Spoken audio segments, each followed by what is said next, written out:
Alright, let's go.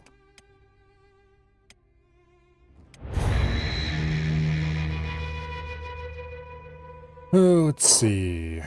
Last time I seem to remember there being several problems that had to be solved.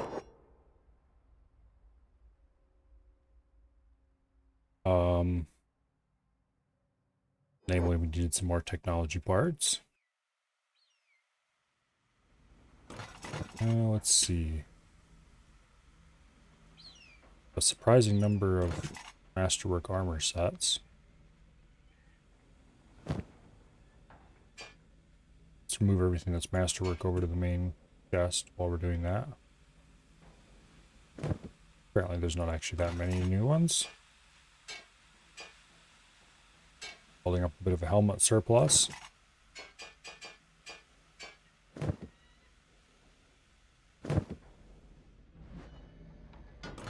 What are we doing on weapons? Bunch of Mark 1s still. Let's get rid of those.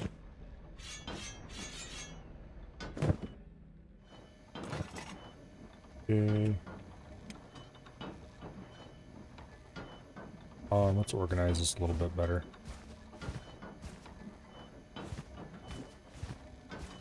There, that's nice. These are empty. Oh, oh, that one's empty. This one's not. This one has the Masterwork Samurai armor.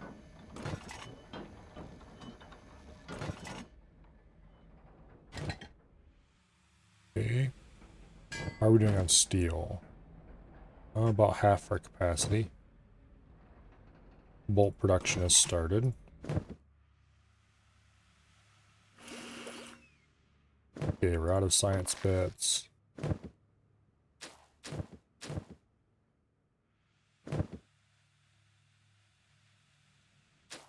We have literal tons of food.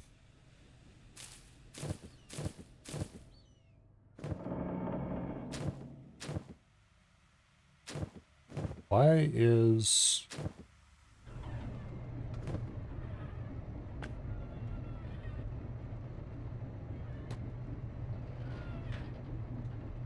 That's interesting. But they're not doing anything right now. They should haul from the oven to the bread basket here. Here, let's just dismantle this and rebuild it. Because it's not placed correctly anyway.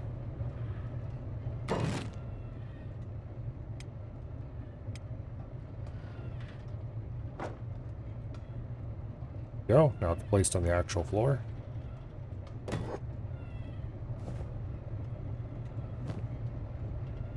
Oh yes, that might help if the inventory wasn't completely full of food. I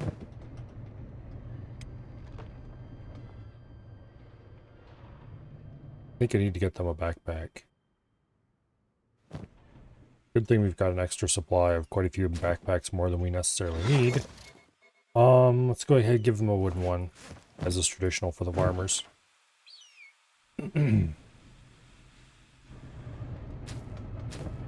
Okay. Should keep bread production going. Additionally, I should...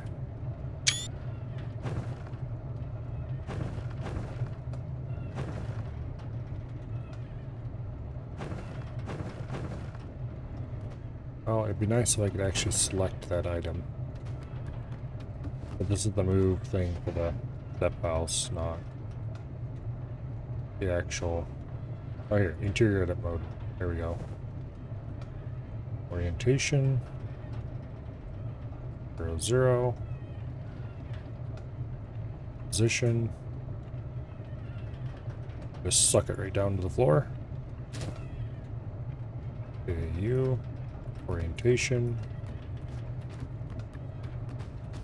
It's already pretty much on the floor. Let's just fix all the misplaced stuff here.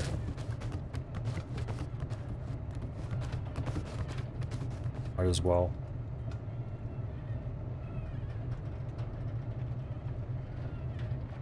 Okay. It's easier than rebuilding it and repositioning all of it.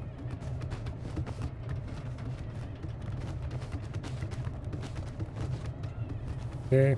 Technically, you can use this editor to move things into places where they're not supposed to be able to go. And then sometimes you can get them to be still workable using the recalculating the, what do I call it? The nav mesh. But that is by no means reliable.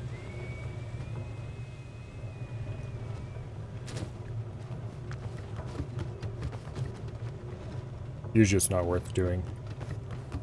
At least not in my opinion. Oh, that one is really high off the ground. Okay.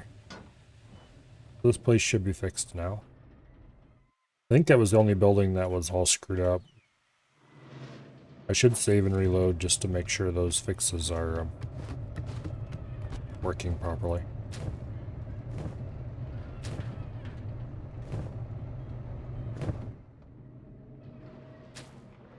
But anyway. Kind of tempted to stop cooking dust witches because we have enough to last us for a lifetime. But what I probably should do is load them all up in a backpack and go sell them, because food sells really well. That said, we don't really need money, so I don't know why I'd bother.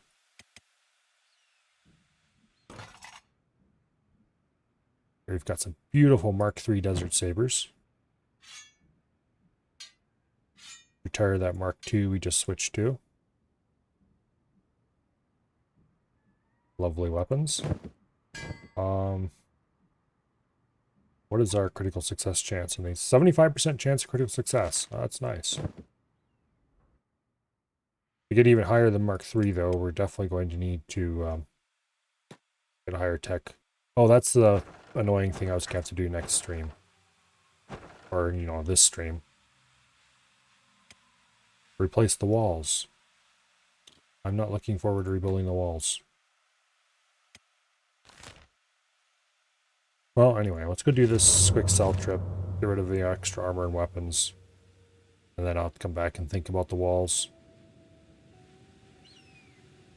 And how best to procrastinate not doing them.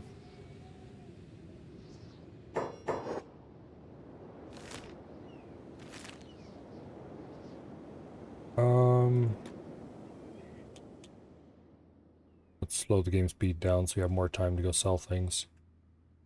Okay,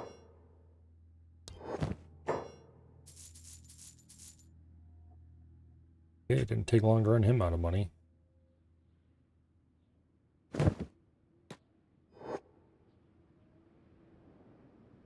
Alright, cross the road.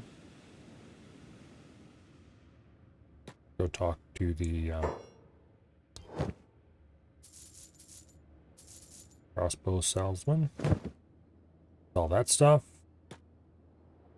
Go down the road a little bit. Talk to the clothing merchant. See if he'll buy a few more swords. I'm really glad they don't limit who you can sell what in this game. Even though that would be more realistic. Check to see if there's any blueprints in here we don't know yet. I think the answer to that is no. Oh wait, there was something. Padded half pants. Alright. Alright, let's get out of here. Back to base.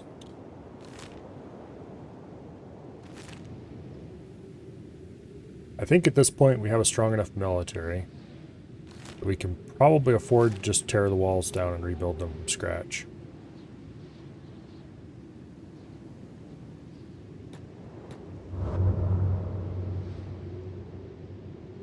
But no matter how we do it, it's going to be annoying.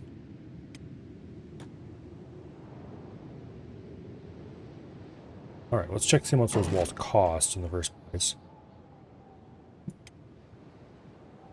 Okay, 3 building materials. Gate's only 15 building materials? I guess it is only defensive walls 3 and not something really awesome.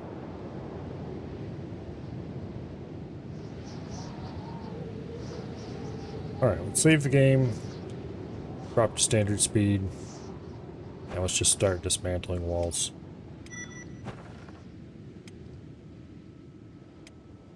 We need to get rid of our defensive crossbows that we hardly ever used. Although they did save our asses at least once. Possibly twice. For some reason the middle crossbow in this wall always kept something happening to it.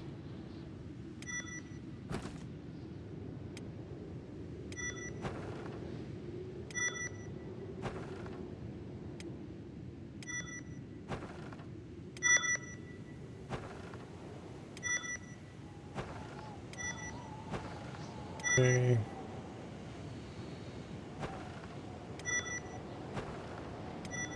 At this point, we've pretty much pushed our structures out to the extent of where I want to enclose with the walls.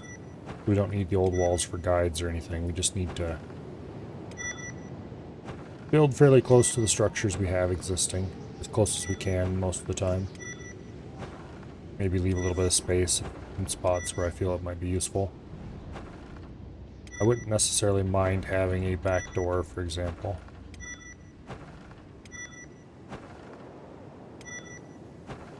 There's the only wrinkle in our plan to remove the walls. But we can deal with those easily enough.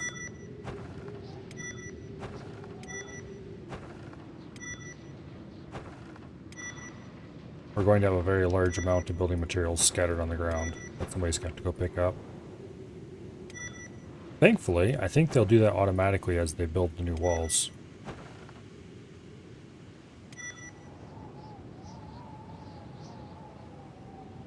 The place looks weird without its walls.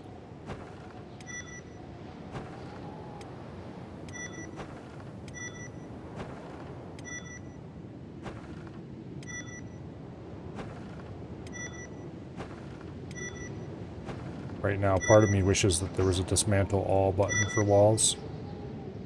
But I also know how horrifying that would be to hit that by accident, so it's probably a good idea that there isn't. Also, weirdly, it doesn't ask you for confirmation when dismantling walls. But it does ask you for confirmation when dismantling wall stair pieces and things like that. Anyway, let's get the gates placed first. On the first gate, we're going to want right in here somewhere.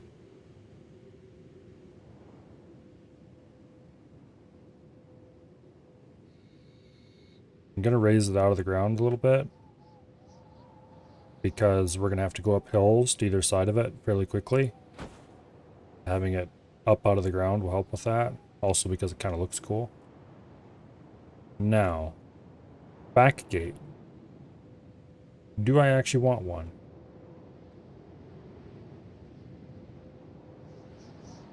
No. No, I kind of don't.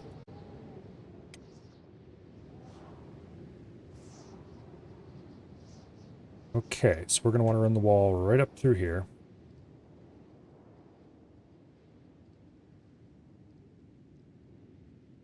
This is going to be an absolute pain in the ass because of the bright green color.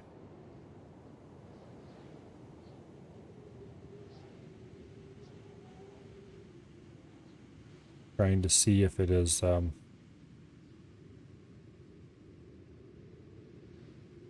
somewhat straight or not.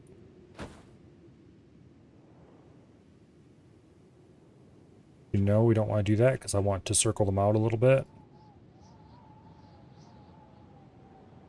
so that I can see, or that I can place crossbows on the wall.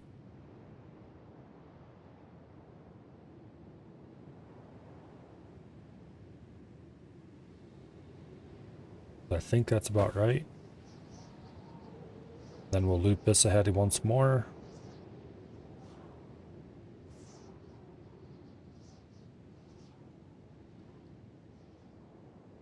Like that.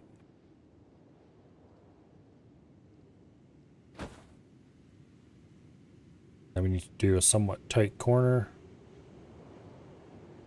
I think that'll be acceptable.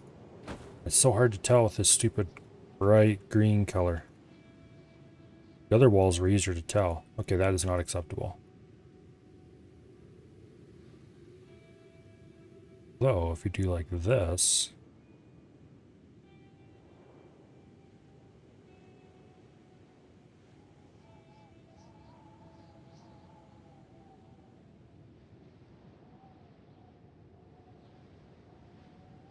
Okay.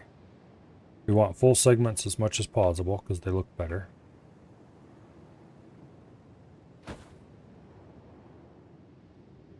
Yeah, kind of like that corner. And then we'll go straight up along here like that. But one little bit at a time, because if we don't do one little bit at a time, it'll end up looking like shit. It'll probably end up looking like shit anyway, but...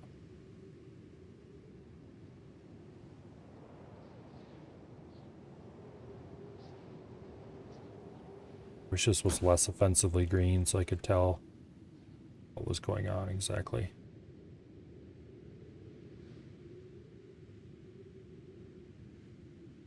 Yeah, I kind of want to curve this in a little. Just because I like to have slightly better control over my...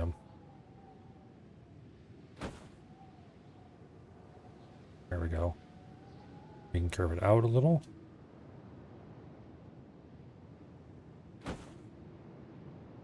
Now we need to run like this. That needs to be skewed down a good bit. So it doesn't quite aggressively angle so much.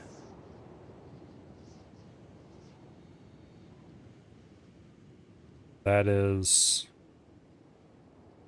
probably acceptable right there.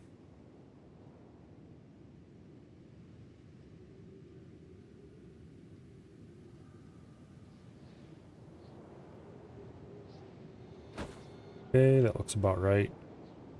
I might want to move that one iron processor, but we'll see. This bit across the back, I want to be fairly close to the buildings. I think I should be acceptable. We can't get too close to the buildings here. Otherwise it'll go red on us.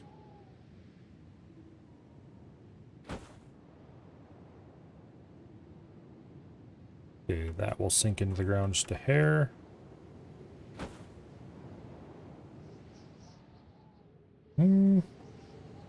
This is looking a little better than I expected. Do we dare to do 2 segments at once?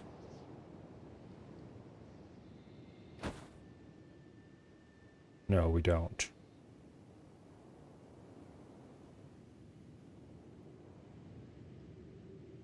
Because I'm not going to have giant gaps like that in my walls. Going to have to start sloping down, but not that much.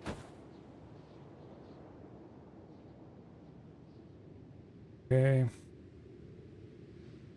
Now we just kind of want to run straight out to here. But slowly.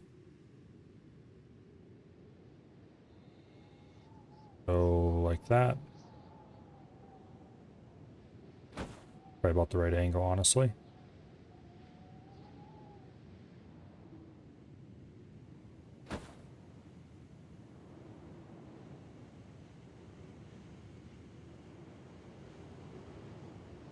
Okay. I hope I don't have to correct too much of this after it's been built. That'd be annoying.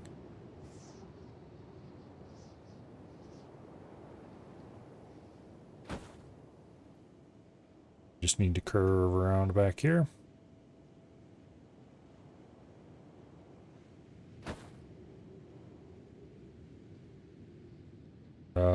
Run into trouble now. We need to curve up more.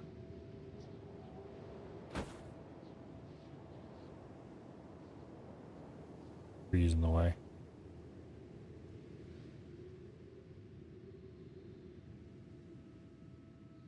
think we're getting too deep into the ground. We need to start curving up a little bit before.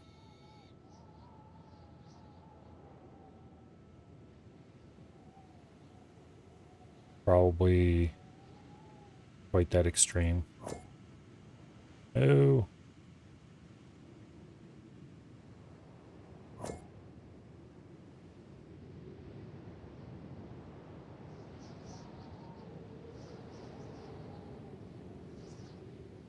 Okay, let's run it like here. Slope it up a little tiny bit.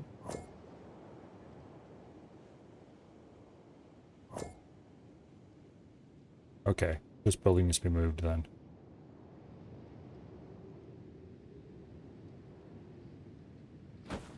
Start sloping these up a tiny touch each, more than they want to slope already.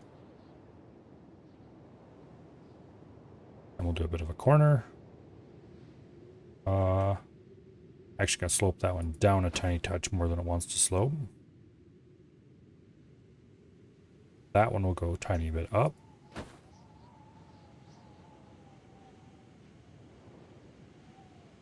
And this one will go a tiny bit down. Because we're getting close to the peak of the hill.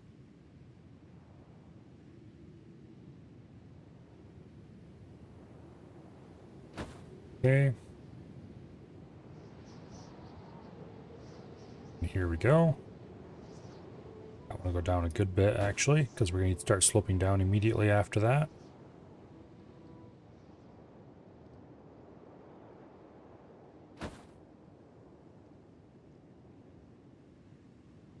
And now for the long rush down to the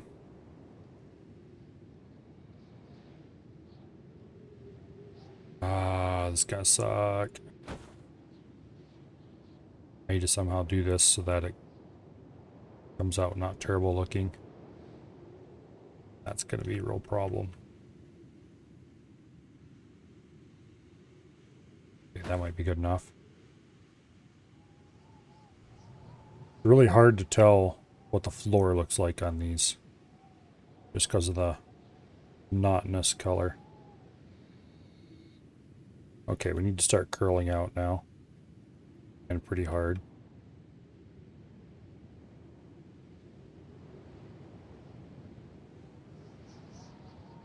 Okay, let's start actually by the gate now. We can make the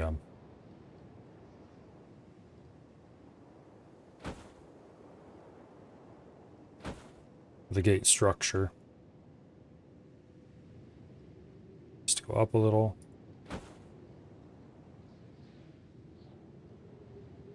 That.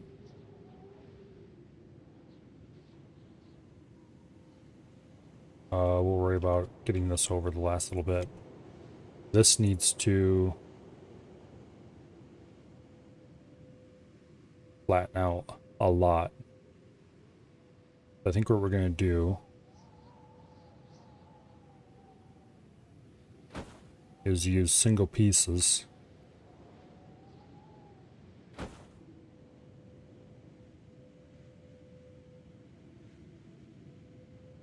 Give it the strong curve it needs.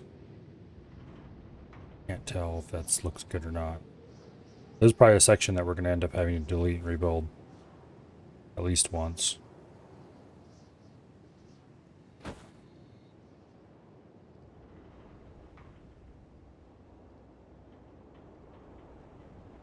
Alright, now for the corner. Need to be careful not to curve too quickly or it's going to look like shit. It's probably going to look like shit anyway, but at least we can try. Also, I think we're too close into the ground now. Yep. Damn it. We went too far down. Actually, we went too far down by a lot.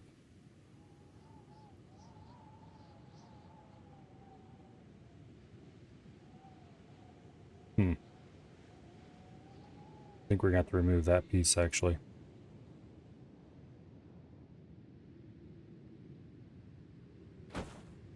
You know, I wonder if the automatic connection here will actually do a good job. No, not quite. That's close.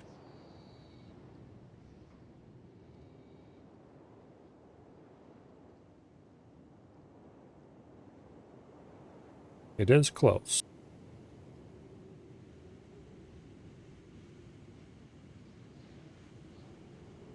Okay, so what we need here is a little bit down. That way.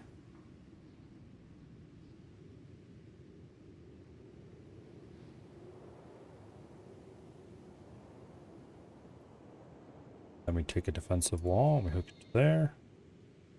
Straight segment. Boom.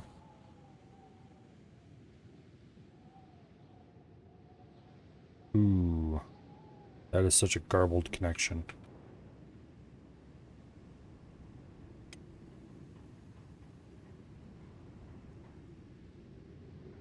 No, don't make that last little jump. Damn it.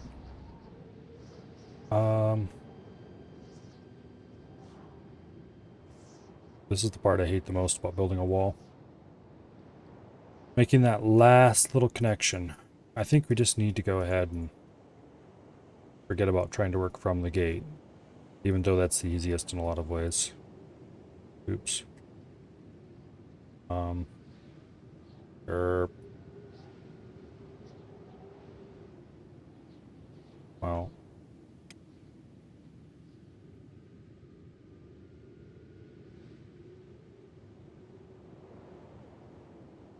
That'll do. Okay. Okay, wait a second. Is that even slightly flat?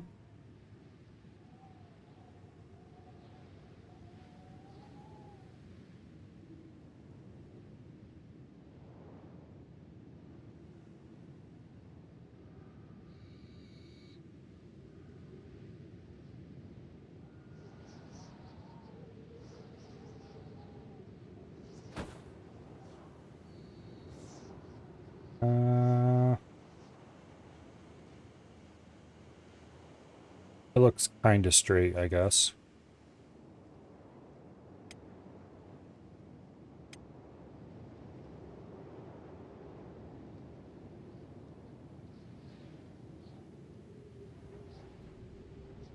Okay. Like that.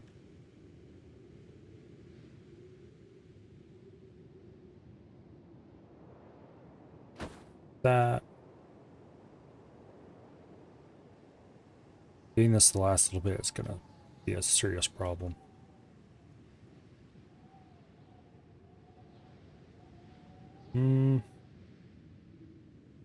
That's almost the right connection.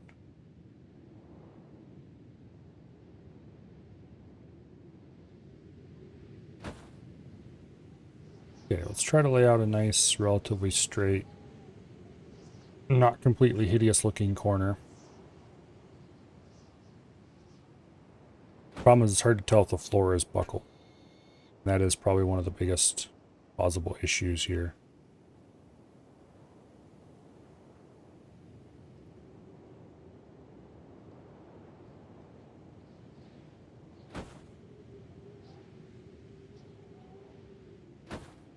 That might be it. I don't like this corner here.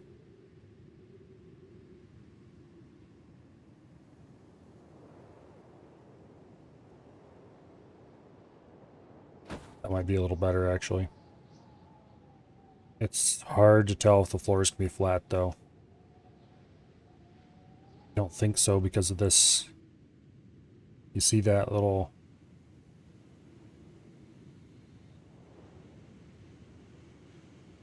But you can't tell because there's no color contrast. Whee!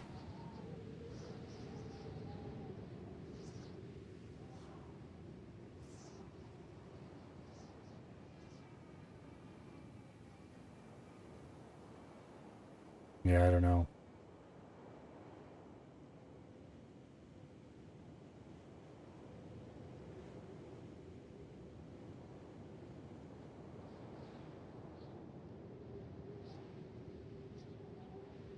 Okay, so when you connect this onto there, it does look like that's what it just generates for you.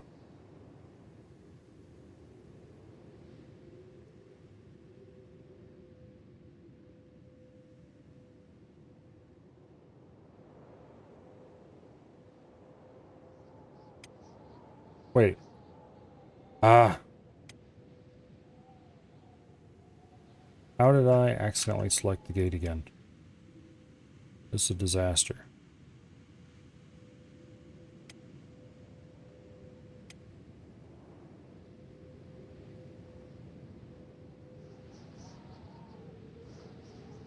No, you piece of shit. I want it to face the other way.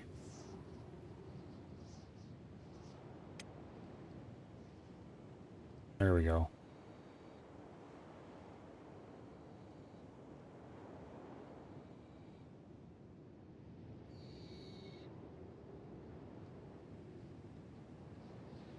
Delete some wall sections to get the gate back on. And then we need to try to get it level again.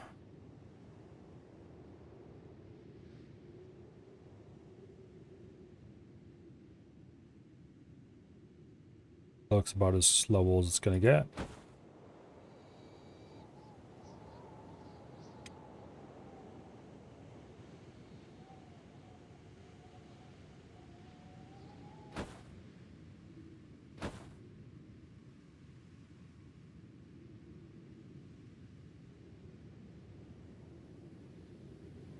Well, that looks relatively nice, but we're not going to be able to mount any crossbows on that section, I don't think.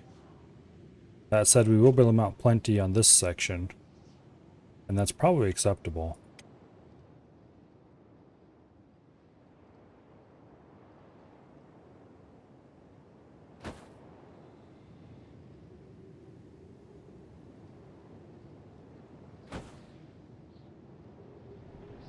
Okay. I want to check something. Can I fit a watchtower in here?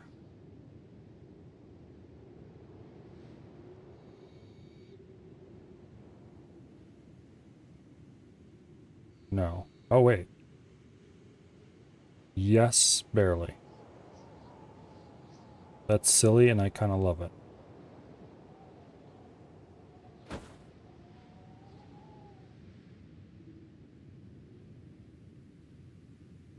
Okay.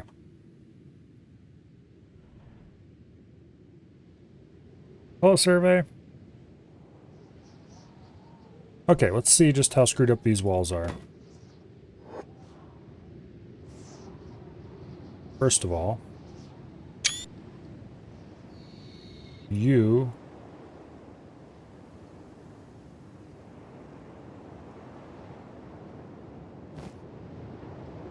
What the hell? I'm not...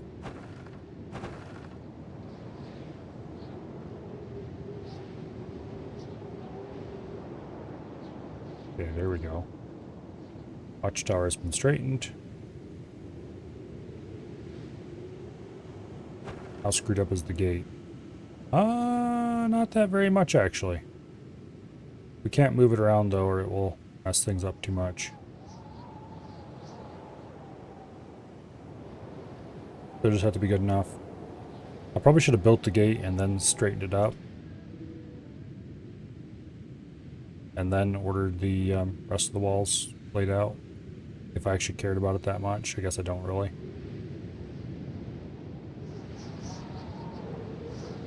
Probably put another watchtower in here if I really wanted to, but I don't care that much.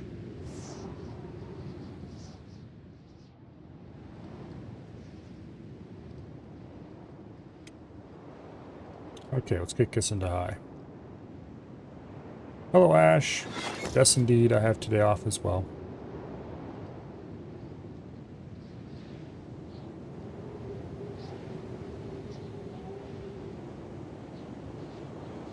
Yeah, he is going to go pick up pieces of material on the ground, so that's good. So this has door condition. I think it's... I can't remember if the old one was 30 or 40 on the door condition. But anyway, it's significantly stronger, so it'll take longer to break down. That'll slow them down that much, honestly. That is a little lopsided. It's going to annoy me. If I pay any attention to it at all, which I probably won't.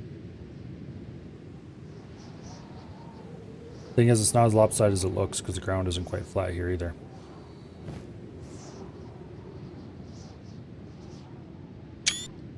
It's only a little tiny bit off.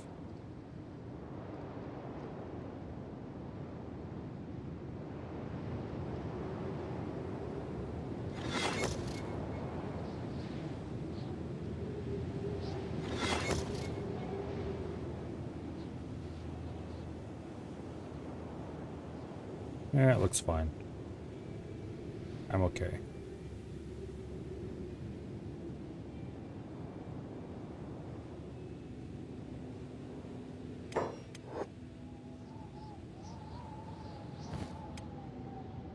Look how far off that gate is.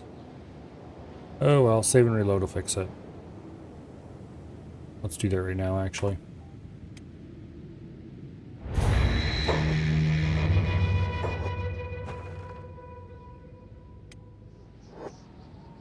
Boom. Door is closed.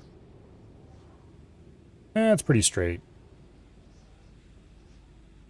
We need to build the walls around it so I can be... One thing I need to check as I build these walls is that the floors are level. Because I can't really check that while I was building, so I just kind of had to guess based on how the walls looked. But I don't really care if the floors are level, I care that the floors flow smoothly. So it doesn't look like there's huge obvious seams. Like right here, that may be a little problem.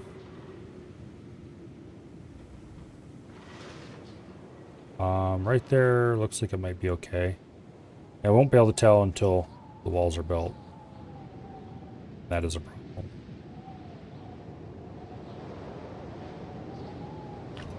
Anyway, we have plenty of raw materials to finish this thing. It just needs to get built. I'm building the watchtower here simply because it looks cool and not because I have any ideas for it.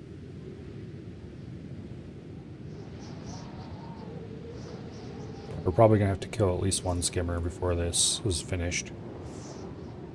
But once these walls are up, hopefully we won't have to build walls again for a while. I think there's at least one more tech level wall after this, though.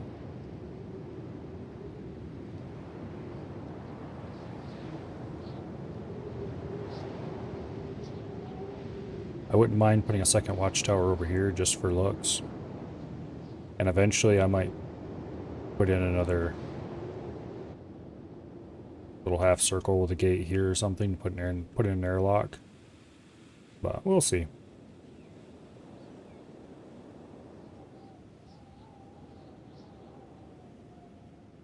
Hopefully by putting this watchtower here, it moves the center mass of my base more toward the gate. So people don't want to come in as far. I'd really like it if they stood out here. In which case I might just put another watchtower here just to see if I can force that.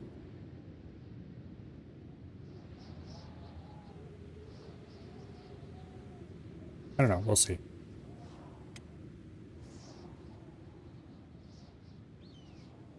Yeah, right now we got building material all over the ground from the old wall.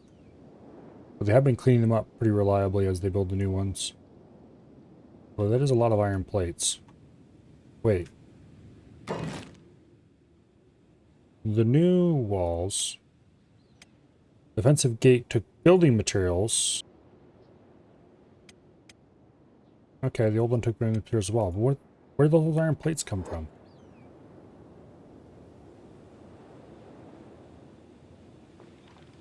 That's weird.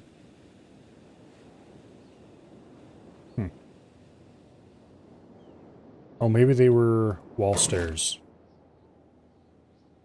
That doesn't make sense either. If that was the case, there'd be piles of them over here. I don't know what all those iron plates came from.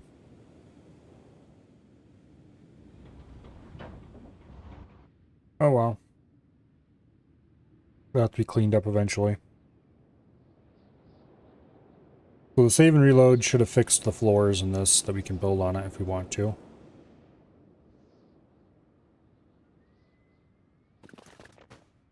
Not quite sure what I want to do with it.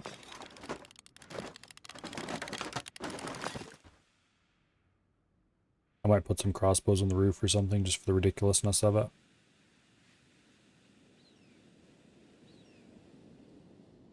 Put like 3 of them out here or something pointed out that way.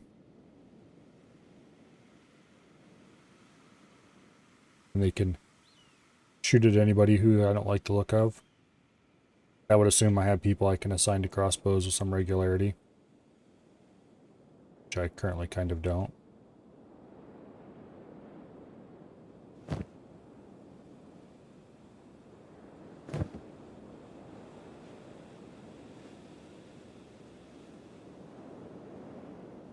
Okay, listen here, you little idiot. I'm going to help you out. There. I gave you a giant inventory for a reason. Use it.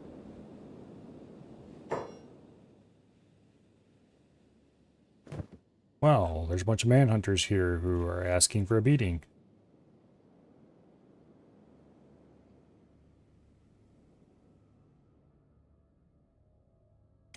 Bland must have got into it with somebody.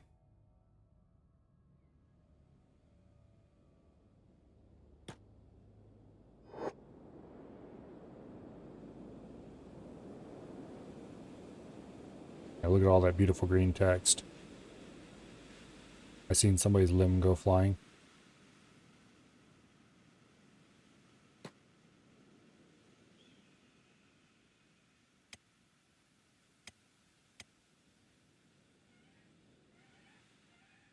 Okay.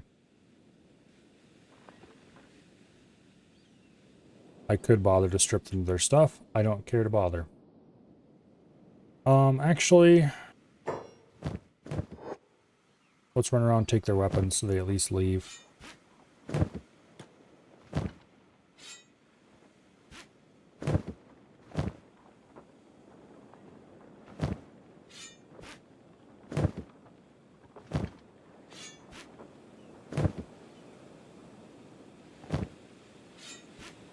You would think they would have gotten the word by now.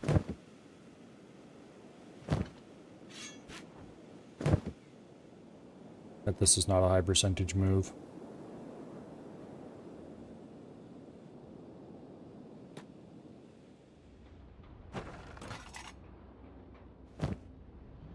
Okay, that's a Mark II. The other 2 are Mark IIIs. We'll take the Mark II to sell. The Mark IIIs we'll keep for now. Anything that's not masterwork grade gets sold. That's most of a masterwork set of armor right there.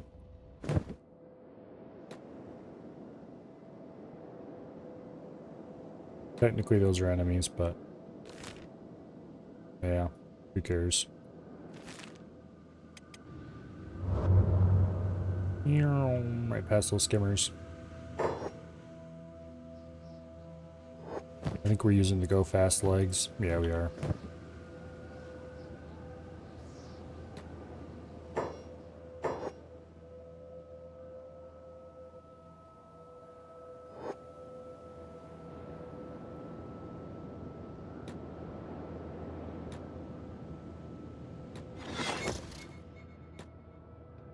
Okay.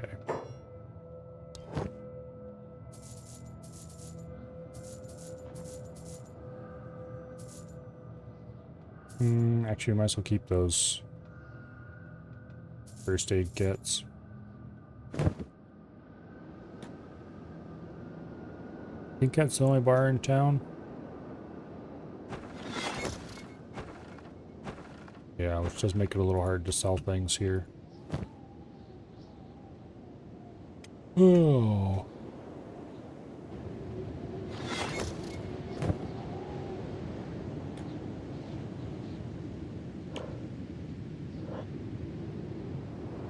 Oh, wait. Bakery's open 24/7, isn't it? I don't know why.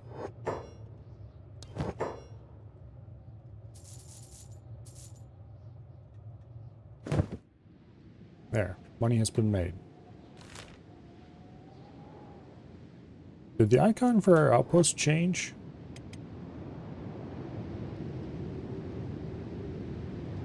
I don't think so.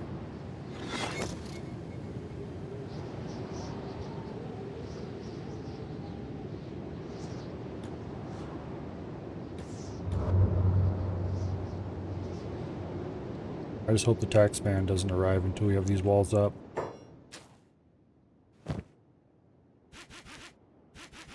Because having no walls makes it distinctly more likely that he'll spot our hemp fields.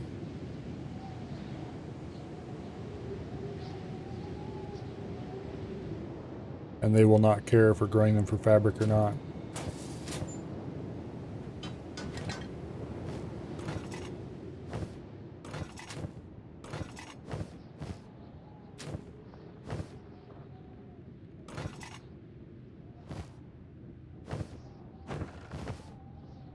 Anything cool we can make here at the... we could make better quality shirts. This gives 100% chest, stomach, and 90% arm coverage.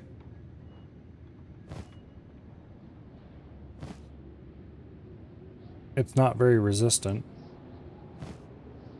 But that is really good coverage.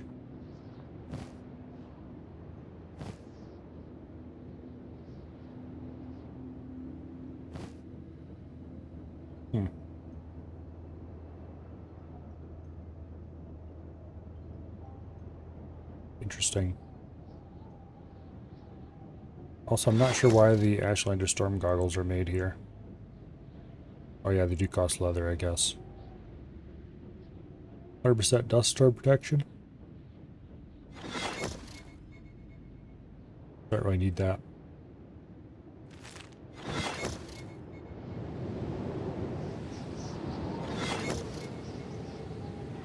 Okay, see, this is a nice, smooth floor connection. If they're all like that, then I'm going to be very happy. This one, really iffy. I don't like the way that wall goes together at all, really. Same with this one. And that one. This whole section might need to be broken out and redone.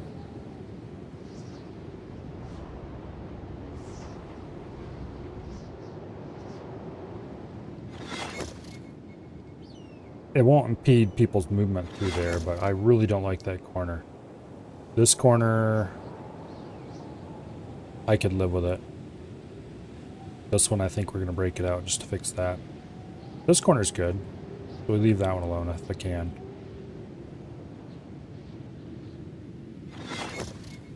This one's right on the borderline of what I consider acceptable. The floor is nice and smooth, but I don't really like the way the edges there match up. But that's just kind of an artifact of getting a sharper corner like this, using the large pieces. We're probably going to see, like this one here is probably going to be about a quarter line. This one, I don't know. We'll see what the floor looks like. This one's going to come down to what the interstitial piece there looks like. Same with this one. Same with this one. This one I think would be okay. These ones possibly be okay. This one I think will be fine. And this one should be okay. But we'll have to see.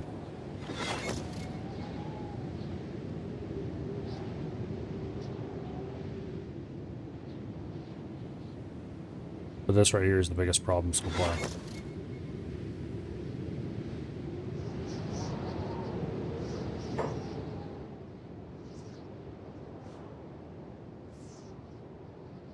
Looks like everything but the iron plates has been cleaned up off the ground, so to that end.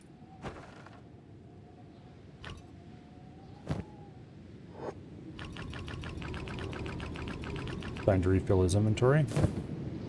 So he'll actually build for a while instead of stopping constantly. Like this one here, the interstitial piece is really weirdly placed. But I don't mind the way it looks because of how... Well, okay, that's not true. I do mind the way it looks. The interstitial piece should have been more angled and it wasn't. This one is kind of the same deal. It needed to be more angled and wasn't. Unfortunately, don't really have any control over how those pieces are placed. This is kind of... I should have never made an angle that tight.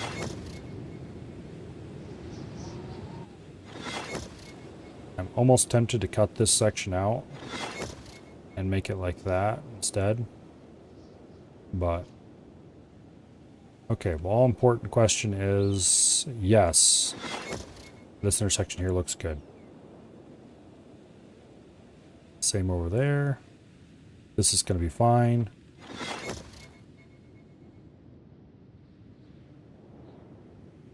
Yeah. All right.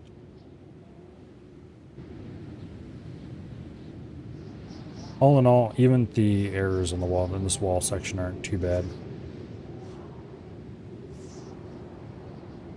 They're just moderately wonky if you zoom in, which honestly we're probably never going to do. Yeah, you better leave.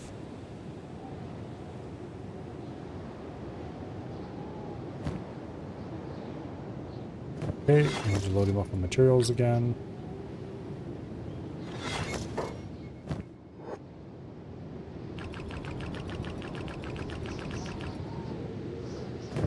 That's why we made so many of them.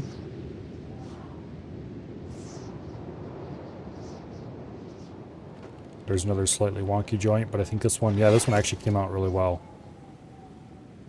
The angles didn't get weird. It just kind of smoothly went together exactly the way it should. That's iffy, but I don't think I'm going to delete the wall section to fix it. This looks okay. This looks good. That looks good.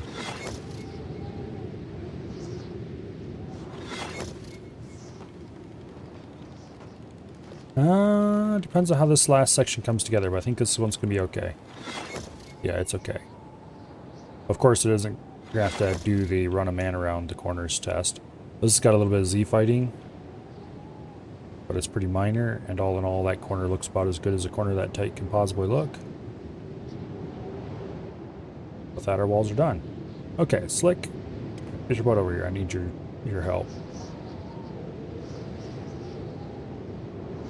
You're going to be my dude for the kind of man run around the top of the walls without getting stuck west.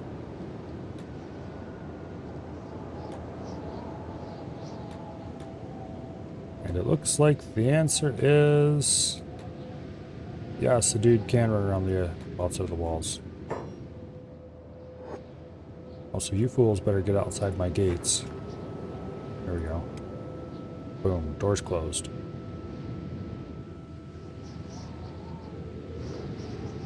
Okay, let's do an entire wall inspection instead of doing piecemeal little bits at a time. That one's good, that one's good, that one's acceptable.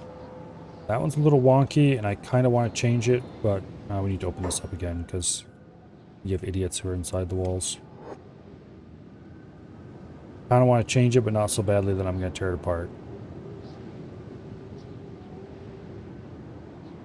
That looks fine.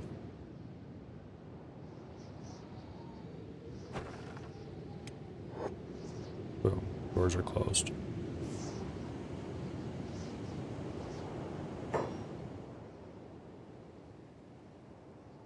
Fine.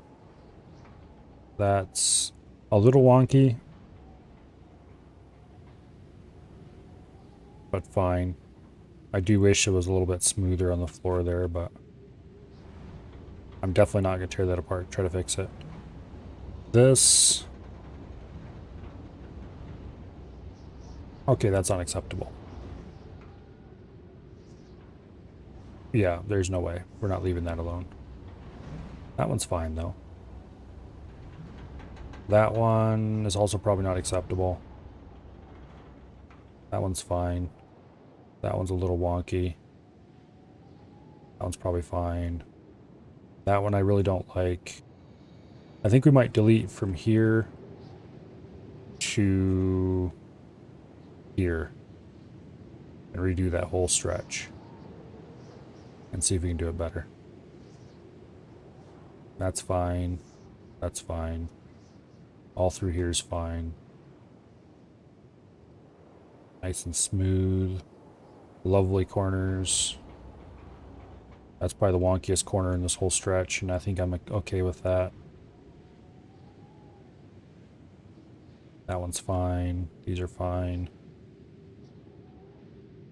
That's acceptable. That's not too bad. Okay. So just that one stretch is the only one that really bothers me. Gonna add the airlock this time? Maybe. We'll see. For now, though, let's not delete that just yet. I want to find out where these idiots think they're going. Also, I need to build before we do. Oh, I know where all those iron pieces came from. They were from the wall crossbows. Speaking of which, I should add some crossbows up top here,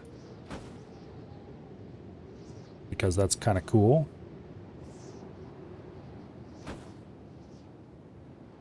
We'll do 3 of them. And then we'll mount 2 there. 2 there. And we can't put any crossbows in this section of wall. We're not going to even bother. I think we'll leave it right like that.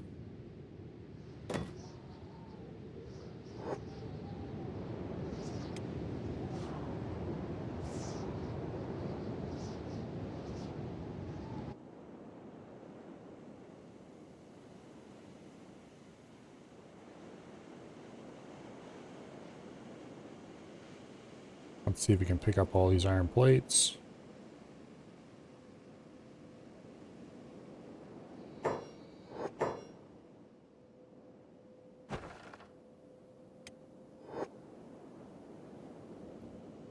Okay. There actually weren't that many iron plates laying around. They must have picked them all up already. That or they despawned. Which is entirely possible.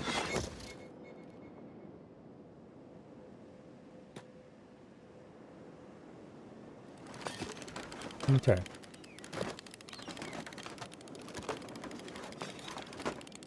Tax collector moving toward my outpost.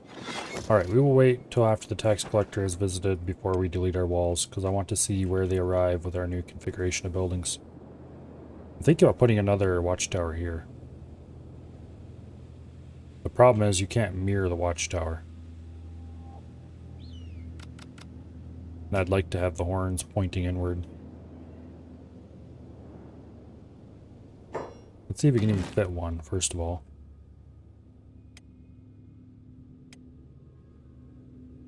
Okay, so if we do this, the entrance is going to be facing toward the wall. We can put it right there. And that would not be completely stupid. Have it face out a little bit more. Oh, that's where the rest of those iron plates went. They went to building this. Okay.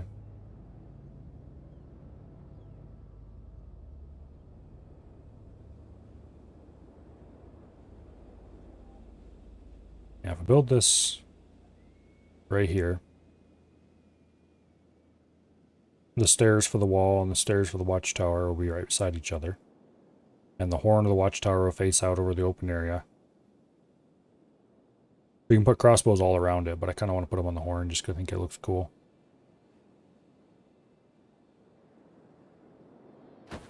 We're not going to confirm it, but I'm going to place it there. And yeah. Yeah, once that's straightened up, I think it'll look pretty nice. Let's do that just because I think it's cool. Okay.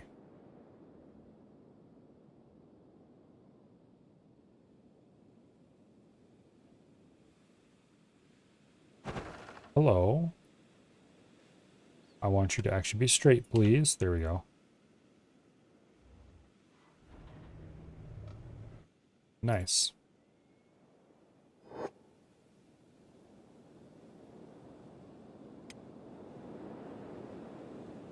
We're going to have crossbows up top here.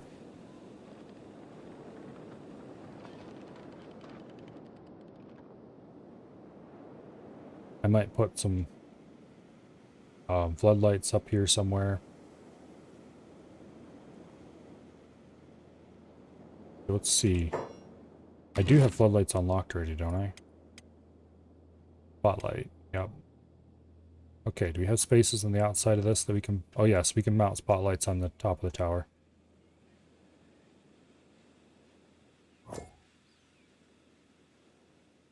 Except we can't because we already put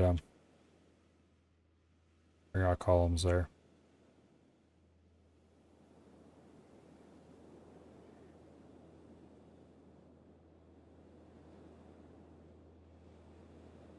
Wait a second. Are those spots only unlocked because we have crossbows there? No. It must be that they just have them on the horn. Alright. Well.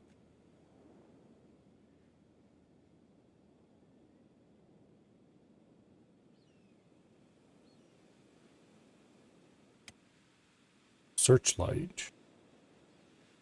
These go up there? Maybe we'll have lights on one side and crossbows on the other. That'd be kind of cool.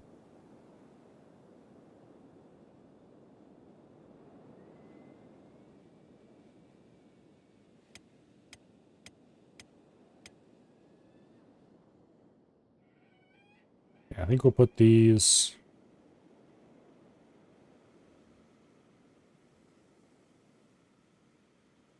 on either side of the gate like that and see how that looks.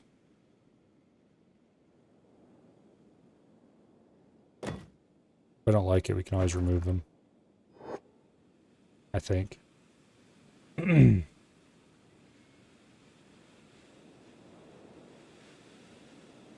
don't know, I'm still trying to decide if I want to put an airlock on or not.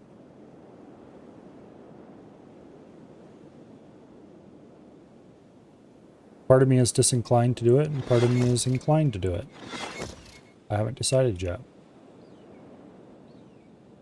Problem is I don't know if I can make it look nice. And also, I'm also annoyed by the fact that I'm probably will be unable to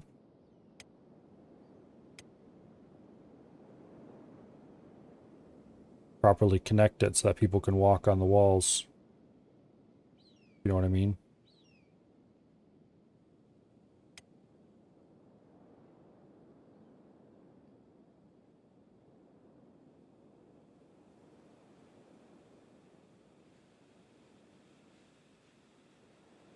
Additionally, it's really hard to do it so that the walls come out facing the right direction.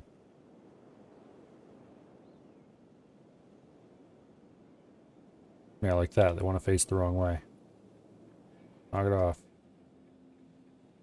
I don't think there's any real way to make a three-way wall intersection.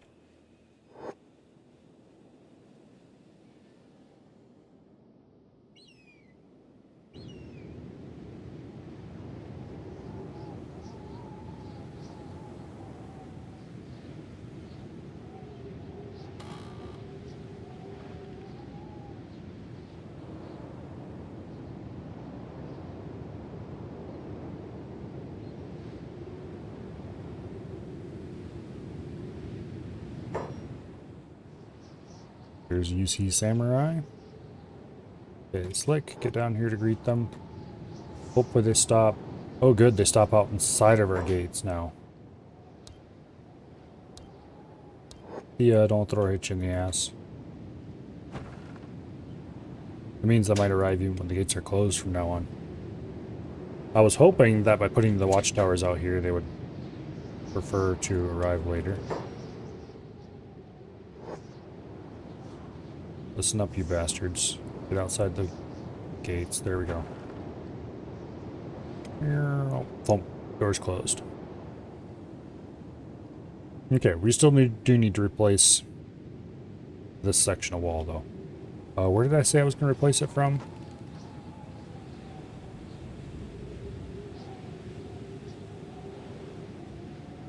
This air, I think. Or was it from this corner? I think it was from this corner, actually. Because I didn't like the way this corner came out. It needs to be a little more shallow. Yeah.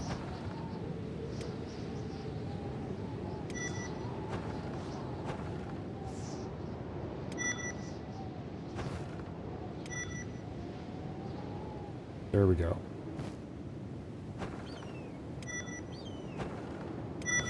And then we go all the way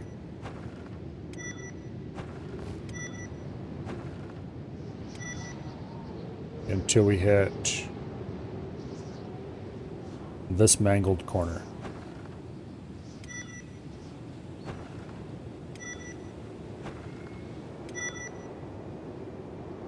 Okay.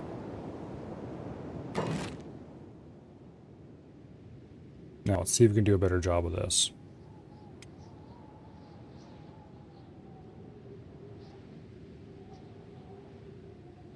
That right away is already better.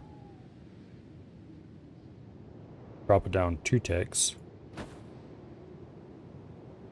And then we'll go to there.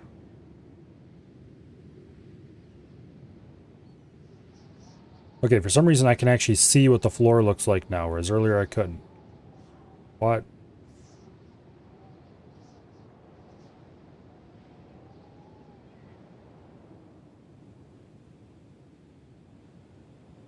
Okay, so like this.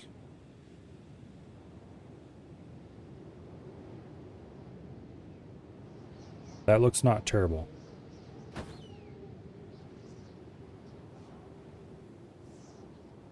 Nice and smooth.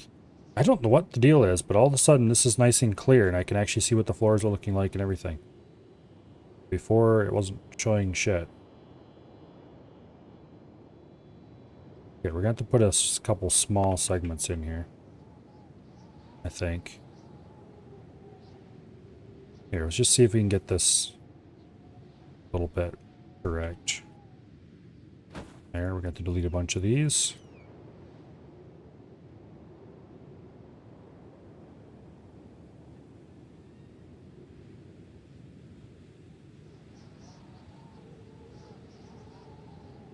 Trying to get this laid out. Aim the bot.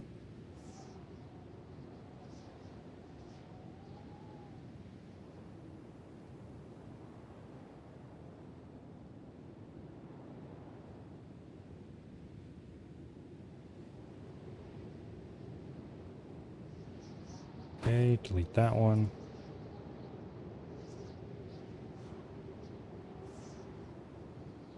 Try to make each little bit slightly better than the last, and then delete everyone past the one that we just placed.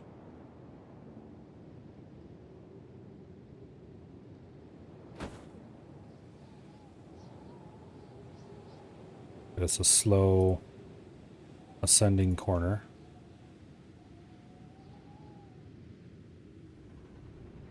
I think that's too gradual of a corner. I don't want this much hill out here.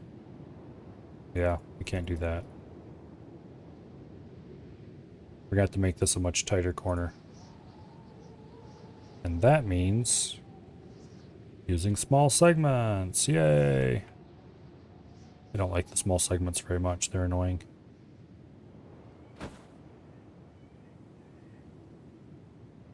But we can make a fairly tight corner this way. We just have to be careful about it.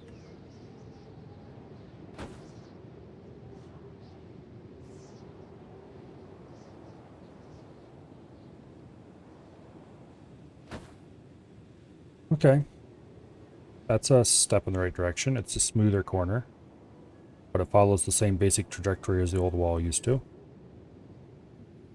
I don't know why it was so bright green. I couldn't see anything last time I was building, and this time it's nice and clear.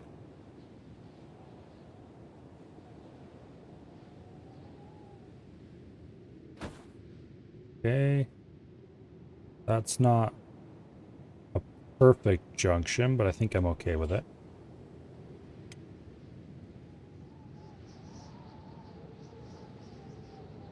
Okay, we got that weird little interstitial right there. We need to get rid of that. Looks bad.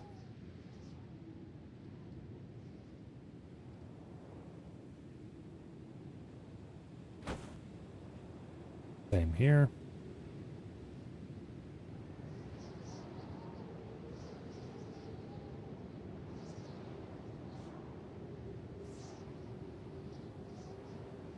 Oh, come on. I think we're going to have to do a couple short segments through here.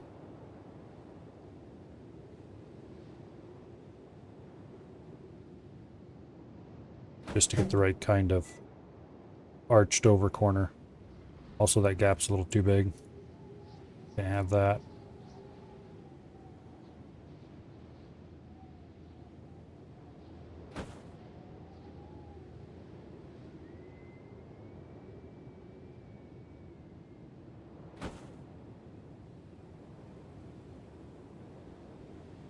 Okay.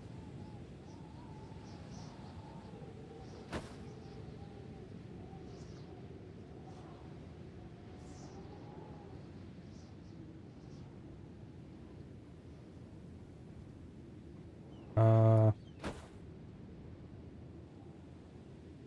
I don't know.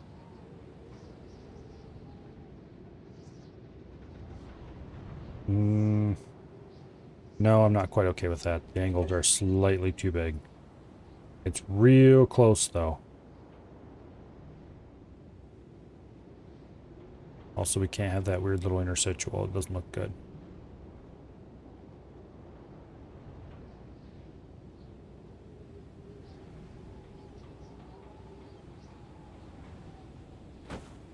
Okay. Gotta find exactly the spot that damn thing goes away.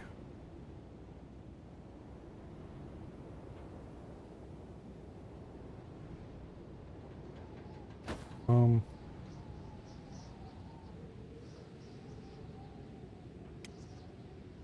Getting closer.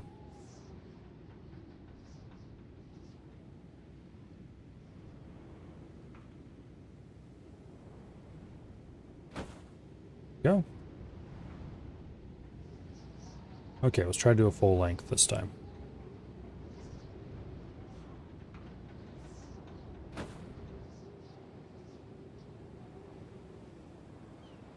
Can we do another full length out here? Nope, not even close. Alright, we're going to have to do a bunch more short ones to get over this top of this hill. Which annoys me slightly, but... oh well. This is wall building. If you want it to be perfect, it's going to suck the life out of you. One little tiny drop at a time.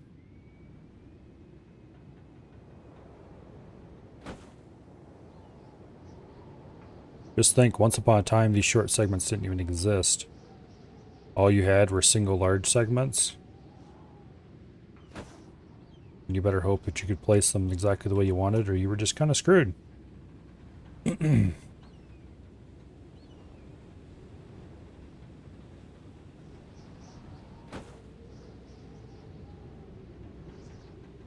course, back in those days, the walls were a lot cruder in other ways, too. I'm okay with that little gap, but no more than that.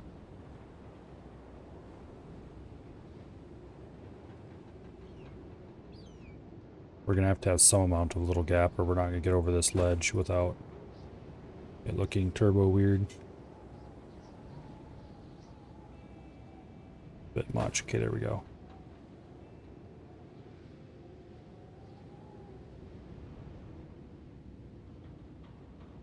Come on. Get rid of that bit there. There we go.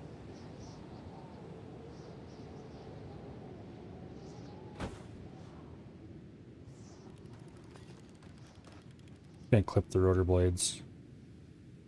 These are all kind of clip the rotor blades. There's not much I can do about it.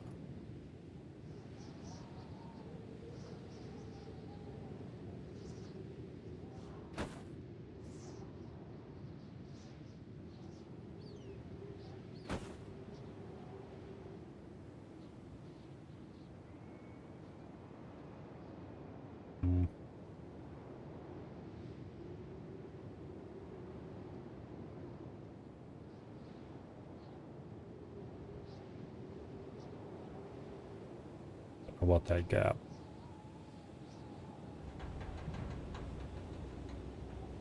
Yeah, I really don't know about that gap. Particularly since I had that weird interstitial there we need to get rid of.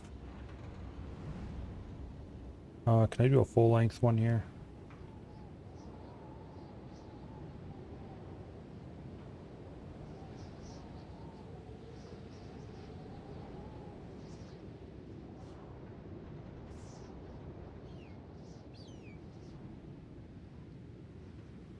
know, actually, no, that's not going to work. Look at how huge that gap in there is because it is just really dumb about how it places those pieces. I think we need to, yeah, we need to remove this whole section. We need to start preparing before we got to the lip. We need to kind of cut through it. So this piece is where we went wrong. This needs to be down a good bit. But it can't be down too far.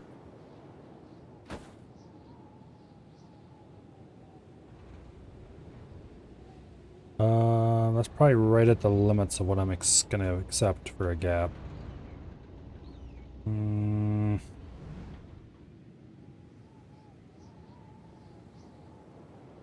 know what? No. We're going to restart from...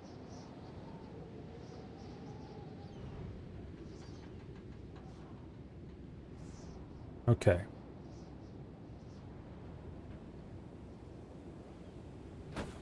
There. Now we do a large gap. Or, you know, a large piece. Like that.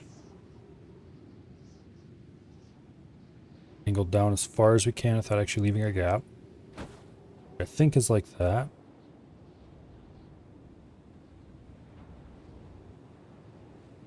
Okay, I think that'll work. Let me place another large piece if we can.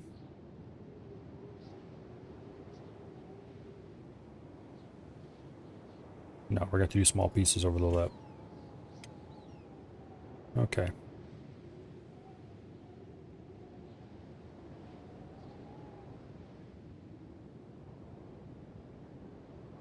Like that.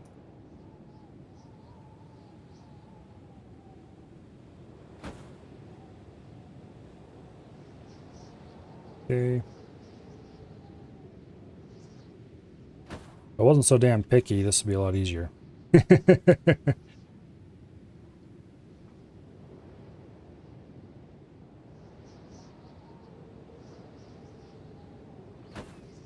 Go.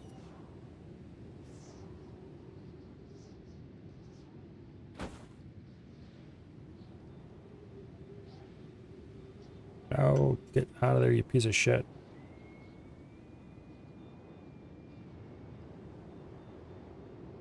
Okay, I think that'll work. Yeah, we got a good curve going. I think it might be time to go for a long piece now.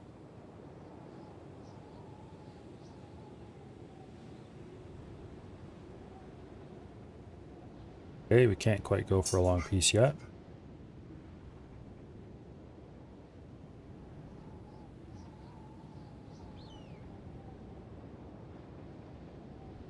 Stupid interconnecting pieces like that.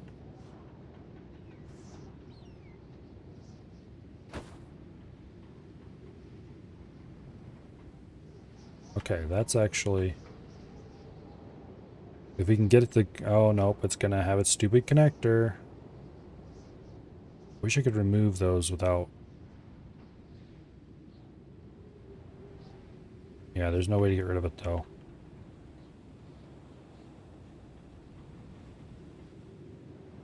We do need to start curving out now. Make that. I guess we can do this with a few more small pieces. I do hate to use the small pieces for this, though.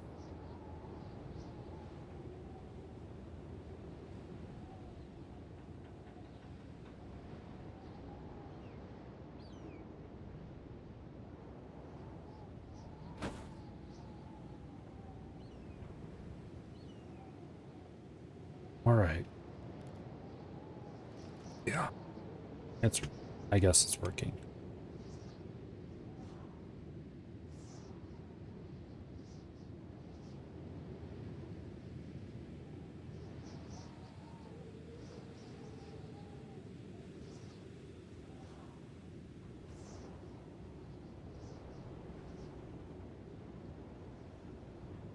Okay, that is utterly unacceptable.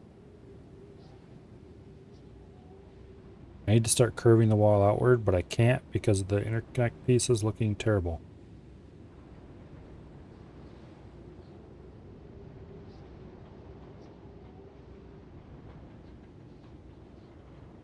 It literally doesn't need one half the time. And it still insists on placing the damn thing.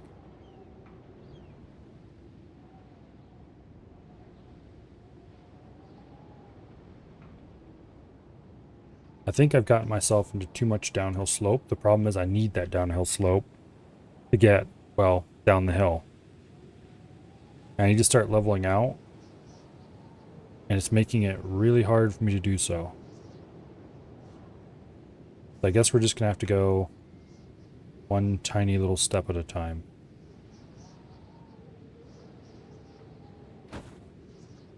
I guess just like we came downhill.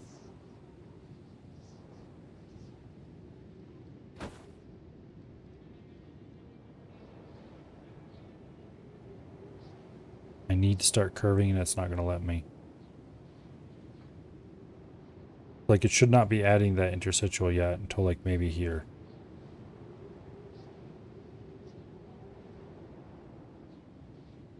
Yeah, the angle is still too extreme to make this work.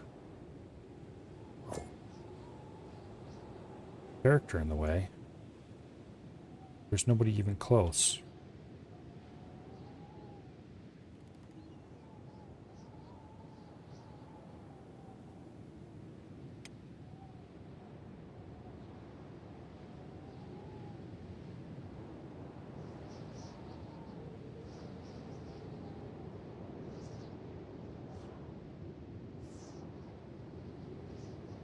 Okay, let's try that. Problem is, no, there's too much height difference. There's way too much height difference. Also, that's starting to slope up, which is exactly the opposite direction it needs to be going.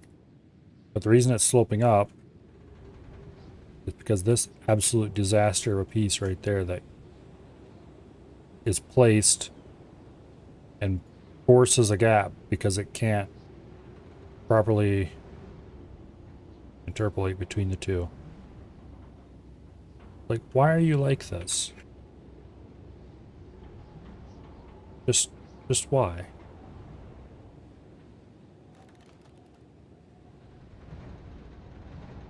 We can get a nice smooth corner and start downhill. But I can't get it to come back uphill. I might have to remove a lot of this and start back over.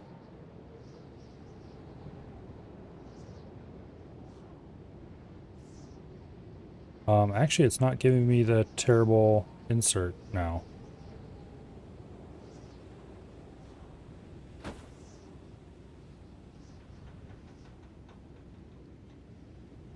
Don't know what I did better, but decided it need to have a horrible insert right there. That gets us a little bit in the right direction.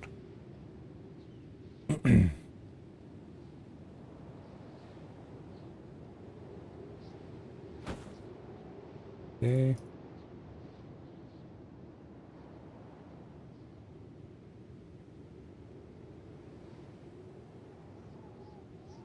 Look how much you have to raise that to close that gap. That's unacceptable.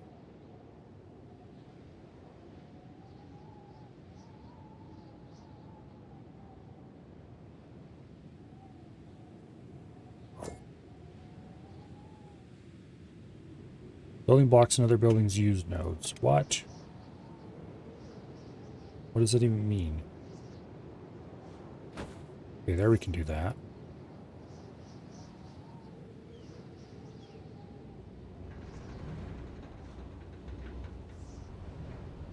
Yeah, I think that's acceptable. Won't be able to tell for sure until we actually build the damn thing.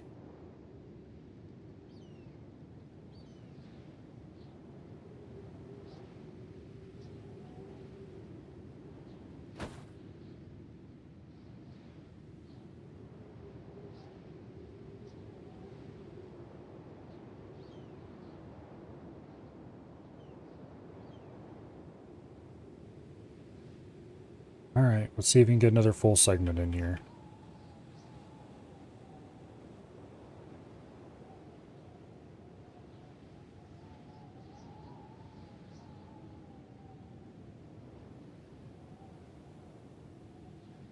Damn trees in the way. Making problems for me.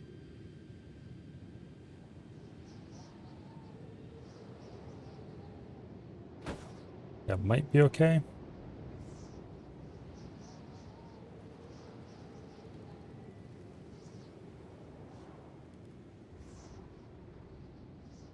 These fillers, I don't know why they're being placed so badly, but they are. And it's creating huge problems for me. Okay, there's way too much height difference between those two wall segments. That's never going to work. And it goes all the way back to here, at least.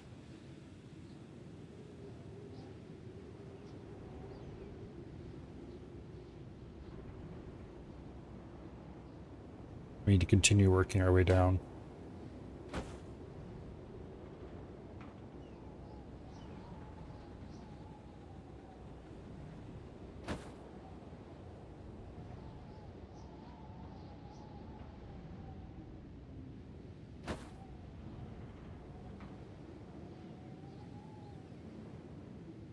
Yeah, let's try to get this corner looking good first.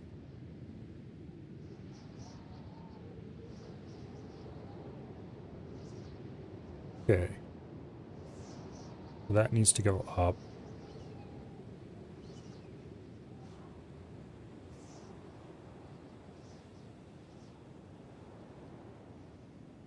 That's about the best corner we're going to get there. Now, can we do that again? I'd like to get a nice 3-segment corner in here. Ooh, there we go. Don't quite want...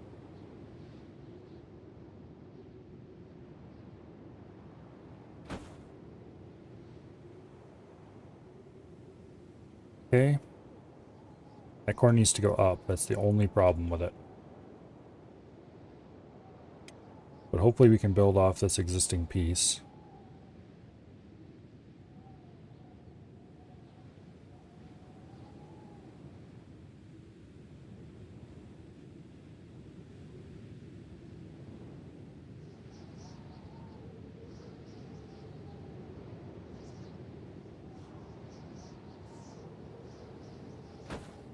Yeah, actually, what's this look like? No game, that is not acceptable. Look at this horrible intersection. And that's a functional wall, but it's also one of the shittiest looking wall intersections I've seen in a long time. It was clearly reaching for new heights with that one.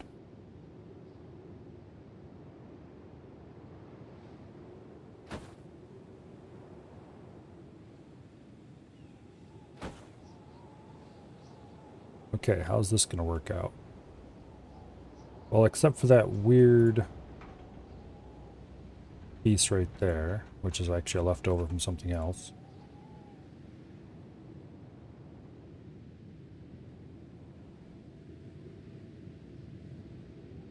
Okay, we have a couple gigantic sections of short pieces through here. I really don't like that, but I don't think I'm going to be able to get around it.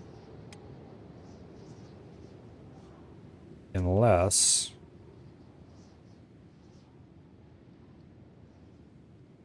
I work around it manually.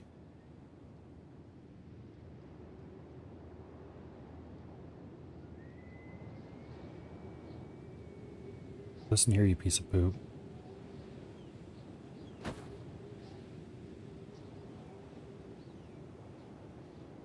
That is so close.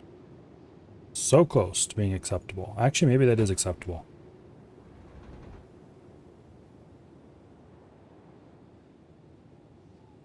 This is drawn in a slightly darker color, so I don't know what it'll look like when it's actually built. No, that might actually be acceptable. It does make a much larger courtyard out here, which I don't necessarily like.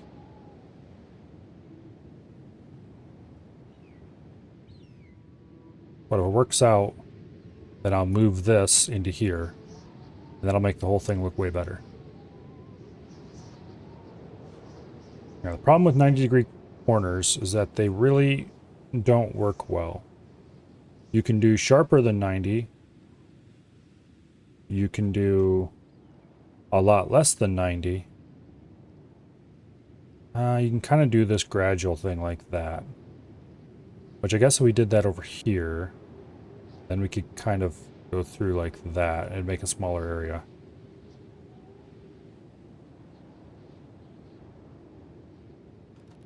Like this looks kind of meh, but not so much that I'm willing to tear it apart to redo it. The thing that makes this whole section of wall really complicated is this hill. Going up the hill is shallow enough it's not too big of a deal.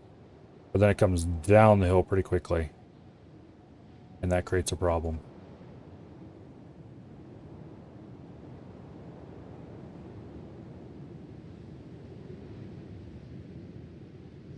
And I can't really curve this outward.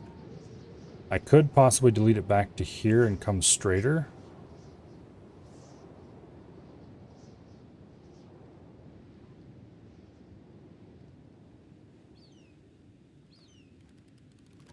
I don't really like this. But it is probably not that big of a deal. And I think if we move the corpse furnace into this gap, which, let's see, what's that under anyway?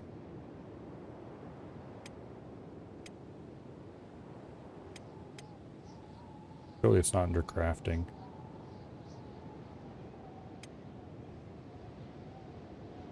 No, what's it under?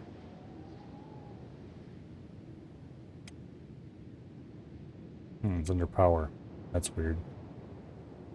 If we move that into here, that'll at least fill the space in a little bit. And then we put a stair off this wall somewhere. Like that, I guess. We don't really have a whole lot of choice where we want to put that. It's gonna have to go there.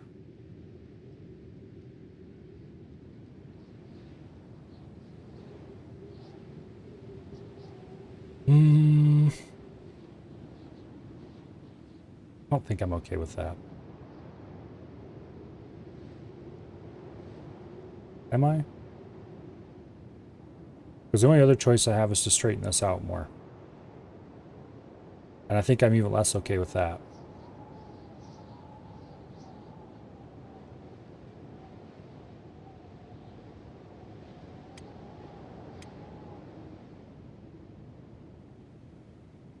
I really, really, really wish there were foundation blocks that you could use to flatten an area and then build on top of.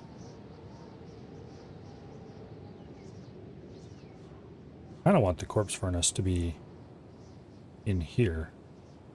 Then what would I do in this area? Just leave it open?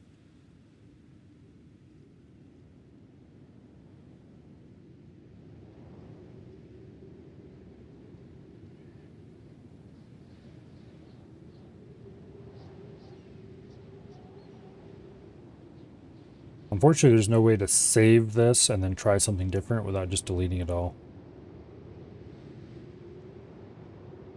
And I can't keep bringing this downhill here. I could put training stuff in there.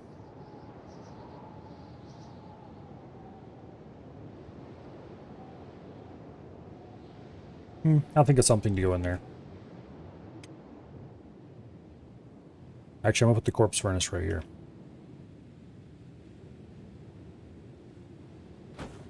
That'll be more out of the way. And also more accessible.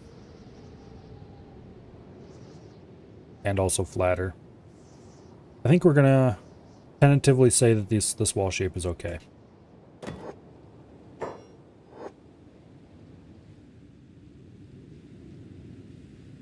We'll see if it actually has any major issues that I notice after it's built, but for now,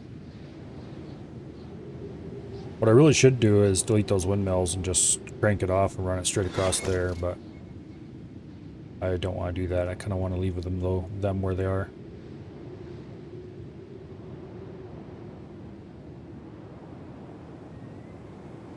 I wouldn't mind adding a few more windmills along the back fence here. Oh. And of course, we're probably going to end up having to revisit this problem when the next tier of walls comes along, because I'm pretty sure these are not the final tier of walls. Who are you? Manhunters. May I suggest you please leave?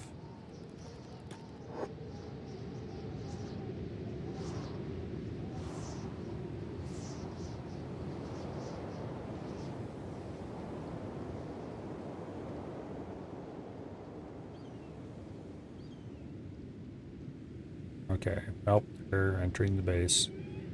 Listen here, you bastards.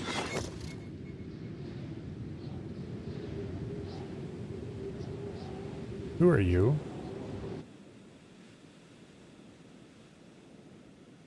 Oh, you're a manhunter who's stuck on the walls. That's who you are.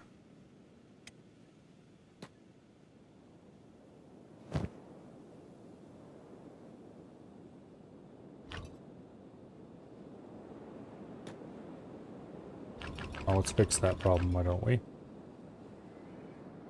No, don't build there.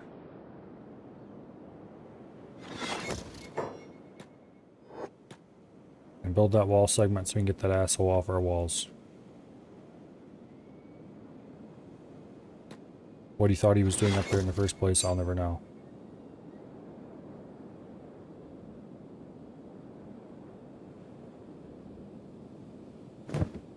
Alright.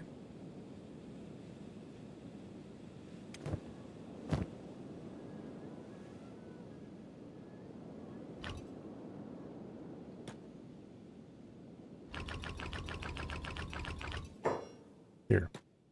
Build walls. You can build buildings and foundations later. I want to see what these walls look like first.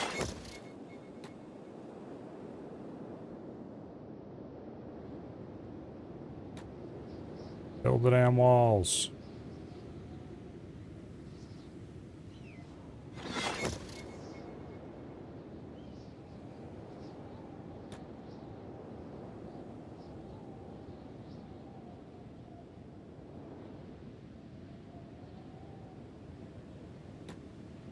Not where he thinks he's going.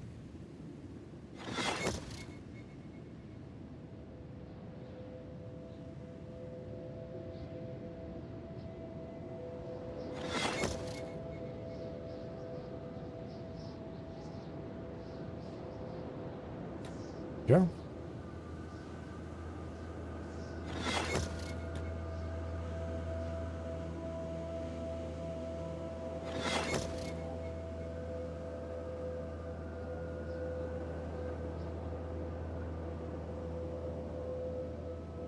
Not sure how it decides how large of a segment to build in one go for these small ones.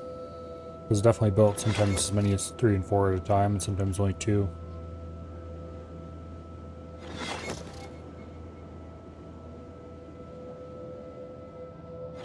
But it splits them up somehow.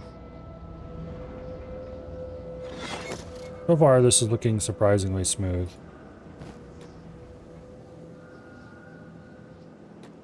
But we haven't reached the part where I'm really worried about yet, which are these 2 corners.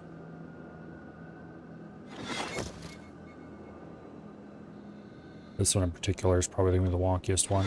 But I suspect that after laboring over it for so long, this is probably going to be the nicest segment of the wall as far as non-jank goes. Okay.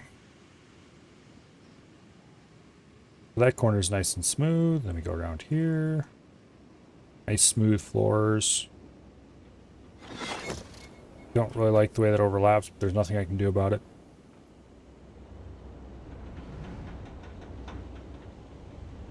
Okay. Honestly, these walls are way nicer than a lot of the walls that were placed using the dev tools around the towns. A lot of those walls are shockingly terrible. Okay, I'm happy with the walls now. Or at least satisfied with them.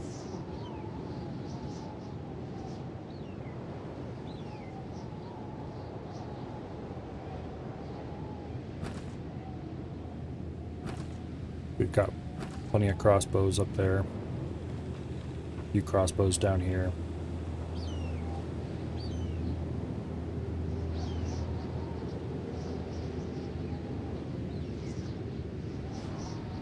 Let's attempt to place some lighting. Okay, we're not going to be able to place those below the crossbows. But I do want to see if I can put them over here without the crossbows being placed. I might need to do a research topic to get these on here. I don't know if that's how that works or not. But there is a research topic under defense.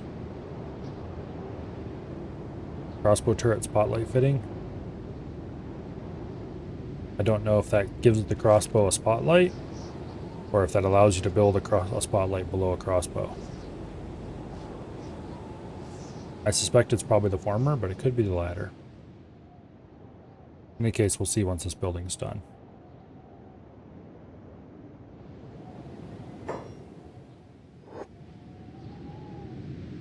But now that the walls are done again,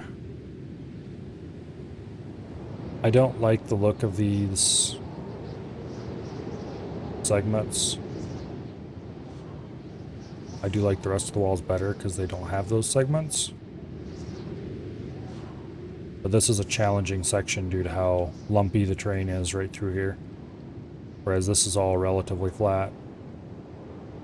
You know, relatively, it's still a bit hilly, but yeah, including this ridge line in our base was probably a mistake as far as making decent walls goes. We probably should have run more like that and kept everything off the ridge. Or at least run it right through here. That would have worked easily too. Push the base more out this way.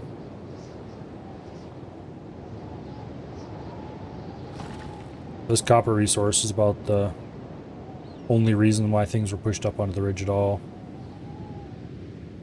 All that, and I do like the way the windmills look when they're sitting up here. I'm kind of curious. How far can I... Oh, not very far. I was about to ask how far I could push the windmills out of the ground, but then I remembered that this part of the windmill isn't actually in the ground very far at all.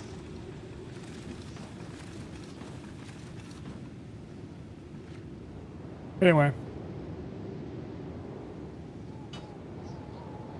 Oh. Okay. Now, back to our other set of problems. We're getting a lot of masterwork armor finally. Get Slick off the walls and have him help out over here. Grab all the masterwork armor. That's almost a full set.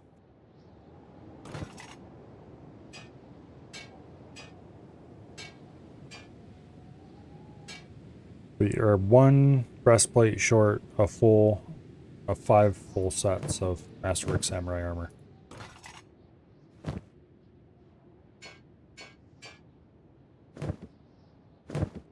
I don't know how many sets we're going to make. Okay, these are all Mark IIIs. That's beautiful. That means we really should start replacing our old Mark I Desert Sabers with Mark III Desert Sabers.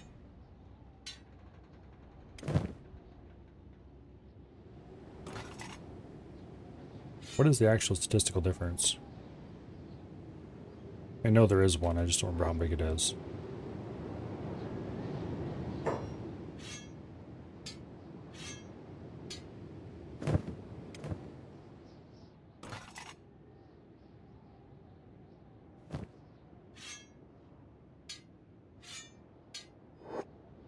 Okay, this is a Mark I. 1.27 cutting damage, 0.25 blunt. The Mark III is 1.45 cutting damage and 0.30 blunt. So it's about 0.05 more blunt damage and a good solid 0.2, a little bit less than 0.2 more cutting, which small but measurable increase.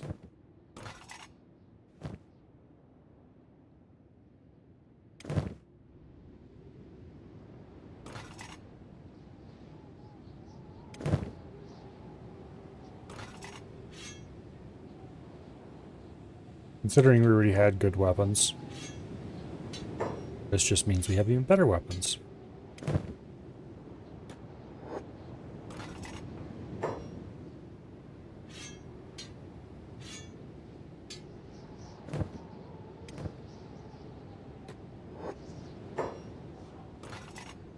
We should start running more trainings. Also, I need to go check on our prisoners. Make sure they're well fed.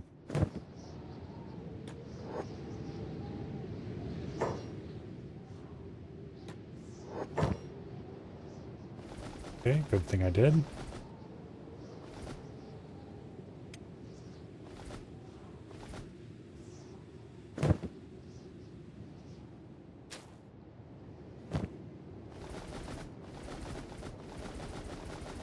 Not that they were in immediate danger of starvation, but...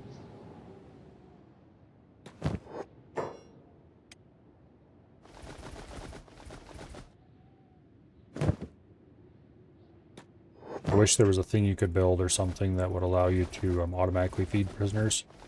Or you could order somebody to do it or something.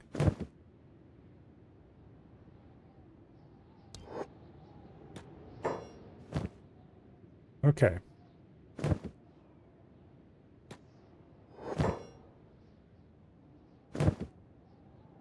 They're all loaded up with food. Could be good for a good long while.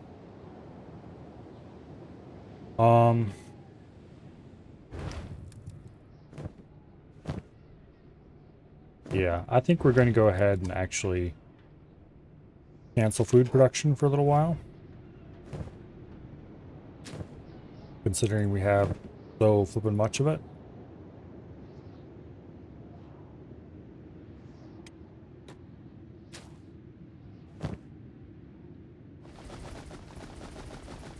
I'm actually gonna pull some food out of here and go sell it. But what are you complaining is out of resources?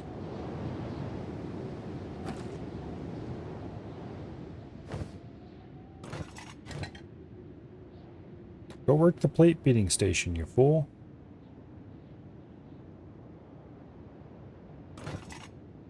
Oh. You can't figure out how to move that. What the hell is wrong with you? There you go.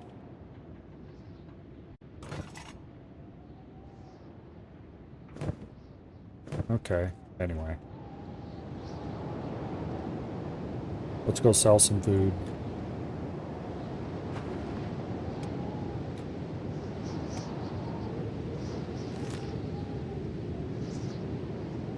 Okay, it did change the icon. Now it's showing the icon of a walled city. Earlier it was showing the icon of a watchtower with a sword underneath it. Hair-crossed swords. So apparently it cycles through several different watchtowers depending on how fancy your outpost is. And now apparently we're large enough that it's considered a city. We should probably give it an actual name, but I'm not sure what I'd call it.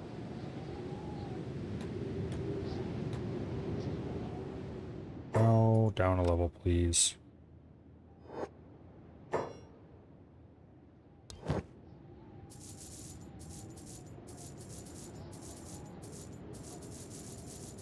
So we could buy a house in town and build a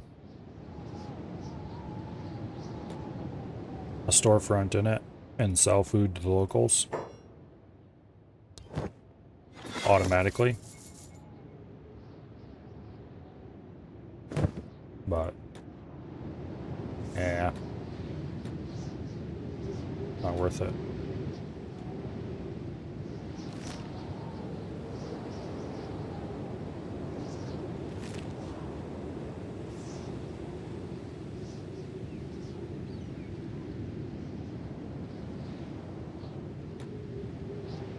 I don't remember how to name an outpost.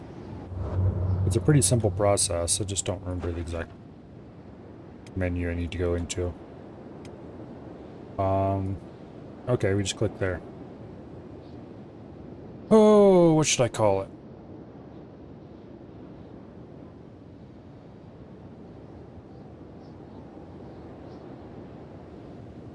Our faction wasn't particularly well named either, honestly.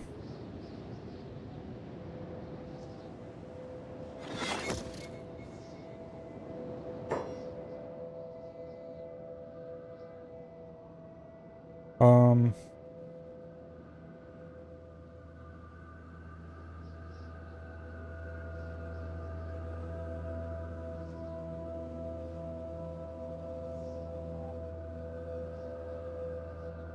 That'll be it for now.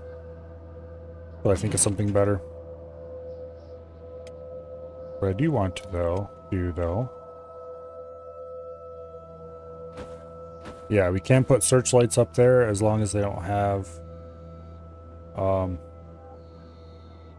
are you gonna call them?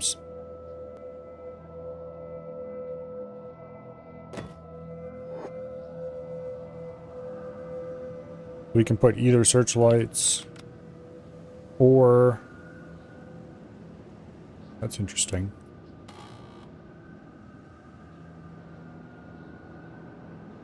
Oh shit, we can't do that.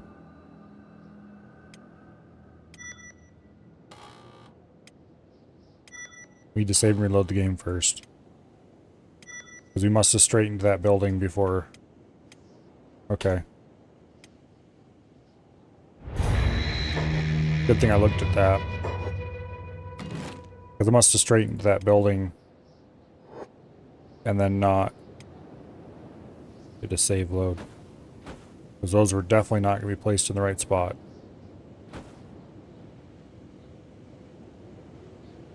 Yeah. You have a choice. Searchlight or crossbow. But not both.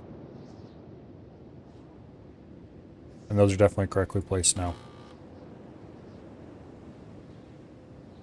It'd be cool if you could go into some options and get ability to aim the searchlight a little bit. But I suspect that won't be a thing.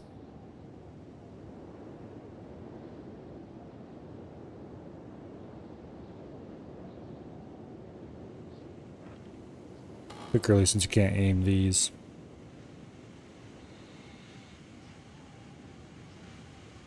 But hopefully they light up the area in this spot well enough that it'll make it easier to shoot at people with crossbows when they're there.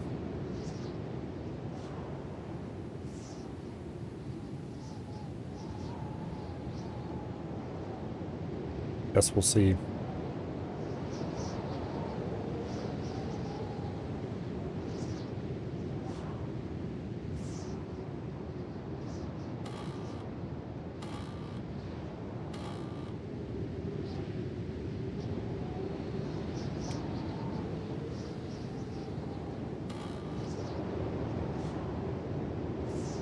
What is he doing?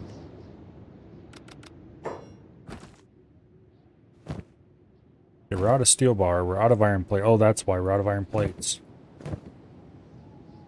He's spending time making building materials, then he goes, oh wait, we got an iron plate. He goes to grab it. Okay.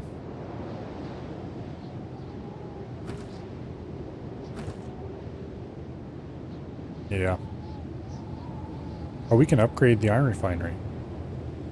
Cost 13 iron plates. Well, guess what we're not doing right now then? That'll have to wait. Just have to save a bit of money until... Or save a bit of, not money, but enough iron plates until it's ready. Because right now we're spending iron plates in just about everything. Oh, what is he upgrading? You guess. Probably more efficiency. That or no workers.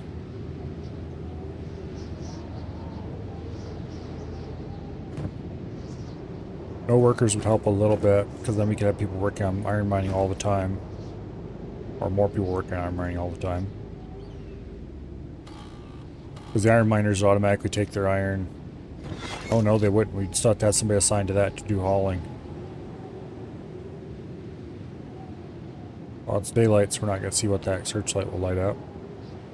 I suspect it'll light up the gate area. But I guess we'll find out.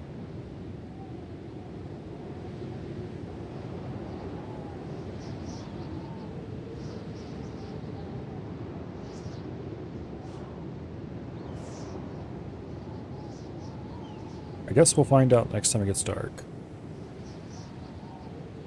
We might actually have to remove that one depending on what the light shines. This one looks like it's just going to shine off in the middle of nowhere. The middle one might be the only one that actually lights up anything I care about.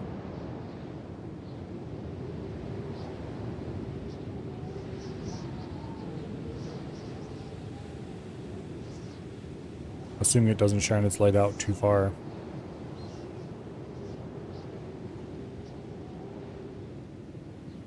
That would be annoying. Oh well. No point worrying about it right now. We won't find out till later anyway. Okay, so like this thing got 120% efficiency, but still requires a worker. I'm guessing this one will probably get the same. More efficiency, but still requires a worker. We can't upgrade the steel refinery yet. That still thinks it wants 2 people for 50% efficiency.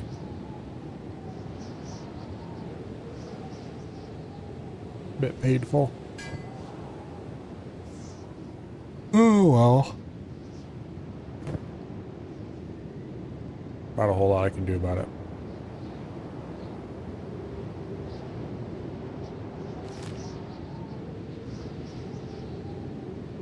I specifically built my base here because it was away from the, quote, road, end quote. But apparently the pathfinding AI likes to walk through here a lot. See, these roads, most of them aren't really drawn on the ground road. They are drawn in the map editor preferred pathfinding routes. Some asshat is beating on our gate.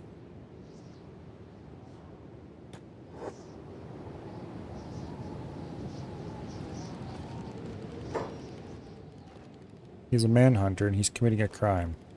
Click. Shoot at that dude.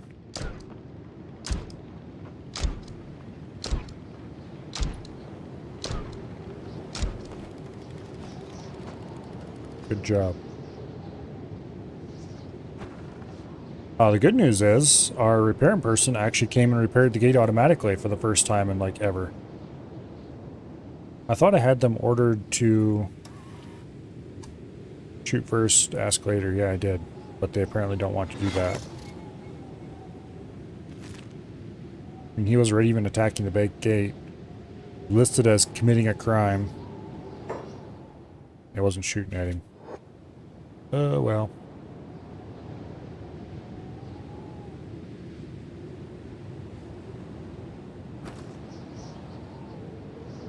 It is nice to know that that crossbow can shoot right at the gate base, though. I was a little worried the angle would be too steep.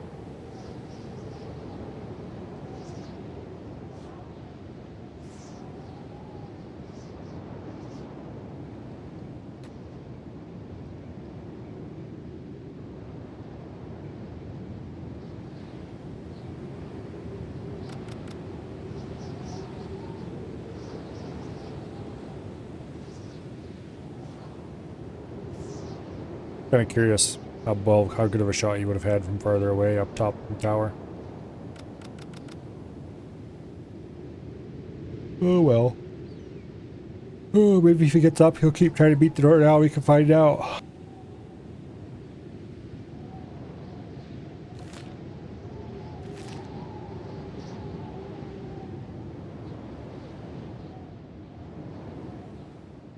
Okay, how are we doing for armor? More of it is being produced. You dumbass.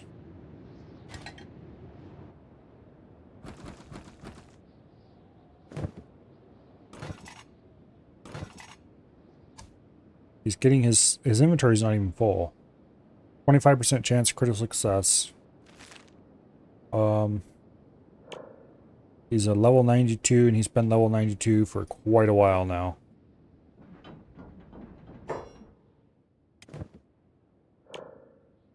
Kumo here is level 93 weaponsmith. He went up a level since last time I looked. 52% chance of critical success.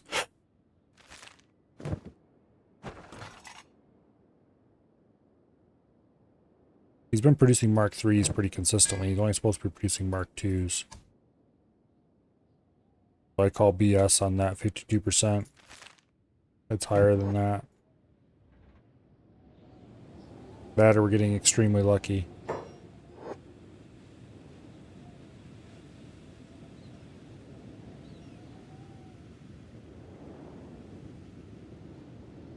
Okay. Those spotlights. They don't quite light up this dead zone here, but they do light up quite a bit outside of that.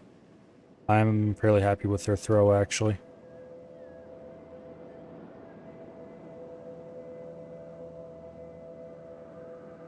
I'd like to light up this area. But I'm almost tempted to remove the crossbows from the top of this tower and put more spotlights up there, just because of how well that would light the whole area up.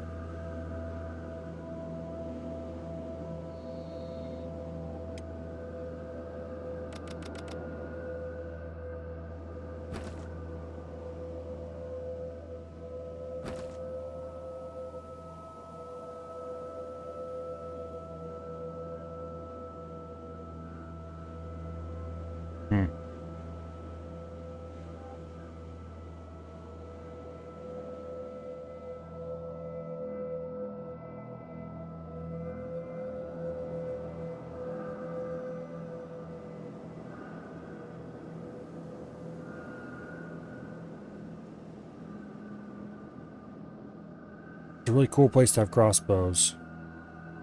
But cool lights.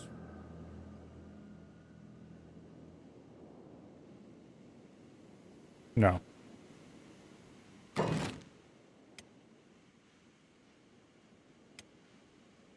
Oh wait, we can't even put spotlights on the wall there because it's shitty wall, not the cool wall.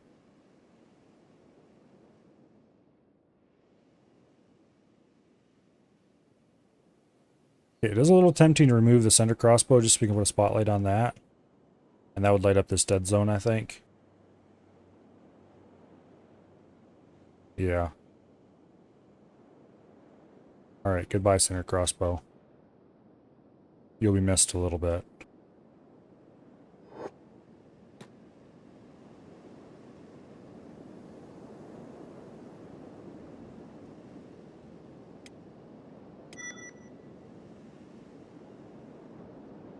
New base or updated fortification? Updated fortification. By a lot, actually.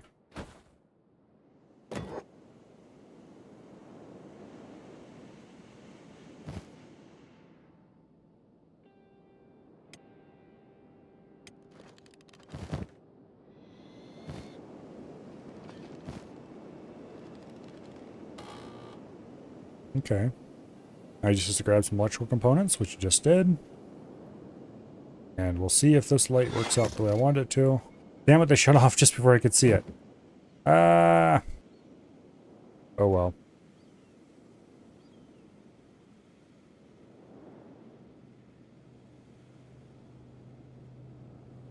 I'm tempted to put a few more crossbows up top here so we can fire out this way, but there's honestly not much reason to do that.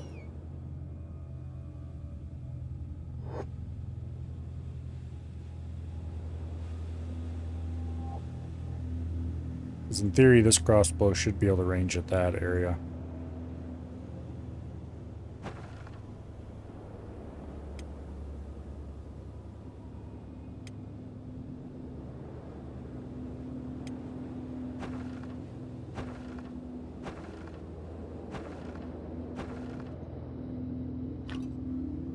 Okay.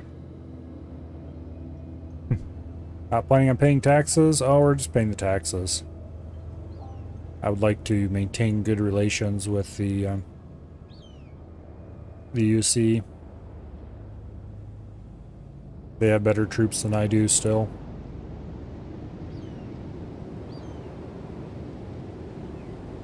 I just want a cool looking front gate.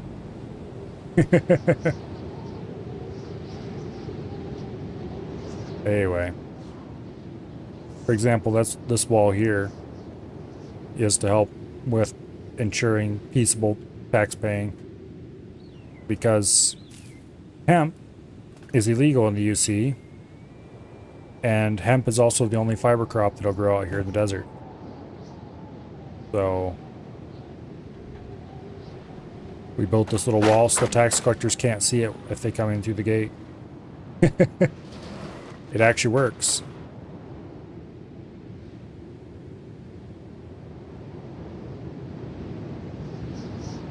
Before we built the wall, we had to pay a couple bribes to get them to turn the other way and ignore my indiscretions, shall we say. But ever since then, it hasn't been a problem. And now with the new fortifications, they don't even come in through the gate most of the time. They just stop out front. Because how far they come into your base apparently has something to do with where they view the edge of your base. And by having these buildings out here, it pushes the edge of the base out enough that they seem to think that standing over here somewhere is acceptable.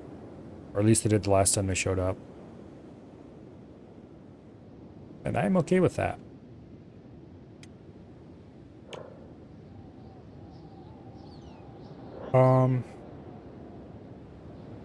I'm kind of okay with where Kumo's Slick and Izumi ended up with their weapon training. The problem is, with the way things are cranking along right now, I can't quite justify pulling the next set of guys I want to train off their jobs. Although, once we build up our building material storage again,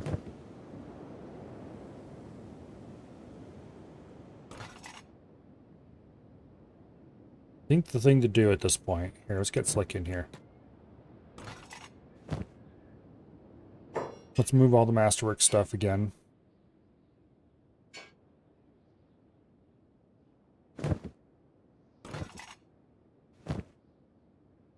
Okay.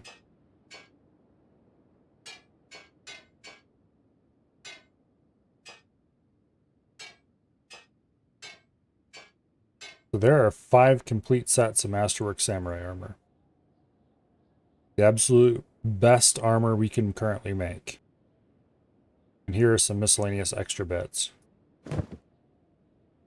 Trying to decide, do I want to equip my starting 5? I already have one guy who has it, so we have 6 total sets. We could equip everybody with these last 3. So if we make 3 more sets, we can equip everybody in the random group with Masterwork grade Samurai armor.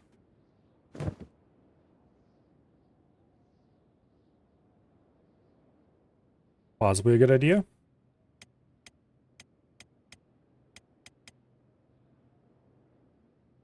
Only 3 of them are properly trained. But we can train in groups of 3, so we only have 2 more groups to train. And this group technically isn't fully trained. They're only mostly trained. Melee combat is pretty high. Melee defense is pretty high. I wouldn't mind doing some special dodge training.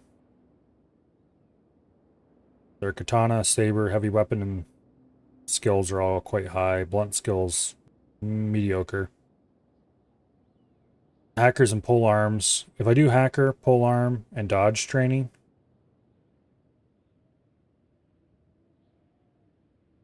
then they would be extremely well-rounded badasses with actually somewhat mediocre base attributes. Although the dexterity is incredible. Their strength and toughness aren't anything to write home about. And they're not bad, they're just not amazing.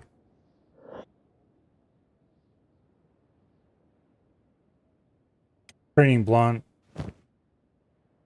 not really worth it. But the thing is, the weapon skills only increase your damage with a weapon.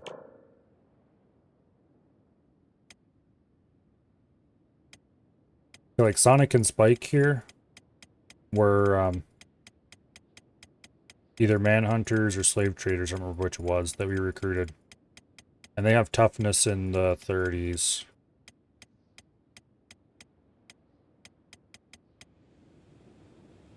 So it's not like... They were pretty competent troops when we got a hold of them.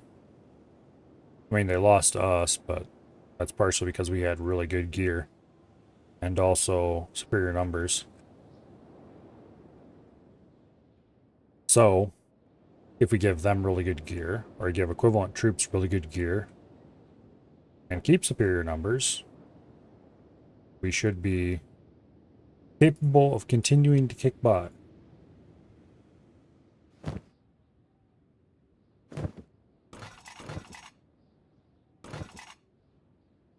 I think that's what I need to do. I need to start... I need to collect another set of 4, at least.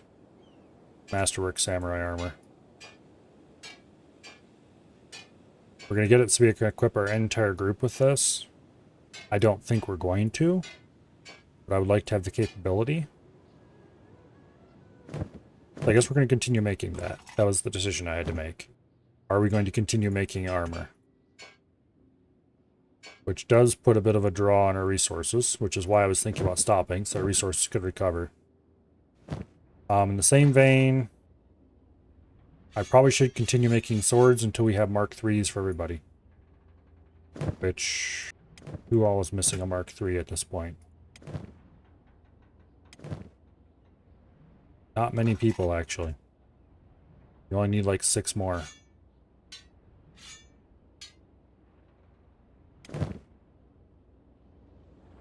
Actually, not even that many. We need 4 more.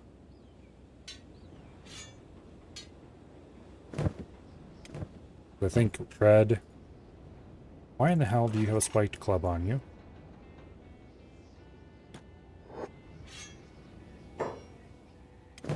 Red, Spike, Sonic, and Bland all need 1. I think everybody else has 1.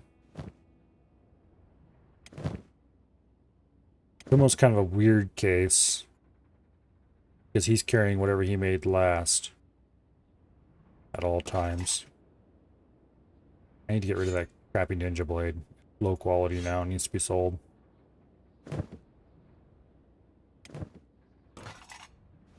The only reason I let him keep it for so long was so that I would have a backup weapon just in case.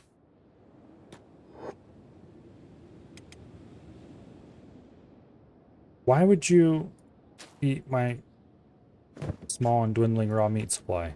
Knock it off. Anyway. Let's go to town and sell this shit. And then I think we need to pack up for another expedition, and I kind of want to go to out here in the Forbidden Isle and see what these 2 ruins are.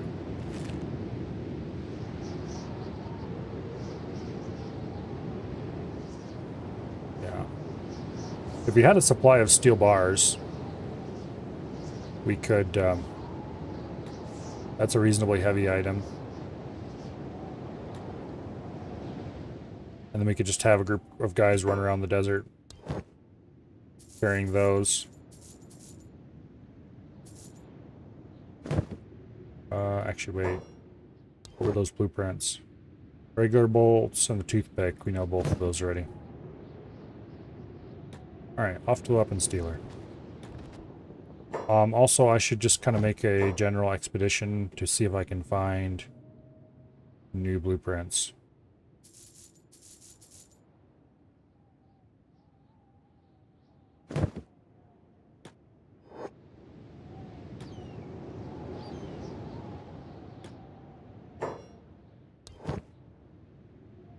This is worth 5,000 to sell. And these are worth 4,000. We're making so much money off weapons.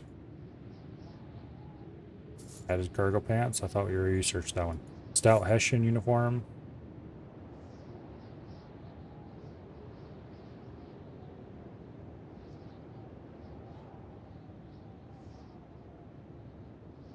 Maybe instead we should take a trip to the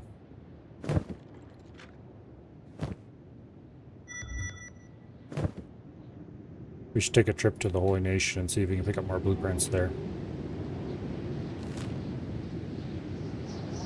Okay, look, our main base icon changed again.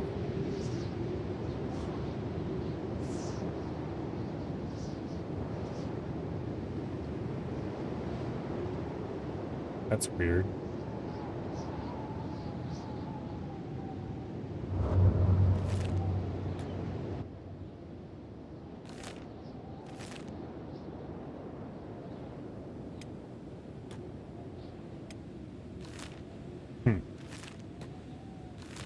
I have no idea what governs that icon. I thought at first it might be the fact that it has walls, but that doesn't seem to be the case. Because it's still got walls.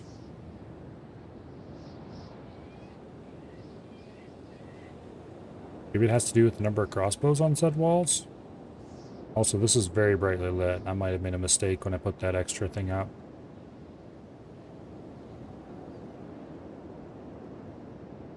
If I remove the center one on this tower, that won't light this area. But this area will be lit. I think that's a sacrifice that I'm willing to make.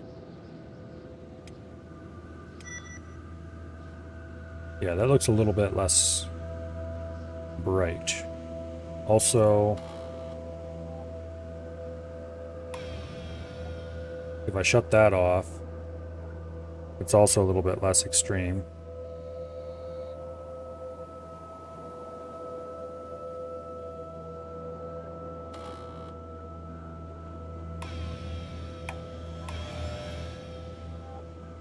You know, I'm kind of okay with removing both of those.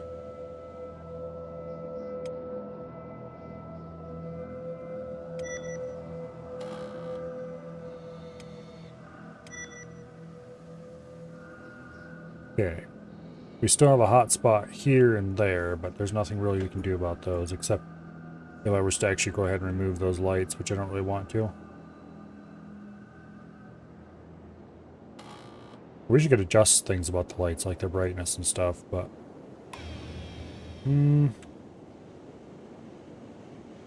If I shut that one off, and I can put 2 crossbows out here, that lights up the front gate pretty well. Yeah, you know what? Screw it, let's do that. And then we'll go ahead and put a couple of mounted crossbows up top. Like that. Each side will have 2 crossbows and a light.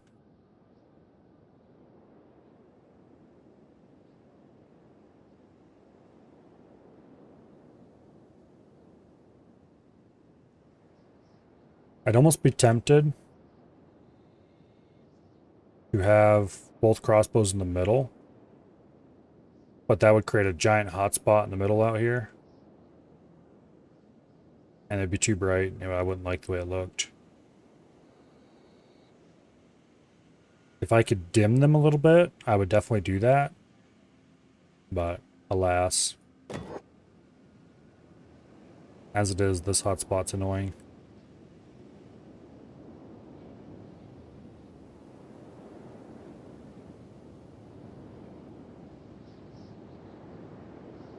Alright. Other lighting.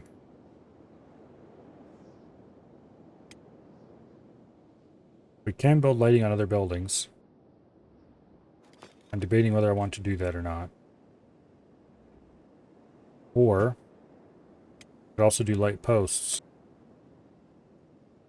Scatter them about. Also, this thing is no longer necessary, because we have a new one over there.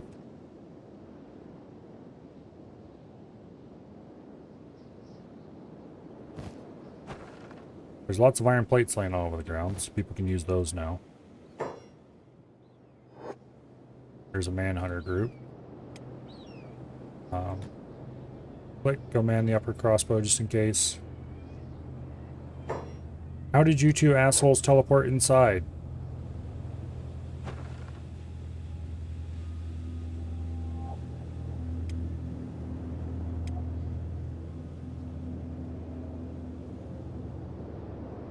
This game.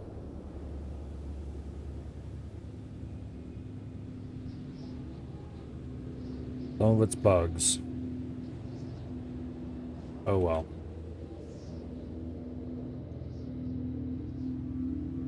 I wish there was a way I could just tell people not to move within a certain distance of my walls.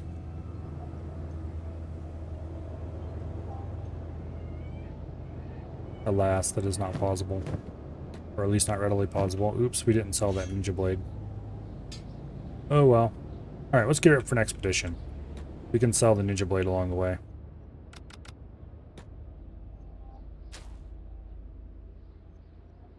Okay, first things first.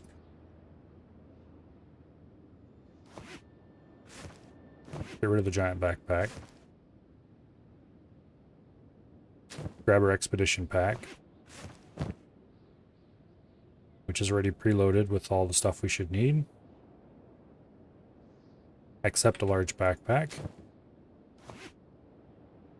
Oops. No wonder it's like, why do we have 3?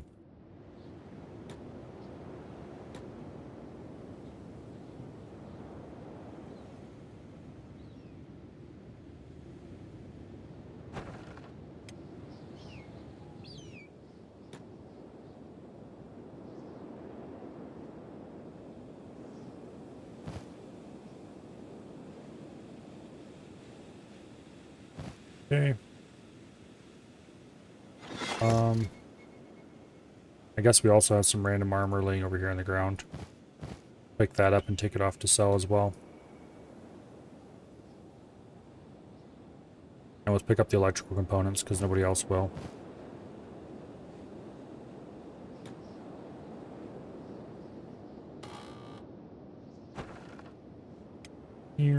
Boom, door closed. Okay. So we want to go to these 2 ruins. And while we're going there, we might as well run past Brink and back Black Scratch. So we'll go to Brink first. This should take us right past the Eye, which is kind of an interesting sight.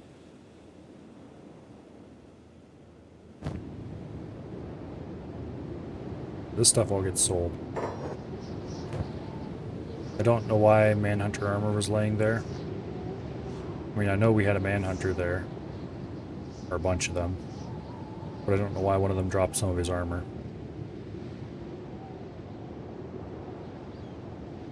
There's the Eye. Perpetual dust storm around some random ruin.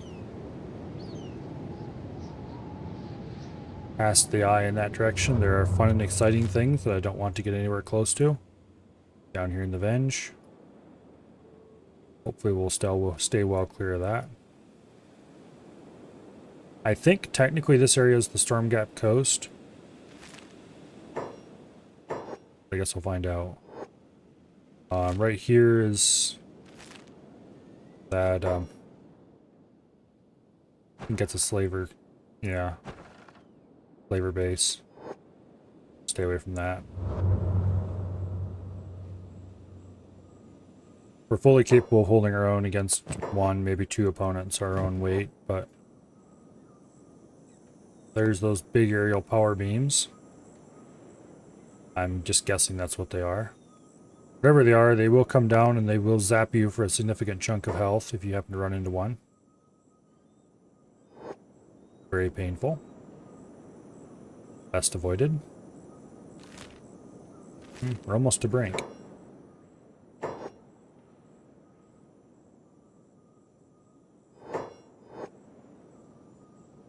Oh, right here.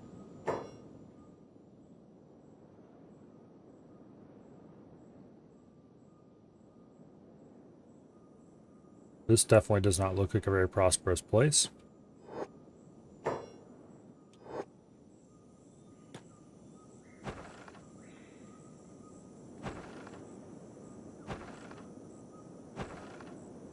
Not surprised the destroyed buildings aren't available for sale. Often they are.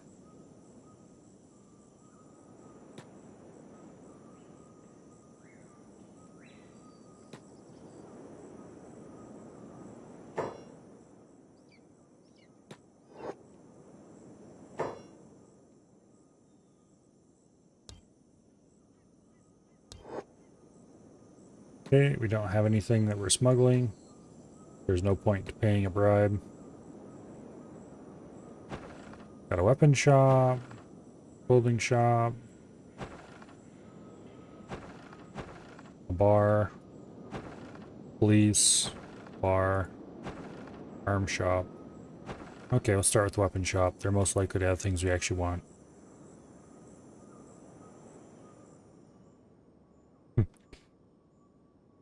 Yeah, hopefully we can get some more engineering stuff and other such fun things. What I really want is a AI core. 2 of them, or 3 of them, or just all of them. Okay, no new blueprints in there. Oh, that's residential. We don't want to go in that. That's a bar. I don't care about that. We have 2 bars right side by side. Not very useful. Clothing shop.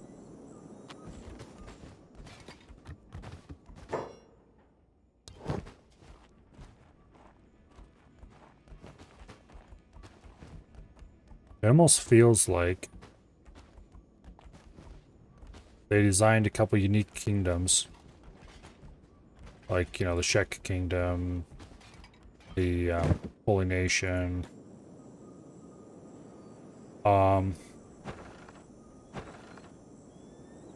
stop into the farm shop. It's highly unlikely they have anything we want, but let's stop in there anyway.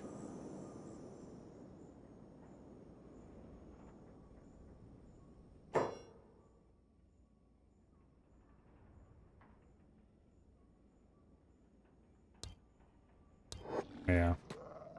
For you, dude. Get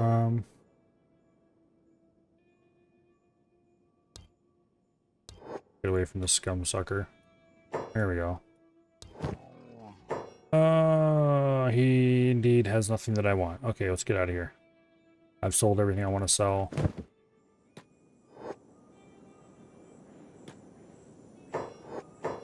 Anyway, it almost feels like they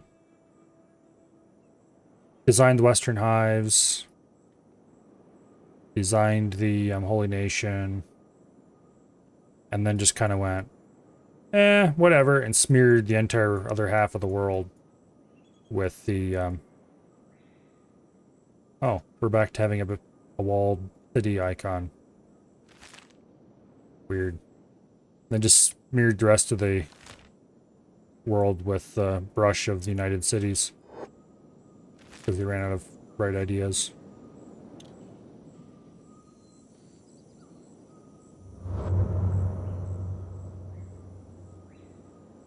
Discovered Black Dog HQ. Probably want to avoid that. I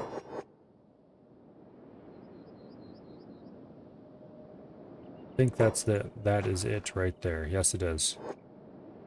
Okay, well, I'm not terribly interested in going talking to a bandit leader.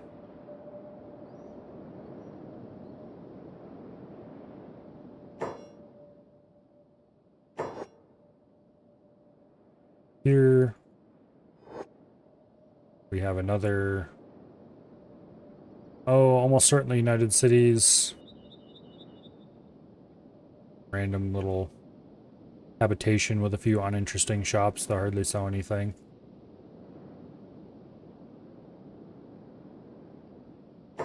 And certainly don't sell anything new.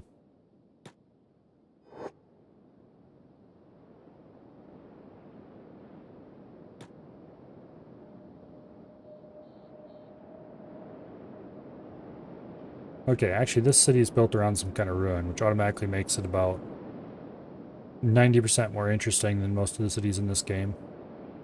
Also, my frame rate is dying.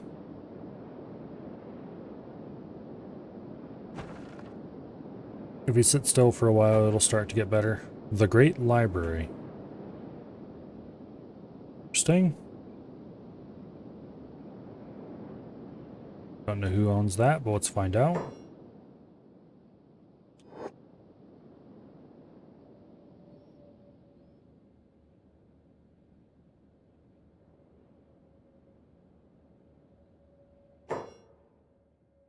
Okay.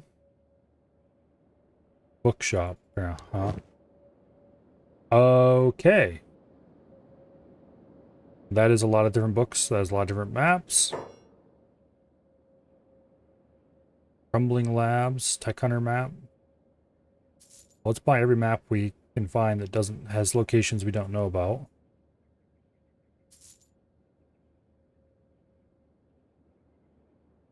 Most of these we know the locations already. Map of the Ashlands. Goes Ashland Dome number 1.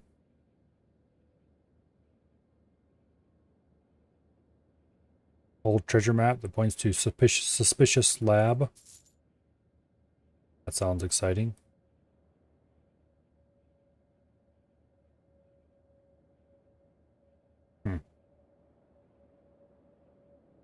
We have a bunch of other books. But all kinds of random things. Mostly lore.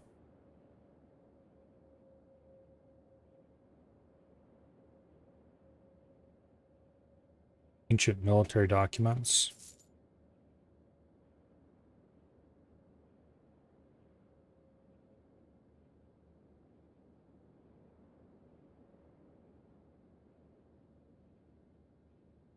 Yeah, okay. And then here is the real gem. Mercenary leather armor.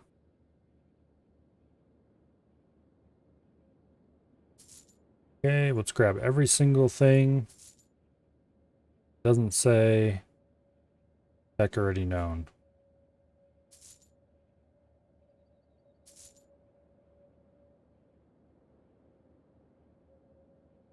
It's going to be a lot of money. Some of these we definitely already know the research, even though it says we don't.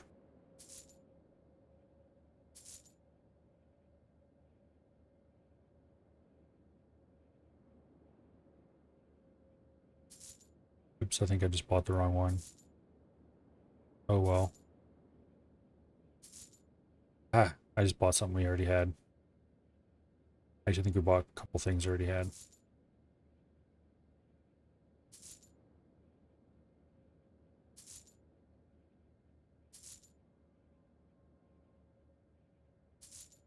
Okay. We already knew that. Sure. At least we can sell them back.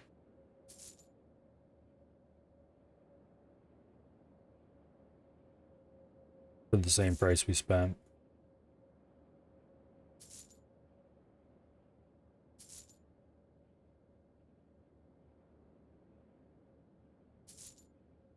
Yeah, some of these we can definitely make already. But bizarrely, we don't actually know the tech, quote unquote.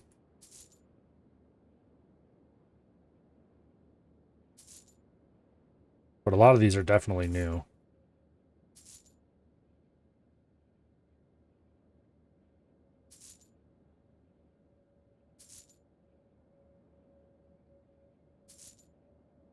That's fancy. We can make noble robes.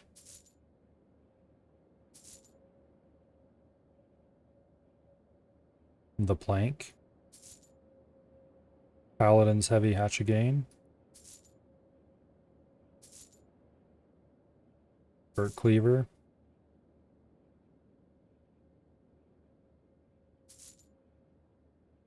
There's a lot of money we're spending here. Fragment axe. Hell yes. Unholy chestplate. Interesting. Dyed turban. Okay, I think that's everything.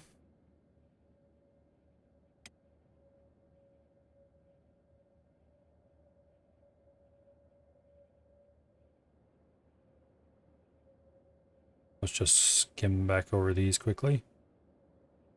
See if I spot any changes in displayed text.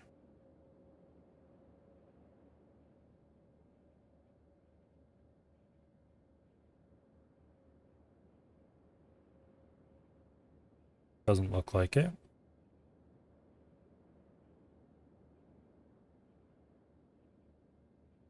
Okay. We definitely got all of them that we didn't know already, and we got a bunch of them that we did know. That we're gonna have to sell back.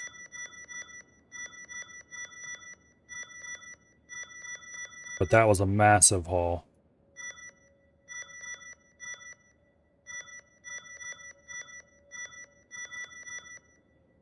Oh, I didn't miss by as many as I thought I did. Only 4. Okay.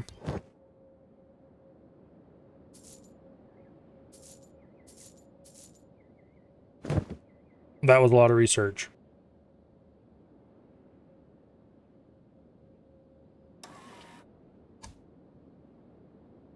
Okay. I'm curious what this is.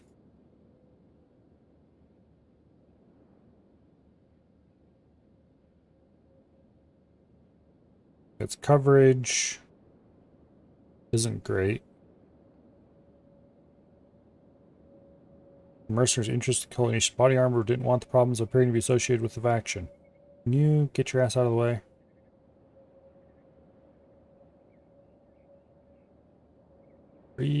Anyway, 100% chest coverage, 100% stomach coverage, 40% in each leg, 25% in each arm. I think it actually is the same as the Holy Chest Plate.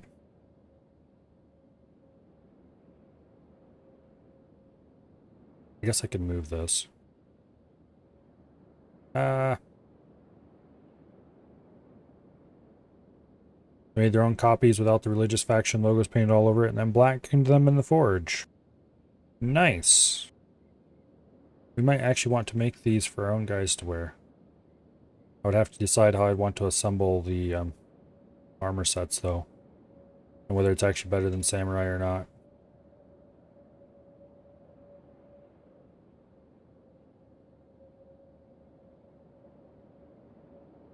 Like, Samurai has better coverage, but it doesn't cover the legs at all. It doesn't have 100% stomach coverage.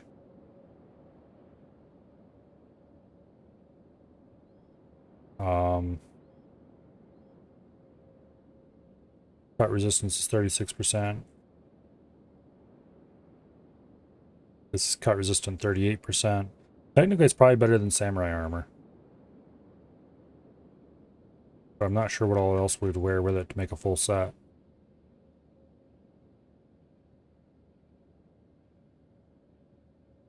Like, there's not much good leg armor available.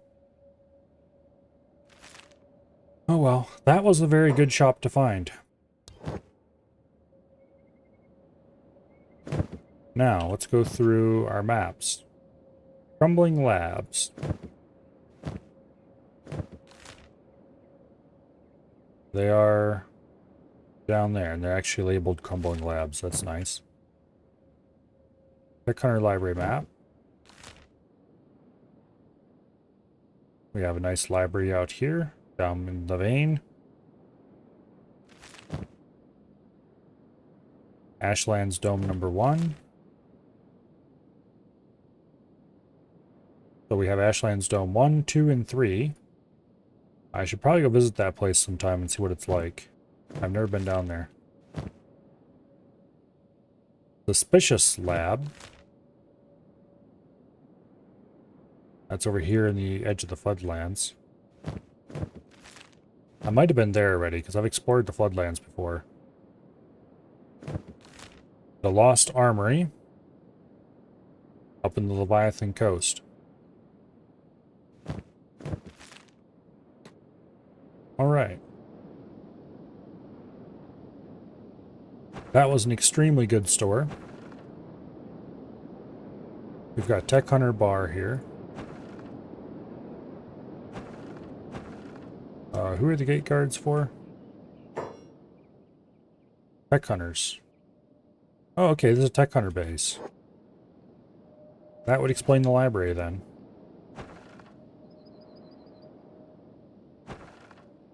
There's a way station. Tech Hunter shop. It's closed, yeah. Okay, we'll have to wait till morning. But still.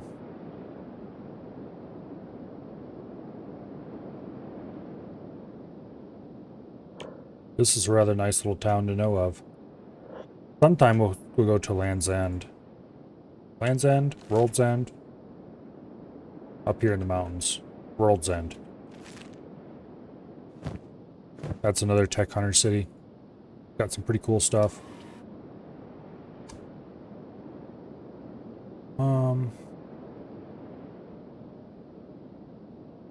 90% head coverage, 28% cut resist. Not sure what it looks like. If it looks stupid, I probably don't want it. Tin can is 100% coverage, 32% cut resist, but it's also got some pretty major minus issues. Whereas the Paladin one just has a -2 melee attack, which isn't a big deal at all. What about the Samurai helmet? Armored faceplates, only 75% coverage. Pretty good resistance though. Visored helmet, -5 perception bonus, 90% coverage. Masked helmet's 100% coverage, -5 perception. Only 26% cut resist though. Police helmet, 26% cut resist, 35 points harpoon resist.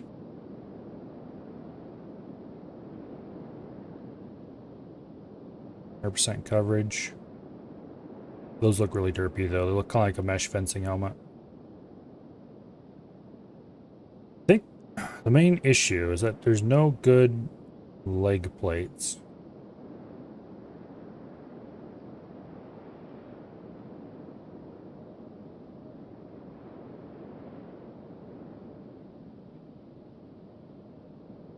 Except the samurai ones.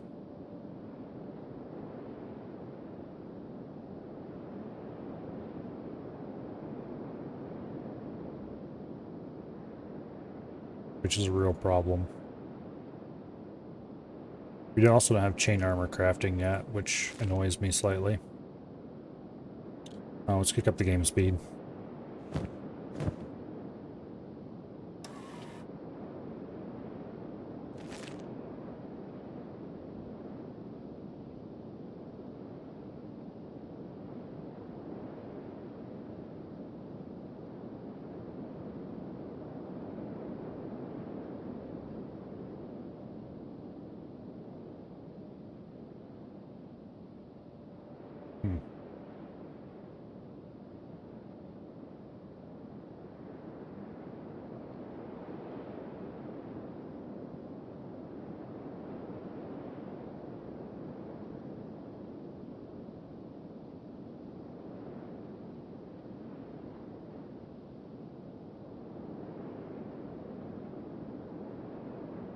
Anyway.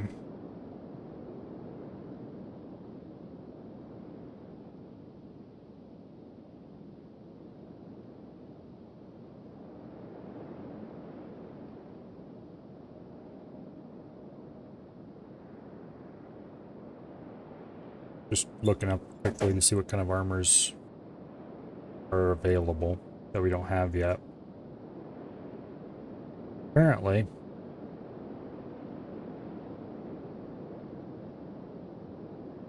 there is a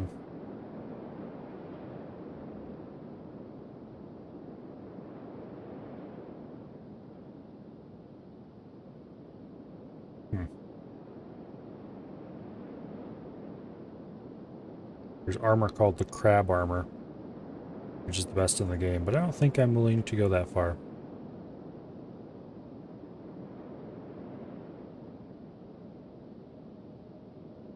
Yeah. Apparently, the samurai leg plates are just the best leg armor, which is really annoying. I was hoping there'd be more options.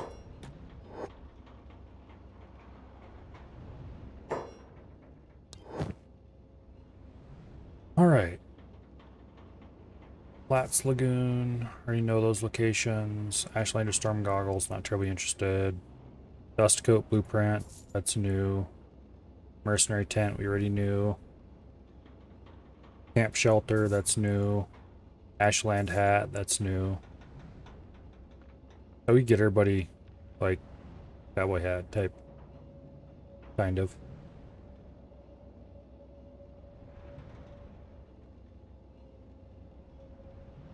Okay, everything else is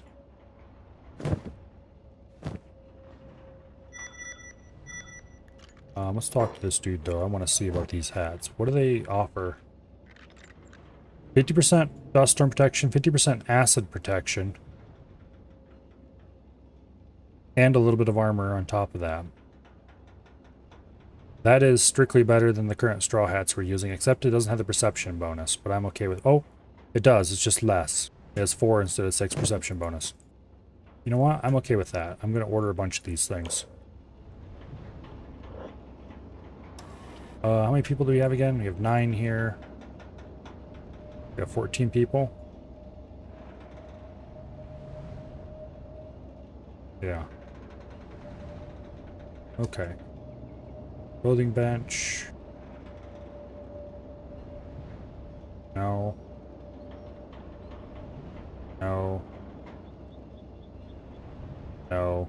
Dan, they must be considered chain armor or something.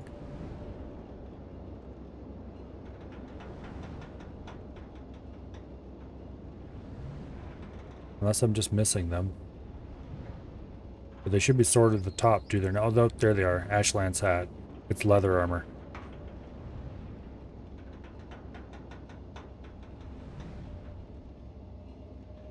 Okay. Now the thing is, I want masterwork grades for these. But I think I'm going to wait longer to have them made. On second thought, since they're leather, we can't just crank a ton of them out. If they were just cloth, then I would just crank a ton of them out and take the masterworks out of the group. But anyway, Black Scratch.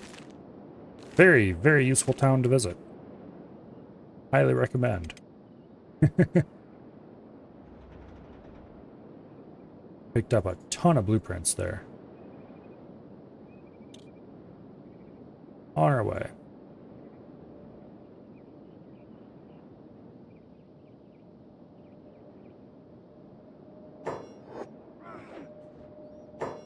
There's some interesting large ruins.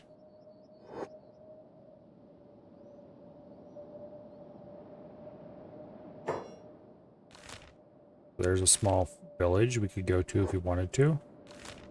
We're going to this village down here. That's kind of between the Stormgap Coast and the Outlands.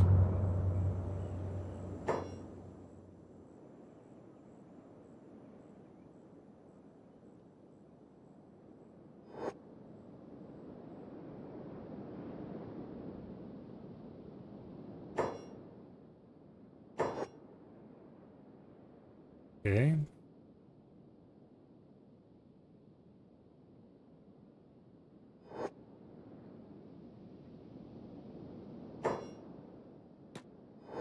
So, whose village is this? The gates are shut and locked.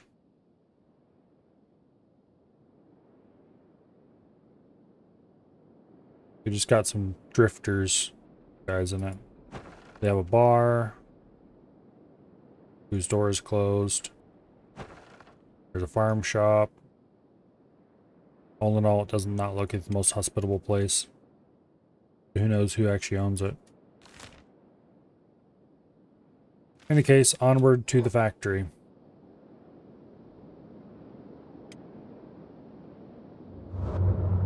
I'm really quite curious what this place actually is like.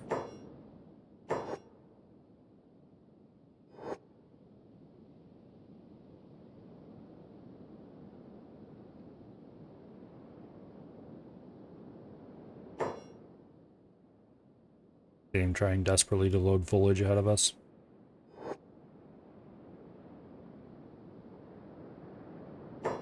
This is on an SSD. And not only an SSD, but a Gen 4 SSD. A not slow one. Imagine what this was like a few years ago. When the game was younger.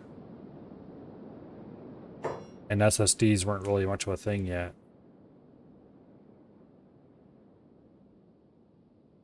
This game's performance, when it was new, was absolute dog shit.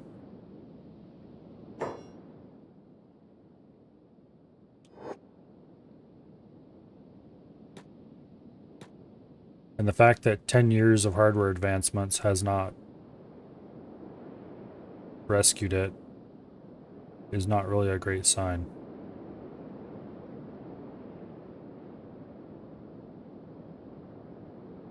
Anyway, here we are at this factory. Let's swap out Go Fast legs for Go Sneaky legs. And let's find out what's in here.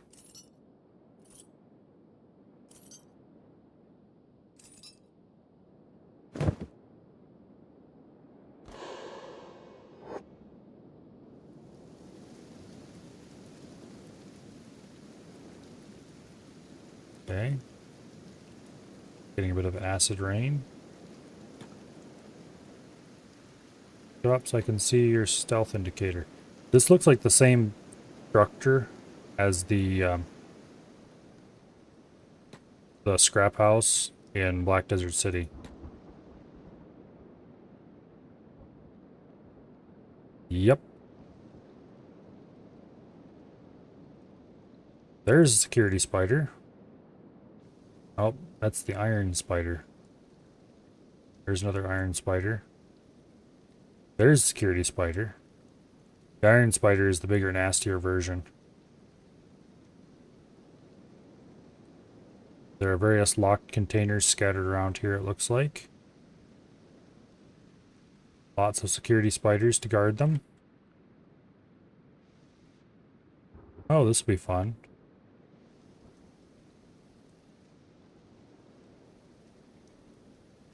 Iron spiders everywhere, security spiders everywhere. There's an old world safe. That's probably valuable as hell. Alright, let's find out just how stealthily I move. Let's drop down to a walking speed.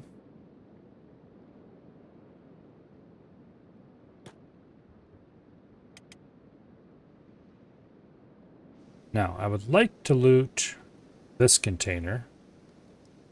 However, there's an iron spider right there.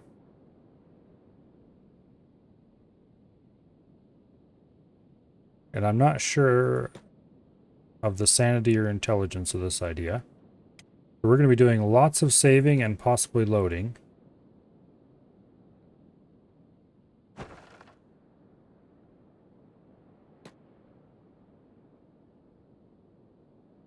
Okay, if we hide behind the metal box.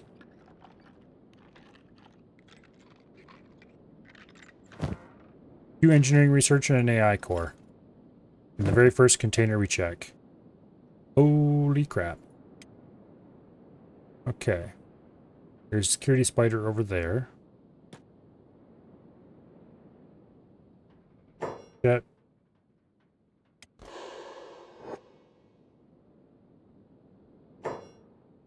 Shit. Run away, run away. The whole place is woken up.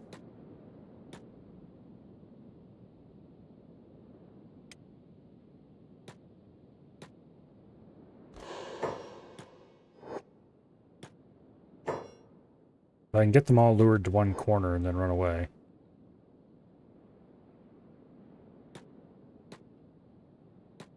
Okay, run over to the other side. Run, run, run.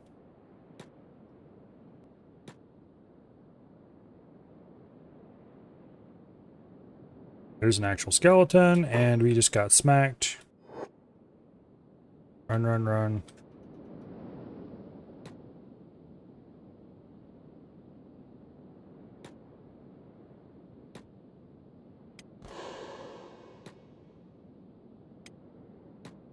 Okay, we should have clearly booked it for the exit as soon as they spotted us.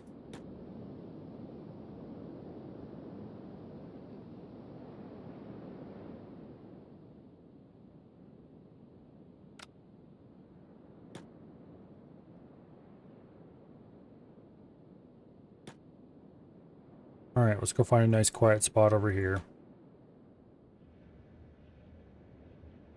And lick our quite literal wounds. While every security spider in the place comes stomping down the main stairs.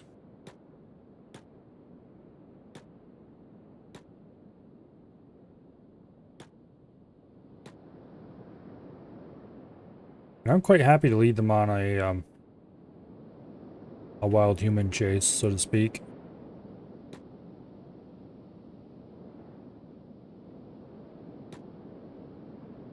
As long as I can sneak back in later. Looks like we took mostly blunt damage to our stomach, which is the actual only part that has to heal.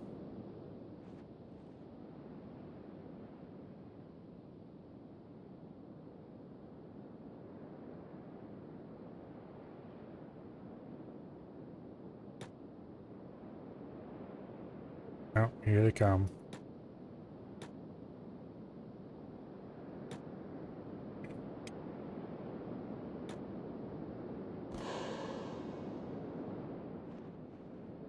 And 0% chance of knocking this dude out.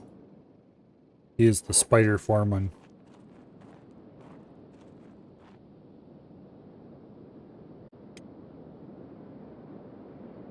Our stealth is still 100%.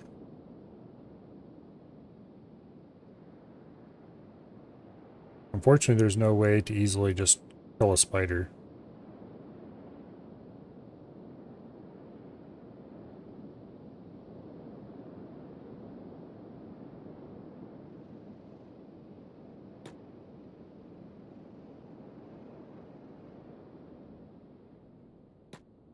Try to hide behind a rock. There we go.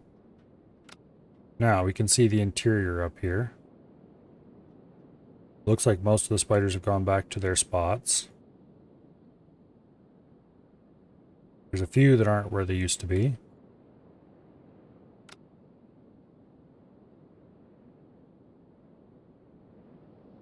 Namely these. We would have to get up the stairs somehow without them spotting us, which is going to be exciting. Well, you might be able to do it. And if we can, we'll have a slightly easier time getting these two containers. But hey, we have 2 engineering research and an AI core. You can't complain about that.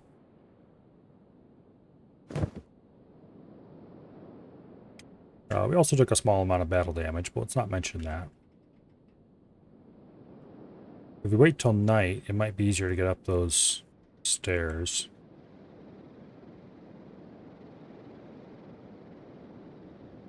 It looks like there's 3 security spiders and 4 security spiders and 2 iron spiders stuck down here. I would really like them to stay stuck down here. Problem is, I'm not sure how we can get back up onto this without going right past them. So we might have to wait until night and then circle out around the building and come in from the back and go straight up the stairs as soon as we can.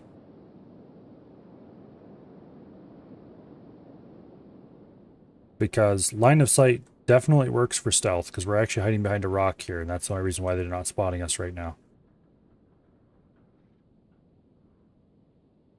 Let's actually go around the outside of the building here. Yeah, see, right now they're about to spot us.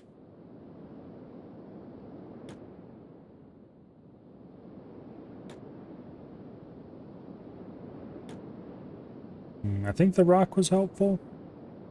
Hard to tell.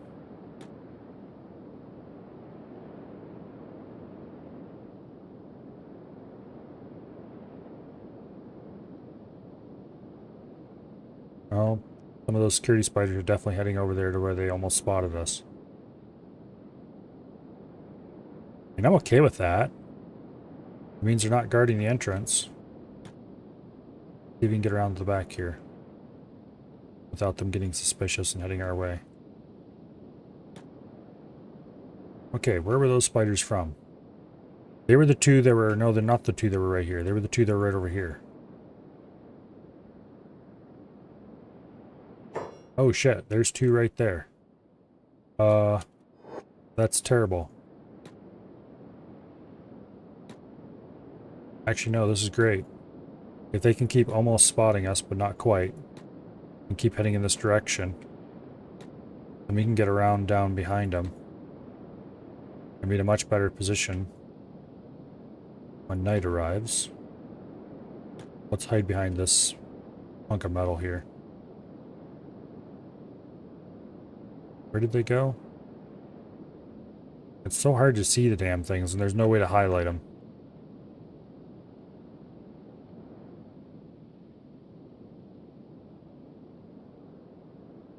But they were right here, and last seen they were headed this way. They're probably up on there somewhere. There they are. Right there. Oh, shut up about your skin. You'll be fine. So when night hits, there's at least a small chance we can blitz our way up the stairs before these guys notice us. Small chance. But hope springs eternal.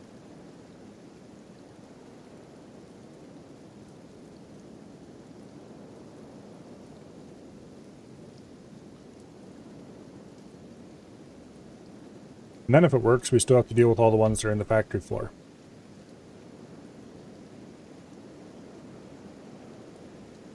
But at least the ones that are outside seem disinclined to move for the moment. We could get almost spotted by some of these guys and try to lure them off this direction.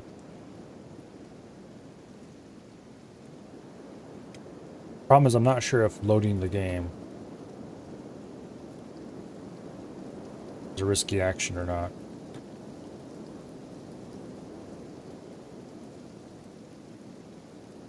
Okay, we want to lure these ones.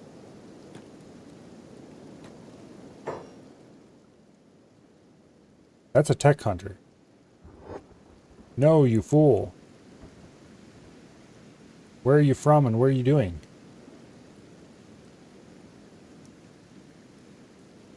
Well, that ended very badly for you.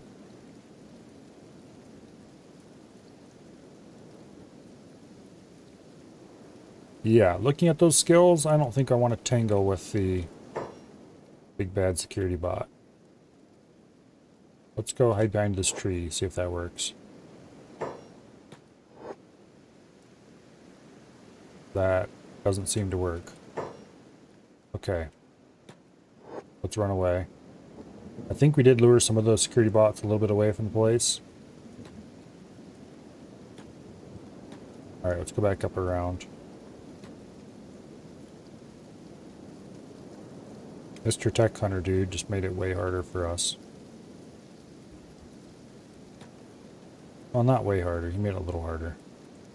Because we have a spider up here now. And we have a spider over here.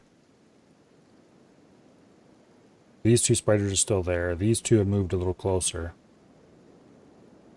The ones I was actually interested in trying to lure did not get lured. The others definitely did.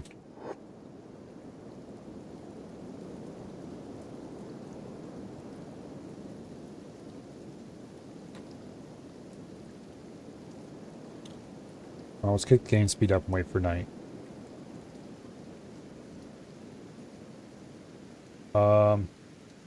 Those two spiders are going somewhere.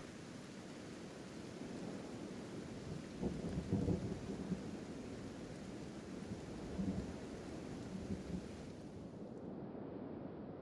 wonder if that was a spider patrol I just didn't spot earlier. There's two iron spiders.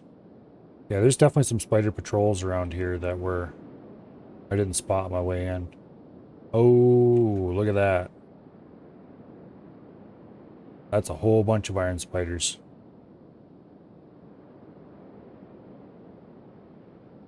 Yep, that's no good.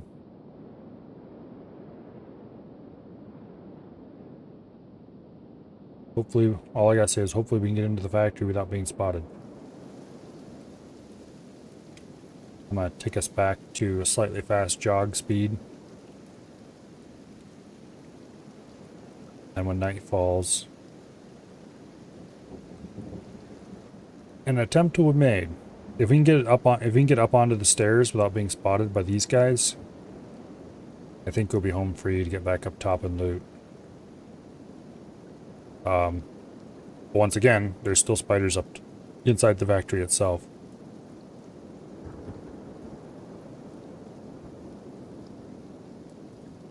So this is all very non-ideal.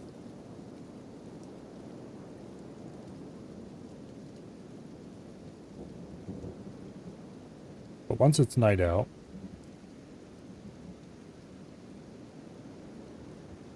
and it's no longer light,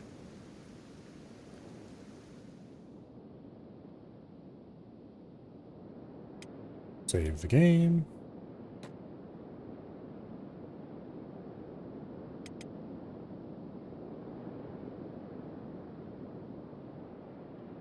Sneaky, sneaky. Can't see me. I don't know if going slower actually makes us stealthier or not. But it makes me feel stealthier, so I guess that counts.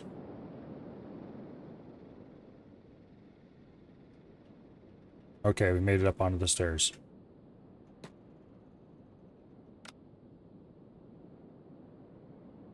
Alright.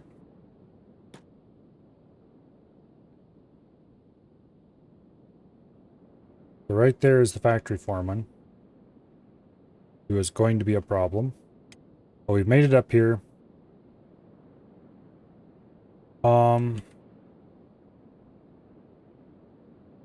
Okay, if I sneak around the outside here.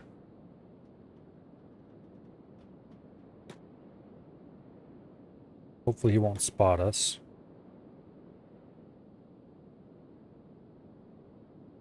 I think he is kind of looking this way.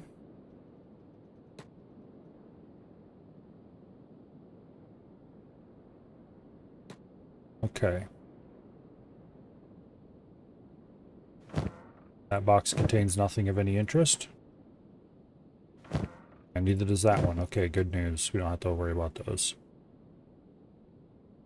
This one, on the other hand, is locked and therefore is much more likely to contain something interesting.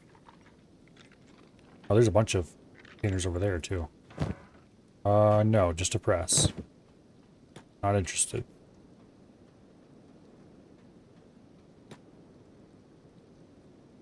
Okay. This, I think, was the one we were trying to loot when we were spotted by the spider who was right here. Another AI core? Hell yes.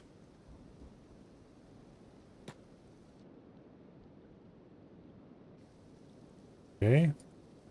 We have some, quote, weird queer crates, end quote. Got a spring steel. We don't need that. We can make our own now. Motors, we can make our own. Or we will be able to make our own once we need them. Okay. Now, on the next row, we have a security spider halfway down and an iron spider at the end. I don't see any crates in that row. There is a plate feeding station and a robotics bench, but nothing else. On the outside row, there's actually no security spiders left anymore. There used to be a bunch over there. Or at least, I mean, like one or two.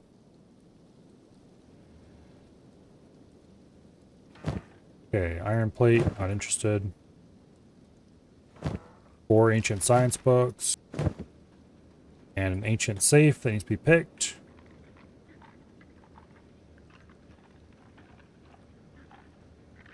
I think getting spotted. Oh, there's another AI core. Holy crap. And we'll take the skeleton repair kits, because why not? We'll leave the rest of the stuff here, because either it's useless or we can make it later if we need it. And also because it's heavy and we don't need to be carrying more weight. The only reason I'm taking the skeleton repair kits is because they're the end product of a fairly lengthy production chain. But I think we've looted this place now. And that was a lot of very juicy loot.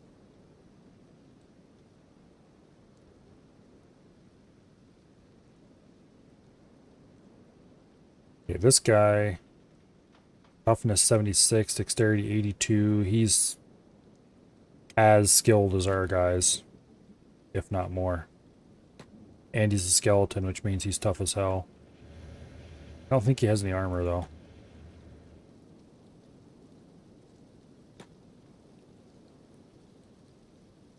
It looks like he doesn't have any actual armor. He's just really tough. Yeah, we got 3 AI cores and 4 ancient science books and 2 engineering research out of that. That was a good haul.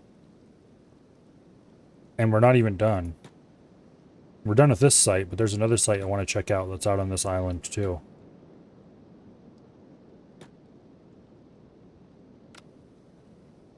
Okay, now we just have to make it out of here without getting eaten.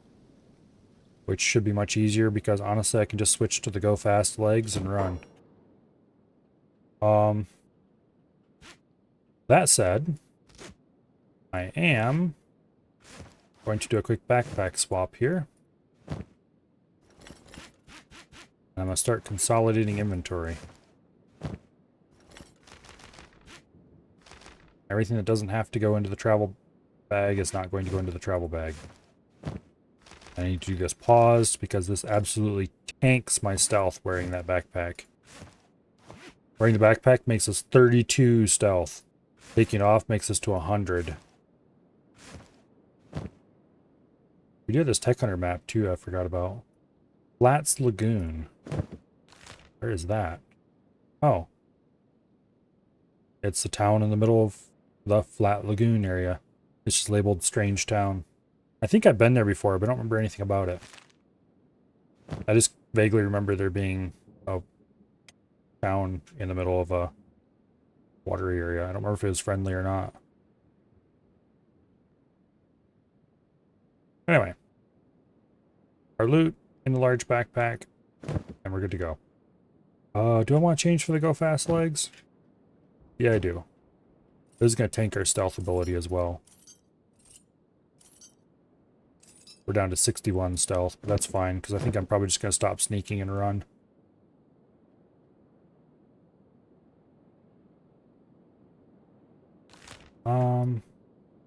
Okay, this ruin is the other place I want to check out.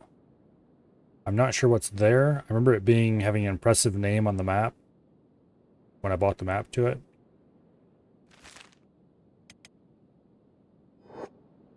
Okay. Let's do a little bit of sneaking. When we get close to the bottom of the ramp, I'm just going to turn off sneak and run for it. Okay, go, go, go. Oh, I need to order him to run too.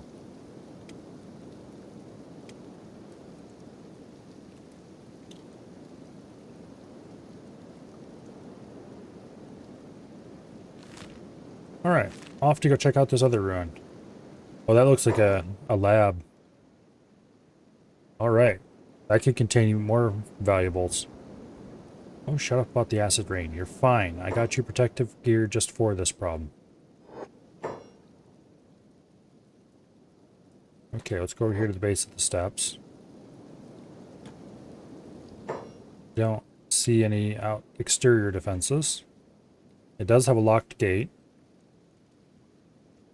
Go ahead and switch legs.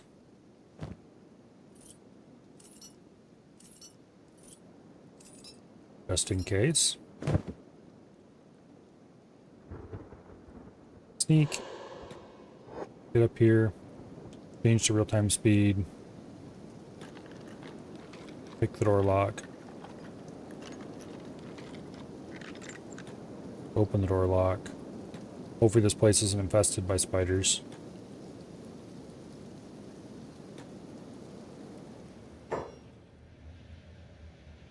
Well, it's infested by security spiders. Not the same thing. There's various food storages in here, all of which will probably be empty.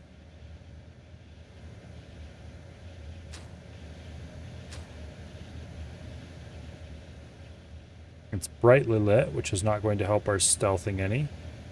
The only actual entrance is over here. We need to get over here to get up the stairs. We can't go through here. And we don't want to try to sneak around there anyway. Our only hope is to sneak through here and squeak around behind this guy without being spotted. Good luck. Oh, there's a little container that I probably should loot.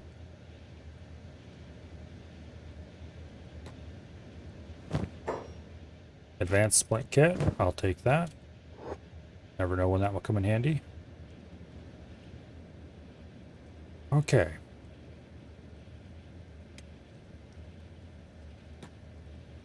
We actually bumped into the thing and he didn't notice us. Alright. I saved.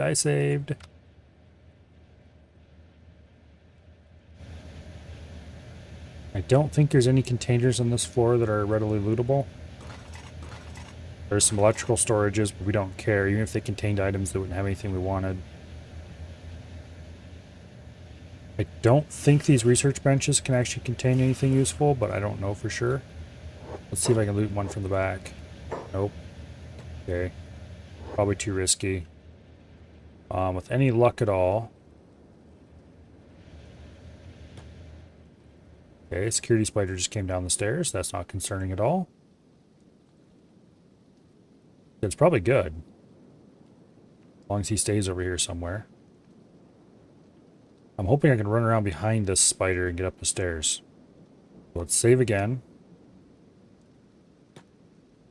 No, get your ass back here.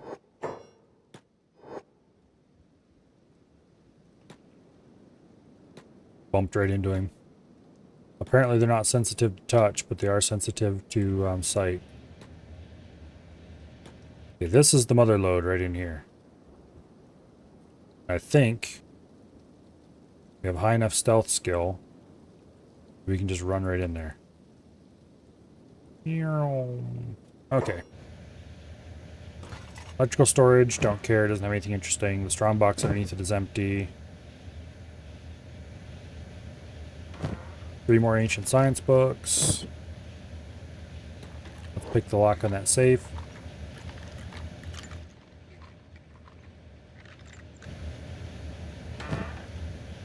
Five more ancient science books. Okay, here, we need to stop using this backpack. We'll take those. We can't wear that backpack for long, though. It's a problem. Because we're trying to be stealthy. Shh.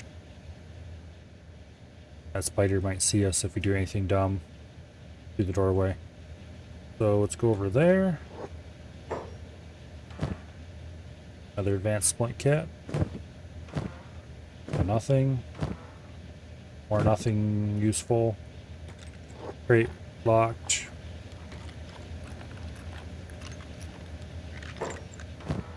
Nothing of any real use.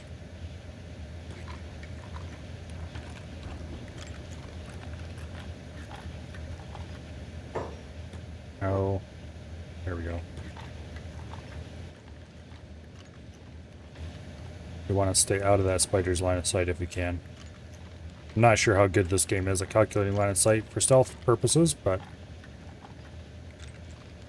Oh, care must be taken. Okay, there's nothing good in there either. Boo.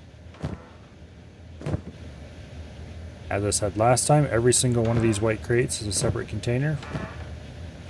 Advanced first aid kit. Don't mind if I do.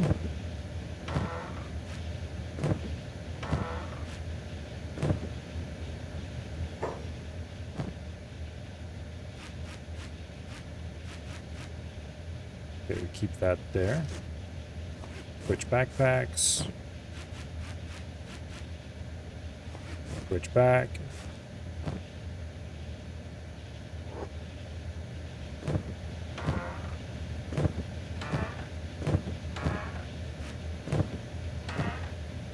Medical supplies, I'm pretty sure are just a trade good. Yeah, nothing in there. We've cleaned out that whole pile of crates. 3 more ancient science books. Pick the lock on the ancient safe.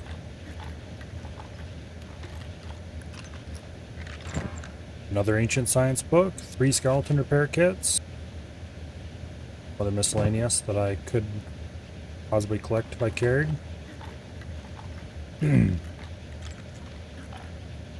I want the light, easy to carry, and or extremely valuable loot. I don't really care about the other stuff right now.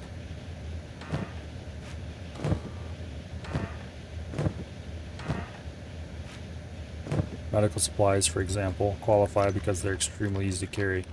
We're kind of in view of the spider, but for some bizarre reason it thinks it's dark here.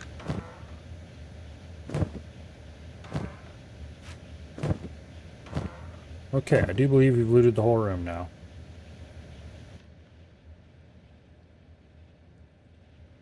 So, let's book it back out to there. Right past the spiders. Okay, good deal. Now,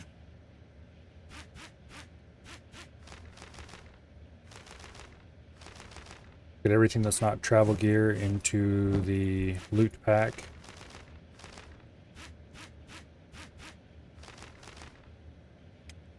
And there is our haul from this place. Well, these two places, I guess. 16 ancient science books, 2 engineering research, and 3 AI cores.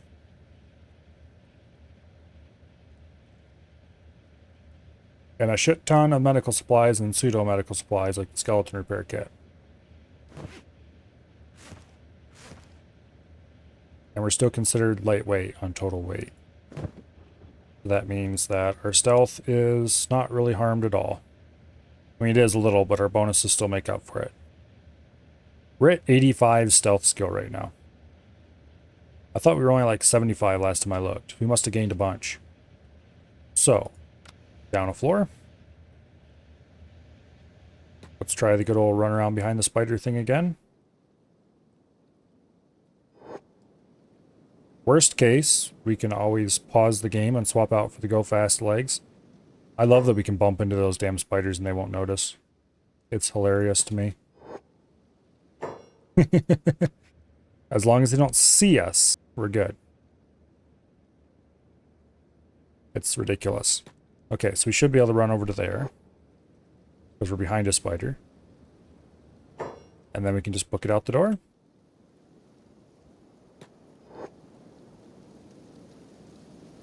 And we're home free.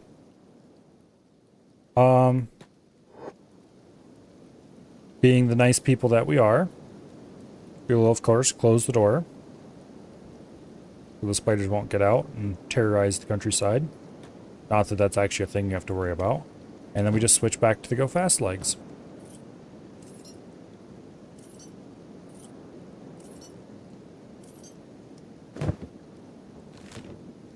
And we've looted most of, if not all of, the stuff in the Forbidden Isle. That was a very nice haul. Let's see what path it takes if we just order a guy to go straight home. We'll have to watch him, of course, to make sure he doesn't try to do anything dumb like swim across the ocean. But oh, stop whining about the rain. You're fine.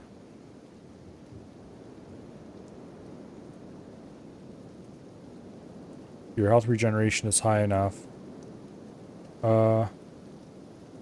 This is looking suspiciously like he's going to try to swim across the ocean. Yes. How about no?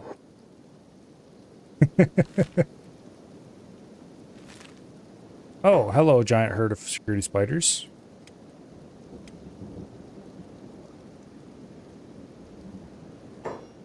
It's too bad you're slow.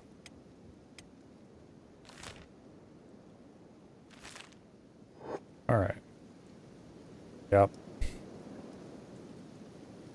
His swimming speed with all these robotic limbs. Yeah, 19% to swimming for each arm. 5% to swimming for each leg. Or minus 5% to swimming for each leg.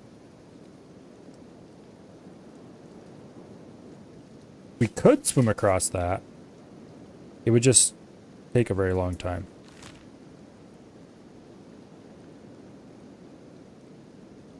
It's definitely the most direct path home, though.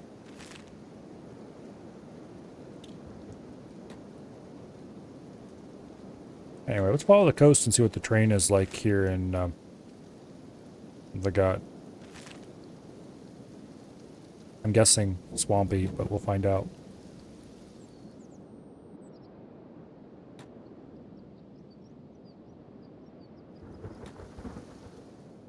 I guess it wouldn't hurt to acquire some swimming skill at some point. I mean, we have a little bit already from earlier in the game. But I would rather get these valuables back to base as quickly as possible.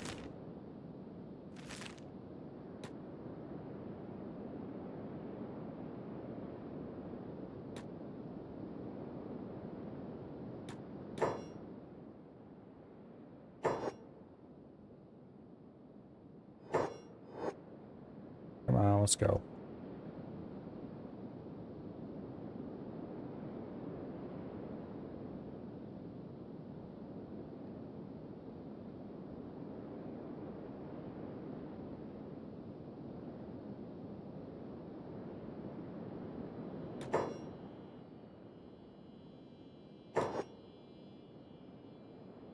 I have bothered to trade.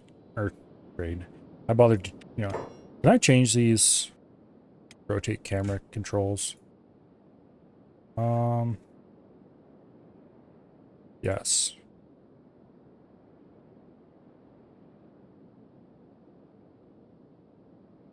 There.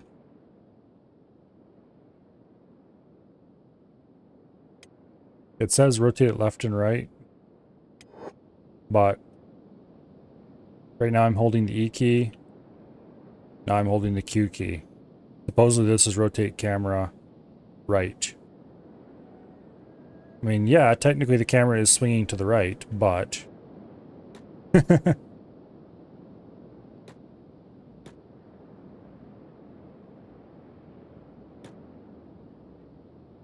I don't usually use the keyboard to control the camera, but I was holding down the mouse button, just have him run toward the cursor. It was driving me nuts. Yeah. Basically, it's just inverted from what I wanted.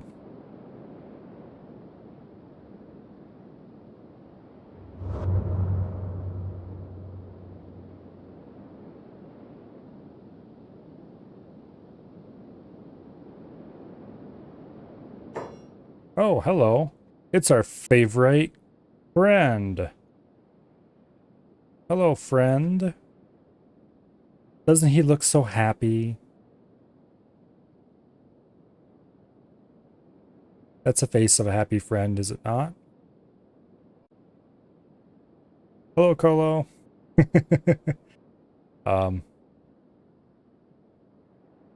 Yeah. You're our other friend. This is our much more exciting, in a very, very bad kind of way. Alright, how about we not deal with that particular friend, and we go out this way somewhere. Good thing we have our go fast legs on. Also, we discovered Strange Village. Must be this place. That is a beak thing. Like these. Oh, look, there's a little beak thing. Isn't it cute?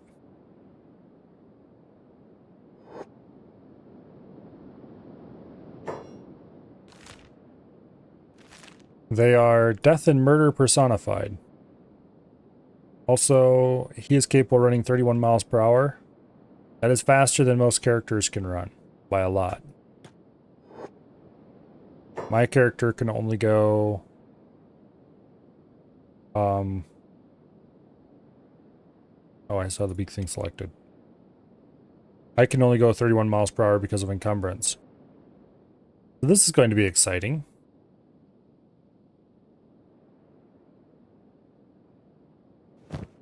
Maybe I should throw some heavy things at the beak thing so I can go faster.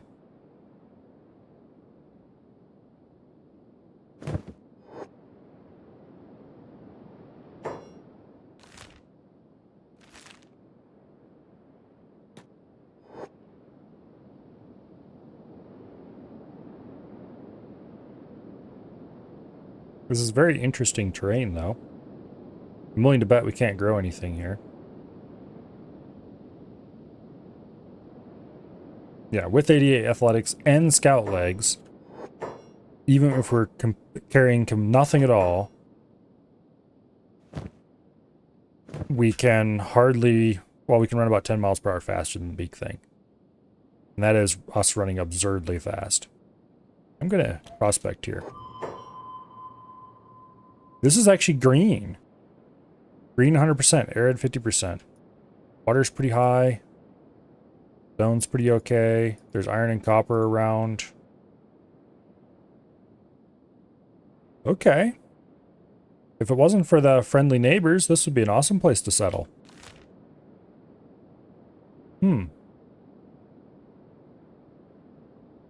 Oh, there's the strange camp we spotted. What all can we grow here?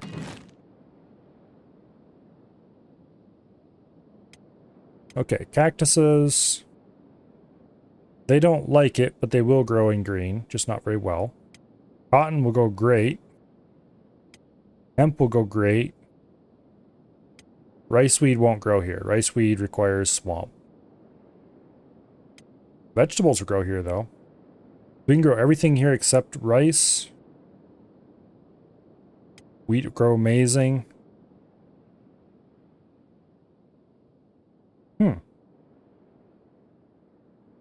Okay.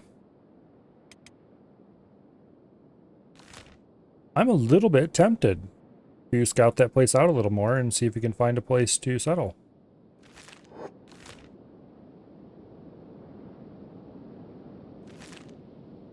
We would have to have some pretty badass fighters to keep the big things off us. But that's not an insurmountable problem.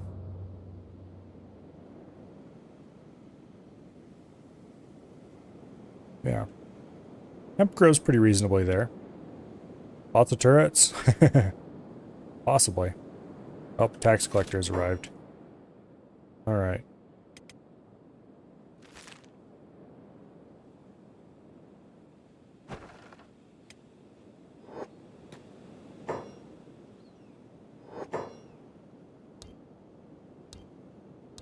Yeah, don't throw a hitch in the ass.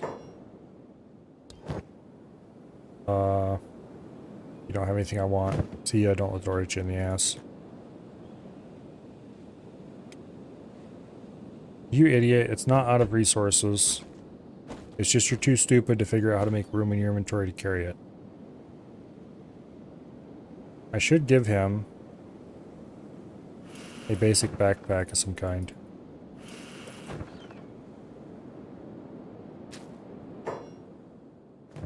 I don't know if that'll help or not. There you go, small thieves backpack. Oh, he's out of trading range.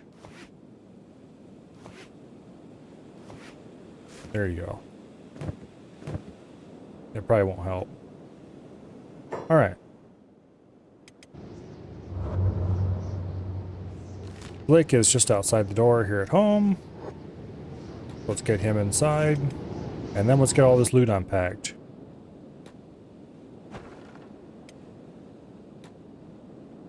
So the next time it comes time to build walls, I might consider scouting for a location out there. Because this would have much better farming opportunities. If I can find a good spot. Because right now, hemp grows kind of begrudgingly. 38% yield. Cactus grows great. And wheat kind of basically grows. Nothing else grows for shit. Just the bare minimum needed to run an industry.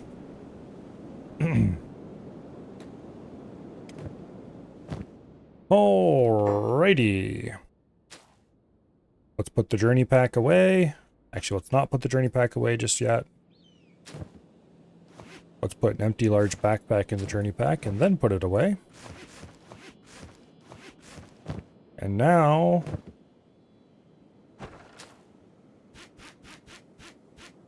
we have to put all of our loot away. We have tons of skeleton repair kits. We can make these if we want to, but there's no reason to because we get so many of them in loot.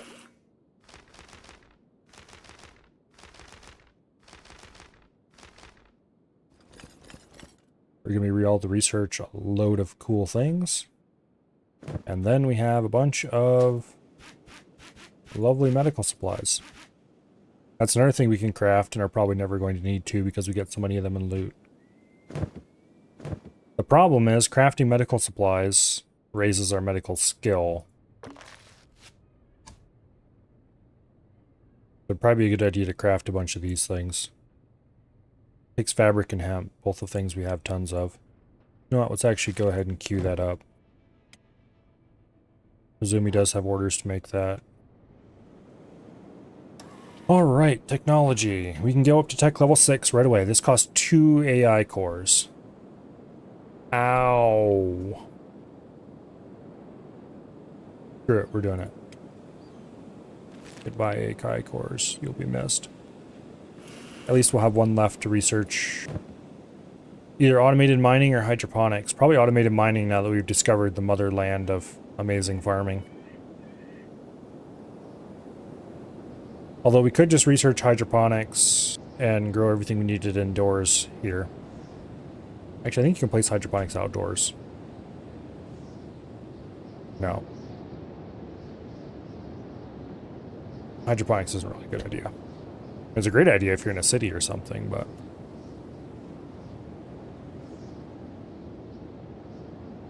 Also, that would suck up so many science books. Because not only do you have to research the basic hydroponics, but that doesn't give you anything. You then have to research all the individual crop types. And they're not cheap. Takes between 4 and 6, or 2 and 6 ancient science books for each one. Or no, it's between 2 and 4, I guess. I thought some were 6. But we could get access to all the different crops if we did this. And we will eventually want to do this just so we can grow everything. I don't know, do I want to move? Part of me wants to move, because it'd be cool to be able to grow all the crops. The other part of me is like, screw it, we can just do hydroponics. Build a few station houses. Beast trader. Fine. Can't survive without some animals? Oh yeah? How much do you want to bet?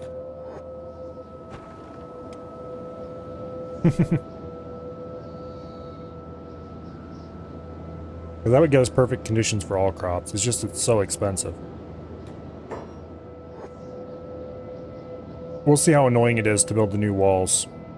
If it turns out to be obnoxious to build new walls, we might just go ahead and build a new outpost somewhere. But then we'll still have the problem of building new walls, so unless we find a really flat spot, maybe not.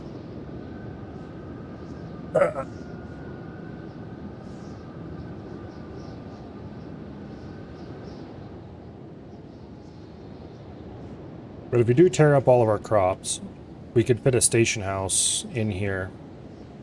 And we'd probably fit all of the hydroponics we need inside that. Station house is this thing. It's large, it's relatively square. It's got a large roof that can also be used for more building material, building space.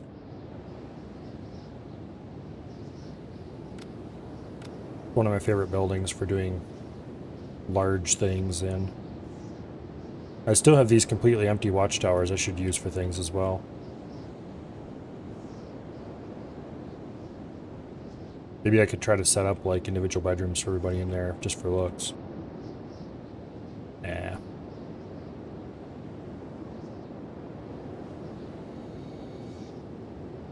I will have to remember this place for possible future base purposes. In possible future runs. As much as I like to complain about this game, it is fun.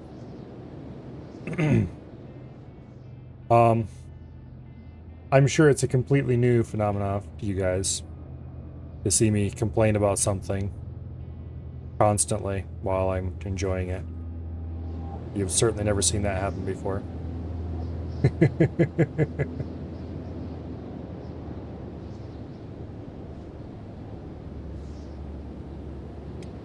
Anyway, let's find out what our weapon and armor situation is like.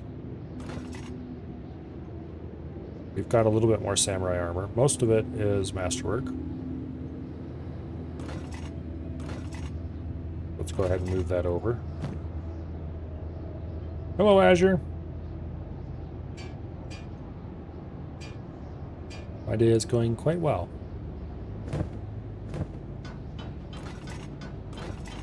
Okay, let's go sort this stuff out.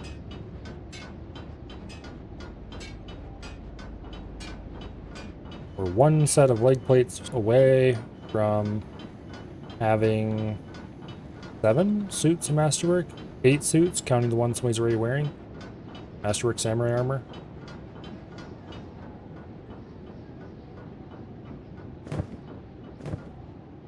And while technically we could make better chest pieces than the Samurai chest piece, probably not worth it.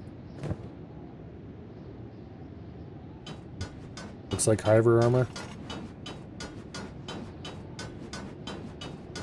Technically, I can make the unholy chest plate now, which is just the holy chest plate, but not. It's statistically identical. So technically, that would be the best question mark chest plate I have available at the moment. I'm not sure what the best helmet is. This is 100% coverage. It does have a minus 20 perception bonus, so it's pretty huge. You might want to get a different helmet. And also, I don't like the way that helmet looks. I just think it looks stupid. We've got a lot of helmet options we can pick from if we want to. Being mostly a Hiver run? No, I don't have any Hivers. I've been avoiding them.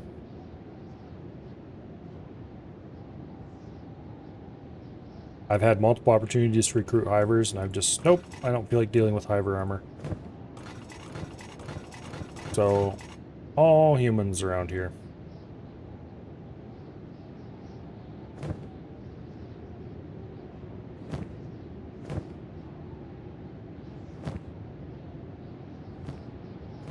The only armor restrictions we have are due to missing legs. Oh. But I'd rather have scout legs than I would have the ability to wear shoes.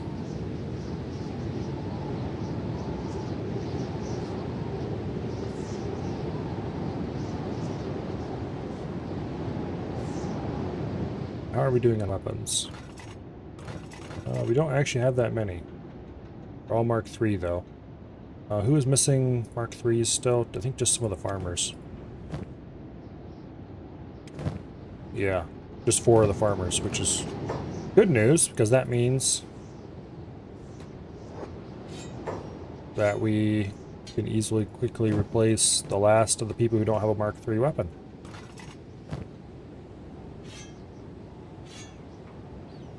Wear it, idiot.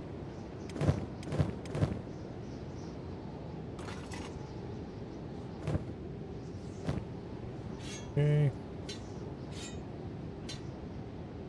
Nice. There, everybody has a Mark III Desert Saber. Beautiful. Never done a base in the chunk of map I'm on? I don't really recommend it. It has good copper, stone, and iron, but the farming opportunities leave a bit to be desired. It's pure desert. There's not much water here. It's only like 22 in this particular spot. Fertility is not terrible, but it's not great either. It's in the 90s, but then it's also arid conditions, so almost nothing grows properly. Lots and lots of cactus. We have a ton of dust witches. I actually stopped producing food a while ago because it just got to be too much. And now it looks like we're full up on bread.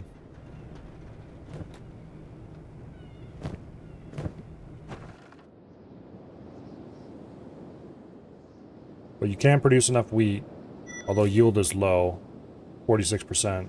And you can produce enough hemp, although once again yield is low. Keep the industry going.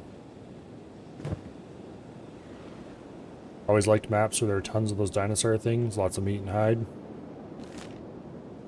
I was briefly contemplating moving down here to the gut, because I realized when I was running through it that this is green environment.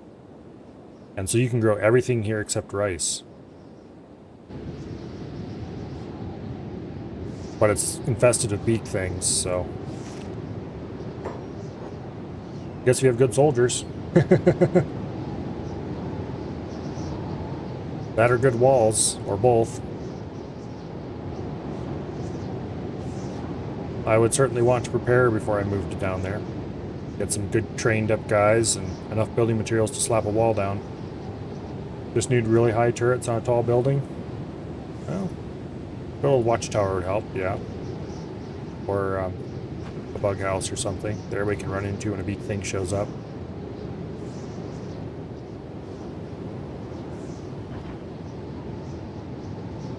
I guess anything that everybody can run into and slam the door behind them and shoot turrets off the roof would probably be reasonable for early game.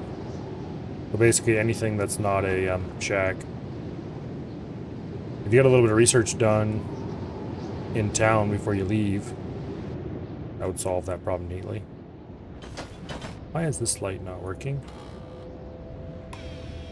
It is, it's just so anemic it doesn't matter. Because for some reason it built way up high in the air. Let's dismantle that. I'll put in better lights.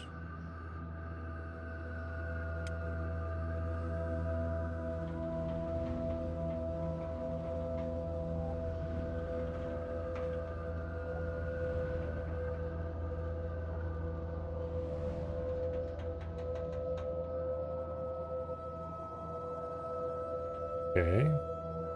Why is it being weird about light height? Over here, it's really low. Over here, it's really high.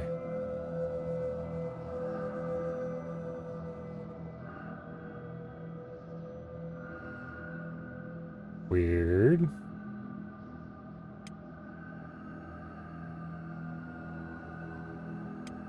We need to put a light over Izumi here. I think what we're going to do is we're going to solve the light problem by putting like 3 of them close together in a line. So hopefully they'll light up the area a little more brightly. Also, I don't like the way they just kind of randomly... whatever's going on there. Oh, I know why this damn light's so low. And such a stupid reason, too. I bet you this dome on here is a flippin' circle, and they just count on the height interior part to disguise it.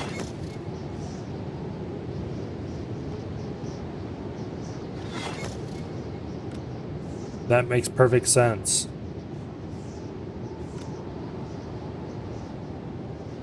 Instead of just making a dome, they just took a flippin' ball and stuck it there. In X4, you set up one of those scrap factories? I have built a recycling center, yes.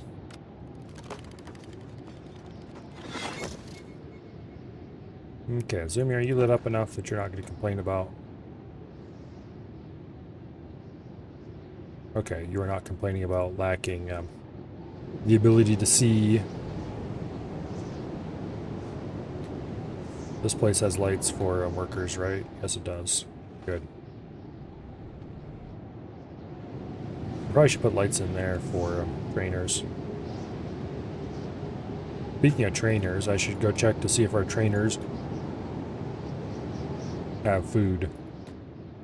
I checked them a while ago. Yeah, they've eaten about 1 dust switch each, it looks like. This one's eaten 2.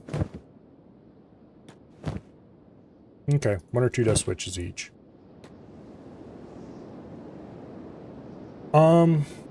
If you want to do scrap processing in X4, you're either going to need to set up in a place that has an absurd solar output, or you are going to need to build an absolutely gigantic solar plant.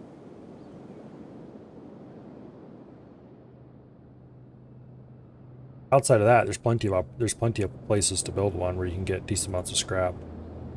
I built mine in Activa's, what do I call it?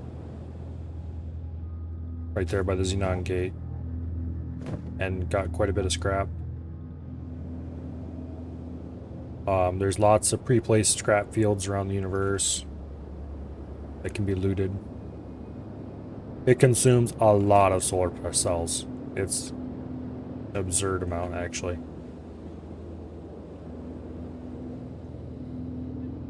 I have no idea. Well, I do know why it's so much.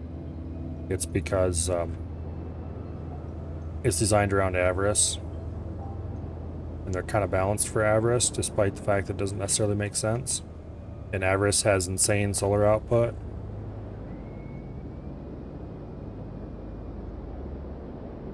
But there's not that many places where you're going to be able to reasonably do the same.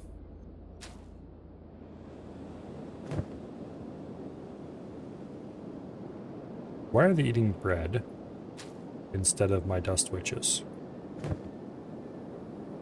Anyway, I don't actually care, I guess, as long as they eat.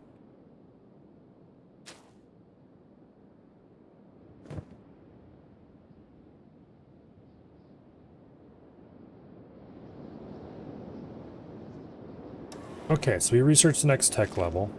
How much is it going to cost to upgrade this? 5 iron plates, that's no big deal. Hopefully it's not a big deal anyway. We still have not recovered our iron plate supply. It is a bit of a big deal. I would really like to upgrade this, but it needs 13 iron plates to do it.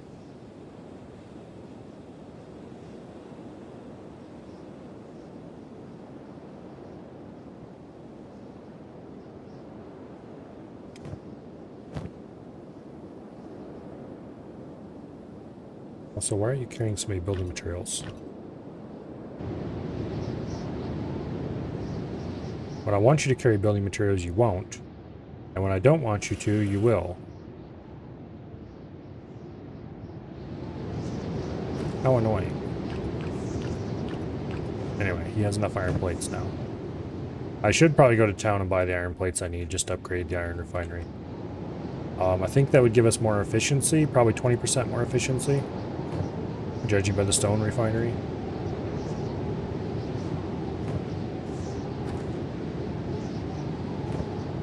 Oh well.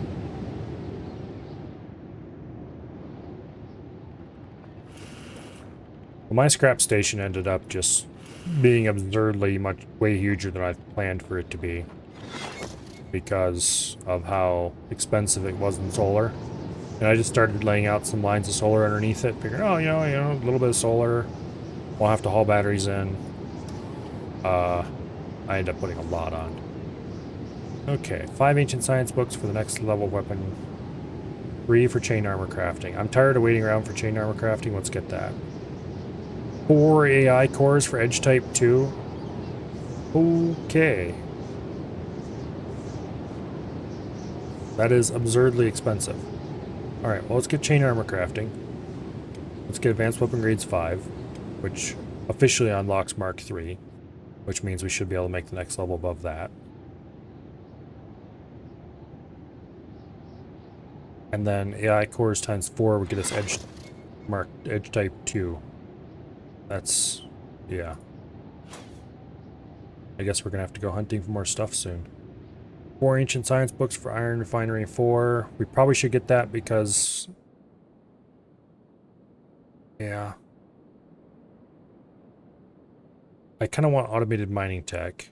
That's an AI core. And that'll get us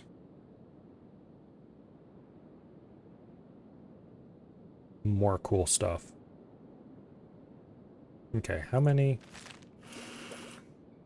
You have 9 ancient science books, 1 AI core, and 2... Okay. So I want to wait till these 2 are done.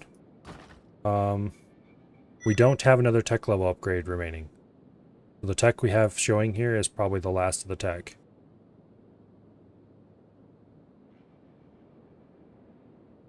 We can make Hyver skeleton legs, which is cool, I guess. But we can't make the better ones. I guess it's a good thing we can buy those in good quality in Black Desert City. Don't care too much about this stuff right now. I will eventually. Particularly once we can start getting hydroponics. Hydroponics can wait, though. I really care about my industry. I think we're going to spend...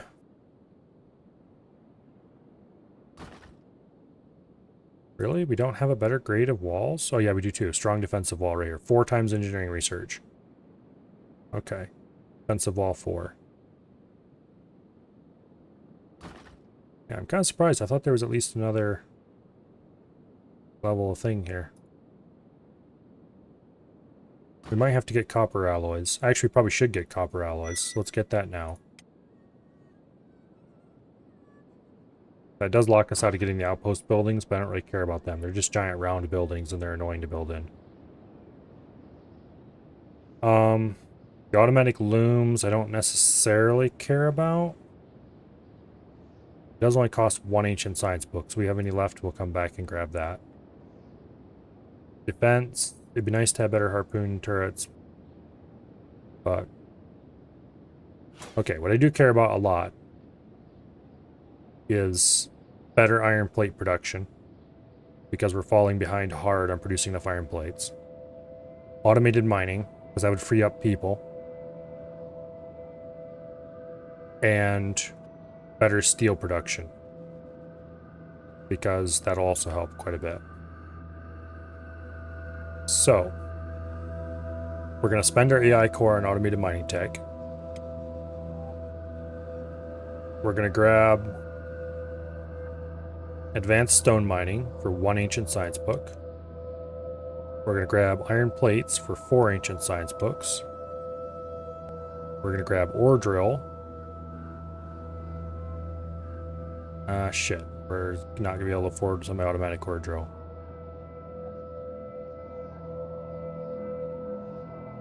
We will buy ore drill. And then we're going to buy steel bars. And then we'll come back with more ancient science books in the future. And we're out of things we can do. We'll probably never use those books. I should probably go sell them, but we'll wait till later. We're getting close to the end of the tech tree. But we're still going to have to do a bunch of looting to get the last of it. Particularly, it's going to cost a lot of ancient science books to get all the hydroponic stuff.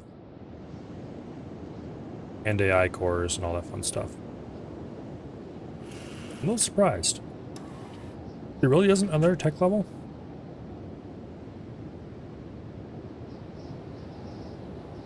Okay.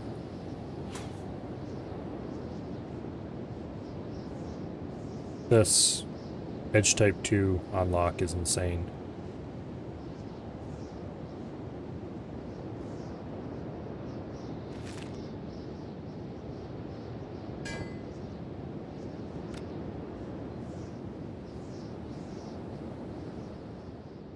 So we should be producing... This says Mark II, I don't believe it. Yeah, Mark III is what we should be producing here. Let's turn off repeat queue. We can make fragment axes now. Well, we can make most things that you would ever care about. Let's go ahead and make... Boom cleavers are cool. Damage versus robots is pretty high, but other than that, they're not... Well, armor pen is pretty cool as well. They're good against you're fighting against heavily armored dudes, like say if you wanted to tie on the Holy Nation. There's the plank, which is boring.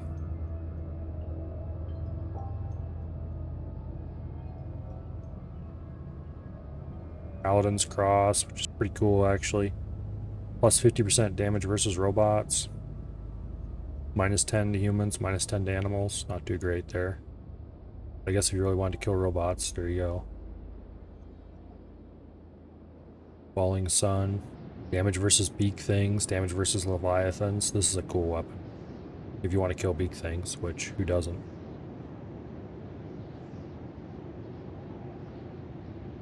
Horse Chopper. Dirt Cleaver. Fragment Axe.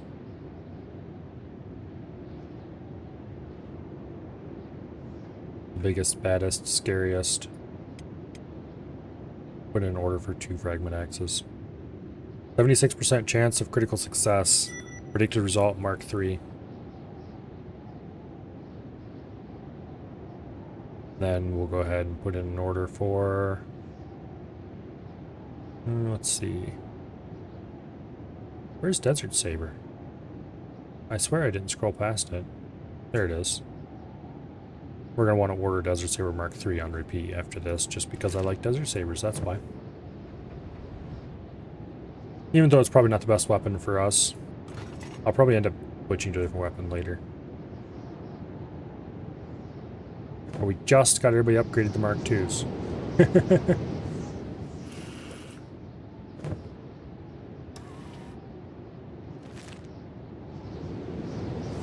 Now we're going to have to worry about upgrading all of our processing machinery several times, which means we probably should stop producing armor as well. Let's go ahead and turn off the queue.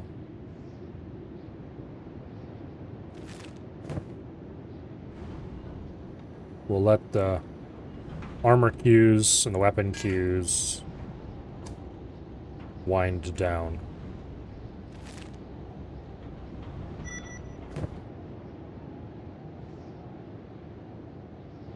And then we'll start saving up iron plates and stuff so we can upgrade our machines.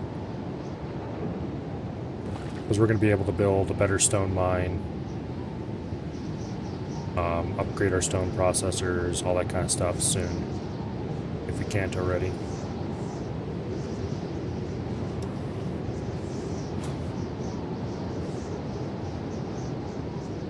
A stone mine that immediately produces building materials. Ancient Science Book 4, AI Core ×1. Automated hybrid mine. Okay, I kind of want those. Like, really badly.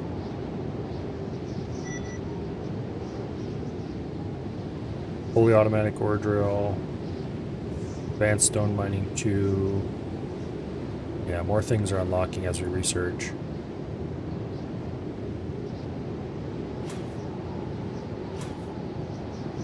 But anyway, we definitely need a lot more stuff. Oh, to that end, where would we go on the next expedition? We've been to the Forbidden Isles, which is one of the more tempting places that I knew of stuff being there.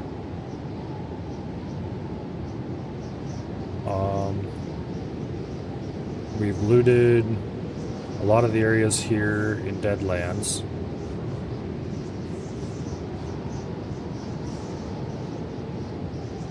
Avenged, I don't think had much interesting.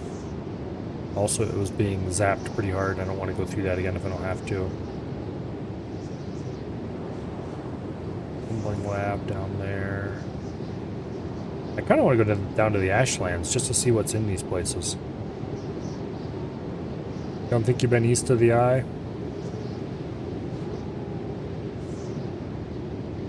The Eye itself is really cool. The gut is a top priority for me a settlement in the future. Howler Maze didn't seem to have anything interesting. I don't know what's out here. Ought to visit. These were cool. I've never been down to the Ashlands, so I don't know what that's like, but that's a long ways. It's all the other side of the world.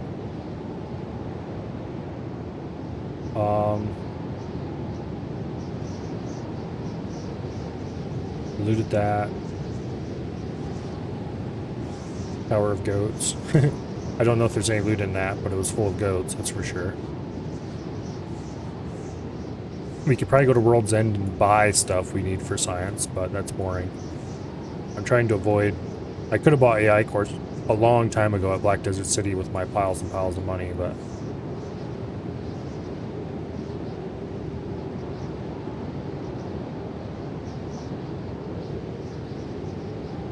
And in previous games, I looted the heck out of this area down here.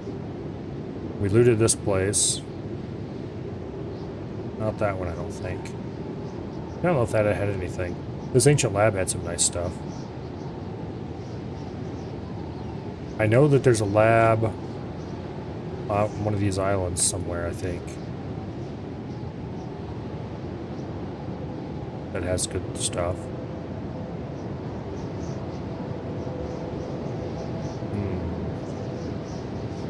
Could go check out this outpost in the Iron Valley, but I don't think that's likely to have anything amazing. I know there's some good out labs in the swamps. Like this one. I think there's another one over here somewhere. There's one. But they're full of spiders. I don't want to deal with those, so I don't have to.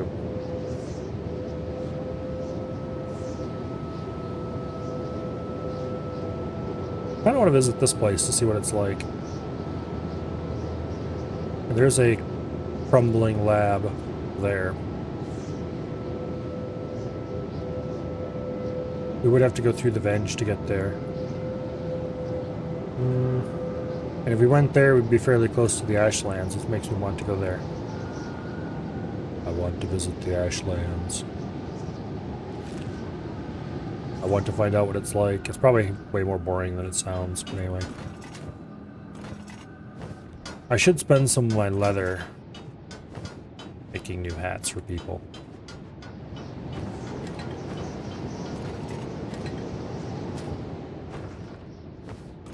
Oh, we've got tons of crossbow bolts now. I should sell those. I mean, they don't sell for much, but I should clear them out. But I'm doing them to just to train my crossbow smith, who is up to level 65 already. Not bad. Alright, before we decide on any cool expeditions. Listen here, you idiot. It's not out of resources. It's my inventory is full, and I'm too stupid to figure out how to empty it.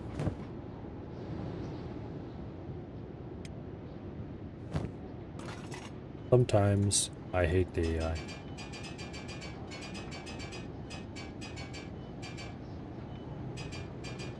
Do I want to use this backpack for this trip? No, I don't. That's going to take too long to sell. Let's grab a wooden backpack. We have several of those.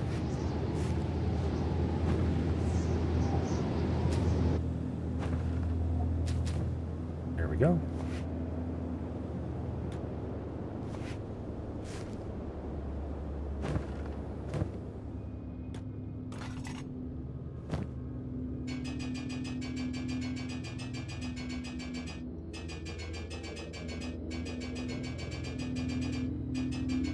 We're going to flood the bolt market. This is probably where a lot of the iron's been going.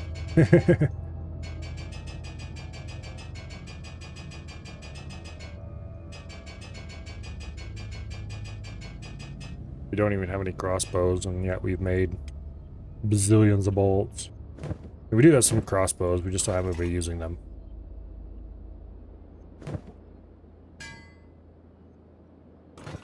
Oh, that's why he's being so weird. He wants to make a fragment axe, and they're particularly stupid when they get to building large weapons.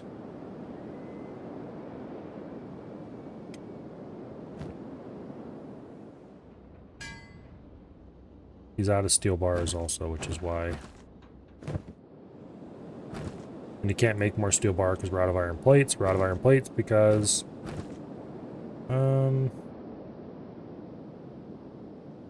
What?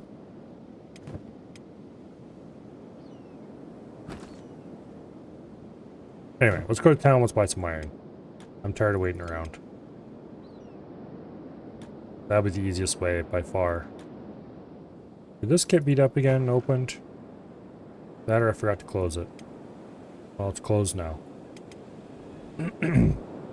Keeping the gate closed no longer delays the arrival of the taxman, so it's not really that important to keep it closed. Except in so much as it keeps hostiles out. And we've got our guys equipped well enough now that even with their somewhat mediocre combat skills, they can kick the asses of most guys who are going to show up and want to fight.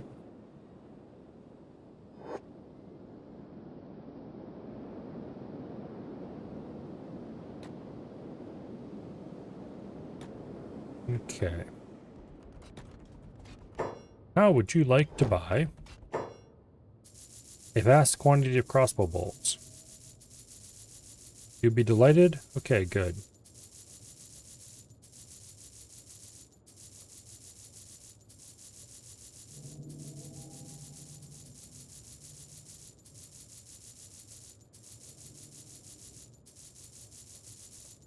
A lot of crossbow bolts. That was almost 20,000 cats worth of crossbow bolts.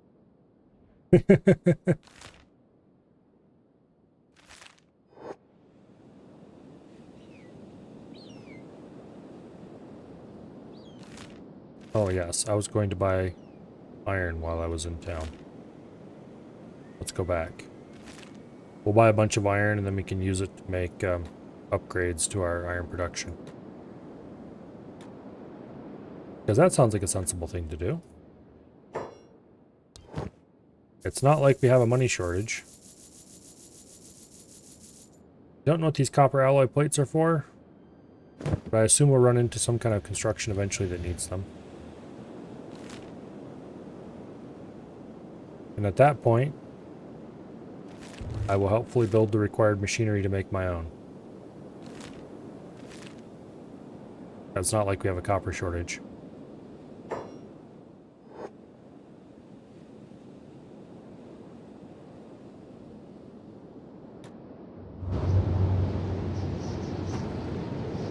Okay.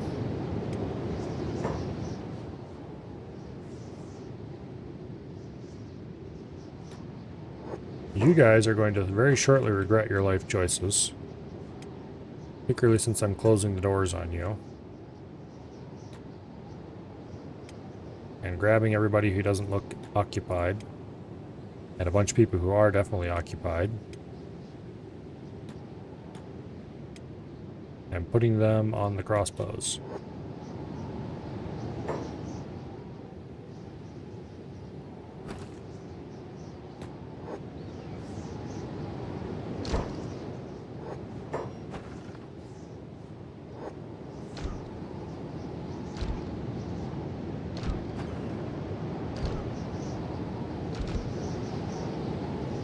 I think the rest of them ran off, but this one is particularly stubborn. And it's not working out for him.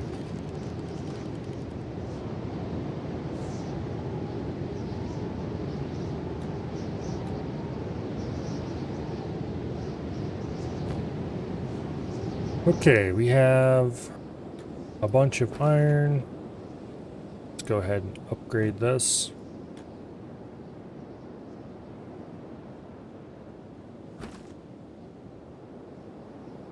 The second upgrade would cost 28 iron plates, which is more than we have.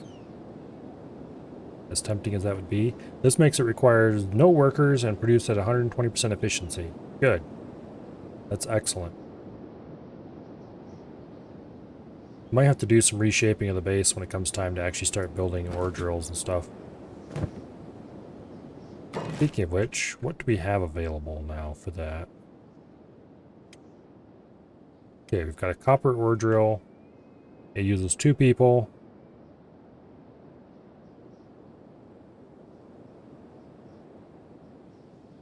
We build it right over here. It produces about 70% copper.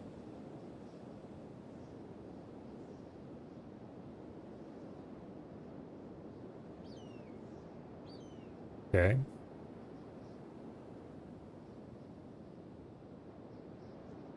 The ore mine takes 2 people. And it produced over here, it has 100% iron production. We'd have to move this thing, get it into a good spot, basically. It's not worth it until it produces at 100%.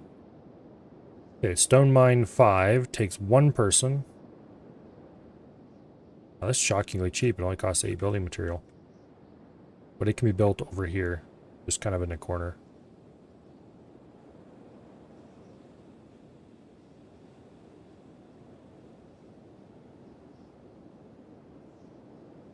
Although we want to rotate it like that.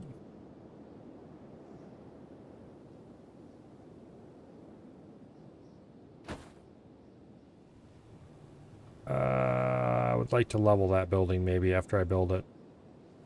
I don't like the way it slopes. It looks weird. And I don't know if leveling it would work.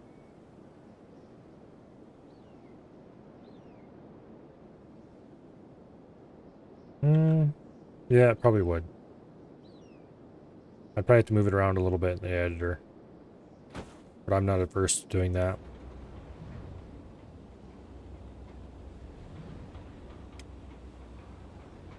This is what we currently have.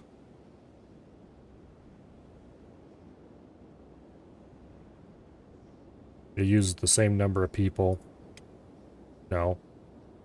It uses one more person, but no power. Eventually we're going to swap. No. Eventually we're going to swap to the machine that produces building materials directly, straight out of the ground. And that will be really nice. This only costs building materials though, so that's very good. Okay, we already have a pretty top tier stone processor. We don't need a copper miner yet. We're going to want to get one as soon as we get automated mining though. I think automated mining is our next big push.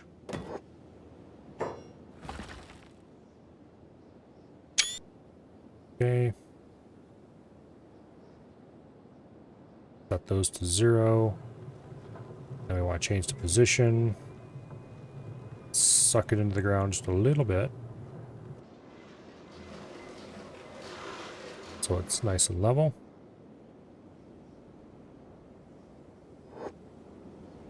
Alright, hopefully that works. We might have to save and load for it to fully pull in properly, but...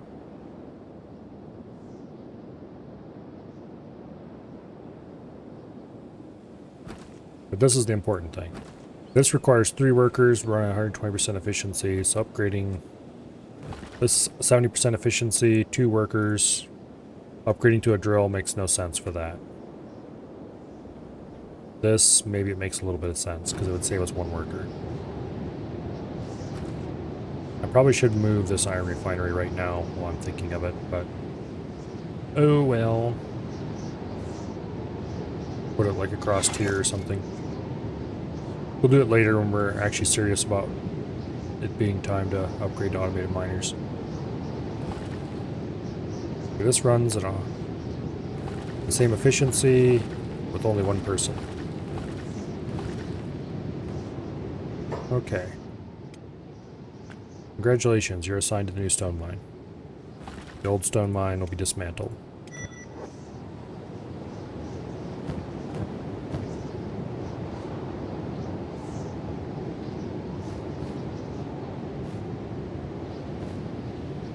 Okay. That should save us a lot of time on building material production.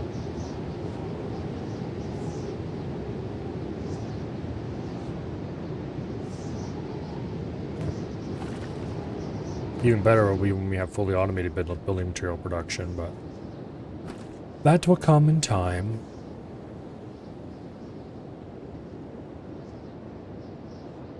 Oh.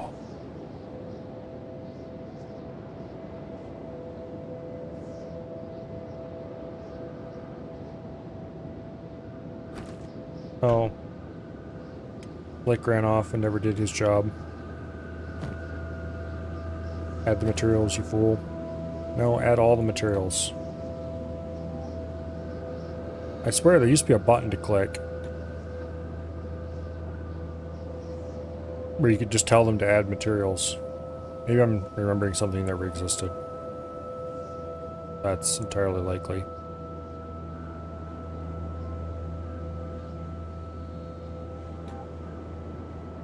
Okay, there we go. Now, how much is it actually going to cost to upgrade? 15 more materials. We are 2 iron short of being able to upgrade it all the way.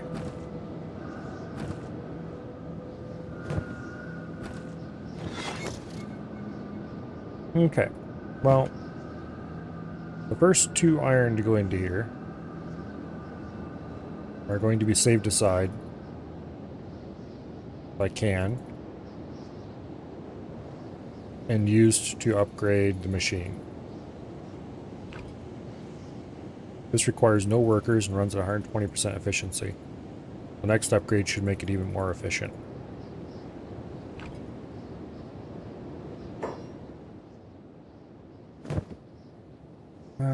There's a trade caravan. Alright, whatever. Zumi, go talk to the bastards. Tell them to go away.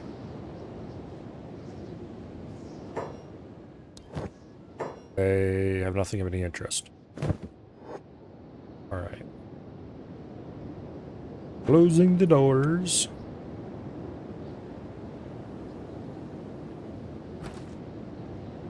Okay, we're ready to upgrade. I think. Yes, we have 15 plates saved up. That's how many it requires. Let's upgrade.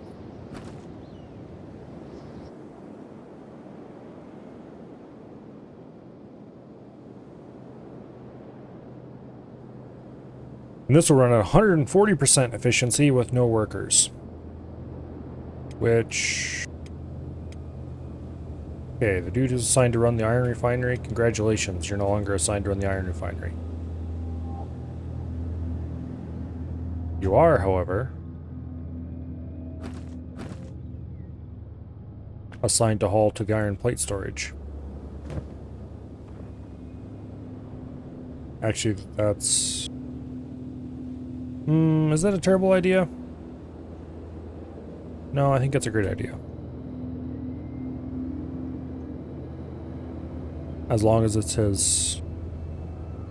No. Because if it's his last job, he'll never do it, because he'll always mine iron or copper. Unless the iron or copper are completely full. I guess if the iron and copper are completely full, then he can make sure the iron keeps running. Otherwise, everybody else can just go grab their iron plates directly from the machine. It won't really induce that much inefficiency, because it's not that far away. That's probably fine. As long as it's not his first priority, in which case he's always going to be running back and forth. And creating a problem. Okay, the steel. This could cost 10 iron plates to upgrade.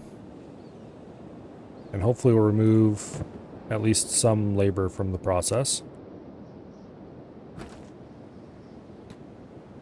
I need to remember to keep adding materials, because the game is really bad at that.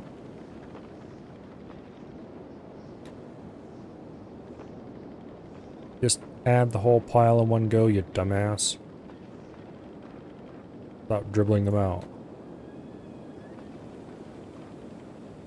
Oh wow.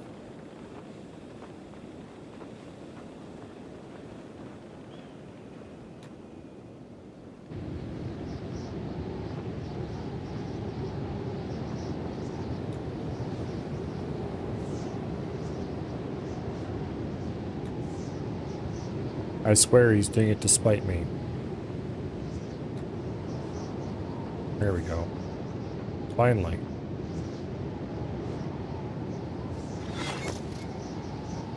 Okay. Iron processor is running. 140% efficiency, except it's not running because nobody's assigned to it anymore. And so nobody's hauling materials to it.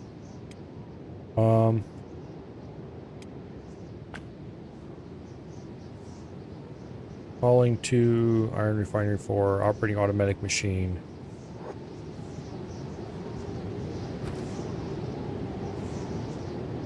Hopefully that'll have him both haul to and away from.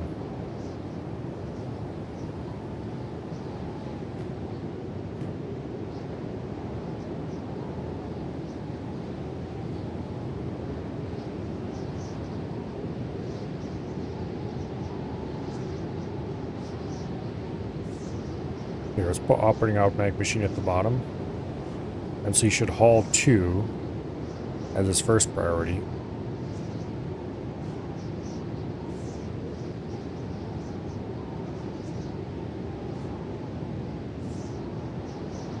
And haul away from is his last priority. Everybody can go get their own damn iron plates, basically. Not conducive to piling up large amounts of iron plates, I guess. That's probably a bad idea.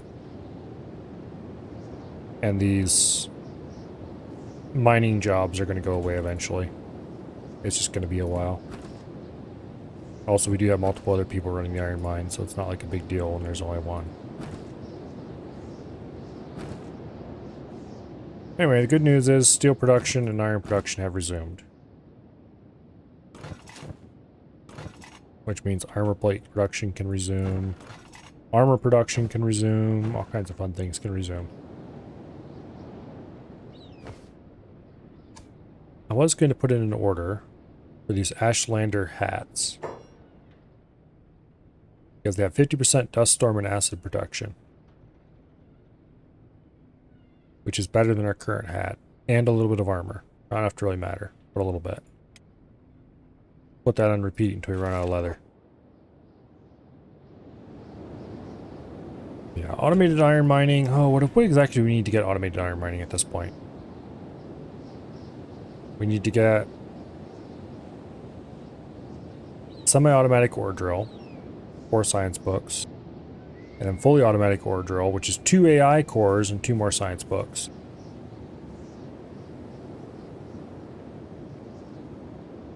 Oh, we need so many AI cores to get all this stuff.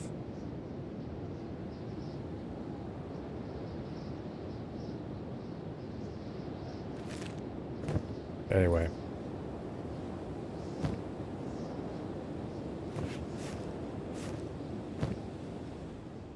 We definitely need to go more exploring again soon.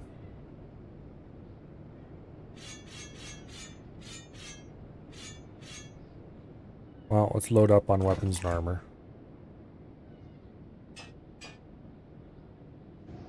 Everything that's not masterwork grade.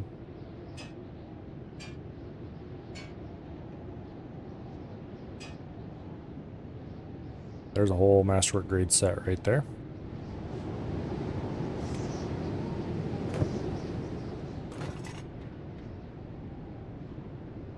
There's a masterwork grade Ashland hat. Alright, Slick, you're upgrading. And grab all these old straw hats. Ow, how cool do you look?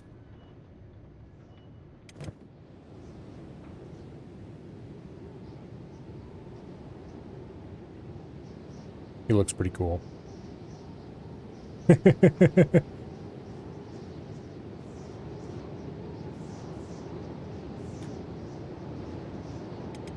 We're gonna get everybody in the cool flat top cowboy hats.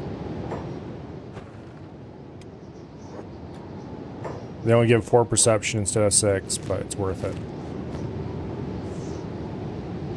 That extra acid and dust storm protection. Don't mind if I do.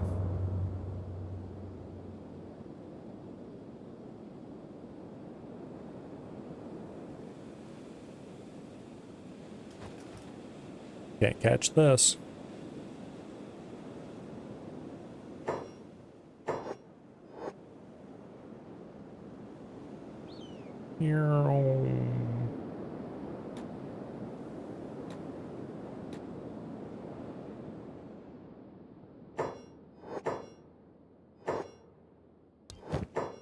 I will carry on my shopping right now, huh?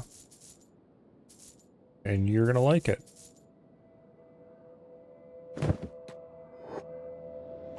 Alright, let's go to the bar and hope we can sell the rest of our crap there. There's no way in hell, but...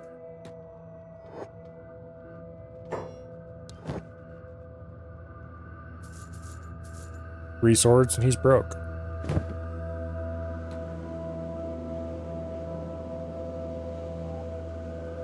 Okay, there's only one bar in this place from what I remember.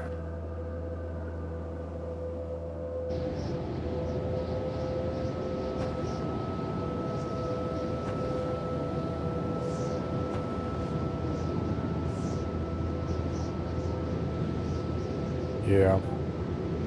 Well, I guess we want to sell the rest of our stuff. We're waiting until the next day. Also, why did I bring along that backpack? Oh well. At this point, we're supplying half the local government with arms and armor.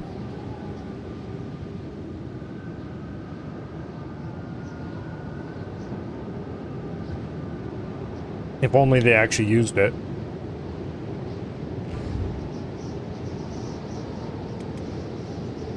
That'd be kind of cool. Have an X4, like, everything has to be produced by somebody's system in a game like this.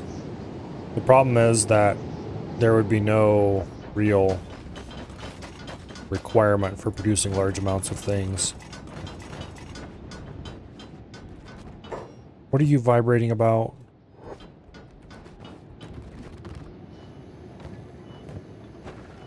He's being weird. Okay, how many of these damn hats do we have by now? A shit ton of them. How much leather do we have left? Quite a lot, actually.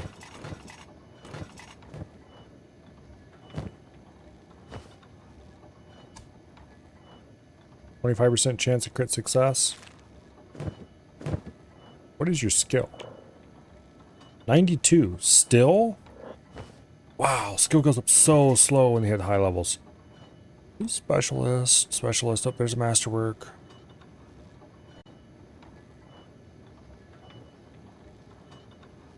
Difference between specialist and masterwork is 2 more points of cut resistance. And that's it. Not to say that's bad, because it really isn't. But also, I don't believe that 25%. That's a lie.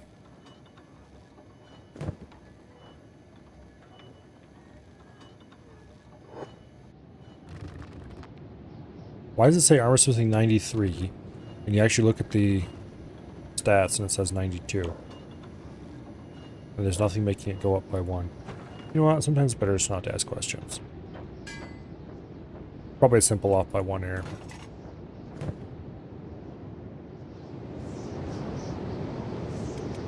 Game's about buggy enough, I would believe that easily.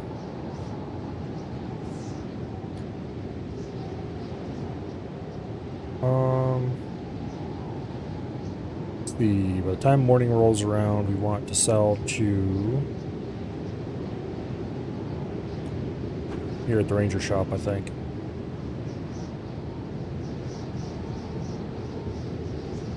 You can probably just equip everybody with specialist hats, honestly. There's no real reason to make any more.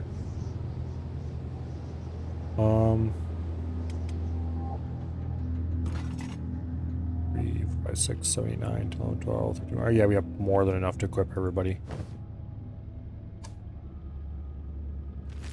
Okay.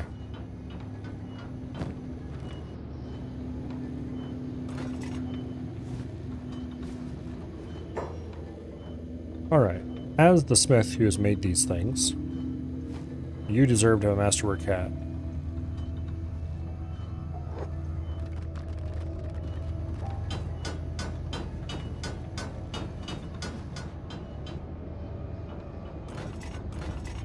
Also, where did all the... Oh, they went in here. That's where.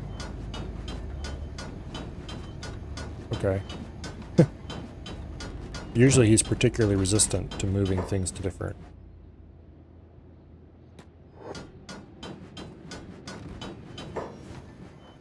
containers.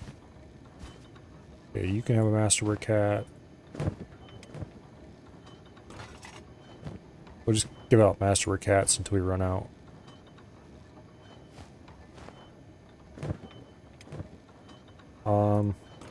I'm gonna give Kumo a masterwork hat because I just really hate the way the samurai helmet looks.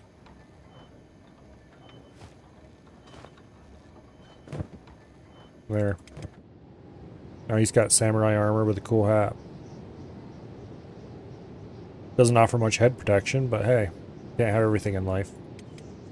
I'm assuming you definitely deserve a nice hat. We have a masterwork left. Our first recruit. Nope, it's down to specialist. So the starting 5 all got masterwork hats. Everybody else is getting just specialist hats.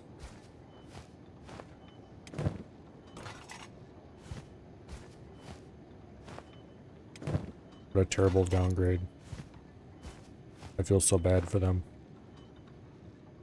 Only specialist quality instead of legendary masterworks.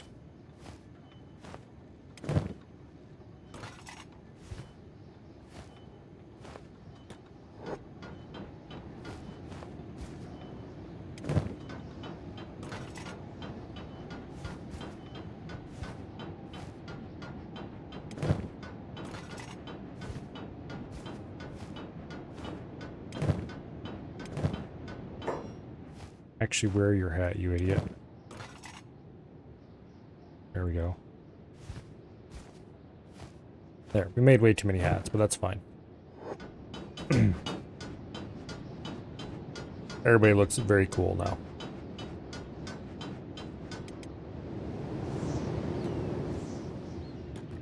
We're going to want to go sell most of the rest of those hats, probably. Okay, we've managed to sell the last of our armor. Or the last of the armor we had to sell. Get back to base, and let's load up on more shit to go sell, because we have a lot of it.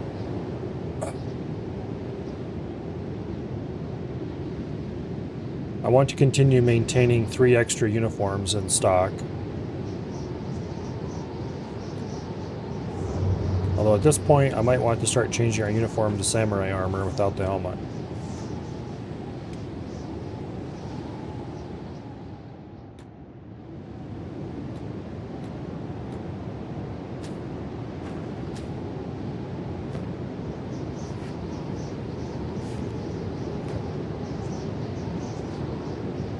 Actually, upon second thought, let's sell all those small backpacks because they're worthless and they're trash. Small thief backpacks are good. Large backpacks are good. Small normal backpacks, they don't carry enough to be bothered with. Okay. Additionally, clearly we need to sell some medical supplies.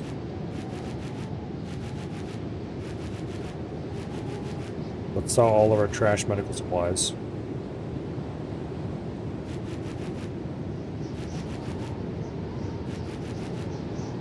Let's sell a bunch of standard first aid kits if we can.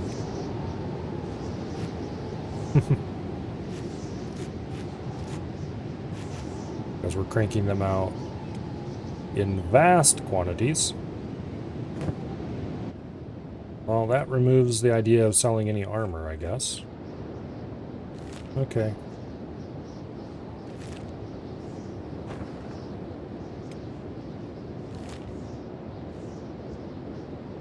Back to town you go. What is Zumi's medical skill at this point? 62. Not bad. We should probably research advanced first aid so we can make advanced first aid kits at some point.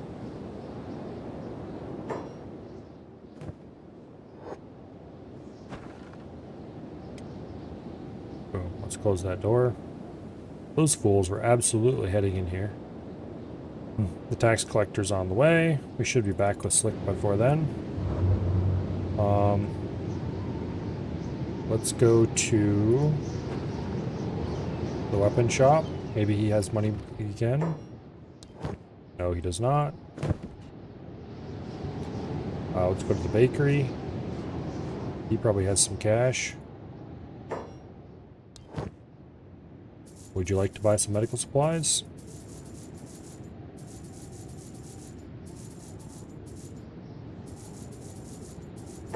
The tediousness of this task can possibly be overstated, but it would be hard.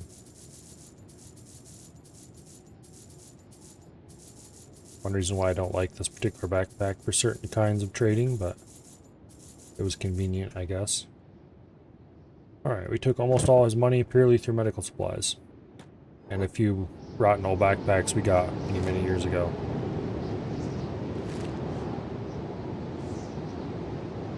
Okay, back we go.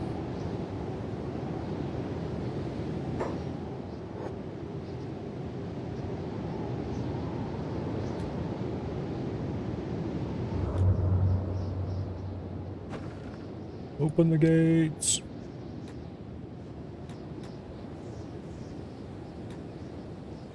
Now to load up on armor. Let's grab all the Masterwork Samurai armor out of here. Which is all of it. And let's try to distribute it. The remaining containers. It looks like we have exactly what we needed to make 8 full sets plus a 9th. That guy isn't wearing his helmet currently. Of Masterwork armor. That's almost everybody wearing Masterwork armor. Okay, that specialist armor can go.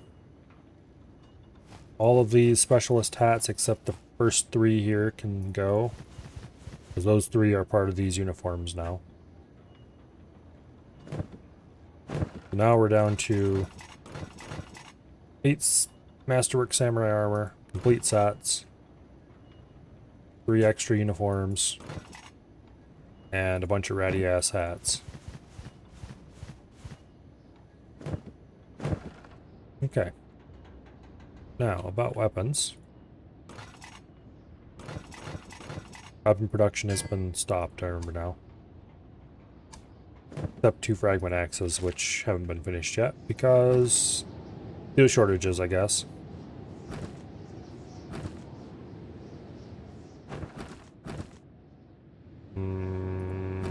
Okay, we're gonna have to do some reorganizing here. You... No? Okay.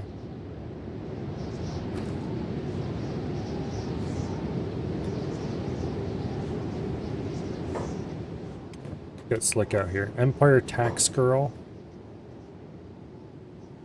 Did you seriously say Empire Tax Girl? That is incredibly silly anyway.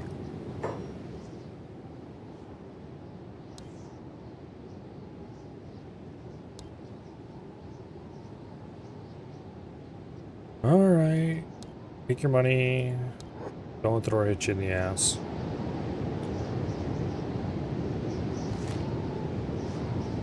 And let's go talk to our friends here in the next city where we're going to sell a whole bunch of not actually all that valuable clothing and a little bit of actually quite valuable armor.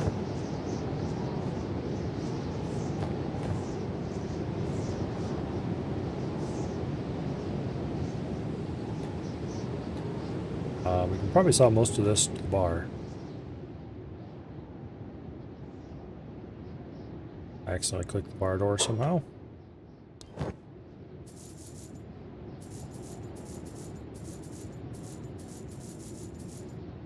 Nope, we're out of money already.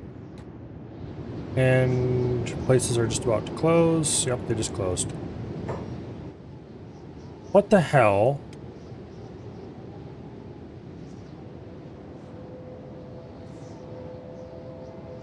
Okay. Can we sell to this dude even with a bounty? Yes, we can. Okay, so we've got our sales finished. Let's run. Okay, no, none of them can stop us. The bounty will expire in no time. 40 hours. That's a good thing we've just finished all of our selling.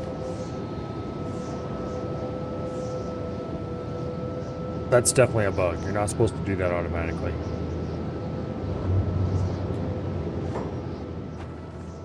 What happened, oops, is I clicked to go inside the shop just before the door closed, and the door closed in my character's face, and instead of doing the sensible thing and deciding to stop, he decided to break the door down. Which is not supposed to happen that way at all. Generally, to do an illegal action like that, you have to hold the Alt button down and right-click. Or you have to right-click and hold and choose it from the list explicitly.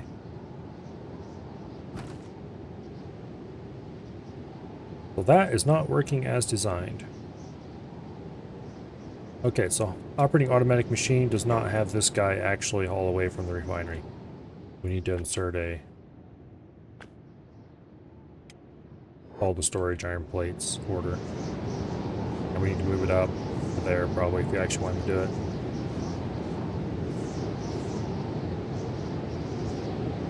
Eventually our whole metal complex is going to be run by one person whose sole job it is to run around and haul things.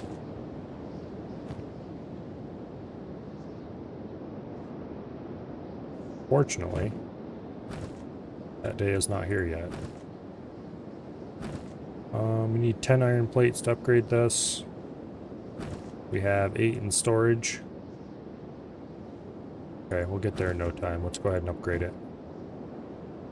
Now it's only going to require one worker and run at 75% efficiency. Don't mind if I do.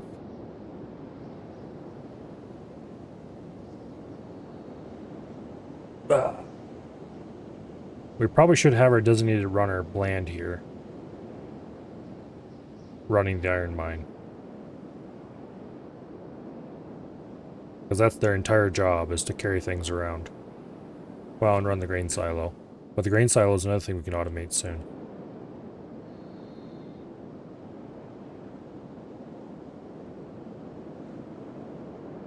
And they end up spending a lot of time sitting around not doing anything anyway, I think.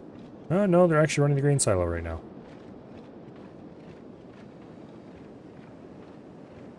We should give them a light outside so they work at full speed.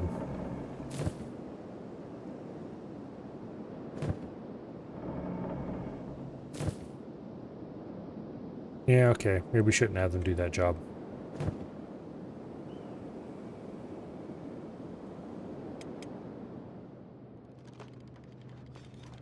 All of these people, every single one of them, look like they're trying to be cool. And I think it's hilarious.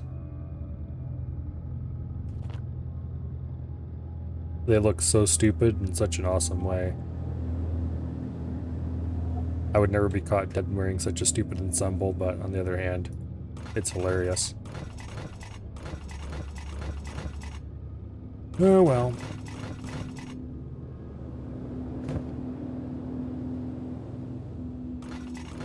We have 9 total sets of armor. We have 9 guys outside of the farm group. We probably should equip everybody outside the farm group except Slag. A set of armor.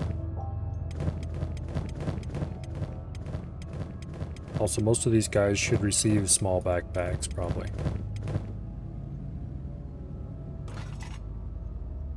There's our first fragment axe. Mark III fragment axe. 0.40 cutting damage, 2.16 blunt damage. A huge axe built to work like a sword. Stupidly heavy but impresses the ladies. Czech ladies mostly. I don't know if we've really... I mean, we've seen Czech in passing, but we never really stopped and looked at them. Czech are cool. Maybe I should try to make an all-Czech group at some point. And go do something stupid like settle right in the middle of Big Thing territory.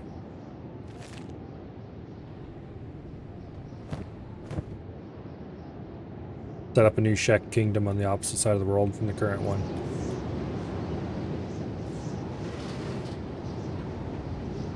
Unfortunately, there's no way to get people to set up a town that people can move into and have NPCs. If I remember correctly, that was one of the things that was promised on the features we're going to make list when Kenshi was first trying to be sold, but alas, we all know how that turned out.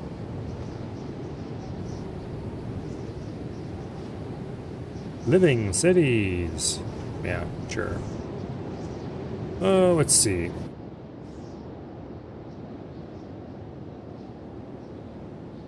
I guess we've handled most of the chores prior to going off on another expedition. Iron plate supply is slowly recovering. Steel supply is nowhere close.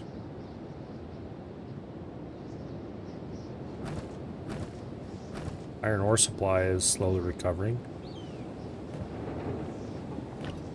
We're maxed out in building material storage. Lovely. Means we can build as many large things as we want, pretty much. Once we get our iron plates going. Let's get... Oh, we have chainmail. Chainmail armor crafting now. I should get that belt. I forgot I unlocked that.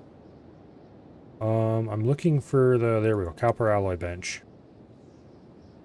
Produces copper alloy plates. We should build this inside somewhere. And produce some copper alloy plates for just for use. I'll worry about where to put that after we get the chain Okay, chain armor crafting bench is relatively small. Chainmail sheet crafting bench is relatively small. We can cram these in pretty easily. Let's go ahead and put the chainmail armor crafting bench right here, I think. Kind of up against those storage containers. Like so. And then we'll put the chainmail sheet fabrication bench against its back. Like that. And then we'll put the chainmail sheet storage right here, assuming it's small.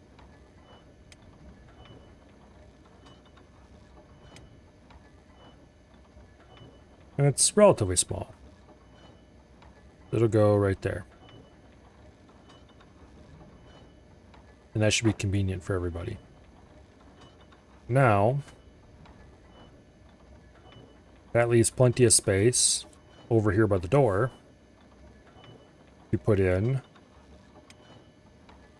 the copper alloy bench.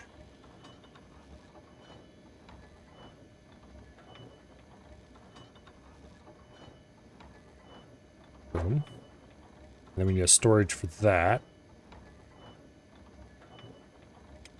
That's another relatively small storage container. We can just stick that in right beside the bench. Right beside the bench.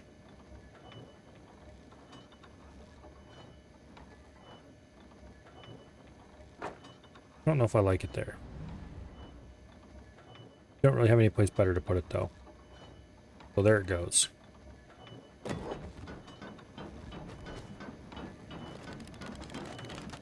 I don't know what the copper alloy is used for yet. I haven't run anything that needs it, but I figure I probably should use it.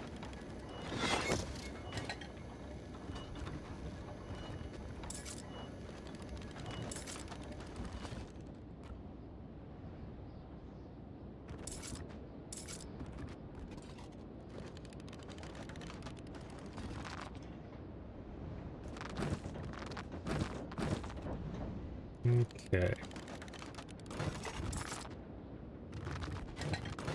We're going to want to assign our armor smith to these as well. And I don't know who's going to work this. I'll have to decide. Probably not the armor smith, because he's already getting overloaded with all the armor processing tasks.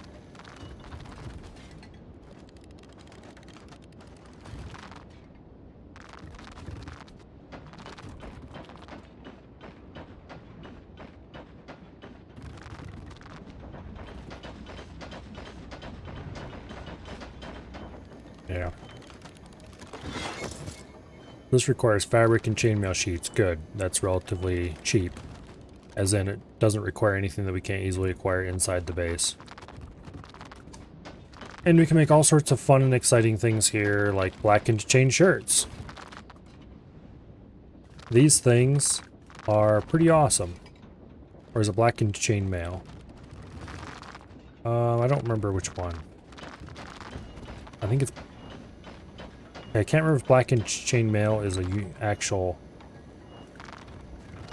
Okay, let's get one of each. Okay, it's blackened chainmail for sure. This is what's going to replace our current black shirts. This is actual good armor.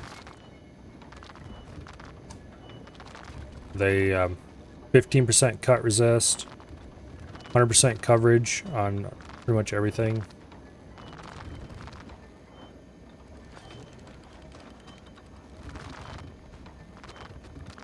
Stealth effect is kind of crappy.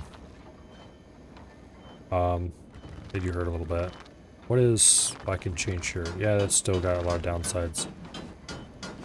But if you're wearing armor, you might as well wear that along with it.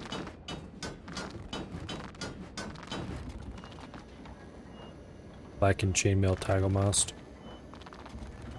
The difference between chainmail and blackened chainmail is that it at least gives you a little tiny bit of stealth effect. Also, the blackened chainmail is just strictly better, actually. Weird.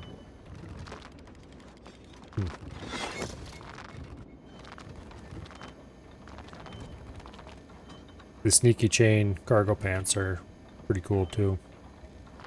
8, 13. Downsides are maybe a little less. Coverage is also less though, less on the arms by a lot. Whereas the chainmail's 100% coverage.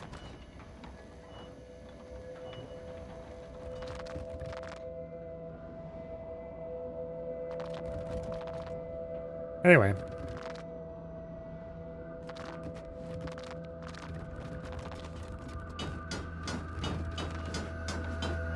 So these are statistically identical.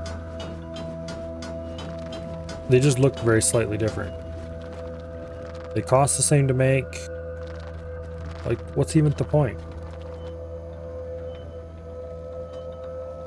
I thought one of them might be plate and one of them might be chain armor, but no, they're identical. Weird.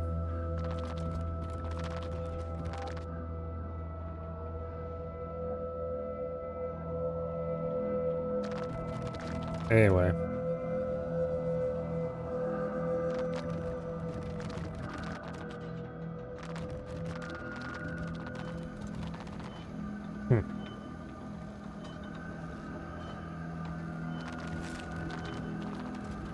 Okay, so our wonderful, awesome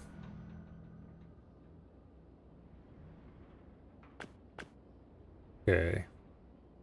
Let's move chain up over heavy armor. So he'll run the clothing bench. He'll run the leather armor crafting bench. Run the chain armor crafting bench. Then he'll do chainmail sheet fabrication if he can't do that. And if he can't do that, he'll do the heavy armor smithing. If he can't do that, he'll run the plate beating. Actually, let's move chainmail sheet down above plate beating. So he'll make armor as long as he can, and then we can't, he'll make the materials either chainmail or plate. And the only reason he doesn't do the leather tanning is because I don't know. Why don't I have him doing the leather tanning?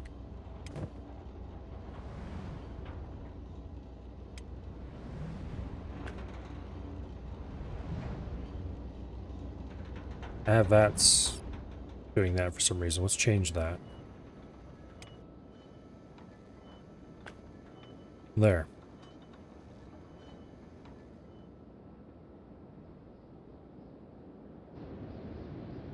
Set that up in priority order as well. He does all the armor prep.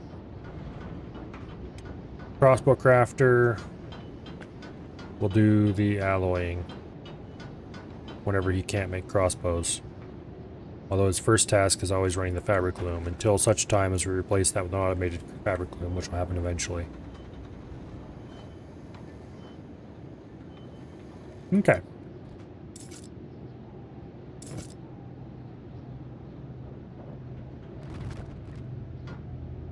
Now, where is he and what is he doing? He is currently aimless. Get your ass over here. Why are you not working your job? I put in orders. You make things. It's empty. Yes, that's fine.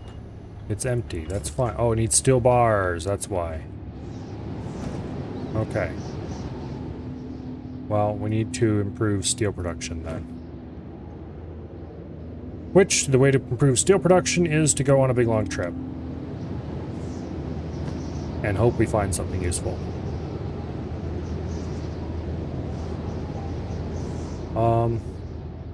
Can we make any good pants that have a plus stealth effect? Or at least not a minus health stealth effect? Yeah, we're not going to be able to make any armor that doesn't hurt stealth. Except, bizarrely, the plate jacket.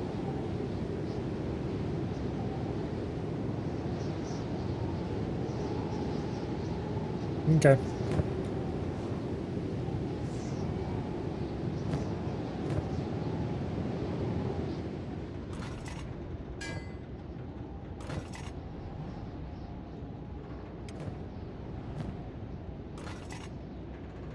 Move that fragment axe to here. The Mark III Not the best quality that we can make at this point, but it's close.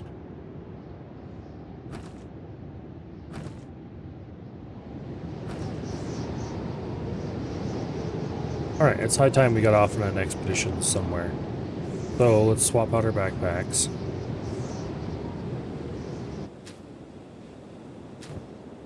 Store the big chunky one. Let's grab the expeditionary pack. We're fine on food. We're okay on medical supplies.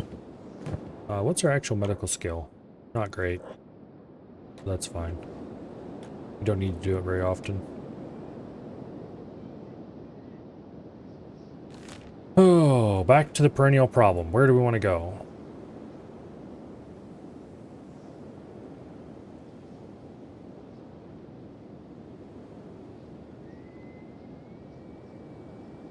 And I do think the answer to that question is I'd really want to go to the pit. And then the Ashlands. Maybe hit that place up. Run through this, see what's down there. So. Make sure we have the go fast legs on.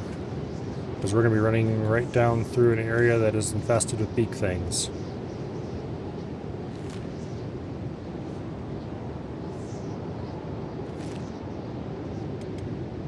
A materials trader's on the way. How exciting.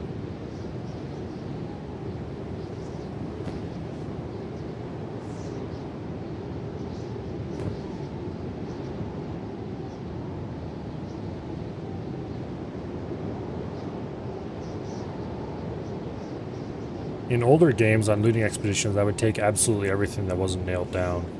Except, like, destroyed books and other things that had exactly 0 value. And so I would carry not just one large backpack, but 2 large backpacks. What is this town? Oh, it's yet another one of those little slave towns. They farm. Alright.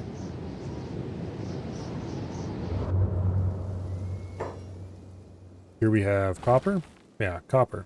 55%, 2 people. Not terrible. Is there nearby iron? This place is very not flat. There's more copper. There's a whole bunch of beak things.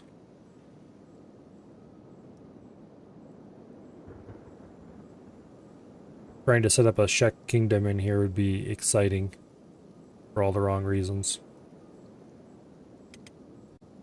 But it would be interesting. We would have to get set up in a town somewhere. So that we could buy the technology, get the basic technologies we need. We can build walls around our little town.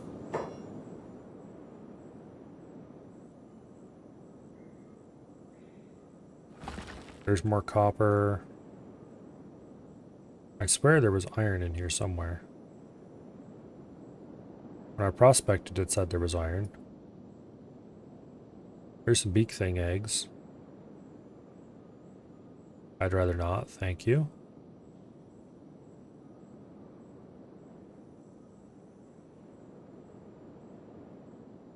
This is very not flat, which would be the big problem. It would be interesting building walls around this. Like right here, I would build walls from plateau to plateau and try to farm in the flat area. But then we don't have copper right there. Let's actually run around this place and look around a bit. See what we can find.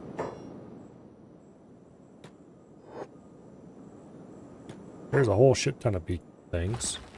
There's some copper. There's more copper. Okay, there's lots of copper, but I don't see any iron. You need an iron source more than you need a copper source in the early game. There's copper. I mean, copper's all well and good. There's iron outside of town, or outside of the blue area. So you'd likely have to farm in here and then have a group go out for iron. I don't know about that one, Chief. Guess you'd have to live kind of on the edge. Unless there's some iron deeper in over this way. Get away from the damn beak things. Okay, there we go. That way. Run, run, run. What's our top speed right now? 43 miles per hour. Okay. Like, if we lived out here on an island, that might not be the worst idea. Or peninsula, I guess. But that creates the problem of, uh-oh. Don't swim, you idiot. You're not fast enough while swimming. There's copper. I don't think there's any iron out here. Let's prospect. Okay, there's a patch of iron. The problem is it mineable iron? Oh! This big tree thing is an iron resource.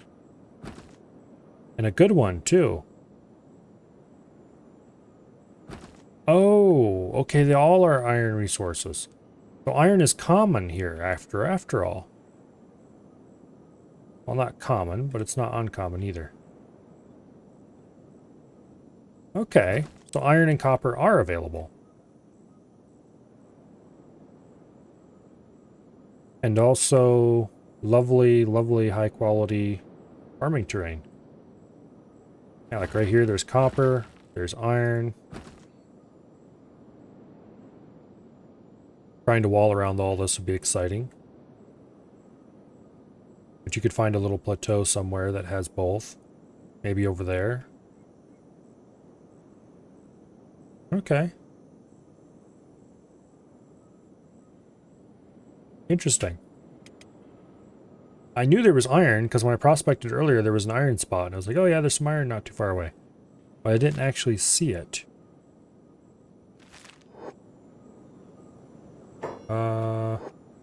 Okay, I guess you can swim. I don't see any big things nearby.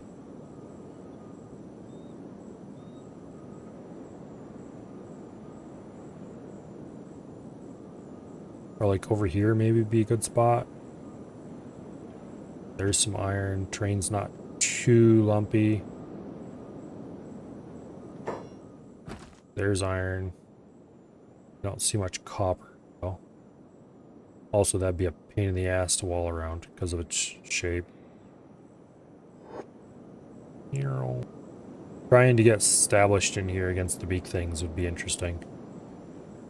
Definitely need to do some combat training before you came in here.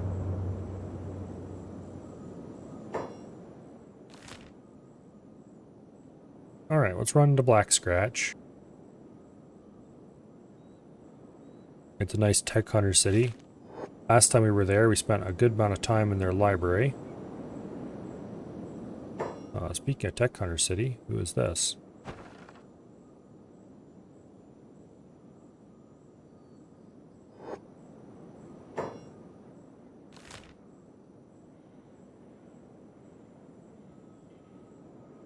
Game, please stop running like shit, okay? I would appreciate it quite a lot.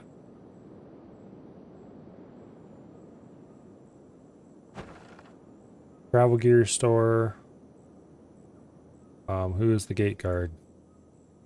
UC. Okay, so it's a little UC village. Alright.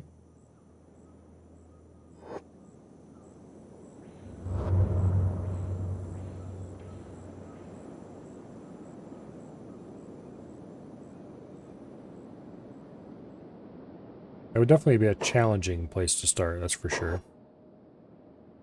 Or not start, but build first major settlement. Usually, I would end up starting to build a settlement someplace else to get stuff for bootstrapping, end quote. And then it would slowly turn into an actual main base, and that would be the end of any thoughts of going to where I had actually planned to go.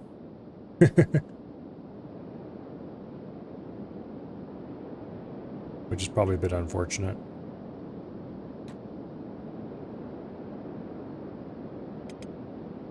Okay, here we are at the Tech Hunter Library. Let's go inside. And let's talk to the handy little robot right here at the desk. Hello, robot. I would like to look through your blueprints to see if there's any that I don't know yet.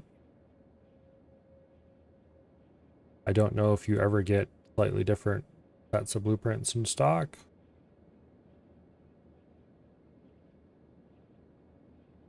I know that some stores do and some do not. Oh, there's a new one. Okay, so I'm glad we stopped here already. There's so many blueprints here. I need to go through his maps too, because you never know. Swamp Ninja Mask, yes please. Probably never use it, but yes please.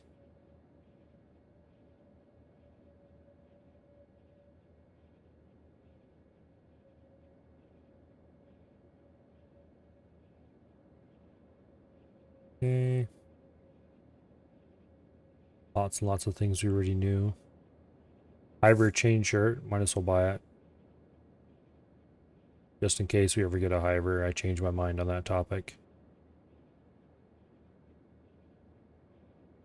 I know there's a lot of people who really like Hivers, I just don't really like them that much. Liked helmet, I never make that. Colored cargo pants. Who knows what color they are, it certainly doesn't tell you.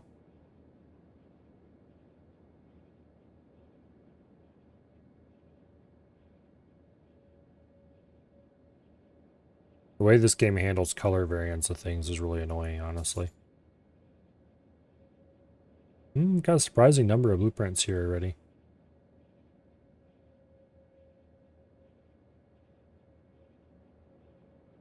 Although I wish shops would stop showing you blueprints you already know. Okay, maps. Location already known. Island Lab. That's a new location. Lost Armory. That's a new location. Lost Library. That's a new location. Ancient Tech Lab. Ooh. Very shiny. Okay, the rest are all locations you already knew. I'm glad I stopped here already. Bunch of new random shit we'll probably never make. One or two things we might actually make. And then we have Lost Armory. Lost Armory is cool, but we'll probably never go there and we'll probably never find anything useful. Actually, it's right over here on the pits. We're probably not going to that part of the pit, but it's interesting. Island Lab. Okay, where is that? Oh, way down here. Okay, that is probably well worth going to. If we can get to it. Ancient Tech Lab. That's also likely to be something awesome. That's way over here. Which I kind of knew there was a ruin there. Ready? We're not going down there just yet. Maybe ever in this playthrough. And we have Lost Library. Libraries are likely to be not terribly useful anymore. Right there. Because they mostly contain maps and things like that, and maybe occasionally a couple books. But they're kind of mediocre as far as such things go. Okay, so from Black Scratch, we're going to go probably through the garden here. Maybe through the crags, into the pits. I'd like to hit this outpost and find out what's there. And then we'll probably go down Sniper Valley. That sounds exciting. For all the wrong reasons. And then I want to visit the Ashlands and find out what that's like. So, step one. Let's aim for the edge of the garden there. Find out what this place is like. For some reason, I doubt that garden is a particularly descriptive term. Okay, we're currently in the edge of the unwanted zone. And this is looking out into the center of the unwanted zone. I can kind of see why it might be unwanted. It certainly doesn't look very interesting.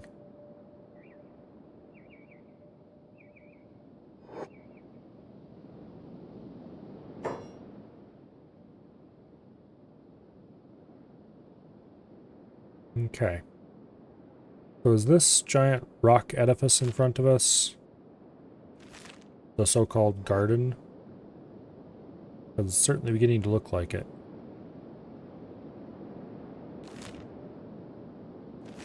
I do believe it probably is, or at least along the edges of it.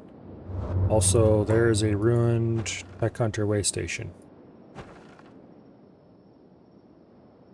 How exciting.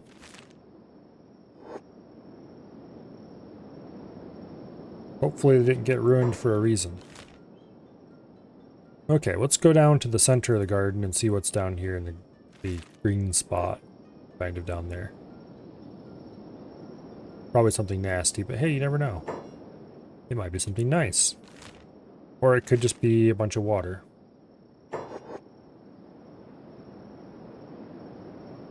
Discovered Ark. Let's go over to see what that is. My curiosity has been awakened with a name like that.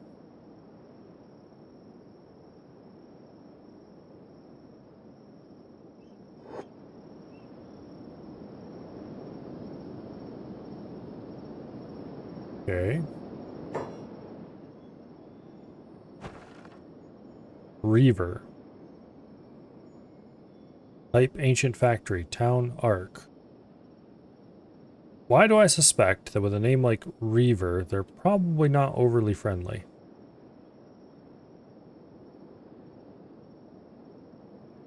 Can we see anybody walking around?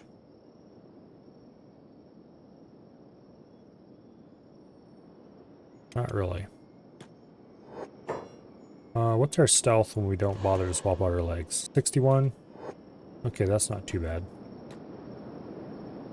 Oh wait, there's a bunch of people.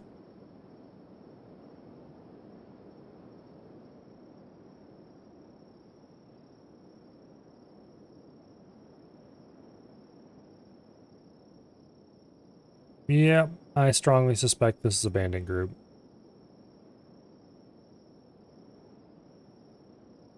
I almost want to go up inside the factory and see what's there, though. Let's get a little closer. And see if we can pop the lid off this thing, so to speak, and see what's inside.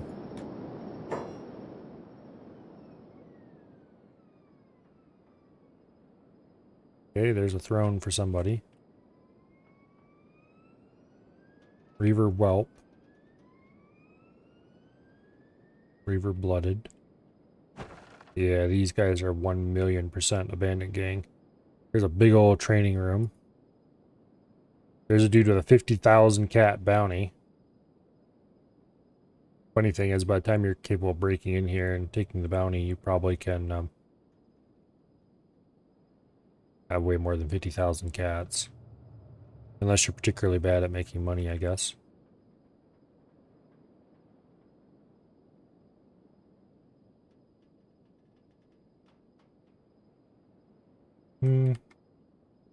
Okay. So this Ark place, this looks like the big loot room. That would be your reward for making it all the way over here. There's a bunch of weapons on the wall, but they're all shitty quality. Lots of long cleavers and planks and fun things like that. There's a fragment axe. Those are all terrible qualities, though. Hopefully the better stuff would be in containers nearby or something. Because if that is the best they have, then this place is definitely not worth looting. It's not worth looting anyway, but... Alright, Ark. We'll just check that off on the to avoid list. If you check it on the map, yep, it tells us the faction, that kind of stuff now. That's good.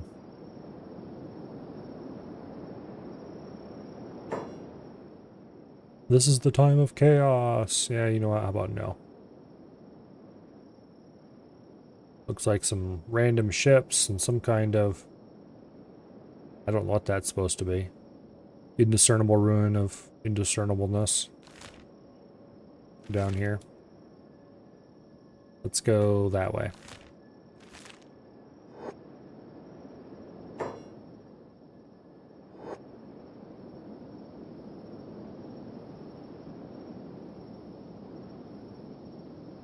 Okay. Yep, that's a ruin, all right.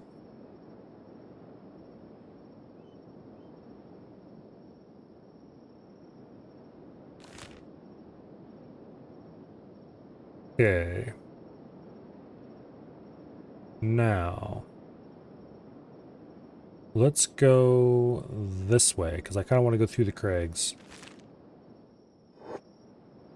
Just to see what they're like. There's something that may or may not try to be barges or something. Who knows?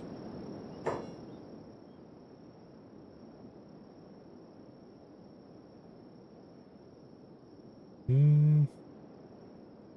That looks like walls.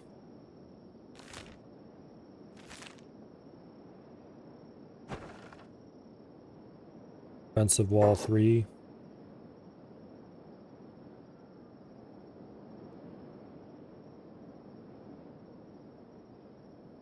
Come on, game, load. It doesn't take that long.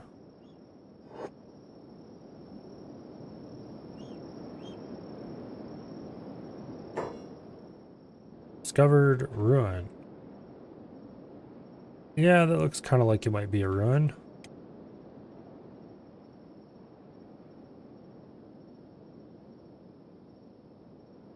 Sometimes I wish you could take over ruins that you find like this and rebuild them. That's a lagoon version of a storm house. Interesting, I didn't know such a thing existed.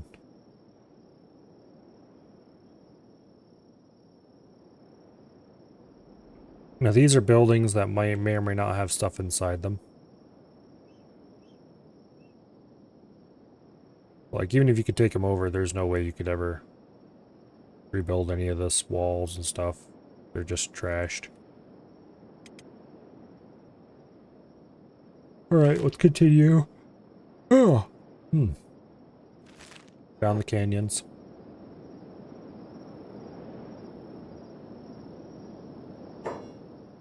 Here's another, probably a barge thing. There's an outpost that I'm guessing belongs to somebody who is not friendly. Oh, hello. What are you?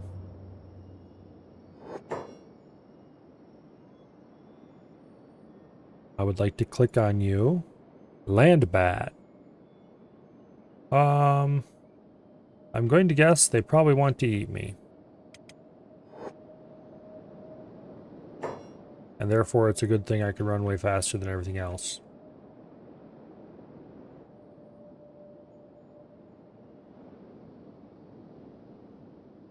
Okay. Iron HQ.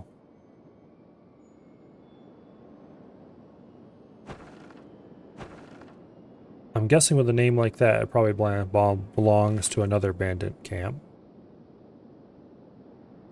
I'm tempted to go check it out, though. Can I get up there now without too much trouble?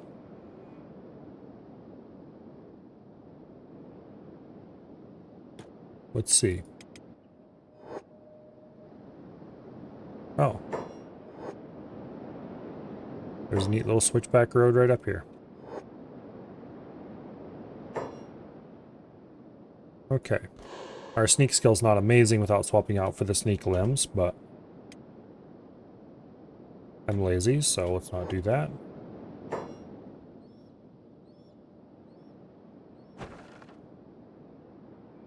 Upgraded skeleton guard, skeleton bandits. Yep, that is definitely not friendly. Looks like they're wearing samurai armor. I don't know if it's full samurai armor or partial samurai armor.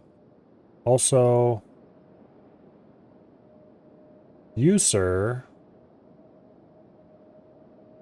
do not look like a skeleton. Just saying.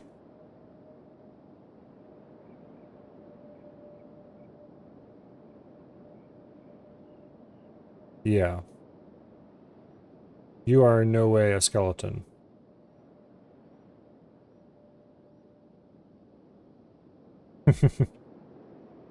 Interesting.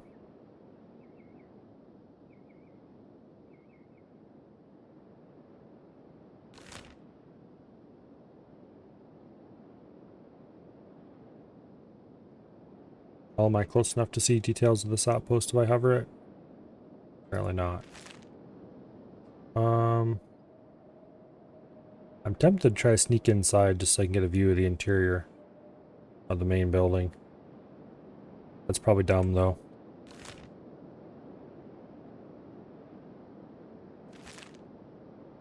Screw it. I haven't been known to be dumb before. Let's do a quick limb a quick limb swap. And in we go.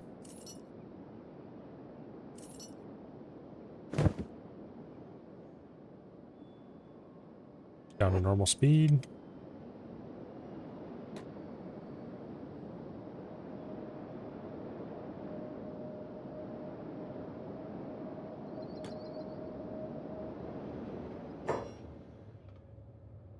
Okay. Hello, mister. You are definitely not a skeleton.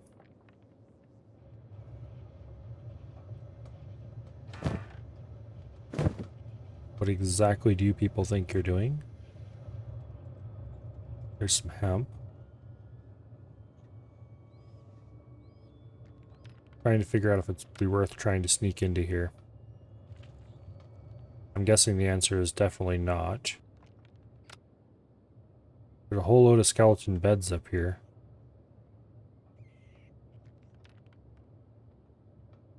But I don't see any obvious there are massive amounts of loot here signs. I mean, there's like a safe up there you could probably crack, but... yeah, how about no?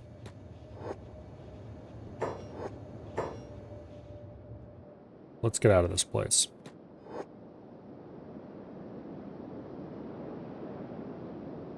If I waited tonight... we probably wouldn't even need to wait tonight because it's outside, but... or inside, I mean. We could probably sneak through at least part of that and maybe acquire a thing or two, but... it's highly unlikely to have anything that I actually want. Like, say, AI cores. So... let's continue... down this path over here.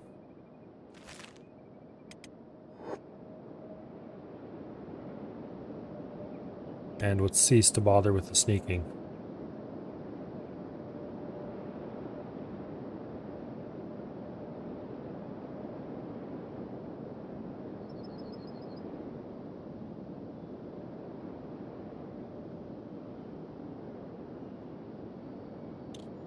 Pick it up top notch speed.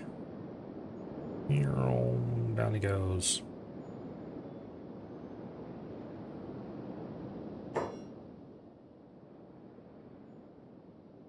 That was definitely a lot of guards.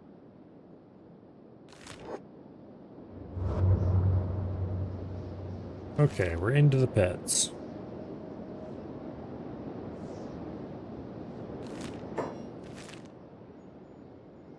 Outpost right over there. Is it a functioning, operating outpost? Doesn't look like it. We could probably bust the door open and find out what's inside, but I'm not curious enough to bother with that right now. Okay, so we want to go down this way toward the Sniper Alley, or the Sniper Valley. Partially because I want to see if I can figure out why I was named that. without, you know, finding out painfully.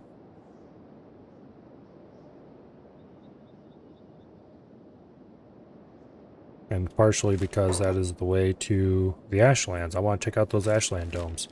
Oh, that's labeled as police barracks. Faction Second Empire, which means it's ancient.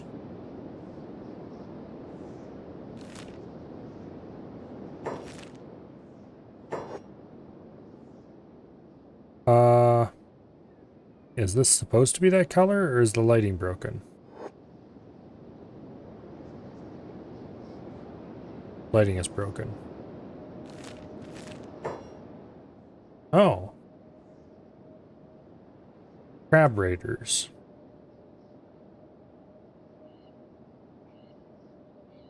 As you can see,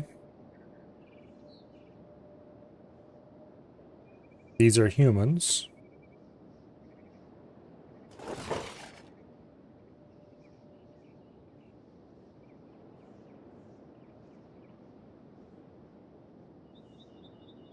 And crabs.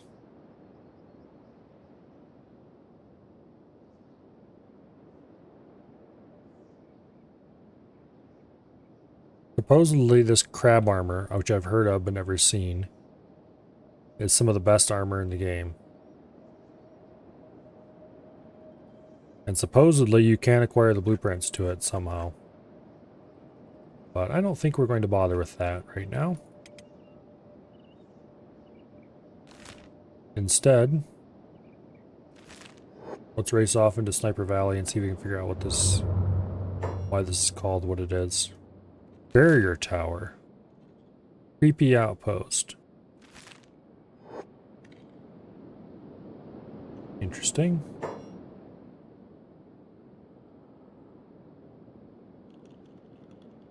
There's some kind of outpost up ahead of us. Let's head that way.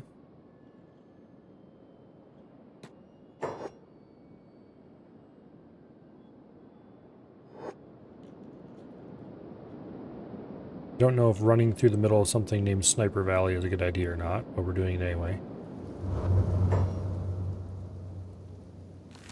Sonorous Dark. Okay. What is in here?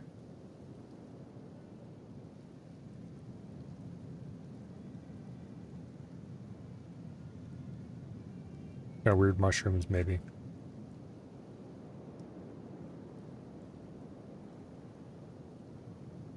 Oh, no, wait, we want the camera locked to him so you can see where we're going. What are you? Goats. Okay, we don't care about goats. As long as they're not attacking us anyway. Outpost storage.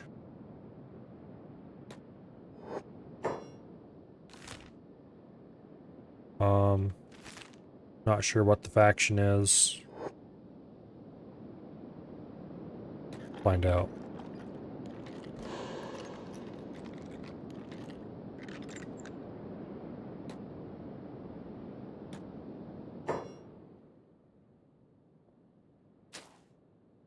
Old Empire Supply Outpost.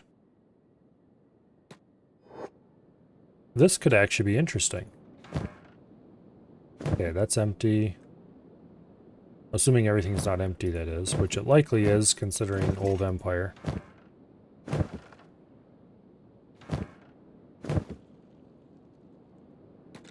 Well, you never know, though.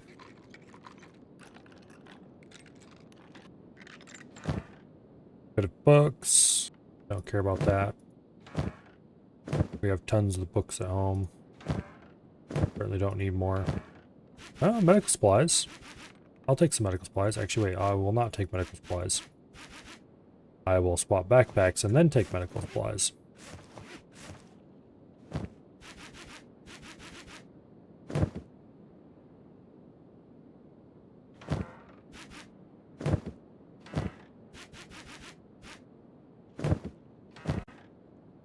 Okay. I saw a falling ash particle for a second and thought it was an enemy coming toward me.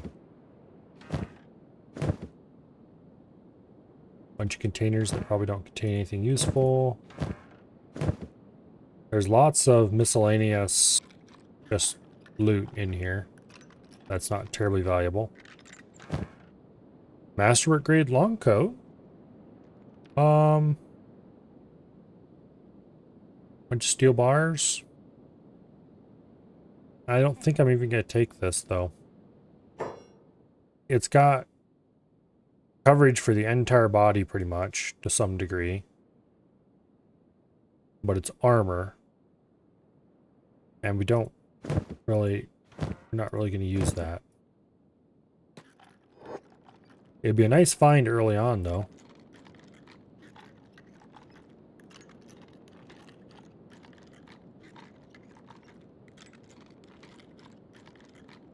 Or if you were playing purely nomadic and didn't have highly trained smiths, you could crank out things like that on demand. Okay, so there wasn't... Yeah, there's a few things, but there was nothing terribly exciting except some medical supplies on the ground floor. And the only reason the medical supplies are exciting is because I don't have the tech to make those particular ones yet.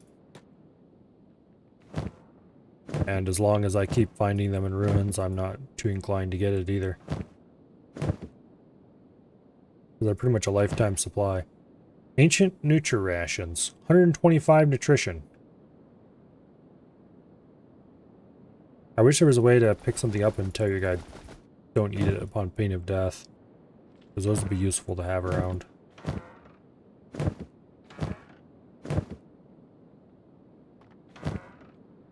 Right there's a good, really good source of travel food for explorers.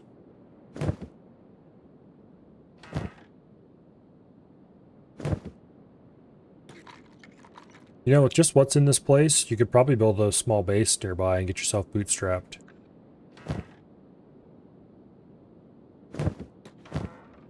KLR series specialist quality left leg. KLR series are really tanky, but they got pretty massive stealth and swimming. I'm gonna take it because it's a leg, and why not? There's a Khotun number 2. That's not that great. Okay.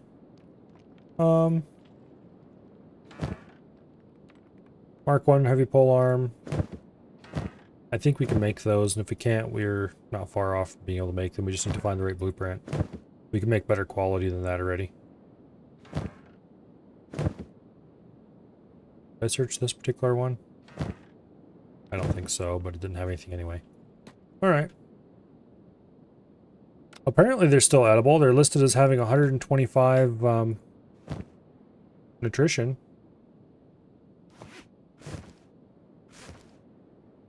We're moderately loaded at this point.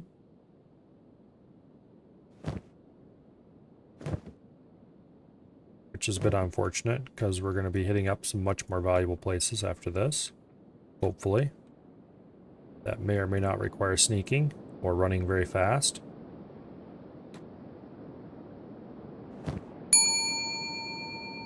Have one more locked chest. Let's go check. Also, there's enemies outside somewhere. Let's close the door behind us. Safer that way. Closest to the door. Oh, sure enough. How'd I miss that?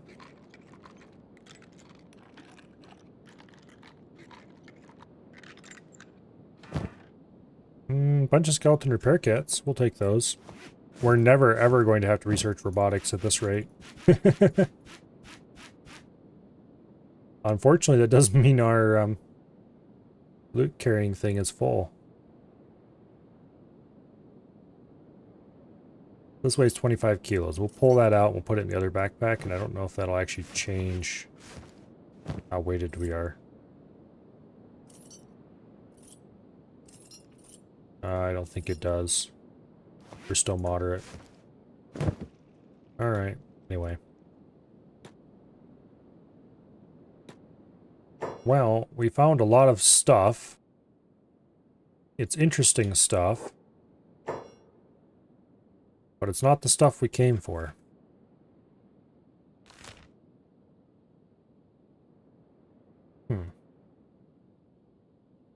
Here's the Sonorous Dark. And there's the Ashlands, which is where we're actually going. I want to find out what these Ashland domes are. So let's just book it in that direction. We do have to go fast legs on right now. Yes, we do.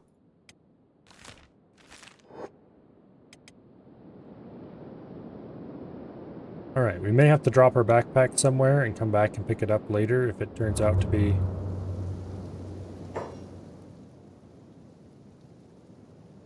Skin bandits.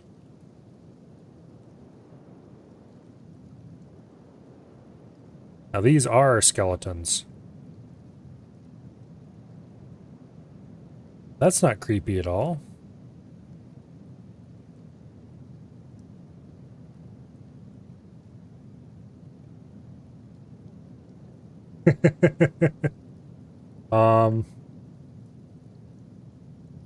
Yeah.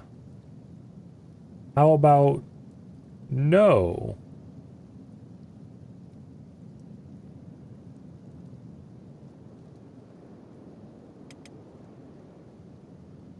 How about very much no? What's our current run speed? 27 miles per hour. Okay, we better not run into any big things, is all I gotta say. Come share with us, your fellow humans. Yeah, how about no?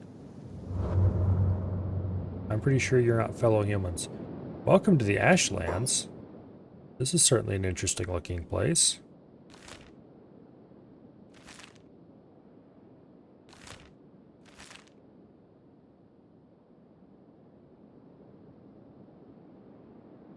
There's a lot of dead security spiders around here. I'm willing to bet there's live ones scattered in amongst the dead ones. Iron spiders.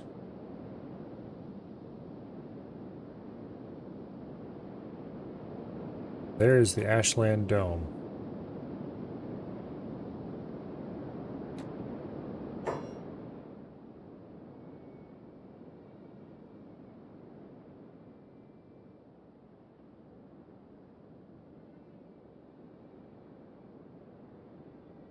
Spiral staircase up and down.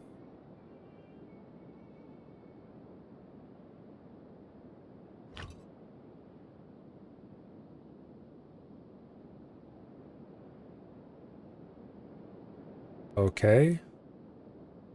This place certainly looks interesting.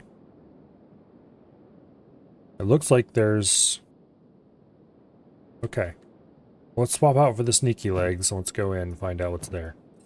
I think our sneaking's gonna be impaired by us being weighted down a little bit. Okay. Yes, we're at 80 sneak instead of our normal 100. Let's drop it down to standard game speed. And let's find out what sort of exciting new horrors are in here for us. What were those things? Legion Thrall, Second Empire.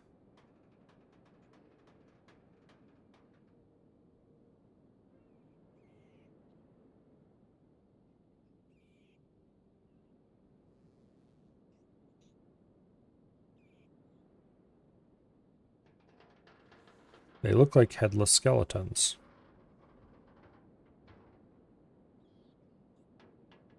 And they're all over down here.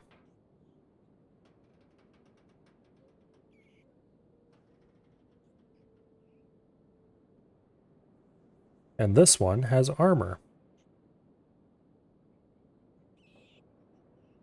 Oh, look. It's a super battle droid. This place looks like some place that is going to require significant effort to crack.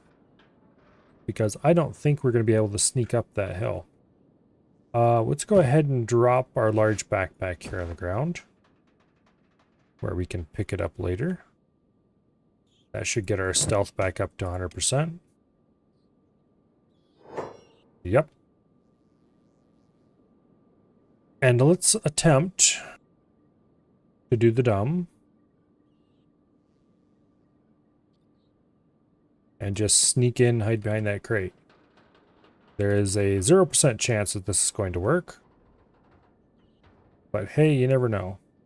For that, we'll save the game first.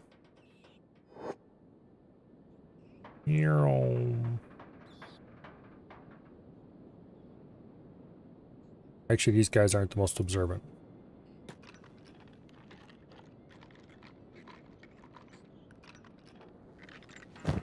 No AI core? No AI core. Okay.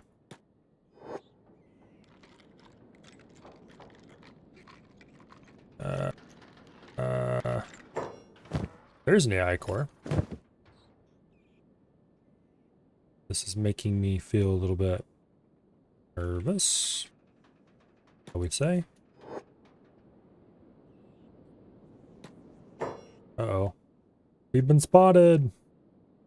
Run for the hills! Oh, we got smacked. Not very hard, but we got smacked.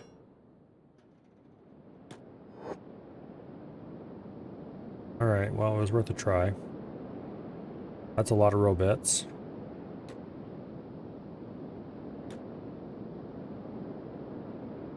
Let's see what their leash distance is. They look very concerned with our well-being. Or rather, their anticipated reduction of thereof. Okay, well, our backpack is still down here. We're gonna need that before we leave, for sure.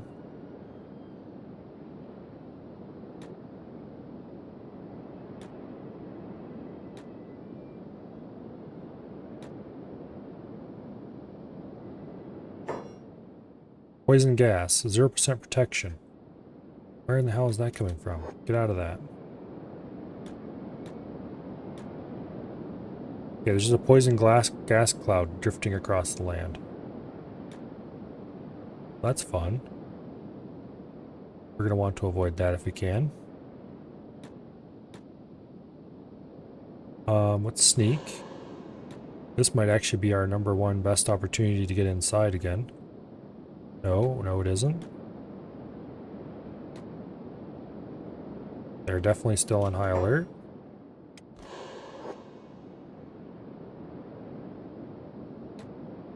Go over to the other side of the dome. If you have any hope at all of getting in before they notice us, that time is now. Nope.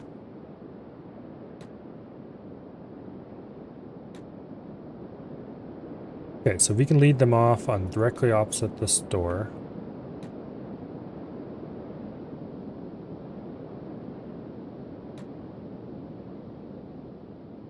Okay, that's not helping.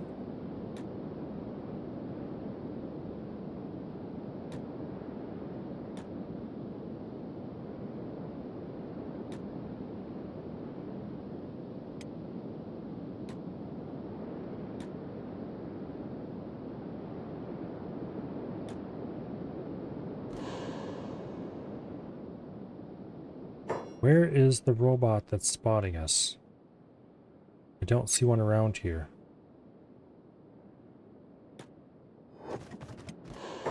Oh, there they come.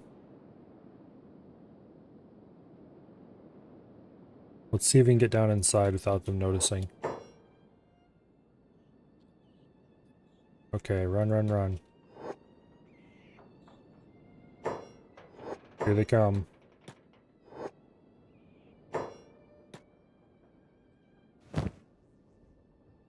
Well, this isn't great. We're going to be found again.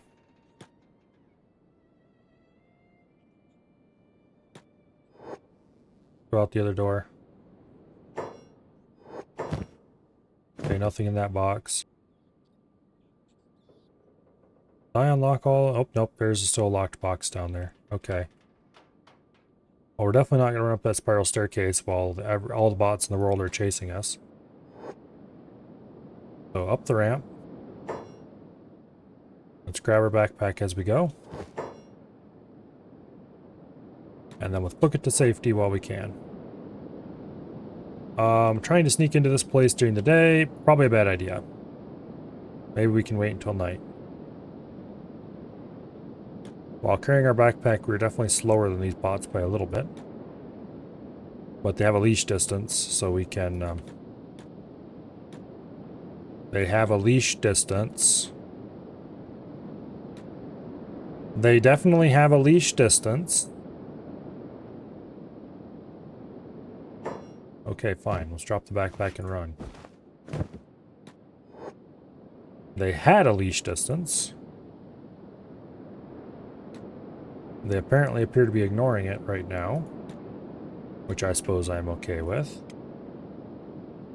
Because it does mean I can draw them farther away from the dome. I'll have to come back out and get my backpack later.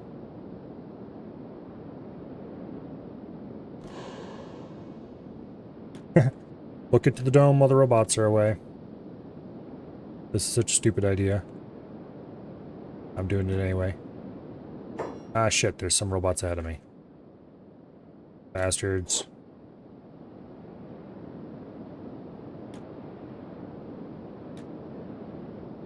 Alright.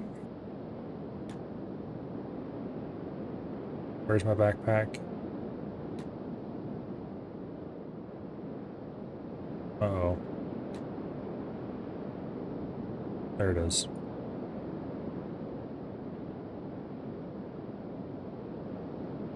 Okay.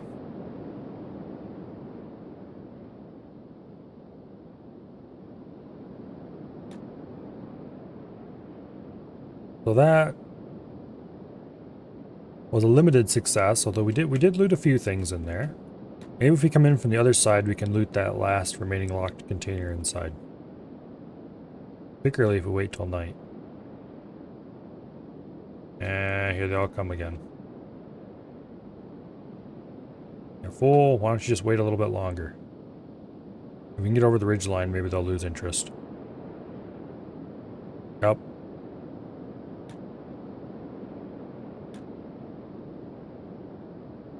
If I had a large group of guys, I would consider trying to beat their asses, but... they got pretty high stats. They likely have shitty gear, though. That would be our only chance. We would need to definitely outgear them and at least match their skill. Or I would take that group on with even my whole group. Which leads to the reminder that I really should be doing some more skill training on my guys.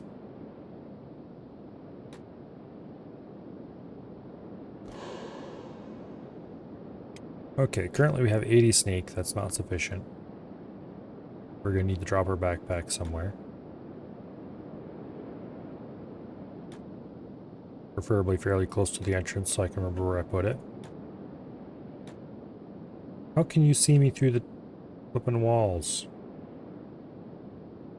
Yeah, better not.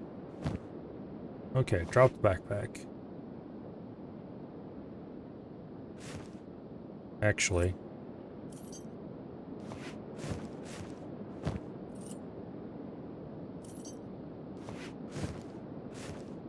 Okay, it's 135 this way. Let's see if it actually reduces or does not reduce weight when it's in the backpack in your inventory. It's 120 this way. Okay, so it is lighter this way overall, but anything I leave in this backpack and then drop on the ground won't count against me. So this will be more weight for when our escape later, but it'll be less weight while we're exploring.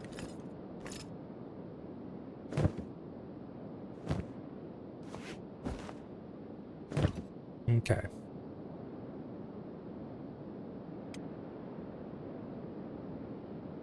Now.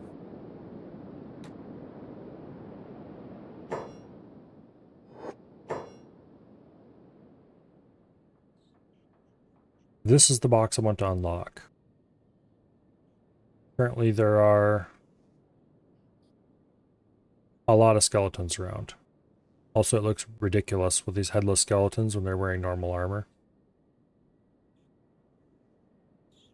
That's supposed to be wrapped around your neck, dude. You don't have a neck.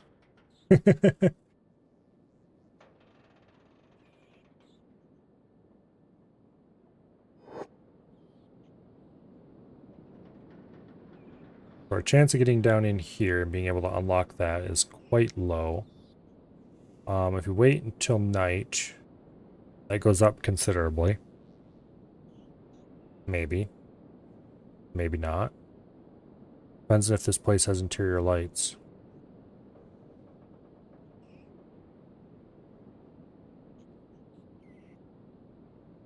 It is getting later.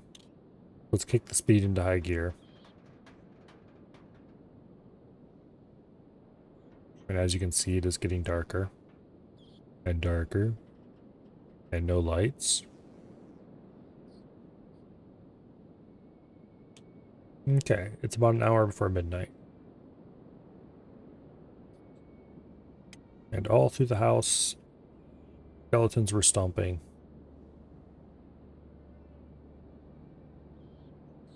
It doesn't rhyme very well. Let's make an attempt, question mark. That's a lot of skeletons just moving around randomly. I don't think we're going to be able to loot these places, like, realistically. Getting up and down those stairs. Okay. There's some containers up here. Vaguely lootable.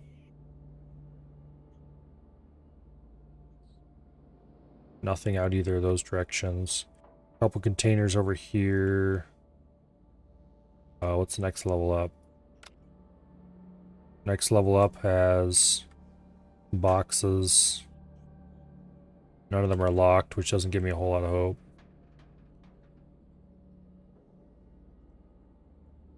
Oh, there's a bunch of safe. Okay, this is probably the mother lode if we can get up to the top there. Problem is, if I try to run up there, we're likely to get spotted. Because while there's no skeletons on these steps, there's a ton of them on these steps. Actually, this would be better. This would be a lot easier to do if you had two people. One to lure them away. I probably should start taking somebody else along on expeditions. If only as a loot meal. If I could lure most of the skeletons away, getting into here would be pretty easy. Well, save the game. It's almost midnight. Let's try it. Just straight to the top floor. Ignore everything else. Hopefully if we run past them fast enough, they won't notice us.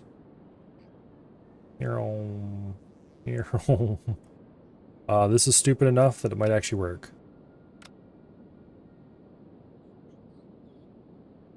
It was stupid enough that it actually worked.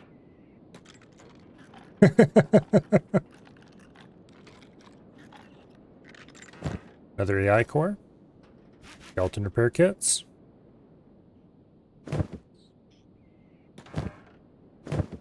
That one's empty.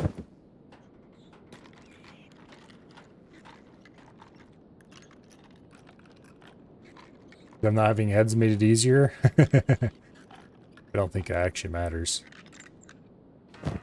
Steel. Okay. Another AI core.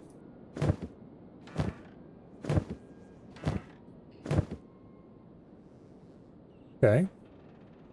This place was worth it so far, just an AI cores. I need ancient science books, and we're not getting any of those here, but I'm not going to complain about AI cores. There's some technologies I want to research that require a bunch of them. Nothing over on this side. Like, literally nothing. Over there is a skeleton muscle. We don't care about those. Over there's a power core. We also don't care about those. On the next level down, there's a lootable box. CPU units.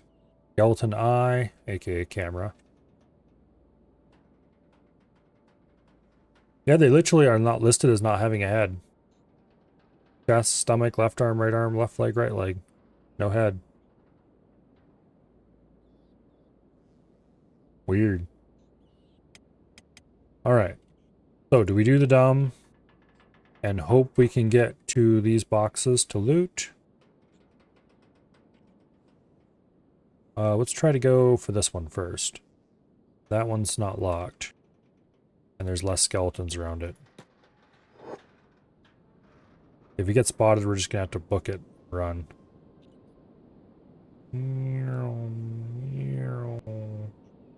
Nobody's looking? Nothing there either. Okay, this side has some locked ones, but it has a lot more skeletons. Trying to run back in here is going to be a lot riskier.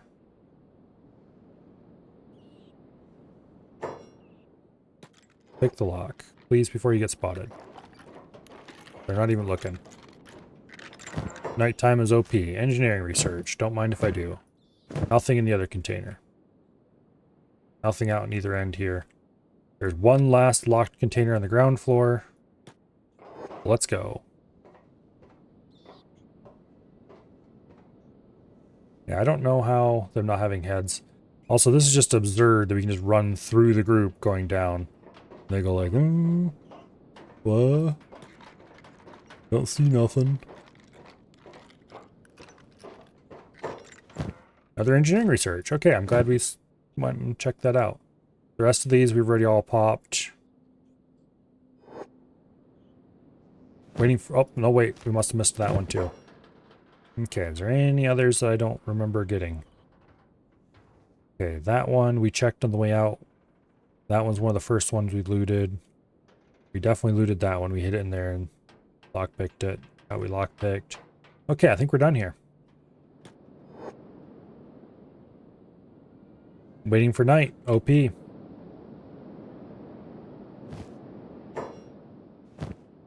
Our inventory is pretty full. This backpack is completely full, remember? Although not with research. We didn't get any ancient science books. We did get 3 AI cores and 3 engineering research.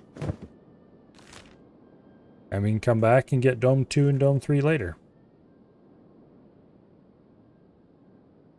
This place had an interesting amount of stuff. It actually doesn't take that long to travel all the way out here. What is our current running speed, though? That's the big problem. We're probably not going to be fast enough to run away from Beak Things, so we might need to plan a route that doesn't lead us through Beak Thing territory.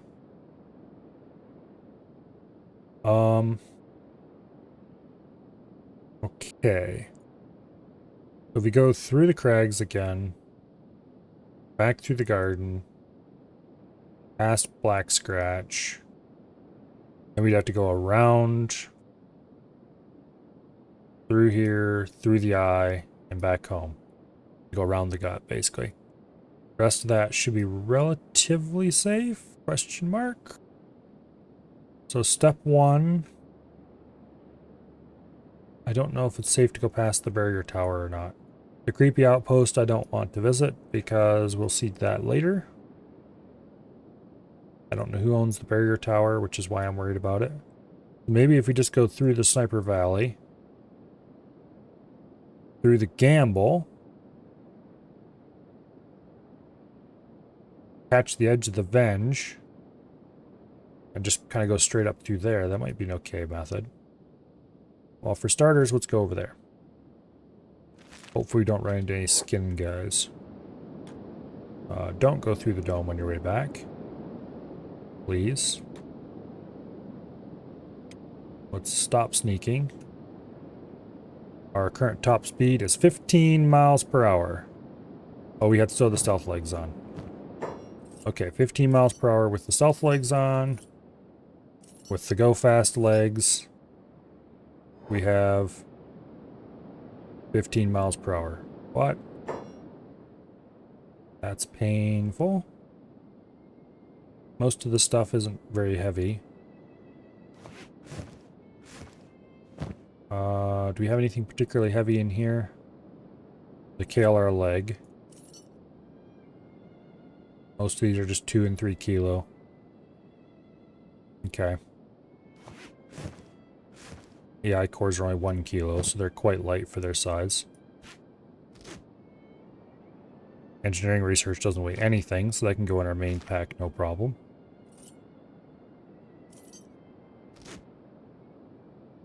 Okay. The LR series leg goes in that backpack. Goes in there.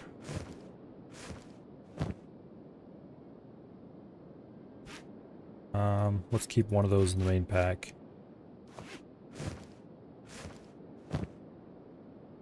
That's 2 kilos.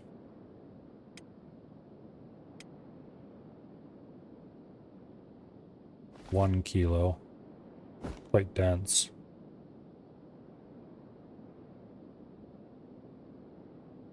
Okay. That's probably the best we're gonna be able to do without really starting to get crazy about optimizing weight capacity. Even if I remove these, I won't be able to fit the AI core in here without removing something else, and the AI core is lighter than everything else that can go in there. So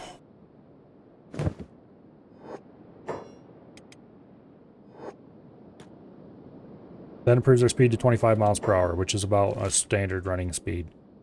That is no way good enough to get away from a lot of things, so we're going to have to be careful.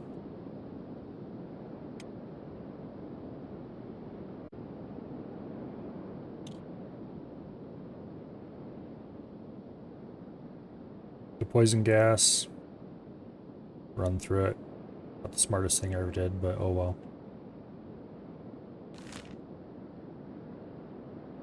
I'm willing to bet the creepy outpost is probably owned by the skin bandits.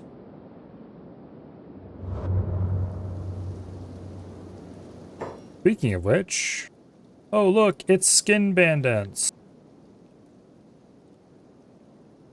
Let's click on one and find out how fast they are. 19 miles per hour. Okay, so we could still outrun them, but I'd rather not have to. Thank you very much.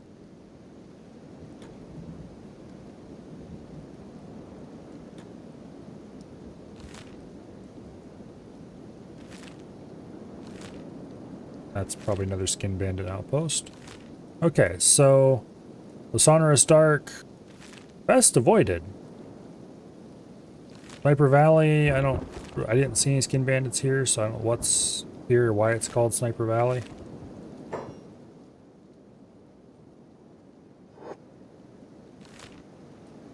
And then here, the Gamble. That sure is interesting looking.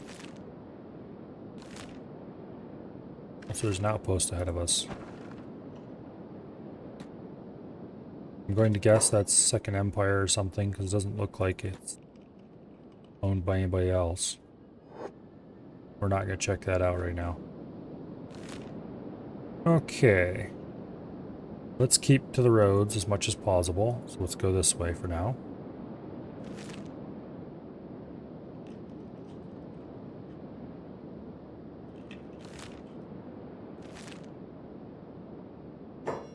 That's a lot of stuff blowing into the air.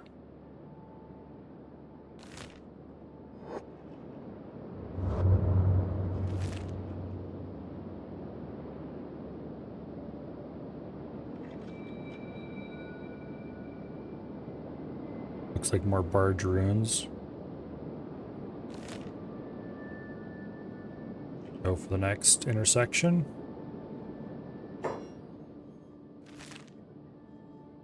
That's some lovely water. I don't think swimming in that would be a good idea. Just note to self. Here's an outpost of some kind. Locked door, which means it's probably got loot in it.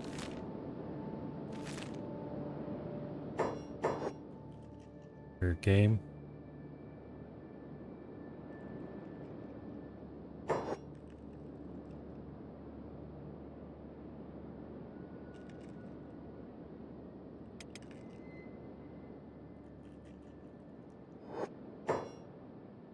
Let's move down there and see if we can get it marked on our map at least. Yeah, there we go. I don't care to investigate it just yet. Particularly since our inventory is, you know, full. Minor problems and all that. We are being chased by a black Gorillo. Hopefully he's less than 25 miles per hour in speed. Because if he isn't, it's going to be a sad day for us. There's another lab. That's lab number 2 again. An ancient citadel ruin that's labeled as nest. A nest for what, may I ask? Do I want to know? Not really. But I kind of want to find out anyway, just in case.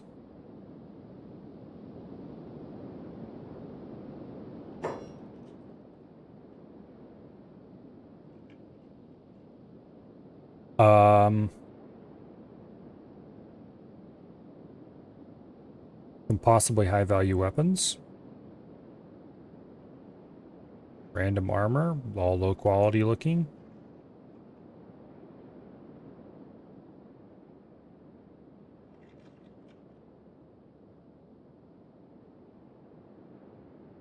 And a King Gorillo in the center.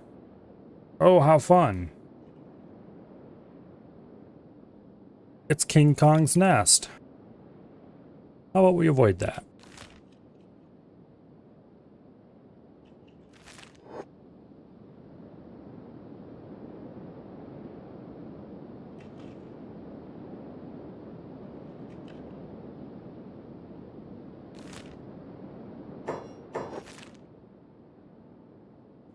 Those weapons are lower quality than what we can already make, I'm pretty sure. But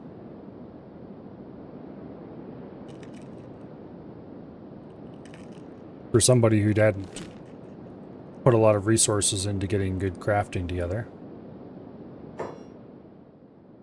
Okay, so the question is, do we just cut across the Venge, which is by far the fastest way, and possibly get roasted from the sky? Or do we go make a detour through the unwanted zone? I think we're going to make a detour through the unwanted zone, because I'm curious about what it's like. Also, what the heck are you? Leviathan. Are you the kind of giant creature that lives along the Leviathan coast? Because you're flipping huge, dude. I think we're going to leave you well alone. And there's some kind of ruins over here. Probably not worth checking out. Well, definitely not worth checking out. Also, we have flashing combat thing, which means that Leviathan is coming for us. Okay, he's apparently decided to change his mind. He moves at 8 miles per hour with 60 athletics. Also, holy health. Chest, 7,454. Stomach, 7,454. Legs and arms are all 3,727. It would take a lot of chunking to take that thing down. Okay, we're here at the edge of the Venge. We're going to cut right between the Venge, the unwanted zone, and Stob's Gamble, which is where we just left. Not sure how to actually pronounce that, but that's how I choose to do it.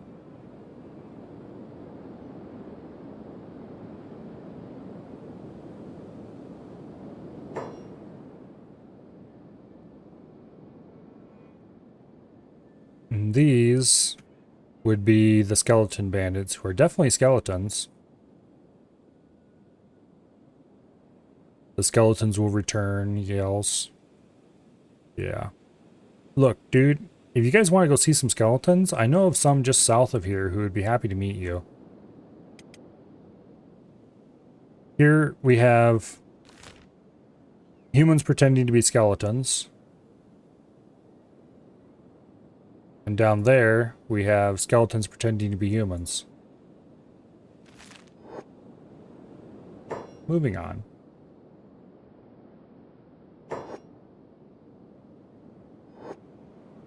I didn't even look at the King Gorillo's stats.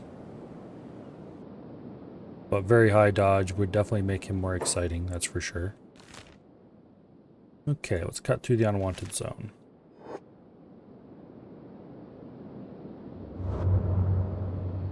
Which just looks like your average blasted wasteland. Welcome to just about anywhere in Kenshi. Let's actually do a prospect here and see what this is made of. Probably purely arid, but let's find out. Green 100%. Really? The fertility's shit. But it is green. Okay. Water's really low. I guess if you could find some iron and copper. There's some iron. It's not very high quality iron. But there's some iron. Okay, there's gotta be some copper around here too then somewhere.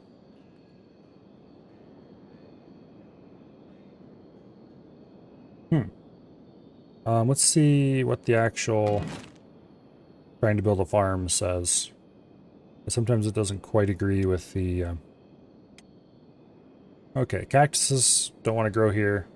Fertility 87%, environment green. Sure enough. How about a cotton farm? 87% fertility, environment green.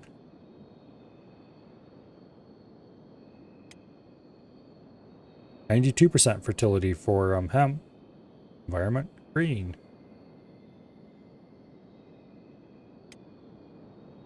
%87% fertility, environment green. Yeah, okay. What about a well? 5% water, 9% water, 8% water. That's up. It's 20-some% on the lowlands, higher on the highlands. Okay, so it's about 40% down there.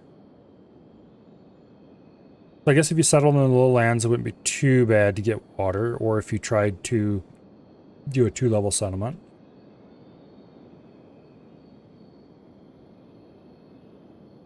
Okay. Now, how about mining?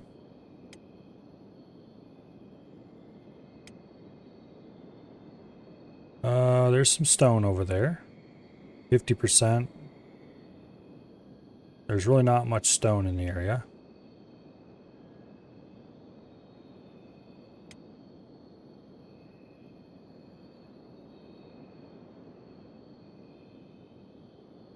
Don't see any copper.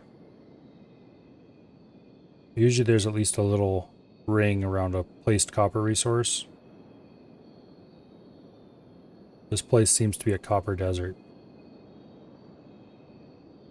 which would be kind of the kiss of death to any actual attempts to settle here. Because if there's no copper, you're gonna have to import all your copper, and that's just a pain in the butt. So, despite this having some minor potential, unless you want to import all your copper, not a great place for a settlement. What about ore? Iron is admittedly a lot more important, and yeah, you can get about 50% iron.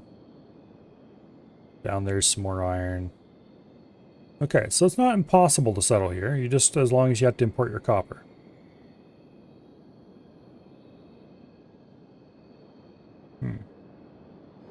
Okay.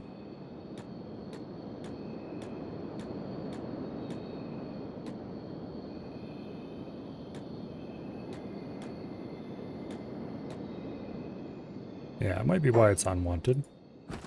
There's plenty of iron. Rusty ruins that can be mined. There's a couple natural bits. But I don't see any copper at all.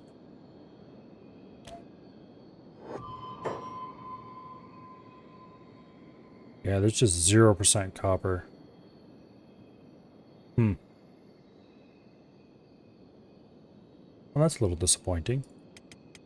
Otherwise, this would be a pretty good, I mean, not amazing, but acceptable place to attempt to build a base. Ground's not too flat. Water's kind of bad. It's just kind of bad in a lot of ways, but it's not terrible. You know? Mediocre, maybe a better way to say it.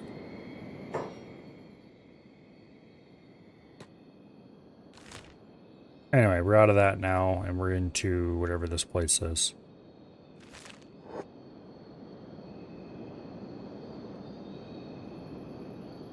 Hey, come on, play this dumb game again?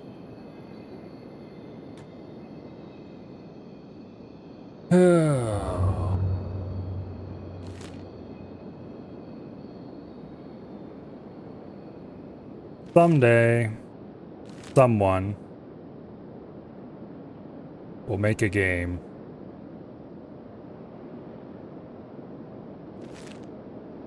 that is the same kind of thing as Kenshi, but actually done really well. With a more reactive world, better performance.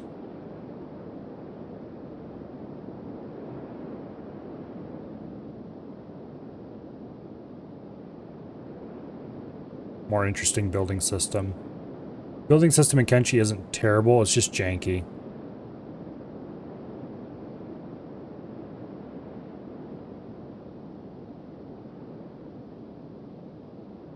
But until that day, this is what we have.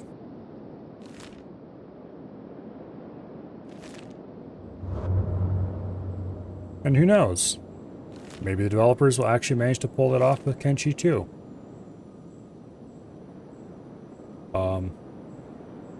They claim that the new engine fixes a lot of the bugs in the old engine. I think they're building it on Unreal, but I'm not sure. I'd have to go look at their devlog stuff again. And they haven't really announced anything for quite a while about progress, so who knows how that's going.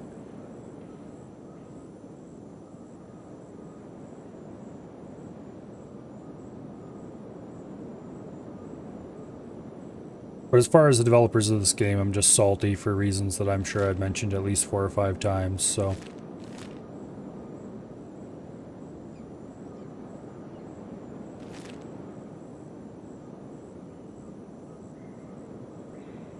Okay, so beak things need to be avoided. Because we can't outrun them. Our run speed is currently 25 miles per hour, or thereabouts. Oh, it's actually gone up by 1 since we started on the voyage. It's 26.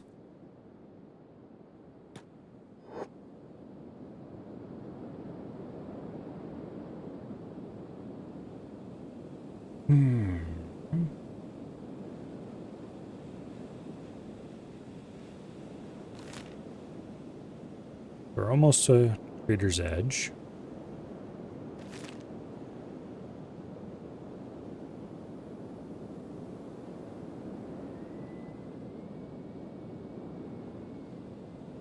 Something is failing over there. Yeah, that's them failing to harvest crops. You can always see that in the distance. Because the yield is poor on the ground there. They will always, no matter how high their skill is, they'll always fail to harvest crops. Some of them. Have any high-level goals for this playthrough? Not really, just kind of play Kenshi. Eventually I would like to crank through all the technology, but we're getting closer and closer to that every day. And, I don't know, explore a bunch. Maybe finally put together a really good squad of soldiers. I keep meaning to always put together a squad that I can take on almost anything with, and I never quite get around to doing it. Yeah, we'll get over there eventually. How long have you been standing outside yelling about your crappy goods? I don't want any of that. Get out of here.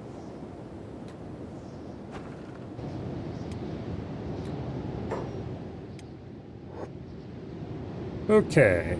Home sweet home. Go ahead and put these AI cores and engineering research in.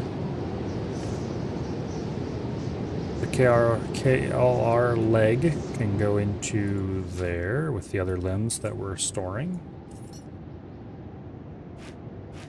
Put most of that in there as well. Okay. Standard first aid kit gets pulled off to the side. These all go in.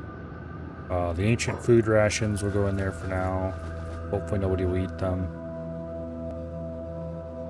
Oh, who am I kidding? Of course they'll eat them first opportunity they get.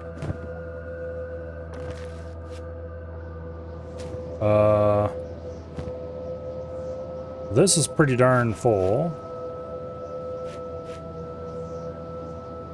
That is a bit of a problem, actually. Let me grab yet another backpack.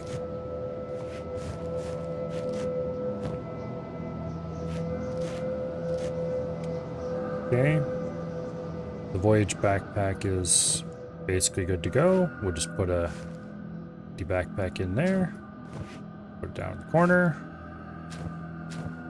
Grab a wooden backpack. Back over to here. Pull ourselves up on standard first aid kits that we can go sell. We just sell everything that's not advanced.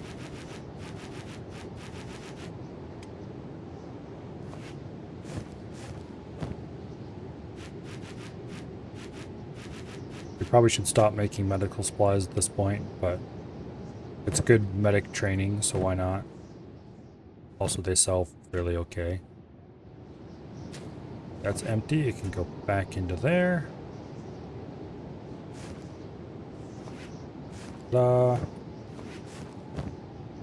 Okay. What kind of text can we get with this? Basically nothing. That's what we can get. Because we need ancient science books and AI cores for most of this. Okay. We get outpost type 3 with engineering research. Strong defensive walls with 4 engineering research. That's tempting. That's the last.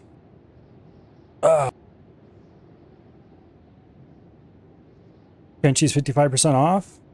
Oh, that's cool. Yeah, too bad we all own it. We could get hydroponics. The Edgewalkers, Edge Type 2 costs 4 AI cores to unlock. I would really like to do that.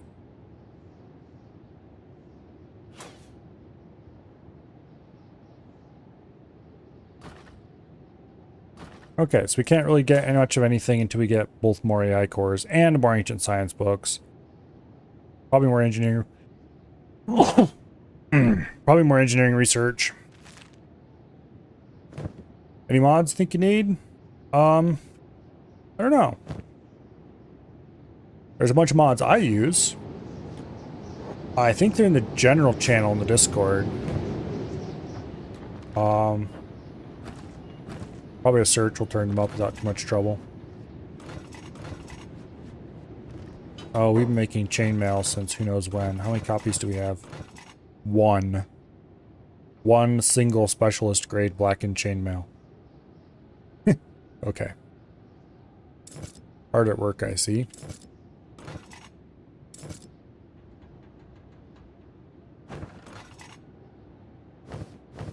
Not sure what they've been doing while I've been gone, but it clearly wasn't working very hard on making chainmail. Oh, he's been working the plate beating station, that's what. Oh, because of the way his stuff is ordered. When he can't make chain armor, he'll settle down to making leather. He'll tan all the leather. No, wait. He should make chainmail before he makes plate. So why? Oh, is steel problem still? No? We have steel. We're not making weapons right now. I don't know, maybe he just got his thumb stuck up his butt. Didn't know what to do. Alright, let's load up more bolts. Need to keep these under control so we can keep making them and training our crossbow maker. Not that they were too out of control as it was, but that's something that we need to sell that's stacked in bulk.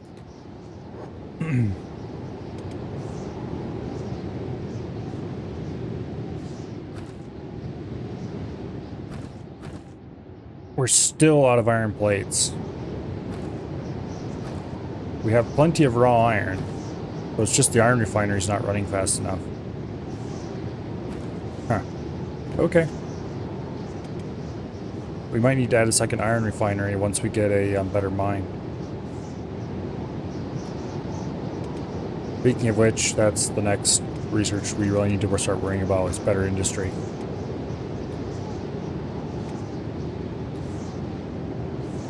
Alright.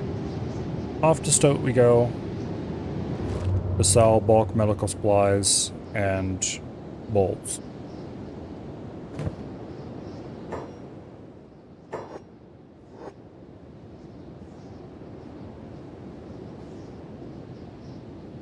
What channel? I think it was in general.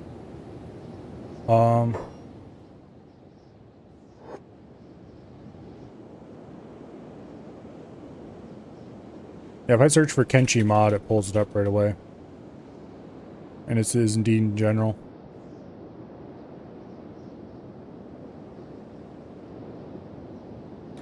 I actually formatted it prettily and everything. I don't know why I bothered. I think Survey asked for it. Actually, now that I think about it. And so one day after stream, I just sat down and put way too much effort into it.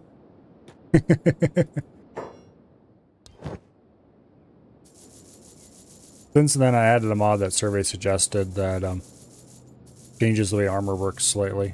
But other than that, it could be the same. Well, slightly.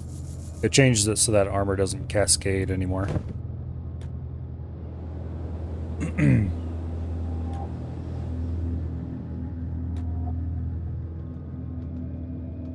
Okay. Because apparently, the devs wrote it so that you actually take higher damage with better quality armor under certain circumstances. Because of the way that damage is converted to blunt damage by armor. Instead of passing the damage through to the next layer down to see if that reduces it first, it just gets applied to you directly. But even if you could have resisted some of that blunt damage, you won't. Which is a little weird. So if you have really high quality armor layered the wrong way, you can end up with actually taking more damage than what you should have. It'll be blunt damage, but still, damage is damage at the end of the day.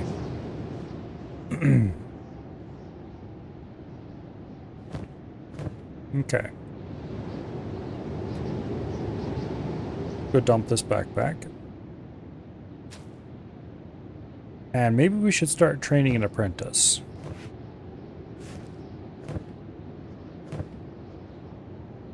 Problem is, I'm not sure who. Slick just kind of fell into this role because he was largely useless for a while. And so he never really got started doing good jobs. And by the time he was useful, because he didn't have arms for the longest time.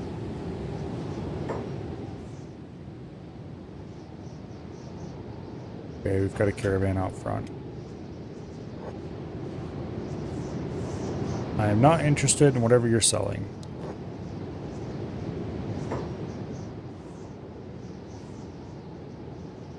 It'd be kind of cool if I could make these ration packs or food cubes,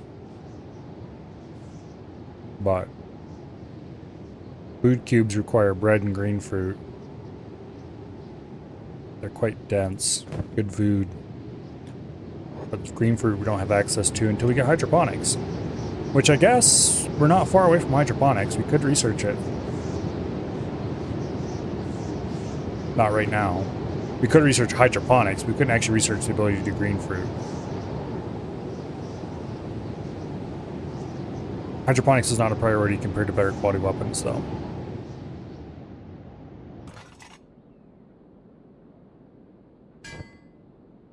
Probably should get my smith working on just learning to make better stuff.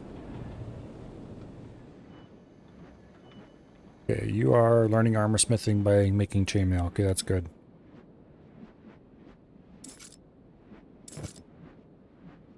And then we're going to spend all that chainmail making chain shirts. Ooh, there's a masterwork one. 29% cut resistance. 100% coverage of stomach, chest, and arms. That's real good.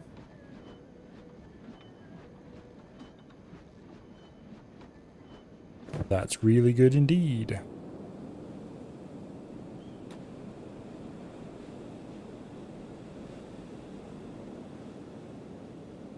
Oh, whoops, had the wrong guy selected.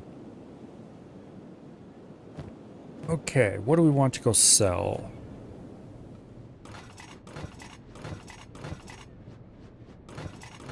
I don't think we want to go sell anything right now.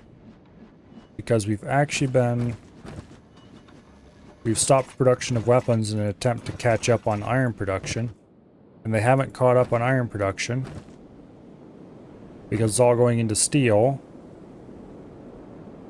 And they haven't caught up on steel production.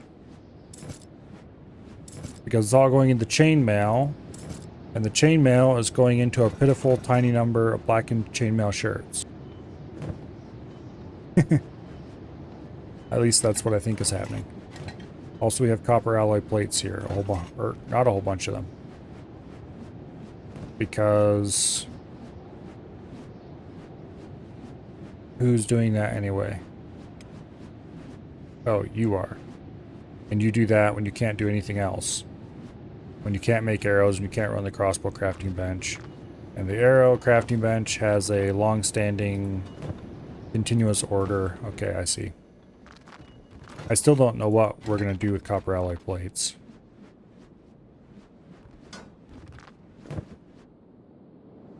I've not had anything that needed them yet. I guess when we need them, we'll have to put a little more effort into actually doing them. Oh, we're probably going to grab some of these guys and have them be our new assistant explorers.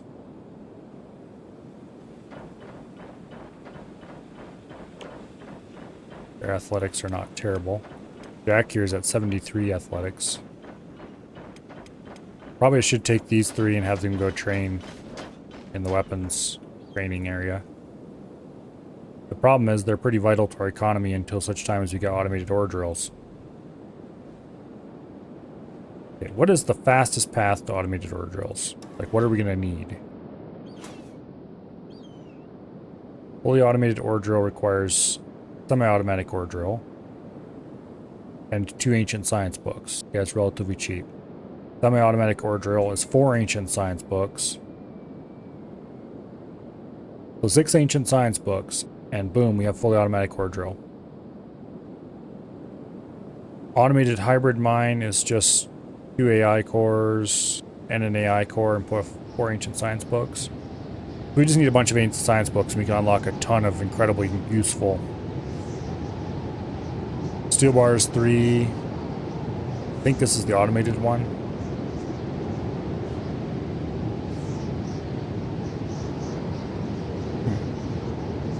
Okay.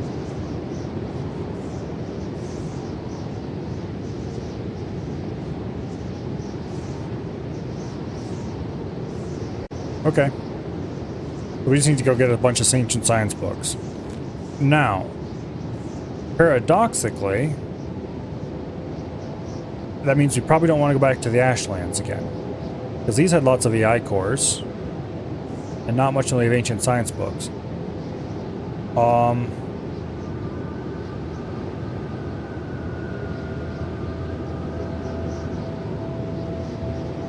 You know, the place to go might be down to the Shun. And hit up some of these libraries. They'll have lots of maps too, which is unfortunate.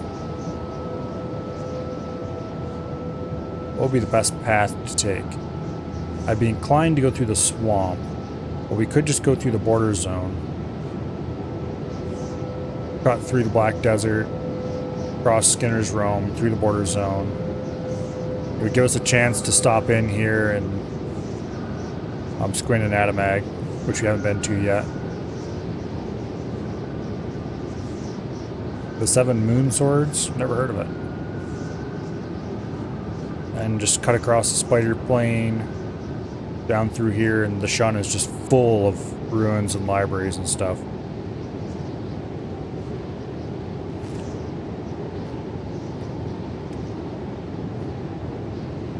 Lots of spiders.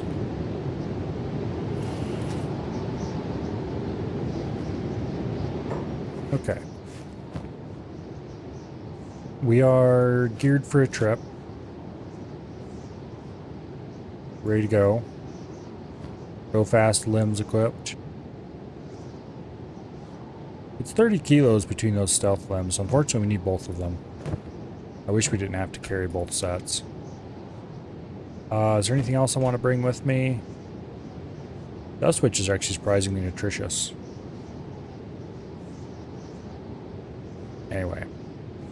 We're okay on medical supplies for now. Got an empty backpack, extra to carry more stuff. Mark III Desert Saber.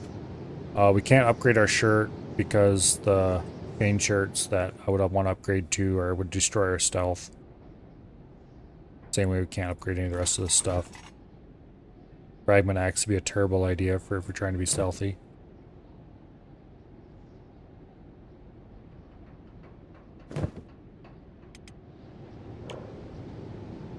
$54 strength, 50 toughness, 87 dexterity. Yeah, okay, I think we're good to go. So we're going to want to go to...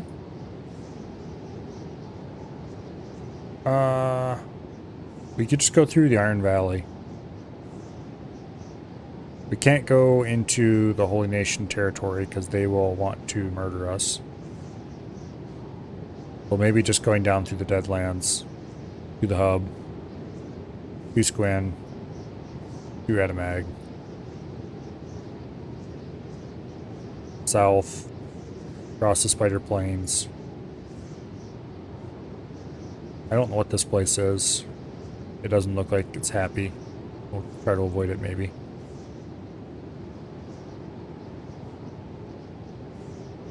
We should be fast enough to avoid everybody who wants to kill us, so.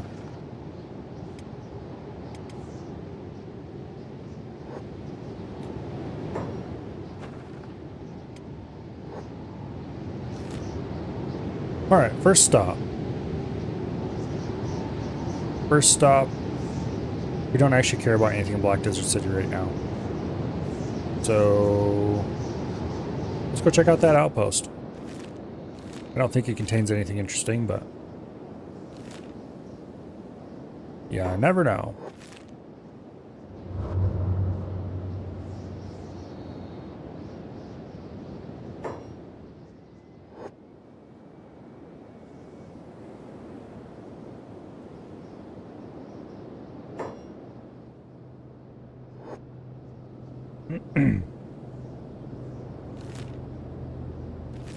Past Tengu's Vault, which probably isn't worth trying to loot at some point. I don't think you can get in there though without a great deal of strenuous activity, shall we say. Through the Black Desert, hopefully without taking too much damage. We could spend a bunch of time trying to avoid all the dust clouds and stuff, but nah. Now he yells about the acid rain. Wine, wine, wine. Oh, acid rain. Okay. We do want to be careful because if this is the one that is... I don't remember which one it is. There's one of these that's full of zillions of broken skeletons. And they will all follow you as their savior if they see you. Nope, this one just has excitement. And possible death inside.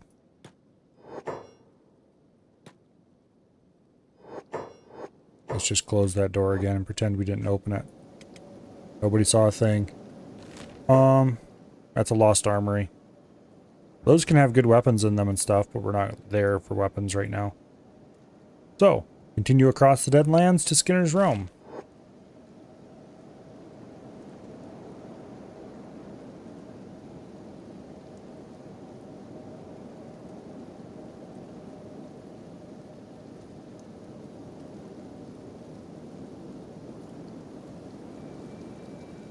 And then across Skinner's Realm to the Borderlands.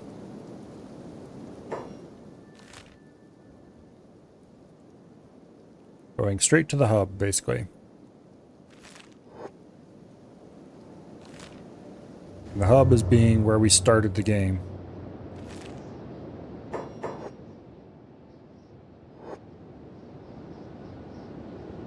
Holy Mine Ruin. I'm okay with that. You don't have to go check it out. So technically I think this is on the borders of the Holy Nation. It's not worth messing with. I'd rather not tangle with Holy Nation paladins when I'm by myself, so yeah. There's some various bandits and stuff in this area. Oh. Nobody too interesting or exciting.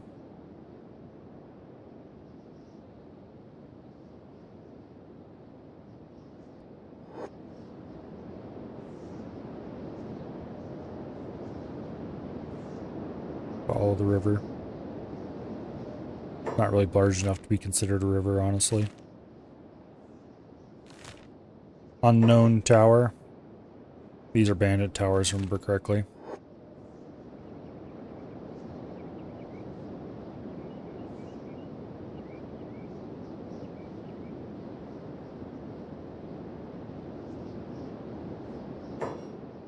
I hope that they make the terrain less unrelenting desert in Kenshi 2.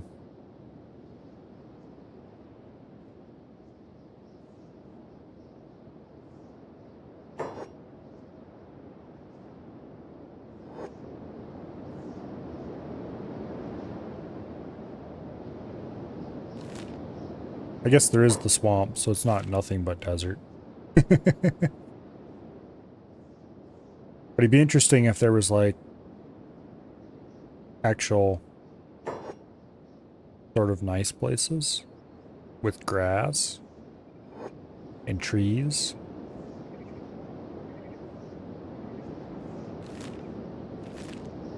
Occasionally. Welcome to the hub. There is nothing here of any interest at all except a Shinobi Thief tower on that end and a single bar on this end. And in between is nothing but destruction and ruin. Oh, and there's walls. I don't remember if there's even gate guards. I don't think there are. No.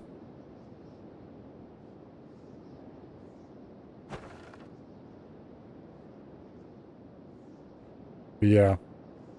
There is basically nothing here. Also here we see a fine example of well laid out walls.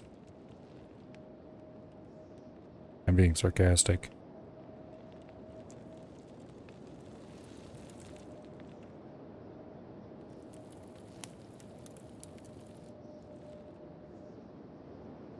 Although these are the nice defensive wall 4s that we'll be able to build next once we unlock them.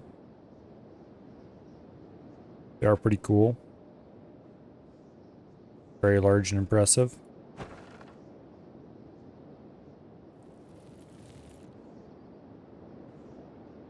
I think, I'm not sure, but I think you can actually have guys go up into these towers. I don't remember. Anyway. The next stop from here is Squin. And this, I think we've actually been to Squin once. Now that I think about it. But it was way back at the very beginning of the playthrough. It is a Shek Kingdom city. The Shek are cool.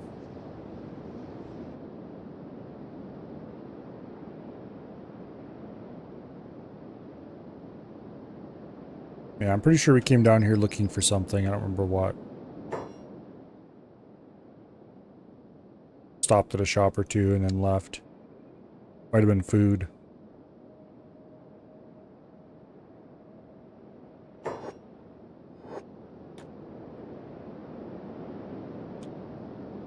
Anyway, we should definitely stop at all the shops and look for blueprints while we're here.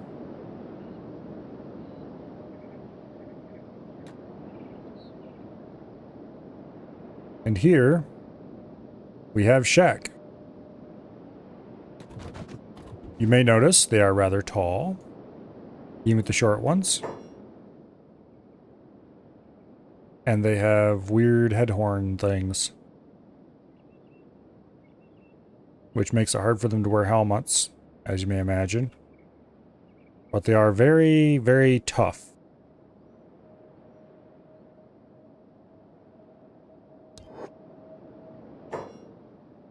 If we check one, they have 125 hit points on all body parts instead of the standard 100. Which is pretty cool. Not like a huge broken bonus or anything, but just cool. Okay, here we have an armor shop. Let's go see what we can buy in the way of blueprints that we don't already know about. I fear that list is going to be basically nothing. They got the unholy chest plate. That's cool. I don't think I've ever seen that one before, honestly. No, before this run. Anyway, there's a weapon shop down here. Let's go see if we can find blueprints there. I suspect I have blueprints for most of the things in the game at this point.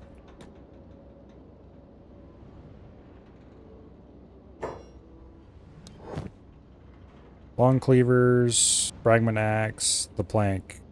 Yeah, this would be where we could get fragment axes really easily. The shack, as you may imagine, are fairly fond of heavy weapons. For no reason at all. There's a Tech Hunter travel gear shop. We might as well stop in and see if they have anything interesting.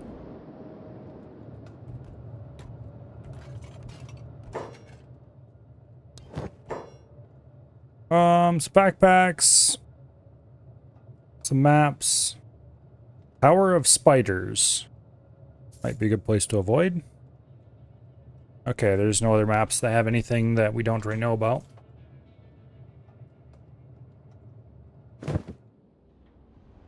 Also, occasionally Shek will challenge you to combat, which I don't particularly feel like dealing with, so let's get out of here.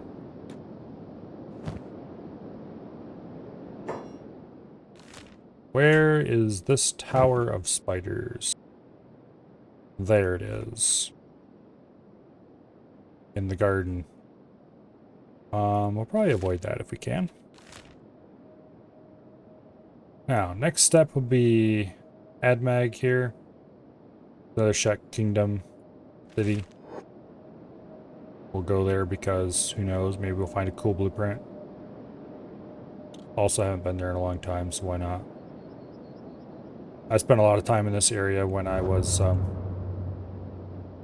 had a group that was based out of the hub. Trying to rebuild the hub.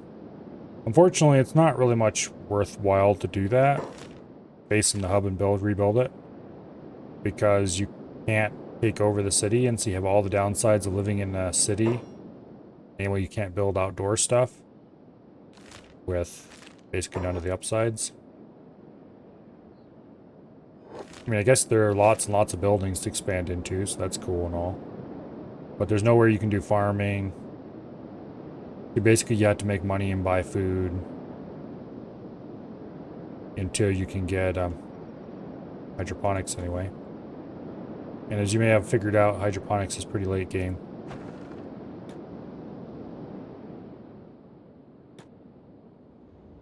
Okay.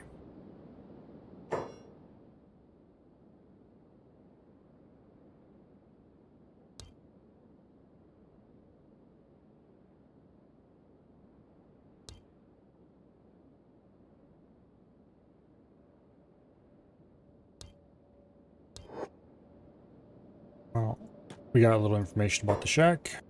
Not that I care that much. Fragment axe, long cleavers, got both of those. Okay, let's get out of here. If you're interested in the lore, I suggest you play this game. And you can spend all the time you want reading it.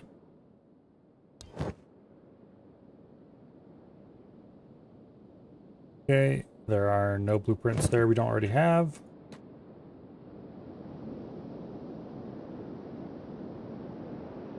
Thieves Guild right beside the police station. Makes sense.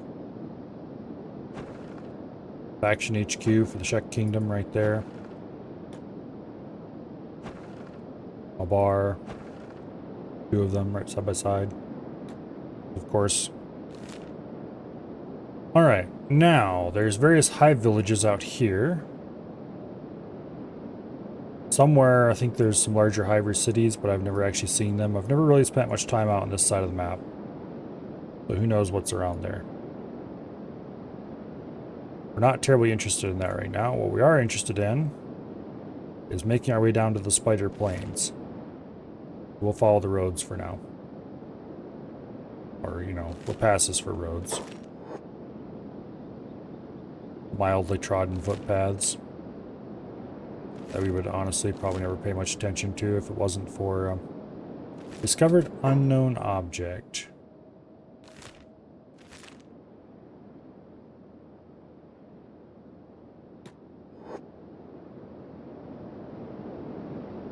Oh, that's like a tipped over tower. Really? Let's go check this out.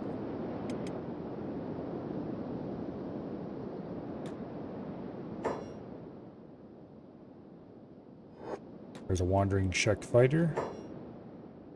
I would like to avoid him. Watchtower, unknown object. Well, it's definitely not an unknown object. It is, however, very weird. Oh, somebody's trying to attack good old Enderby.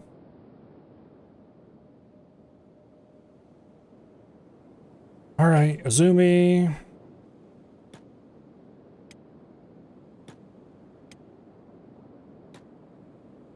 All the miners.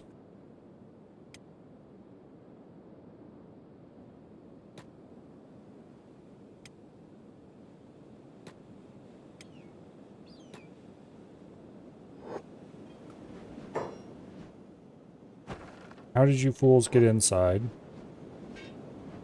And what do you think you're doing?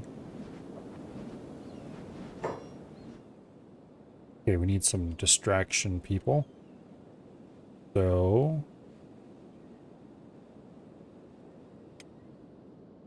Azumi, I need you down here right now. Actually. Okay, good. Those guys have arrived. Enderby, repair the door. No, don't unlock the door. Repair the door.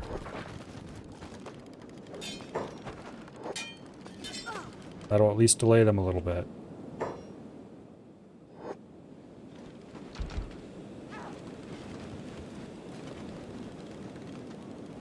Look at all those arrows scattered all around there. Okay, you get on there. Sonic, you get up on there too. The door's been busted open, unfortunately.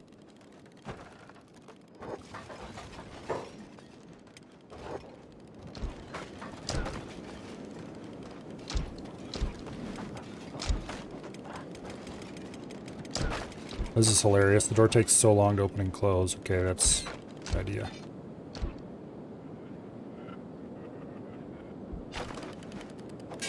Looks like we are kicking their asses, though.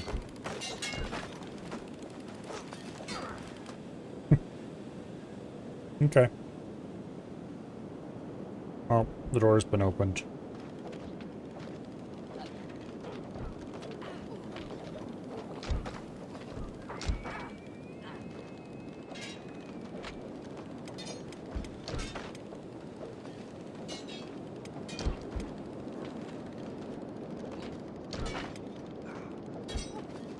Okay. Red is down.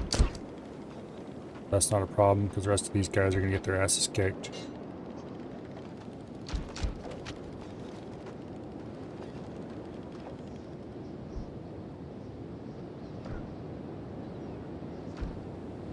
High quality weapons, they make a difference. Also armor.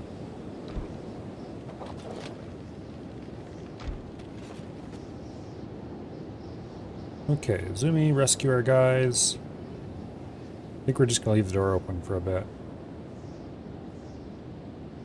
Okay, you guys can get off those crossbows. People really didn't want to stay on the crossbows, which was a bit annoying. Except the ones up in the tower, and I don't know how much they were actually shooting.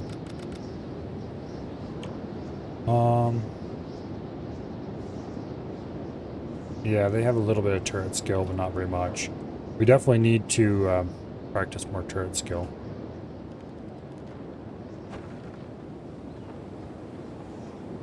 Okay, that's being repaired.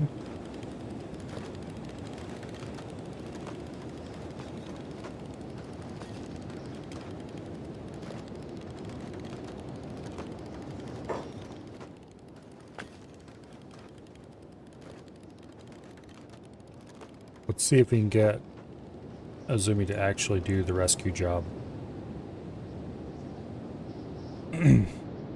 Guy's down for 3,700 seconds. Which one?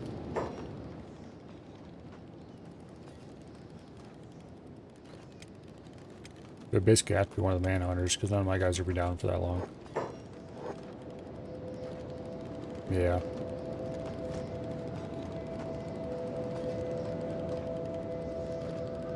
I don't think I've ever seen anything like that. Oh, yep, sure enough. Knocked out cold. 3,700 seconds. That's got to be a bug.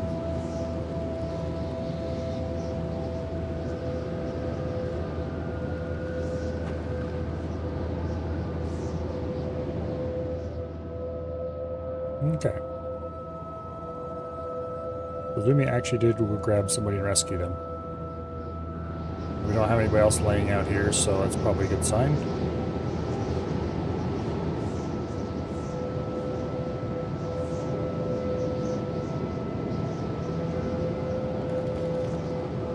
Hopefully most of these guys eventually leave. In any case, back to Slick. The Fallen Tower. Well, we don't actually care about Fallen Tower.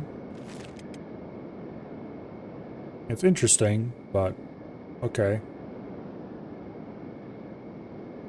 There's nothing there except a tower that's tipped over.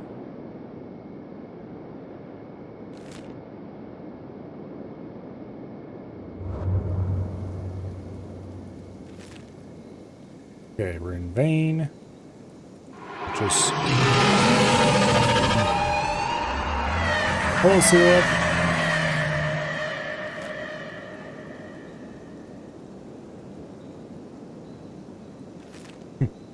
Evening. It is indeed evening.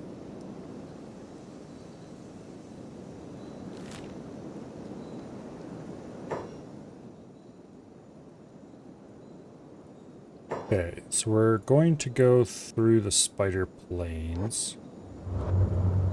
Actually, let's go through the Sten Desert and then through the Spider Plains. Let's just keep following the road.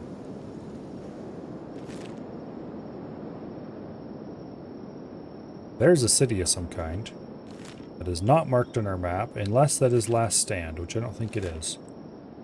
Actually, it might be.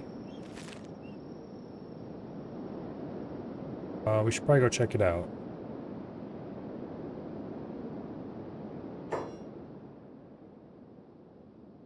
Because that looks pretty large.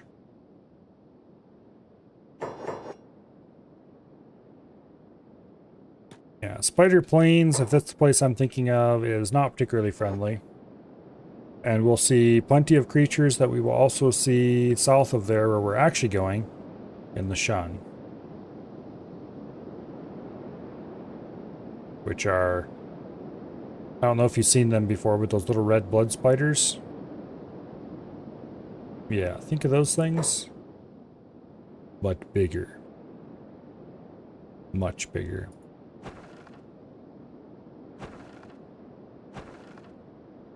Okay, so this is definitely Last Stand. What's the faction gate guards? They are 100 Guardians of the Shek Kingdom. Alright, so this is definitely a Shet Kingdom base. And across the way we have more Shet Kingdom.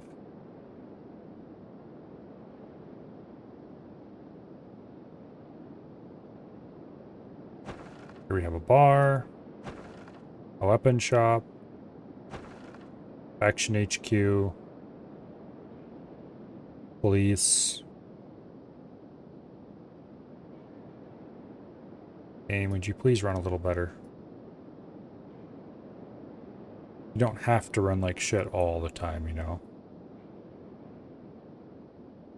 Or even some of the time. It won't let me click on this building, so I can't find out what it is. Up there. Well, maybe it's...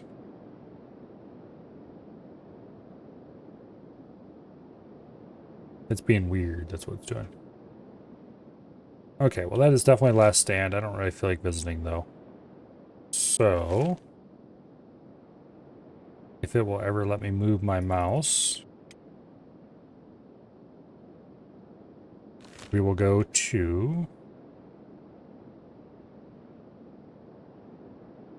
This is so painful. There.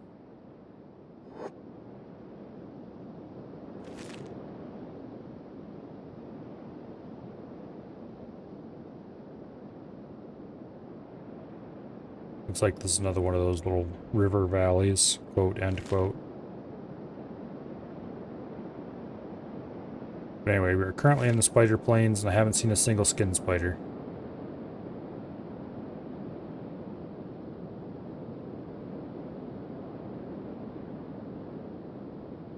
How long that lasts, who knows. Or correctly, there are gorillas around here too, and the skin spiders and the gorillas tend to fight. Okay, we're going to go through Watcher's Rim, which may or may not be exciting. I don't know what this place is like. Discovered old front lines. Okay. Wonder which faction used to own that.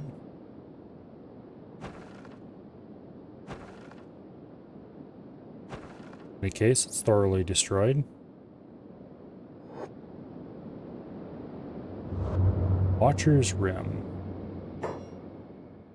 Here's a bandit camp of some kind.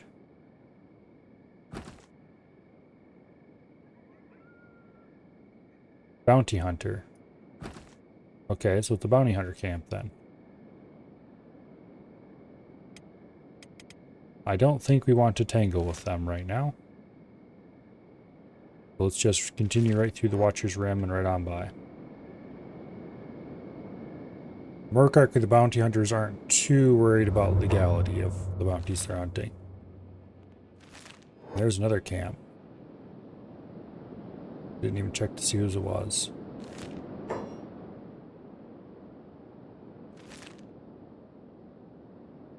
So there's some kind of definitely something interesting going on that way.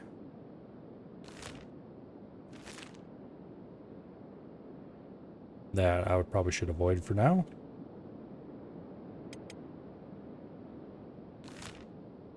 And let's go to the ruins right over there.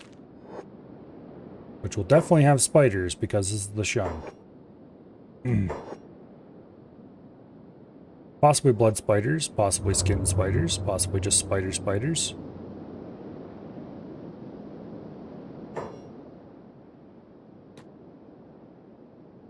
Possibly multiple kinds of spiders.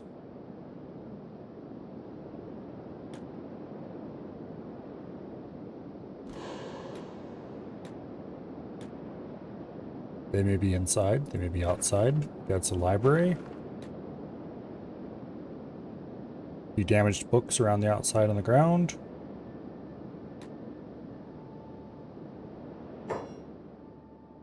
There are some Garu. Thankfully they're friendly, nice types who should leave us alone. Pick the lock on this place.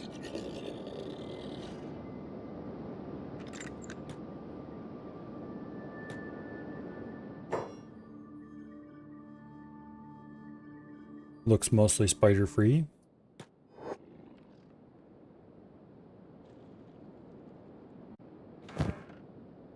Guaranteed at least 50% spider free. Usually the spiders are outside if there's spiders. One ancient science book. Treasure map that has a location that we do know about.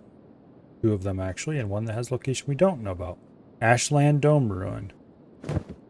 Okay. We might want to check that out in the future. Books and stuff they're just laying out in the open are unlikely to have anything interesting for us, because we've done all the technologies that can be done using just basic books. And so now they're just saleable loot that isn't even worth that much.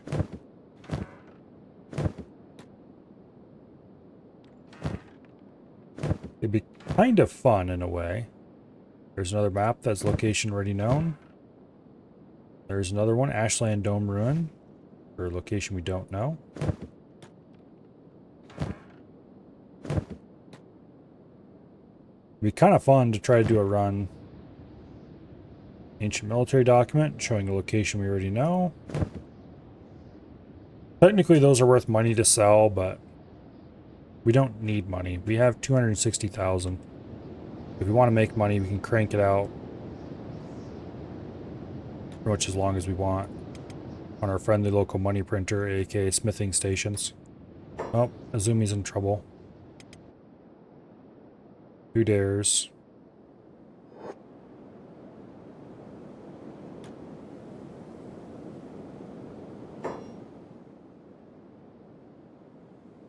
Okay, Azumi is well trained, and this is a skimmer.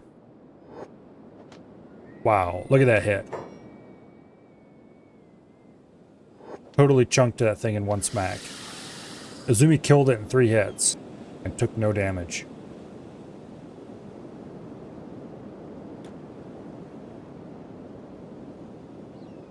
Okay. Your inventory is completely full of first aid kits.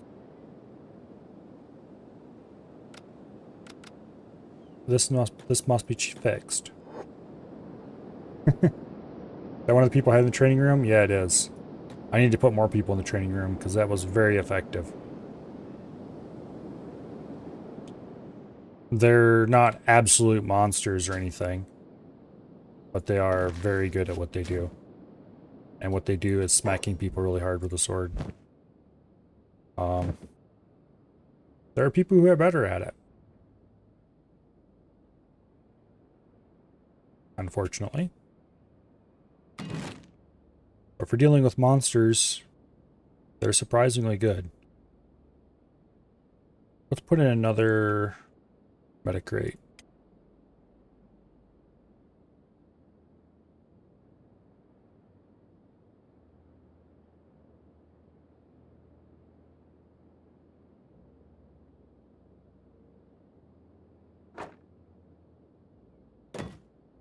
There. We need that to store things in. Metacrate is 1 iron plate, so it's nice and cheap. And to be there to build it shortly.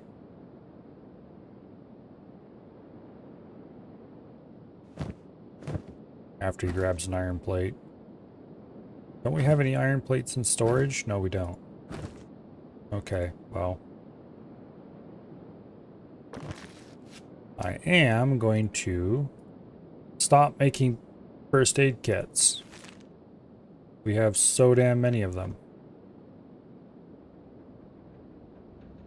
And somebody must have roasted the bug already because it died. So we don't get the loot. Not the loot was that valuable.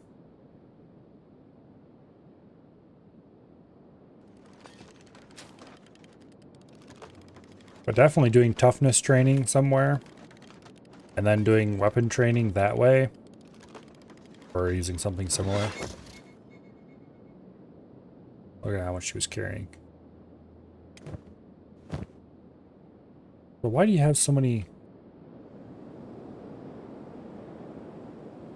this actually will give a slight problem.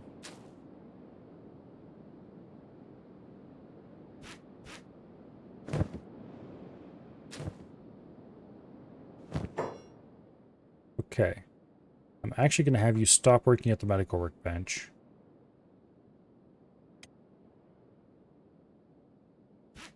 Because I want you to keep medical supplies in your inventory, please. Thank you. And then I should have somebody else do it as medical training. When Slickback gets back, he should probably work this bench as medical training. Speaking of which, back to our regularly scheduled Slick adventure.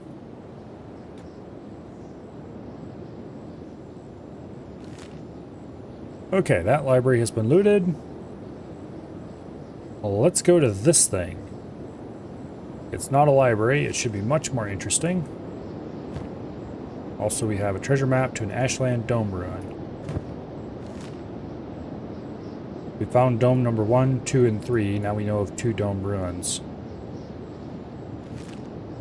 I don't know if they'll have anything good in them or not.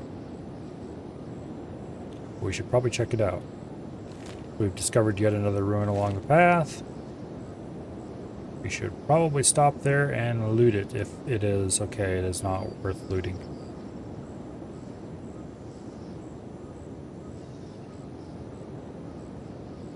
I don't see any spiders, which is somewhat surprising. I expected more spider.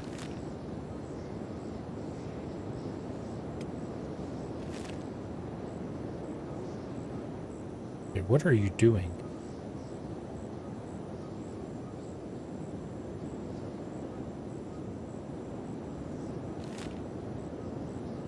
It's a weird path to take to get to where you're going.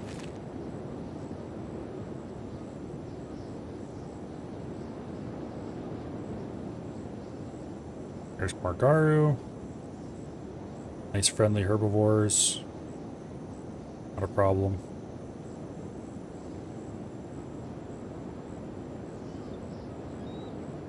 As soon as I get my iron industry under control, my 3 iron mining guys are going to retire to the training room, and they're going to get a full set of, well, lots of training. There's our first skin spiders. We could probably take on 1 skin spider, no problem. I don't want to take on a group like that.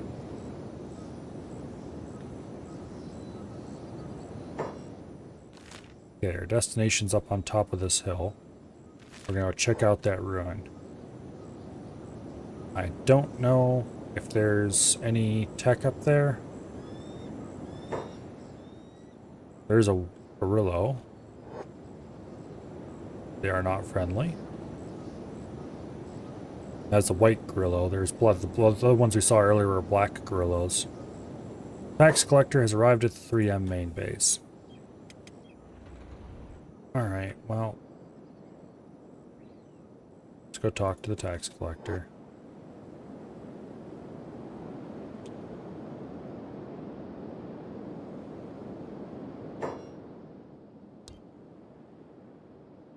Fine. See ya. Don't throw at you in the ass. We still have dead and dying and otherwise injured manhunters laying all over the damn place. And Bland is apparently still running the corpse furnace. And probably will be for some time. Alright. Click.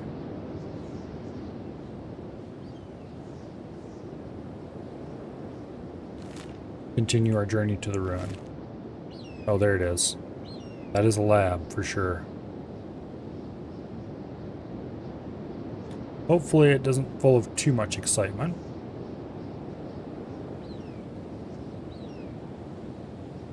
And the people we had in the training room yesterday are Kumo, Slick, and Izumi.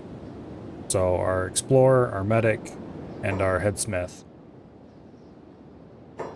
Or, head weaponsmith. Our next people to go in would be Dread, Jack, and Flick, who are miners, because they are the people who will be freed up next. After that, I probably should make time for Pollock, Anderby, and Vats. In other words, our armor smith, our head engineer, and our what do you call it?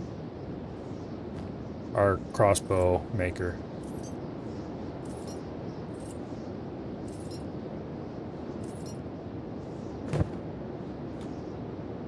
Okay.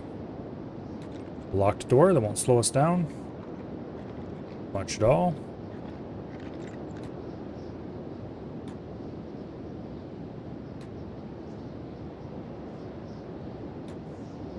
No, no, no. Go in here. I know you can't get through that. I just want to see. Okay, yeah, this is the standard lab interior. One downside of the devs doing cookie cutter everything is that you've figured out one lab, you've figured out all the labs.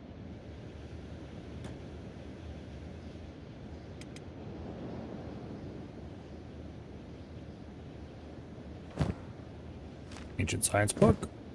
I'll take that. It's our second one for this voyage. There's a spider coming down the stairs. I'm kind of curious if I could take on one of these security spiders and kill it by myself. The problem is it wouldn't be just one security spider, because as soon as it attacked one, they would all come. We should be able to run to this corner in some degree of safety. And then run around behind the spider, because they don't have eyes in the back of their head. I long ago decided that there was nothing on this floor that's worth looting. I don't see any containers here. There's storage containers you could theoretically search, but they can't contain anything that I actually want. We run behind the spider. I do remember there being a spider coming down this ramp last time. Maybe let's be careful. There's a spider right there. There's a spider right there. And there's actually a skeleton. And there's a spider. Okay. Let's stay right here for now. Yeah, I remember this spider coming down the stairs last time. He is right in the entrance of the loot. Well, the mother load. We can't have that.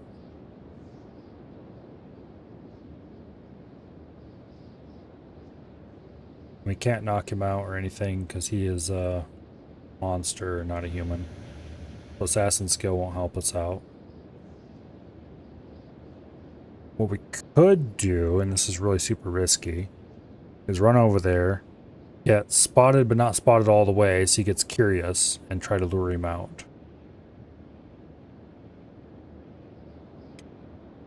Let's save our game.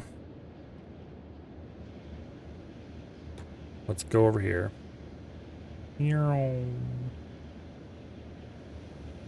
We're sort of safe in here.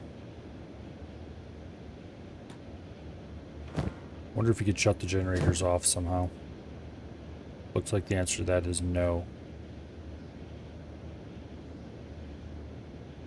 We can't turn the power off. I don't want to get this guy interested in whatever's going on. I don't even really want to get this guy interested. We could probably get in behind him and then he wouldn't pay attention to us, I hope. Let's try it. It's dumb, but let's try it.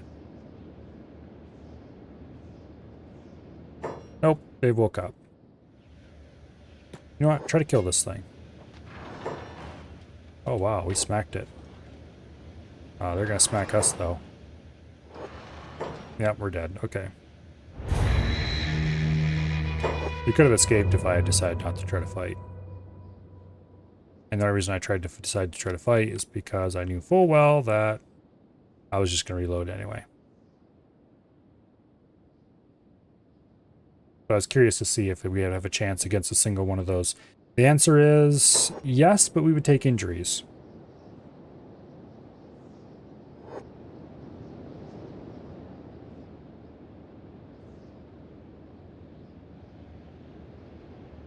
Okay.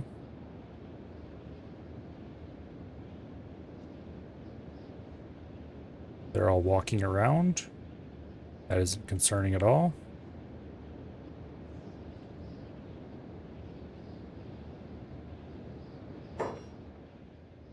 That one's getting ready to come downstairs.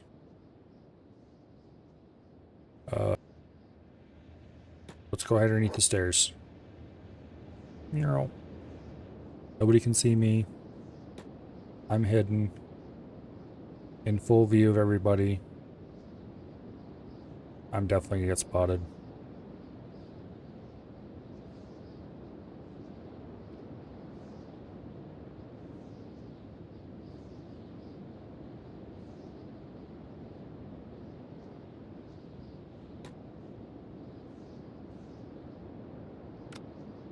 Well, we still have a security spider in here. That's an insurmountable problem. They've all reshuffled their positions. This one's gone now.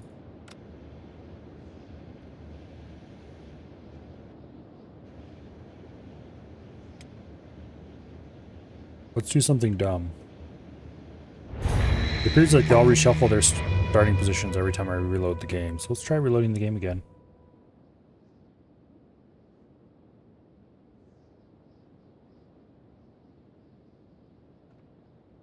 Failing that, we may have to attempt to do some spider juking to try to get them all outside.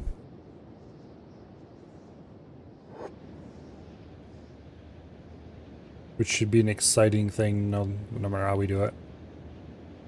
Okay, yeah, everybody's moving around again.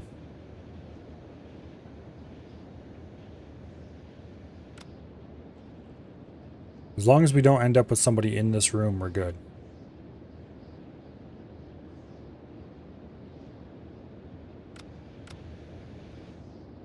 Okay, there's one going down, there's one going up. One going up. He's standing guard there, which is fine. It looks like we're gonna have a couple spiders up here.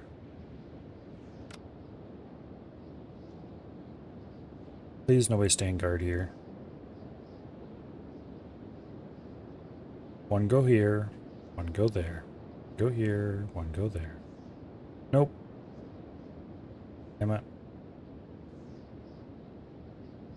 But it is interesting that we can consistently reshuffle the guards just by reloading the game.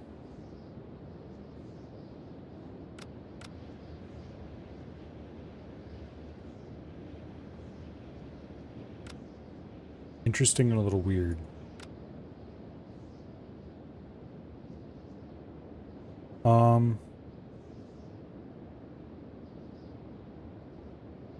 Let's try to get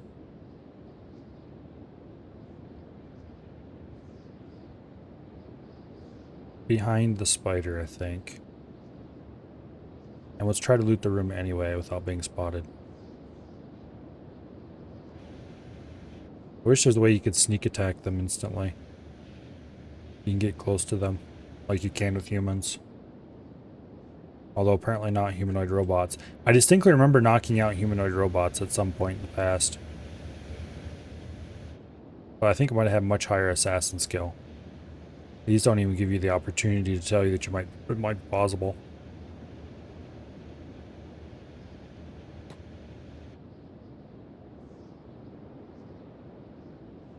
Past everybody.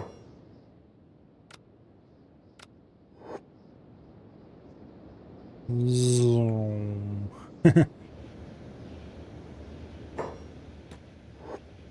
You don't see a thing, I don't know what you're talking about.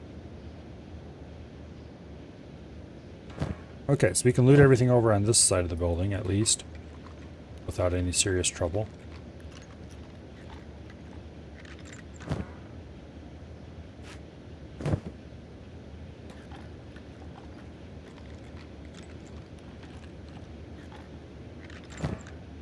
Six ancient science books, 2 engineering research, and a... Okay, here we can put all this stuff back in there. Not the books, but there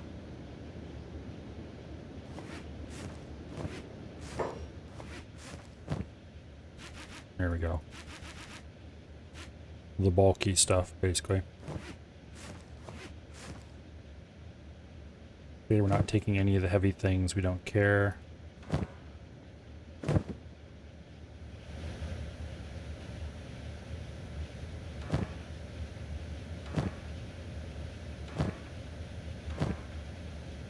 We've got 8 ancient science books already. That's substantial.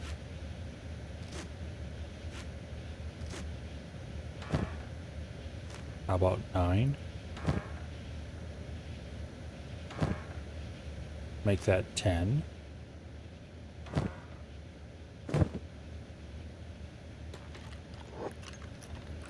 Thankfully, we can lockpick from quite a ways away. Make that 11 and another AI core.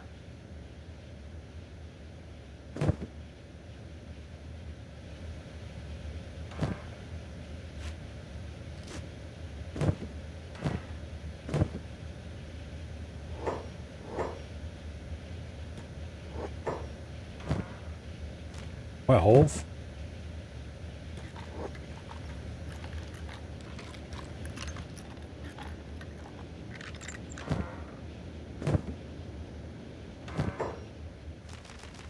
Holy crap.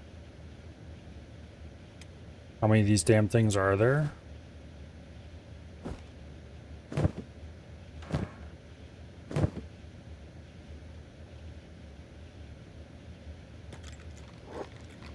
Faster, faster, faster. Damn, that spider's noticed us. Another AI core.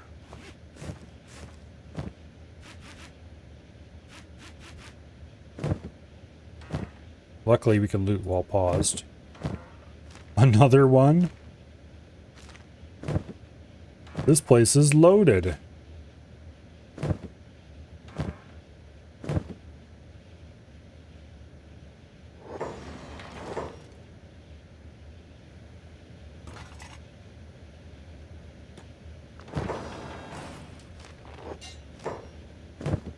Okay. We still have one locked chest, but that is for a later day. Let's go. Or rather, that's for later today, I should have said. For now, we're booking it outside as fast as we can.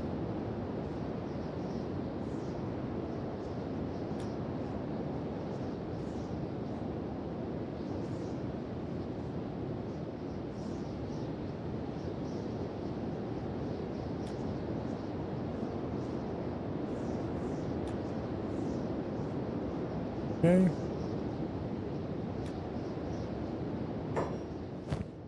Now, let's contemplate our haul, why don't we?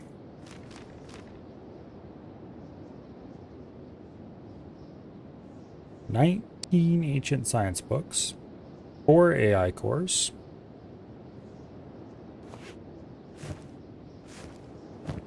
miscellaneous medical supplies, and 3 engineering research. Not half bad, if I do say so myself.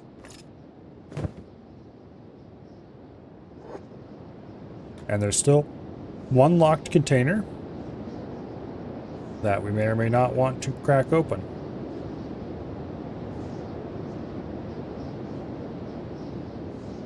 If we can get as many of the spiders as possible to follow us around down here, then we can run back in, open that container before they get up there, and get our stuff. Okay, it looks like they're headed back in now. So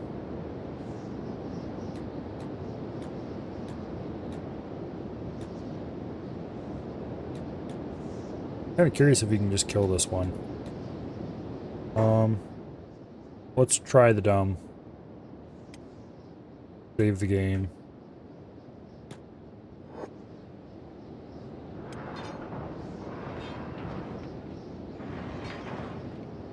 One-on-one. We're kicking its ass, actually. It's got a few lootables that are semi-valuable. We took no damage one-on-one.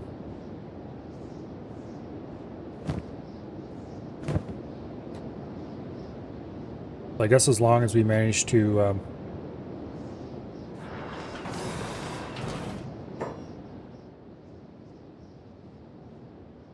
okay. These guys are all lightly wounded.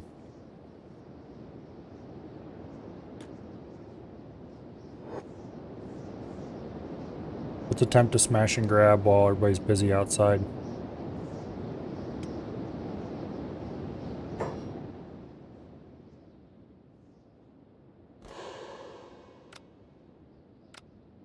Not that they're going to be busy for long, but go, go, go.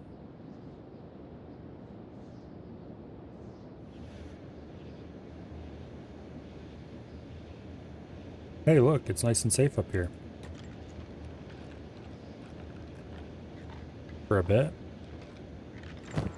2 more ancient science books. 21 of them. That's, I think, the biggest lab haul yet. I think we've got every other container in here.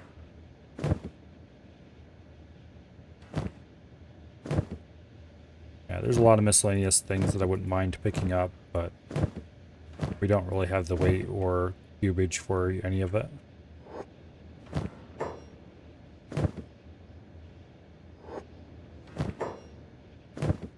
Alright.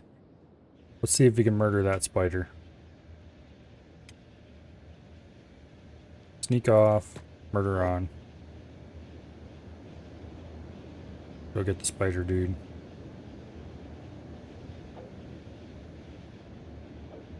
Hey, stop trying to run away, you bastard.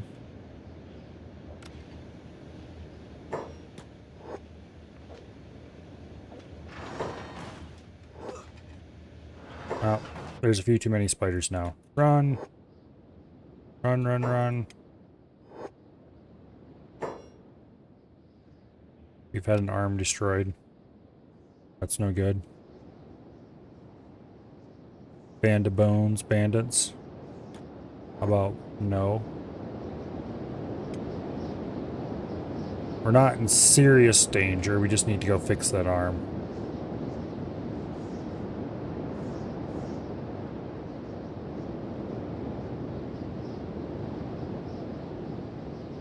There's a bunch of skin spiders. Oh yeah, combat's been going on around here while we've been busy. Let's check out the skin spiders, see if they have any cool loot. Just some claws. Yeah, meh. Let's go check out the dead gorilla. That might have something cool on it. Probably some animal hide. Oh, quite a bit of animal hide actually. Okay, cool. Let's take that with us. We can turn that into leather back at our base. Alright. Now would be a good time to engage in at least a little bit of healing before running away. We at least got our biological bits patched up. What is our run speed? 16 miles per hour. That is no good. At all. We're being chased by a broken skeleton who can go a lot faster than that. Alright, let us drop that backpack. That improves our run speed quite a lot. Look guys, go back and deal with the skin spider, okay? Oh, I forgot to swap out our go faster legs. That might explain why we were so slow.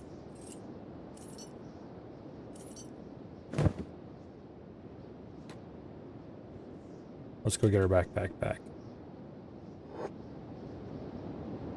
While they're all occupied with the skin spider, who is still alive, but not for long. Alright. Our current top speed is 24 miles per hour. That is not good. Go ahead and fix our arms.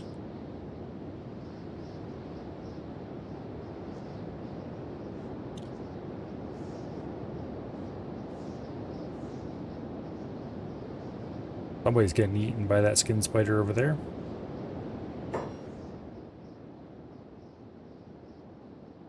Quite literally, being eaten.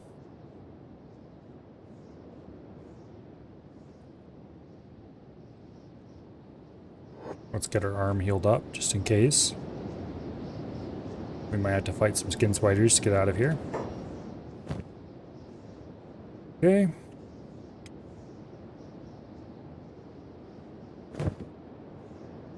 Now, technically, this is full of mostly light objects except those legs. It's 108. That's 91. Okay, actually, I'm wrong. I was about to say that it would be lighter to carry the other backpack, but it is not. Technically, we still have inventory space. Actually, a good amount of it. So it might be worth hitting up a few more libraries on the way back. But I kind of want to get home with my giant haul of books. So, I'm trying to decide. Do I want to follow the coast? And then go cross-country through the Deadlands and back home? Through the same basic path? Or I want to go down and around like I think we're just going to follow the coast.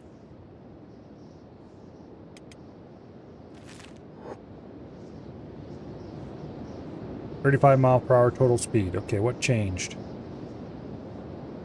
I didn't swap legs since last time I checked. Is it just from repairing? That was my arms, not my legs. Weird. Whatever it was, we're faster now.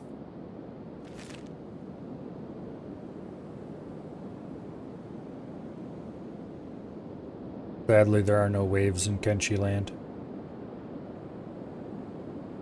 Just tiny little ripples.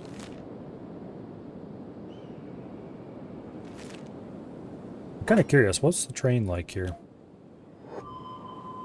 Arid, 100%, arid, 50%. No, nothing of any interest. About what I suspected.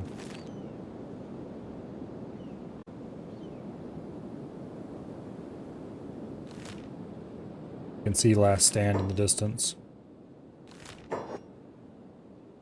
There's some ruins up there that might be worth checking out. No, wait, we ran past those. Those are like ruins of a village or something. Yeah. I think we'll just go straight to Squin. Right across the middle of the Stun Desert. No real reason to do anything else.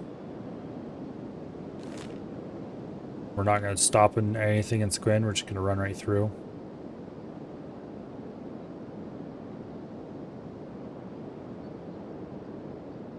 I don't even know if we're going to bother going to the hub.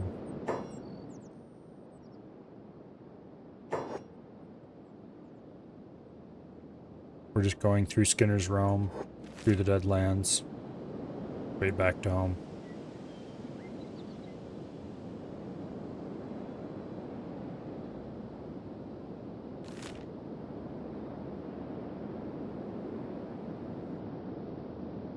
Yeah.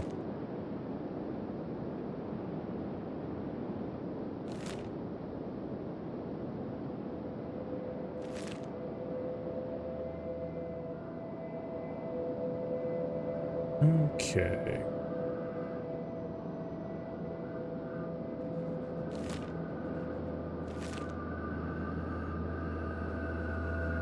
I'm not sure if the devs animate all the terrain or if they used a tool to help generate it. I'm pretty sure like the rocks and stuff had to have been hand placed.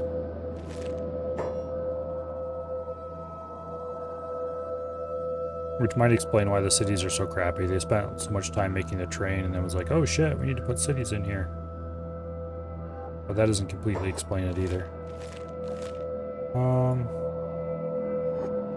Let's go to there next. I don't think we're actually going to go to the hub because there's nothing, no reason to visit it. We're going to go past it though.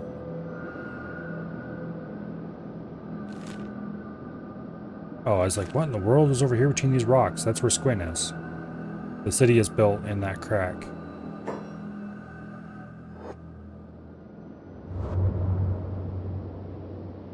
Pretty cool little city.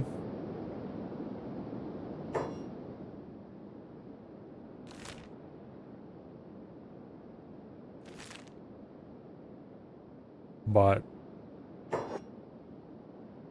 you'd think they could at least make the towers upright and things like that. I don't know. It annoys me that you can place buildings that they're not straight.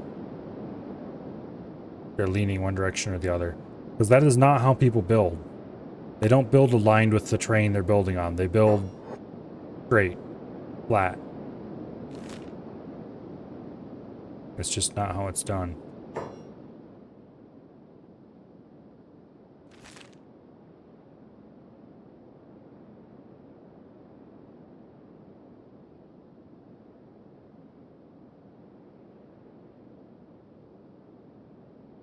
Come on, load up.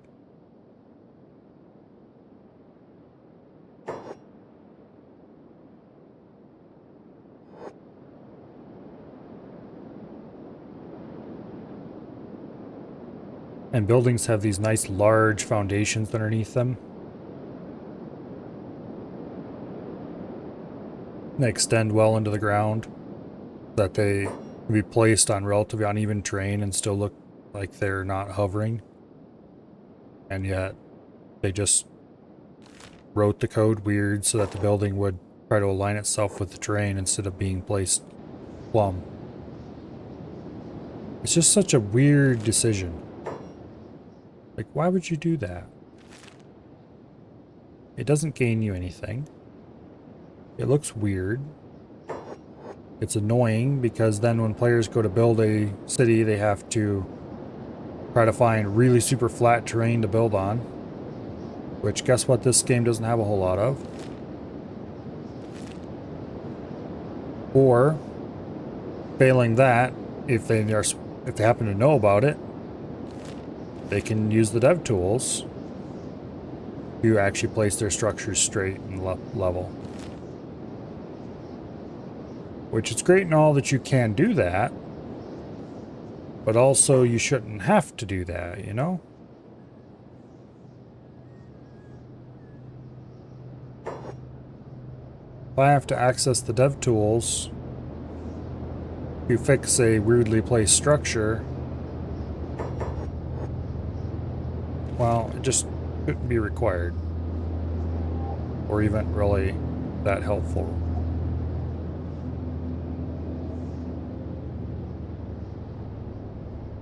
But instead, every single building I build, you know, main structures, it pays, go in, and straighten it up. And then save and reload so the game actually recognizes it was straightened.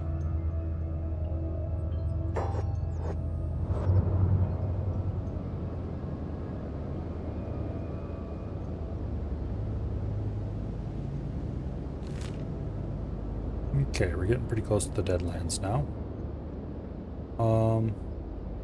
Let's just kind of run right across the Deadlands to the edge of the eye. Oh, stop complaining about acid rain. You're protected mostly. Probably uncomfortable, but it's not. Oh no, my skin is burning off. Got you a special hat to protect you from it.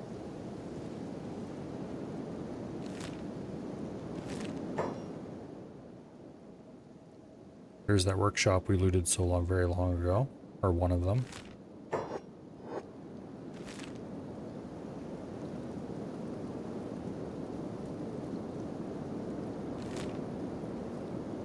Okay, we're about to enter the Grey Desert soon.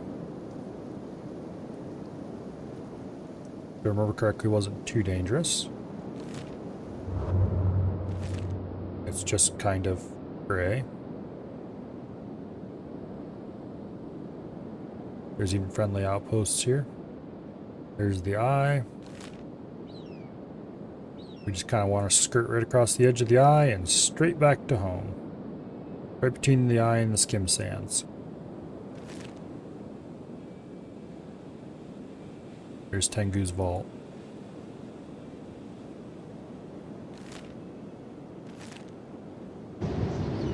Someday I will have to investigate to see if I can somehow sneak into it. I don't remember if you have to kill the dude to get a key or something to get in there. I suspect you can probably just lockpick it. It might be really hard though.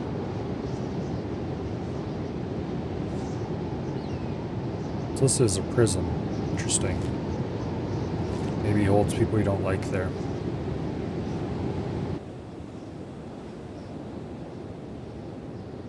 But it'd be definitely interesting to check it out. And there are the beautiful walls of home.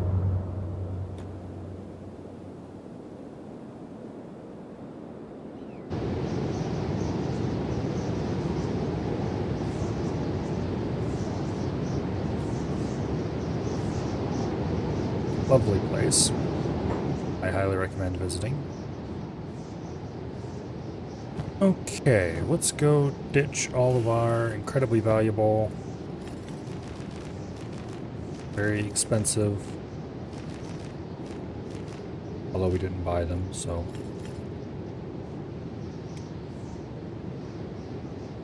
Okay, that's a lot of pretty books.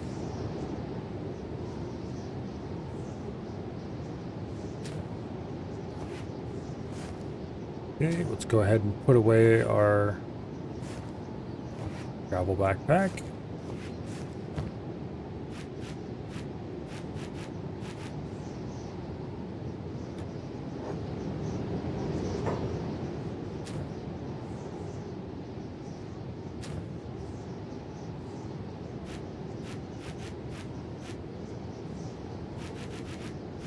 Okay, let's move the crappy medicine to the other box.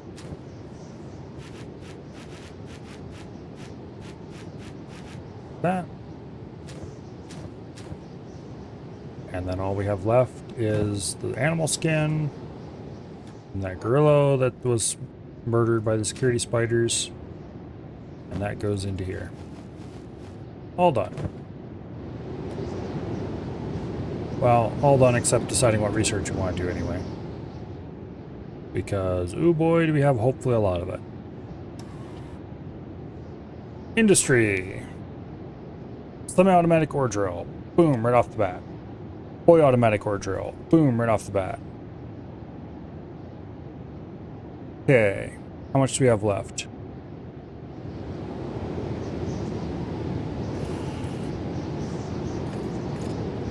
Five AI cores. And a shit ton of science books. That's how much we have left. Okay, good deal. We can get the automated hybrid stone mine. Because that just costs us 3 AI cores and 4 ancient science books. It's kind of expensive, but...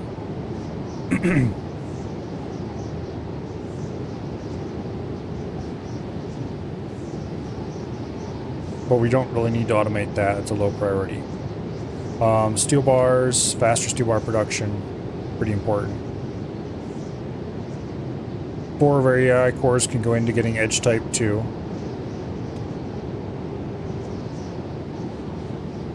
We're down to 1 AI core and 12 ancient science books.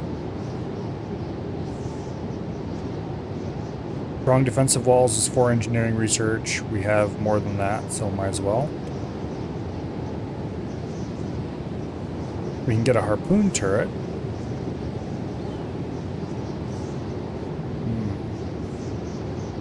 I don't know how much I care about that right now. Automatic loom, hemp. We'll go ahead and spend 1 ancient science book on that. Robotics is also 1 ancient science book. We might as well get that.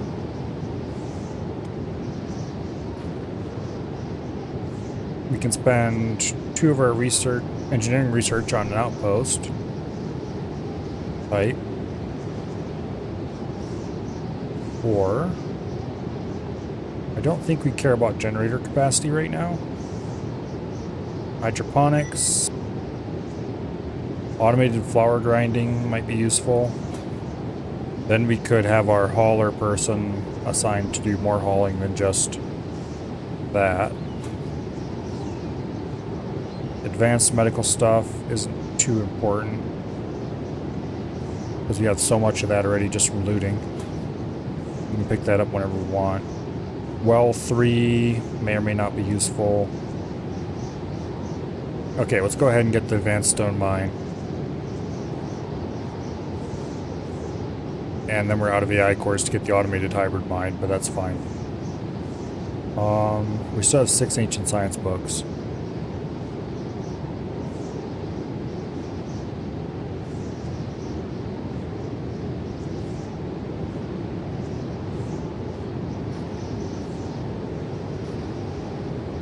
Let's get Outpost Type 3, because it's the only thing I've seen that really uses engineering research.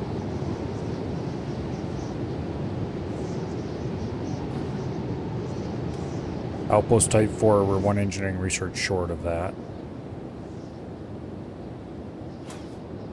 I don't know if ore drill 2 still matters after we get fully automatic ore drill.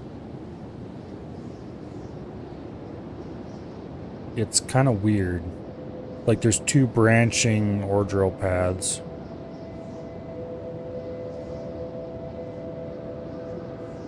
I'm tempted just to get it, see what would happen. Advanced stone mining. There's another thing. I don't think advanced stone mining is going to matter once we get hybrid mines. It's kind of weird.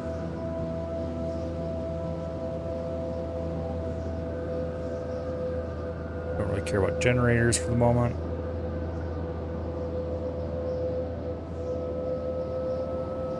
Okay.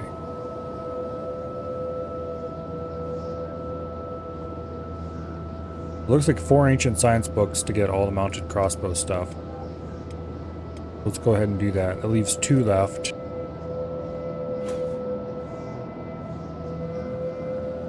I'm tempted to go ahead and spend those on advanced medicine just because.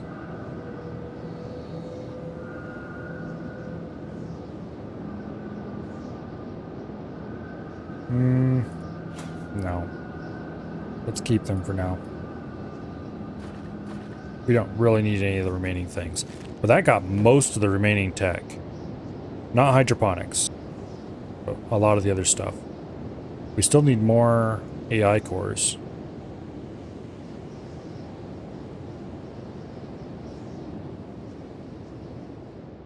Surprising amount more AI cores. And 1 more engineering research. We just need to go find another lab and hit that up. Maybe the Ashland domes would be another good place to hit up again. Those were kind of interesting. As long as we did it at night. It looks like our bandit problem has cleaned itself up. Although we have a dead one outside the gate. Land, go clean that up.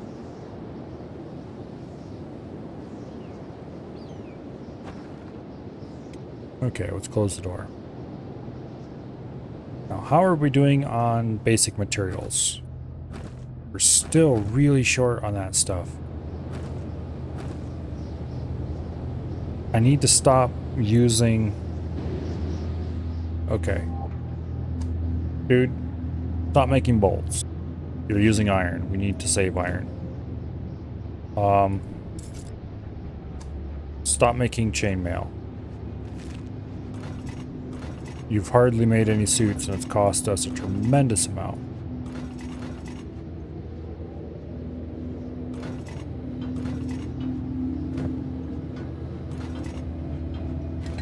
Like copper alloy plates are being made.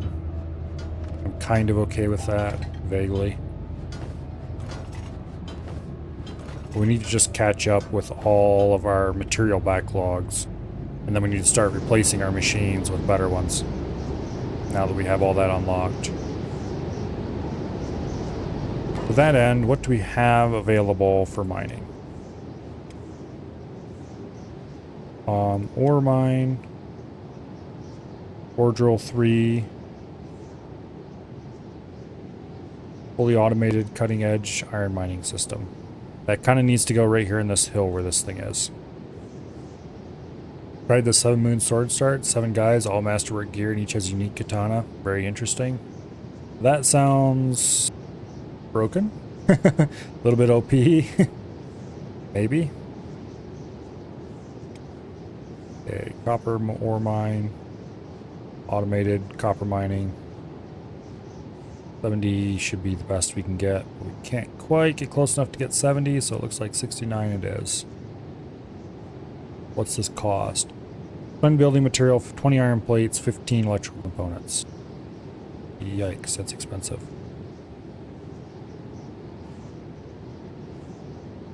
I'm gonna end up placing it like this, and then we're probably gonna sink it into the ground a bit. Once we get it level. Am I sure I can't get 70? Yeah, I'm sure I can't get 70. Oh well. And 5 of your guys have bounties on them and you're outside the Holy Nation? Bounties on them outside the Holy Nation or bounties on them with the Holy Nation?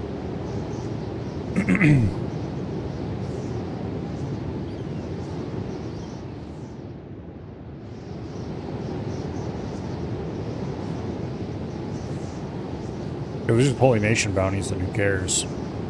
But if it's, say, UC bounties, that's a much larger problem.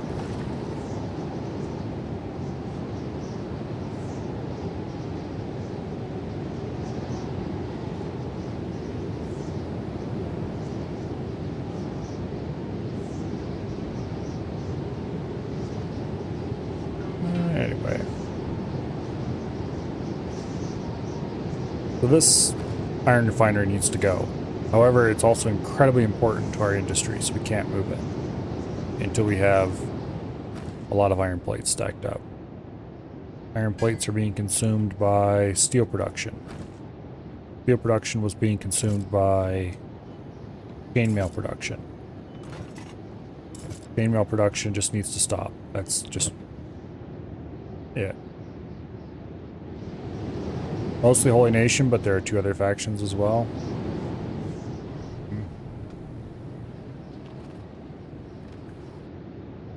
At some point, there was some version of the game where you would get absolutely absurd bounties on guys who have been enslaved. Every time you resisted, it would register as a bounty. It would, register as a crime and get counted as a bounty. So when you finally escaped, they would put just incredible bounties on your head.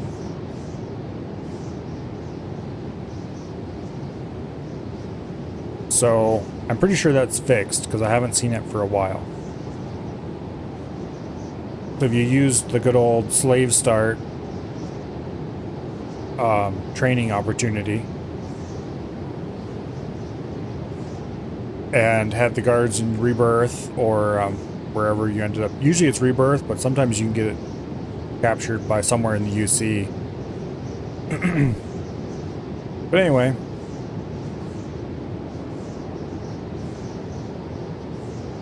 And you take the opportunity to do lots of toughness training and that kind of stuff. By the time you escape, you could have bounties that were hundreds of thousands of cats. Just insane amounts. And one notable time, I hired a couple guys, and I was like, I wonder what happened. So I had one of my guys pick up the dude with the bounty and carry him into the police station and turn him over for just ka-ching amounts of cash. And then I had him escape. Had another one of my guys pick him up and carry him out. How do you rotate the camera? Middle mouse button is the way I normally use, but Q and E also work. By default, the directions are pushing the camera in that direction, but I like to reverse the camera rotation buttons so that holding down E swings your view to the right and holding down Q swings your view to the left. Instead it's the other way around by default, but that's just kind of a to-taste thing. But usually I use the middle mouse button because that's the easiest way to get just kind of a look around at things.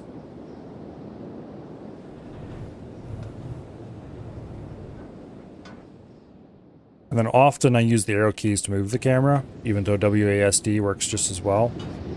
Because I've been playing a lot of old RTSs lately, and most of those WASD do things that are definitely not move the camera around.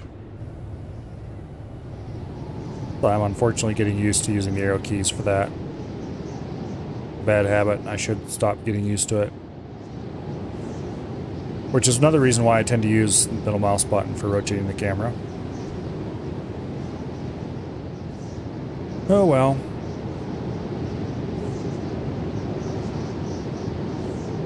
It does provide more fluid movement, that's for sure. Which in this game is actually kind of useful.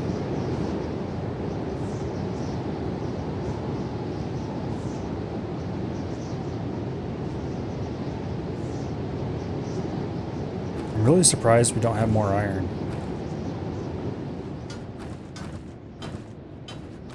Are we just using that much making steel?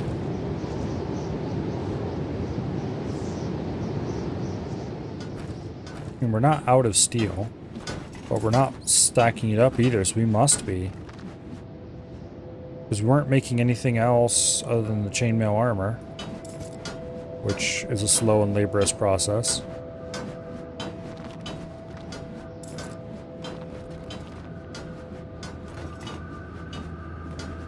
I should just flat out tell our armor to stop working. But I'm going to let him finish this last piece, and then we'll let him make chainmail sheets until this is full. Which is probably a mistake. He's up to 93 armor smith. Once you get into the 90s on a skill, it's just so absurdly slow to level.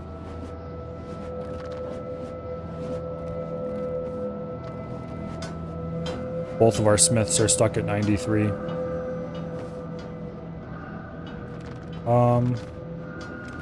I guess our crossbow guy was making bolts as well. But not very many of them.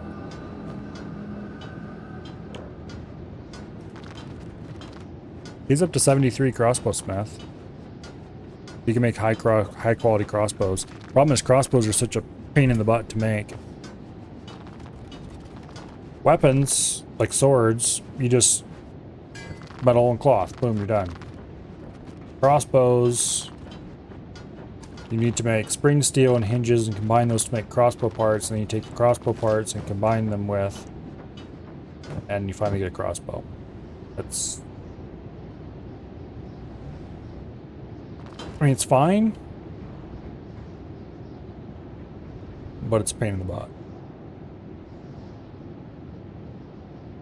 Weaponsmithing is so much simpler than every other form of crafting in this game.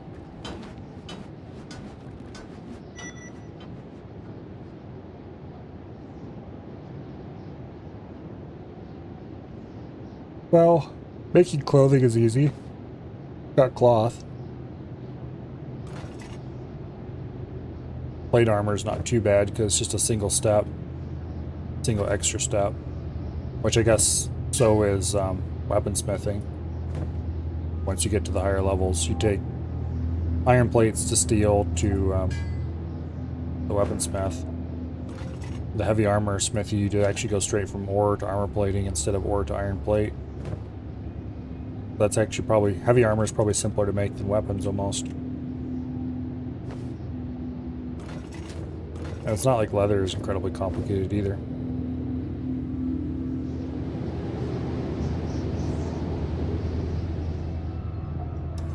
Oh, we got quite a ways to go before we're done with technology. Hybrid stone mine is next. And that's a bunch of quick and easy ones. Yeah, we need to get this moved, and we need to get our iron mine in there. I'm probably going to move this down to in front of here. Relatively flat. If we do a little bit of dev tools tinkering, we can actually make it flat. And it'll look cool and all that fun stuff. We'll leave the steel one where it is for now. No real reason to move it. No real reason to move the raw iron storage. We'll just put the new iron mine here. Copper is going to go in here somewhere. Flattened, duck into the hill a little bit. This has to go, this has to go, replaced with a new hybrid mine. Once we get the automated hybrid mine, before then it's not really worth it.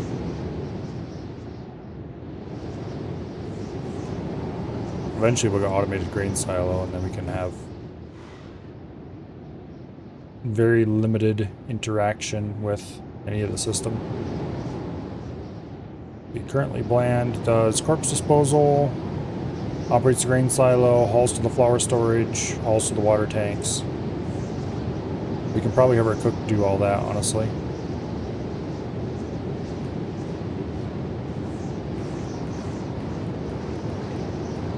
Honestly, we don't even really need a water tank.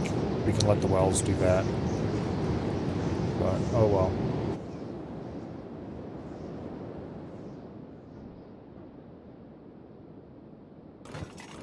I guess the water tanks help even the manned out, so it's not a big deal. All that work, and we only got 4 pieces of chainmail. Only one of which is masterwork.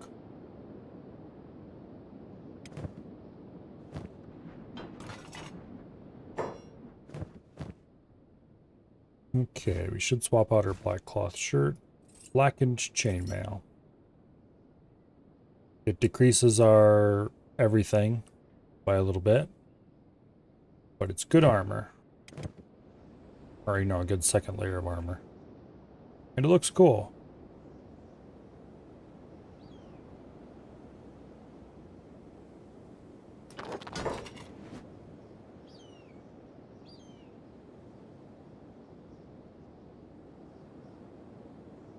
That guy looks so ridiculous. Anyway. Unfortunately, Slick can't wear it because it blows away his stealth.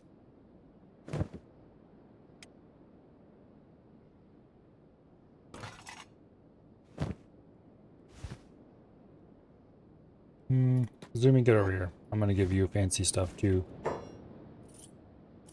Ta-da. There we go. Should actually give her a proper suit of armor. Yeah. Chainmail is so expensive. Takes forever to make.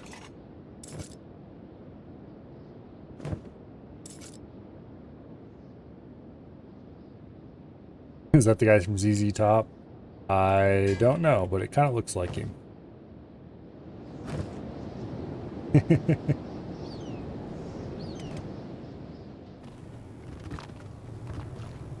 Everybody looks really silly in these hats.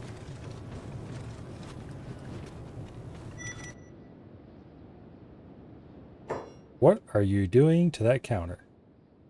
No, let's not ask.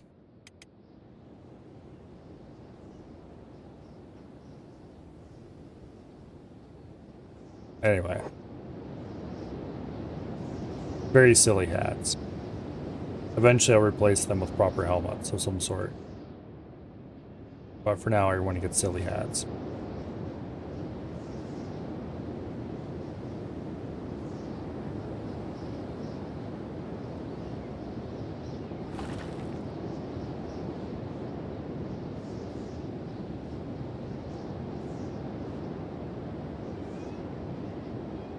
Iron situation getting any better?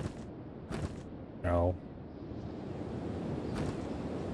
This is supposedly running at 140% efficiency. It's definitely cranking iron out quickly. Where is it all going?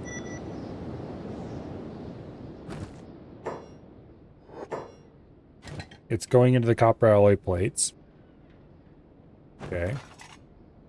We're at 36 out of 50 on those. I've not seen a single structure that actually uses these for anything. I think they might be used for some skeleton stuff, though. Let me actually check quick. What uses those damn things?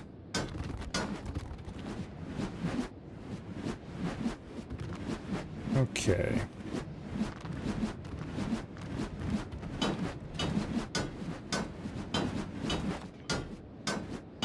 They're used in the construction of some buildings. Well, that's good. What are they actually used by?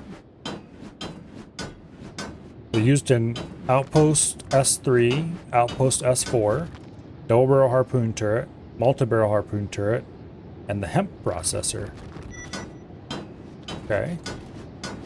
The Hemp Processor is for making hashish. Okay, yeah. They're not terribly useful then. They're used to make 2 buildings that we're unlikely to build anytime soon, and a couple harpoon turrets that would be cool to have, but I'm not too concerned about.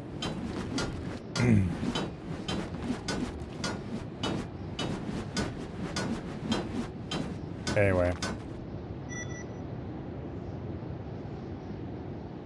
But once this is full, we'll probably never make more of those again. But it is nice to have the capability to do it.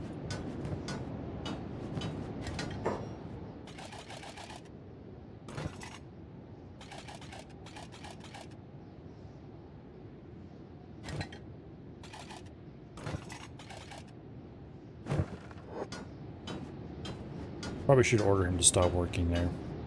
Boom.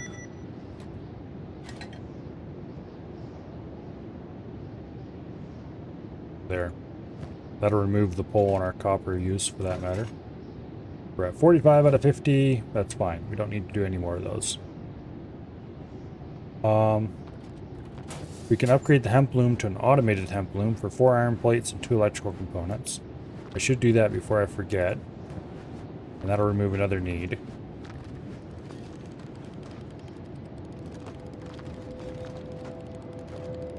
Although we will still need to have somebody who's assigned to haul to it. But that's not his job. These are crossbow crafter. Actually, I'm probably going to assign this... I don't know. No. I kind of want Bland here to be the just general hauler. Do all the hauling in the whole place. The problem is, due to the ordering here, that doesn't make sense always. So we might have Vatstu hauling for this as well. Which means I need to haul for this and that. Okay, hauling to fabric chest. After they're finished making arrows, and after the... No.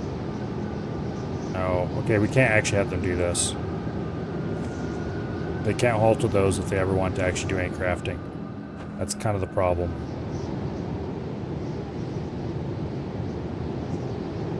We're probably going to end up needing another hauler. Or two. Because somebody's going to have to do all the hauling for the steel industry. That's going to all be automated soon. This can be upgraded again for another 10 iron plates. Okay, building a top-tier iron refinery, which we might actually want to build 2 top-tier iron refineries. How much does that cost? 50 iron plates per refinery. That is not cheap.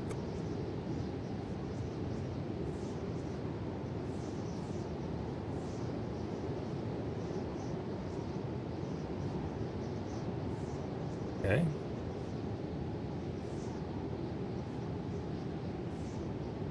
Go ahead and place it. It needs to move, and it needs to move soon.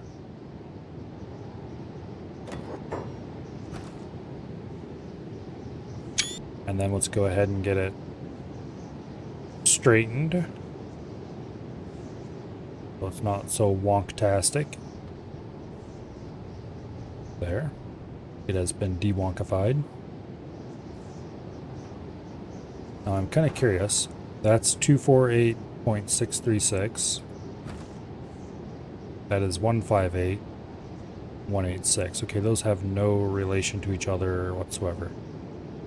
Interesting. Well, they kind of do. There's no way it's 10 degrees off from the other one, though. Yeah, we'll leave it alone. There's no reason to try to make them align perfectly with each other. I mean, other than visually.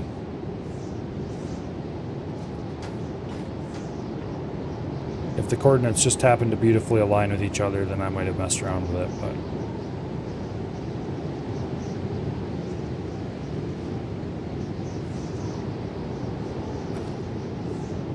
This is going to take a year to finish. We're at a measly 5 out of 25 chainmail sheets. Steel bars are empty. That's incredibly expensive. I would like to delete this, to free up the iron plates it's made from. But if I do that, and we don't have enough iron plates, we're just screwed. I'm kind of tempted to put 2 of these in eventually. Because, well, it depends how much iron ore we're getting out of the mine. If we're cranking iron ore out of this mine, that might make sense.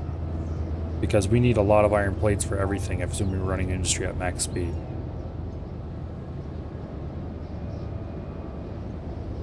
Could be worth it. We might even leave this up here for a little while just to crank through some of the ore and get it more iron faster.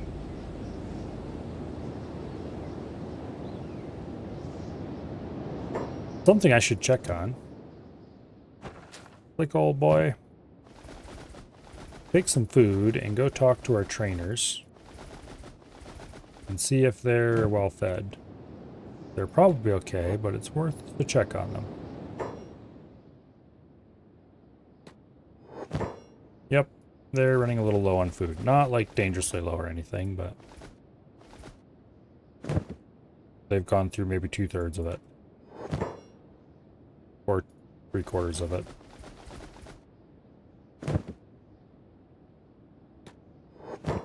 So it doesn't hurt to top them off. Beautiful.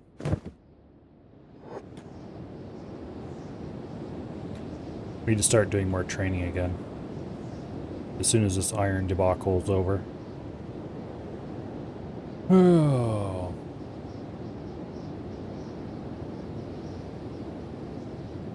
The getting started with iron mining only takes a few iron plates. Just a couple. I think it's 6. You mine iron at an iron node, and pretty much everywhere where there's enough iron to actually run a mine, there will be an iron node somewhere. They're all over in the world.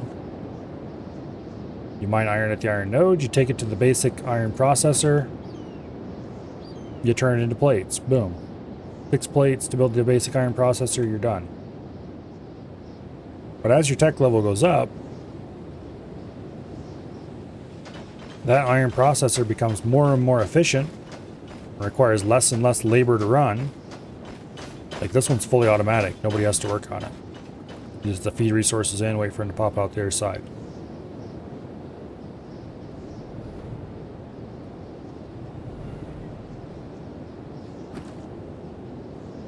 To the point where this now costs 50 plates.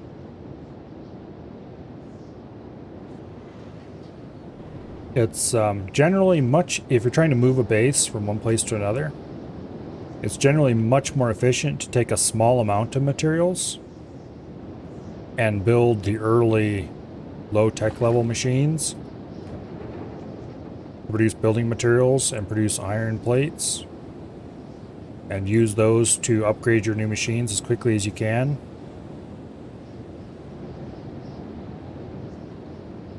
Because it just takes so many plates being imported to actually get anywhere.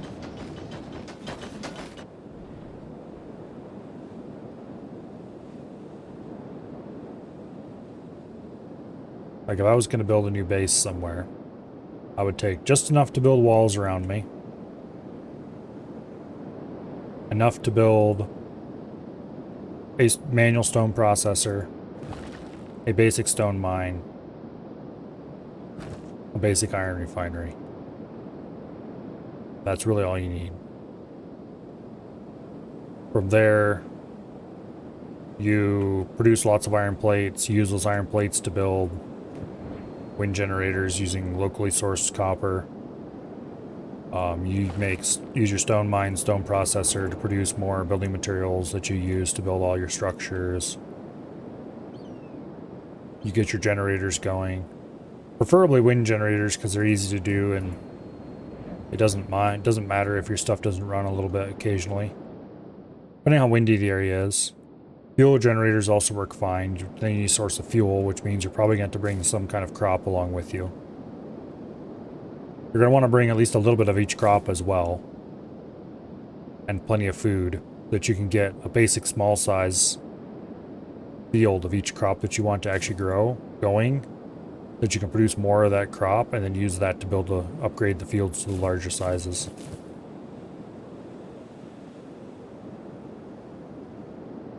But you can bootstrap a base from a relatively small amount of resources, not counting what you need for research.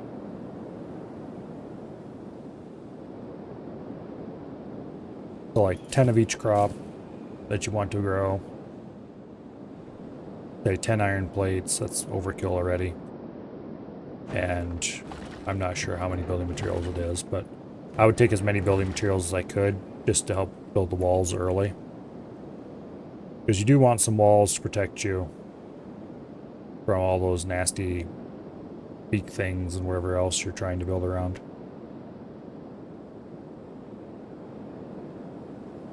And the best part is, you can collect everything you need, including the starting tech you need, by just buying a small building in a town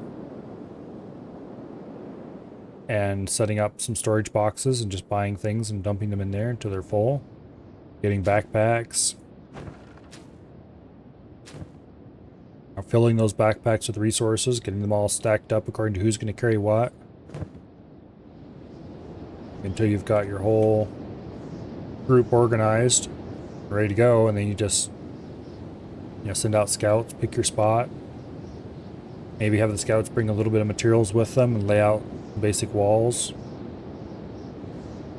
Or, a few pieces of the basic walls.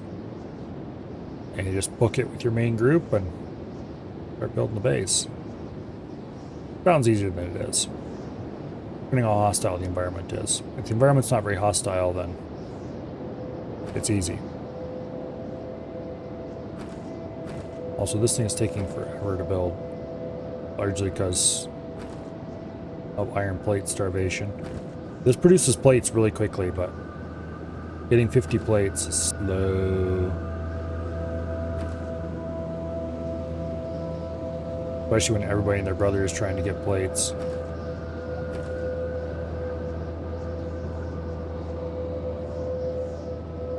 Thankfully, due to just logistics of who's standing where and speed, Anderby has been beating Kumo to getting the plates every time.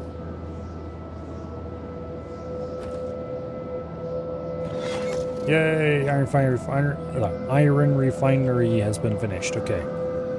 Let's see. Jack is the person assigned to haul to the iron refinery. Let's run 2 iron refineries at once for a while.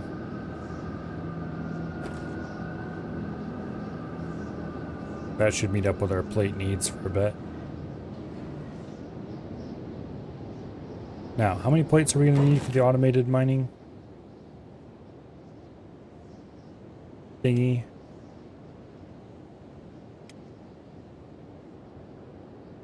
Okay. I'm not sure why it goes straight from Ore Drill 1 to Ore Drill 3. Why it's even possible to research Ore Drill 3 without researching Ore Drill 2, but it is. This will take 20 plates, 15 building materials, 10 electrical components. Relatively cheap. Then we'll put it like right here on the hill somewhere if I can. Where we have 99 to 100% iron. Hopefully I can fit it in there. Meanwhile, this thing is going to have to go.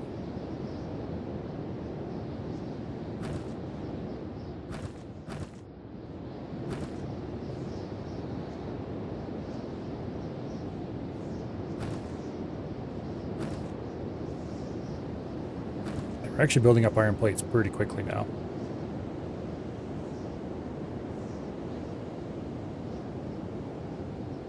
That does mean we are using up our iron ore pretty quickly. Although that's fine, because that was sized to also handle making armor plates off of it at the same time. As much as anything around here was sized. It was capable of, maybe we should say.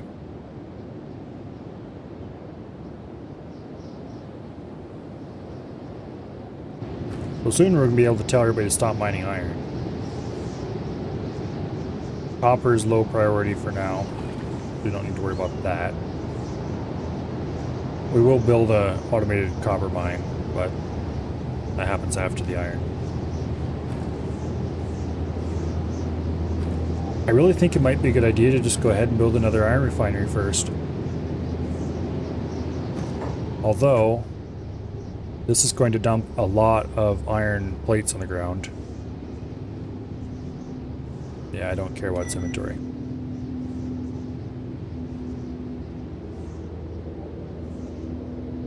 Okay. Let's go ahead and order a second iron mine, or not iron mine, iron processor built first. We'll put it right there.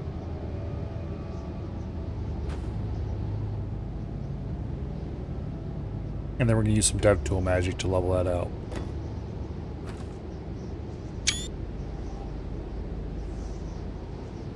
Because it is very much not level.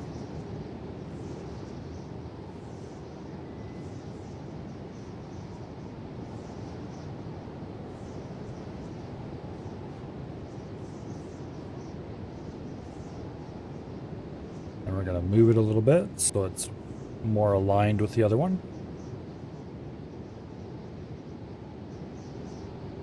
But not by too much because I don't care really. And then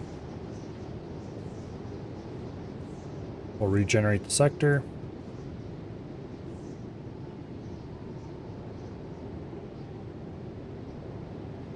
Not sure what it means by snap date buildings, but anyway, it hopefully didn't hurt anything.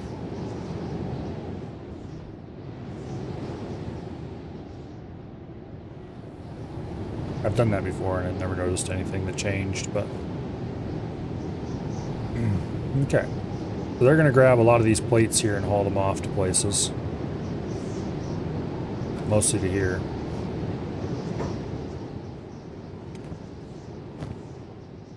Poor Jack is going to be quite busy for a while.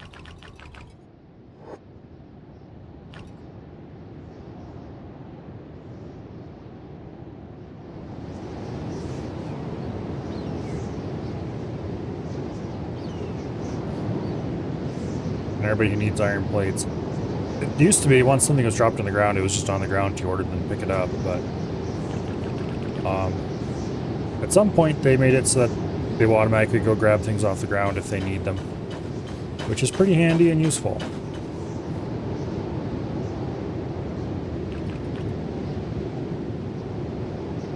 Because you don't have to worry about picking everything up every time you delete a structure.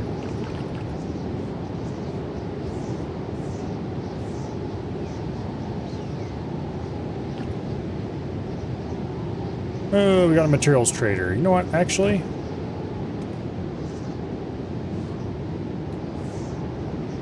Enderby.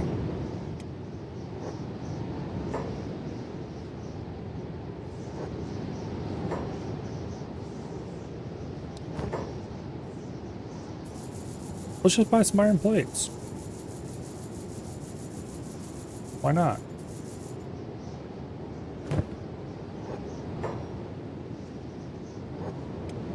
Oh, we can upgrade these walls without having to replace them? Oh, hallelujah. Hopefully they don't come out wonky when we do that. I don't really trust them, but we can try it at least.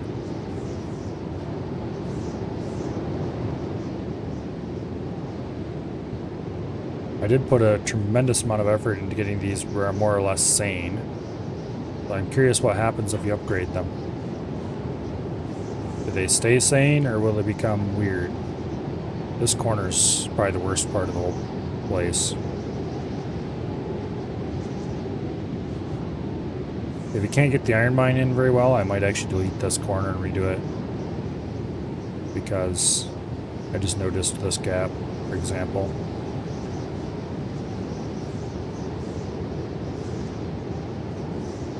The rest of the wall looks pretty good though.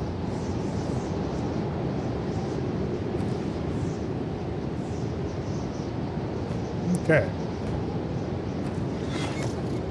Jack.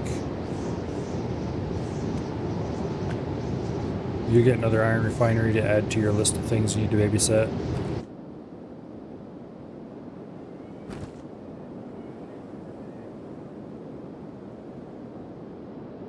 Let's have you stop mining. You just haul to the iron refineries and then to the iron plate storage. That's your entire job. Now, this costs 10 iron plates to upgrade. We can do that easily. And that makes it so it no longer requires people to work it. So, Kumo, congratulations. You retire from your job of running that steel refinery. You run the weaponsmithy now. And that's it.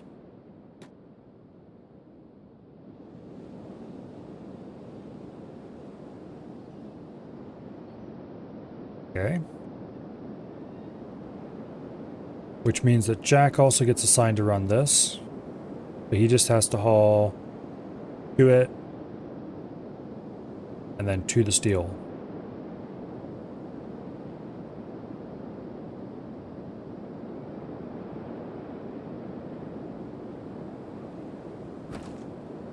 Wow, we're going through our iron fast. But Jack is going to run the entire iron industry. We might end up assigning someone else to that task later, but it's kind of a full-time job for somebody as long as iron is being used. We're building up iron plates in a hurry, which I suppose is good news.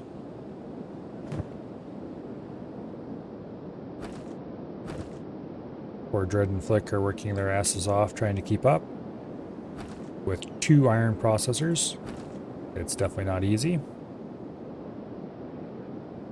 Matter of fact, they're falling behind at a slow but steady rate.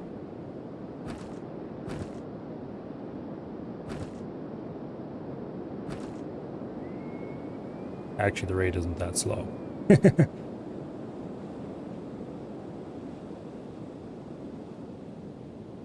Soon the steel refineries can be automated.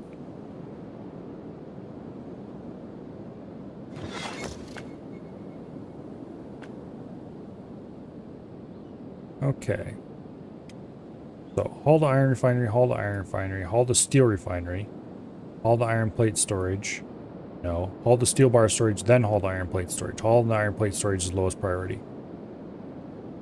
He'll keep the machines all filled, and then you'll haul steel bars. And then when he can't haul any of that, the rest of that stuff, he'll haul iron plates. But that should make sure everything is hauled relatively efficiently. Okay. So steel is automated, iron's automated, except the mining part, which we're going to do next. Mining. Ore mine. Ore drill 3.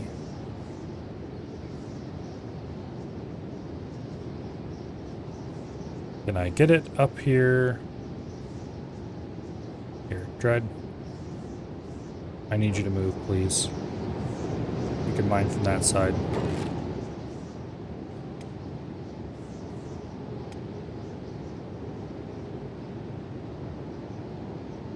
We can put it right there with 99%.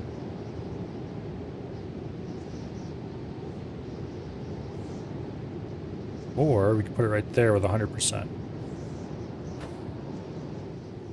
It looks really wonky. That is entirely fixable through the power of DevTools.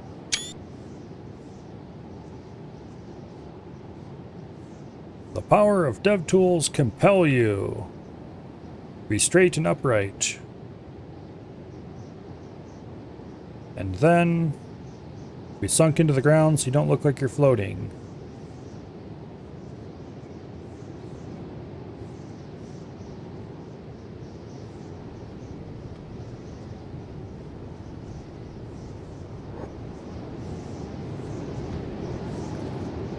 And that should work just fine.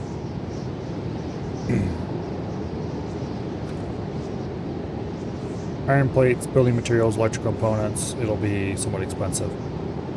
We can actually downgrade this to an iron ore drill 2, despite the fact that we don't actually have the technology to make iron ore drill 2s.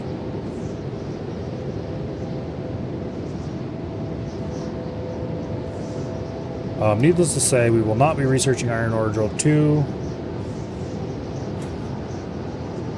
probably ever, because it serves no purpose. Same with advanced stone mining too. because the hybrid mine takes up that position.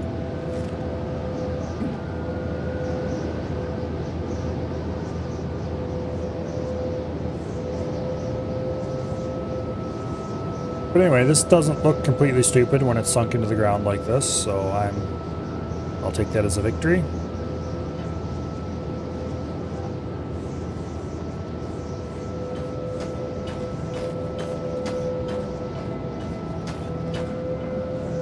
More correctly, this segment here spins. That'll actually look kind of cool being stuck up against the rock like that.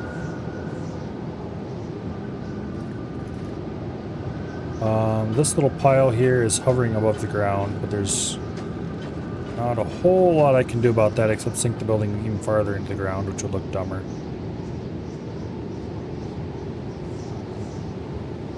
I guess if I'd thought of it, I would have rotated a little more or something. If I could.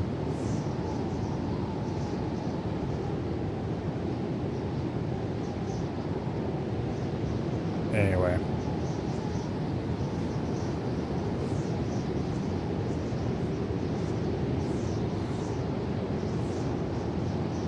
And then it'll be time to do the copper mine. And then we can retire everybody from mining completely, and we can have Jack as his lowest priority task hauled to the iron ore storage.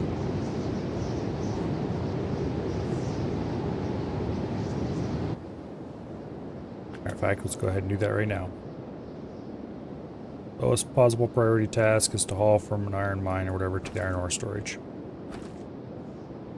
This will run at 140% efficiency, which is 20% more efficient than this mine. Probably still going to be constantly running these out, though. We might need to build a second mine. Wouldn't that be silly?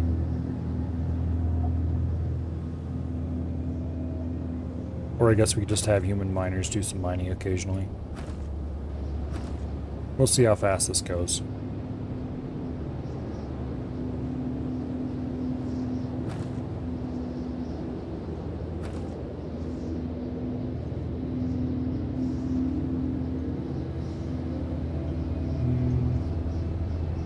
Needs 5 more iron plates and 5 more electrical components.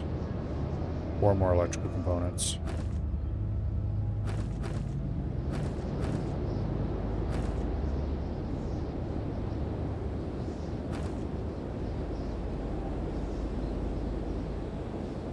Well, that would explain why we're running out of iron plates. Wait, where are we using up all the steel bars for? Oh, making chainmail. Okay.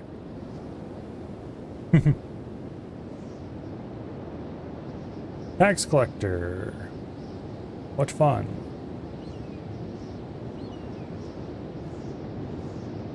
I love tax collectors. That is sarcastic.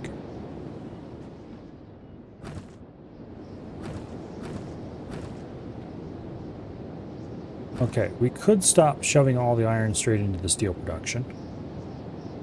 It wouldn't hurt.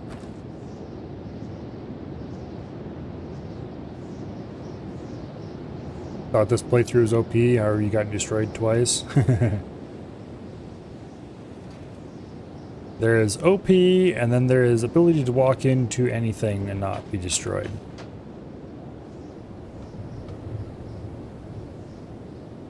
As soon as you start feeling like you're OP, you realize quite quickly that there are forces out there that don't agree with you.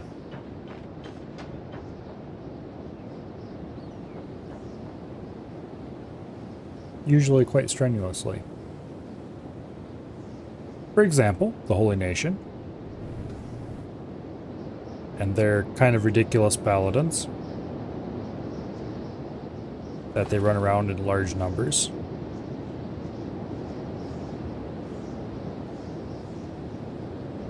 Every time you cry mommy and run for the gate guards, remember that those small groups of guys standing out in front of the gates are absolute badasses and can absolutely destroy everything. Oh, speaking of gate guards, Here are more badasses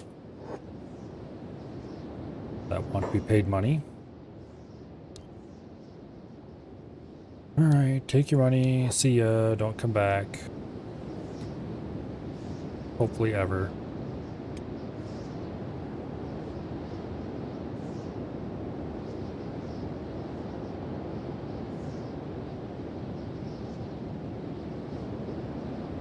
I'm kind of worried about upgrading the walls because I'm afraid that the wall shapes aren't going to work, especially around the gate. Because the new gate is quite large and has big fancy staircases on each side, and yeah, I don't know about that. We'll see. Once all this debacle's done, we might go ahead and do that. Although since it's almost 10:30, we'll probably not do that today.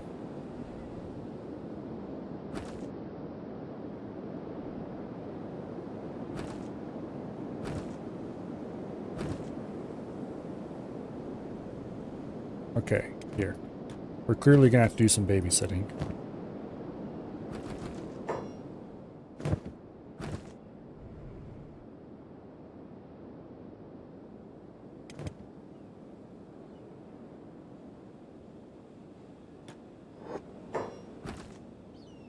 Enderby, I need you. Here, let's turn your jobs off. I need you to stand here beside this iron machine. And be prepared to grab a plate the second it comes out. Because we can't afford to waste any more plates on the steel processor.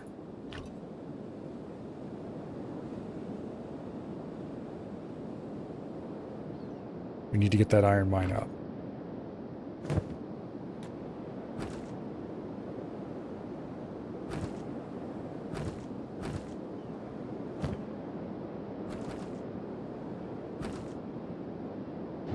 Okay, we need 3 iron plates.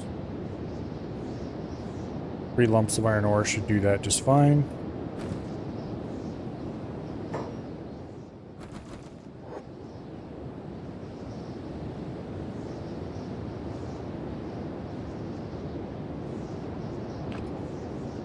One lump is 1 plate.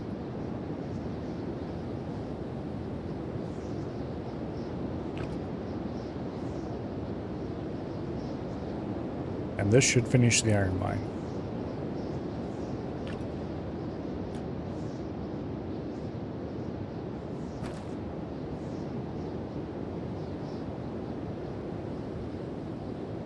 Ta-da!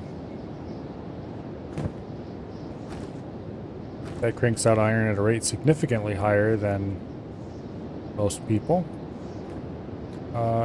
Jack, what are you doing? You're supposed to be hauling to the iron refineries.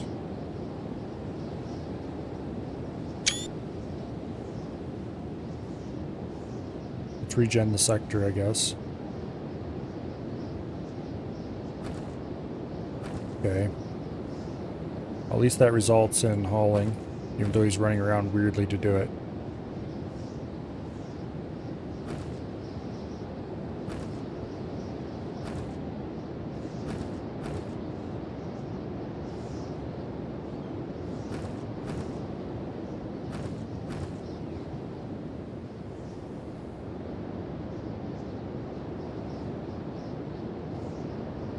He seems to insist on interacting with the machine back here.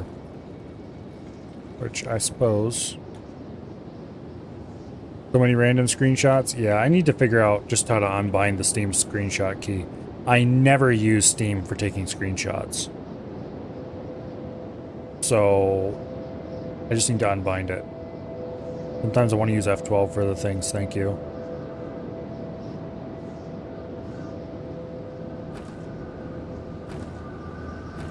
But the pure force of laziness has resulted in nothing happening to that just yet.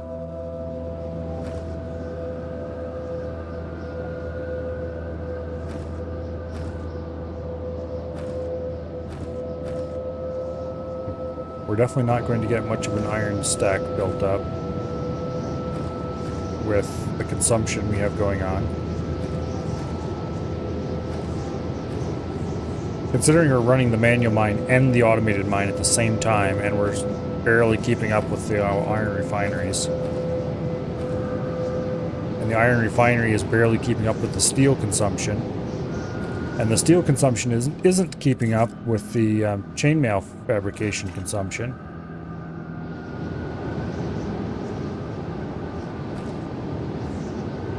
Yeah, it's kind of nutty. You might actually need to build a second iron ore drill. Can we even fit a second iron ore drill in? First of all, turn your jobs back on. Second of all, mining. Ore mine. We could put another one down here at 99% probably.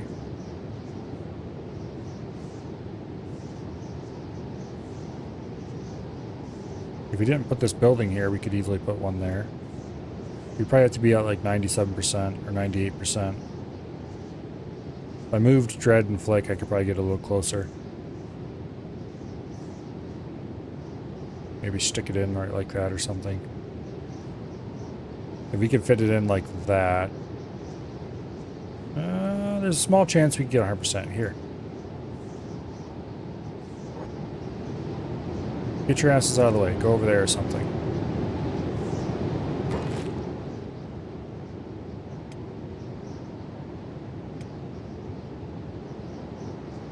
$99, probably the best we can do.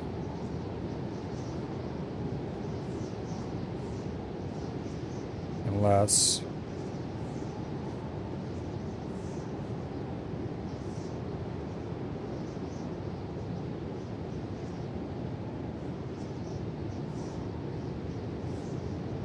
No, 99 looks like the best we can do.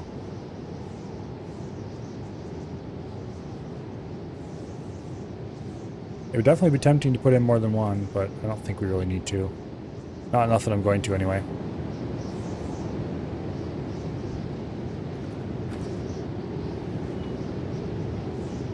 Well, we need to get somebody else to do Jack's job, and then we can send these three off to go do training. So, Corvat's here. I think it's going to be his job. Jack is iron refinery, steel bars, iron plates, ore. Alright. Iron refinery, steel refinery.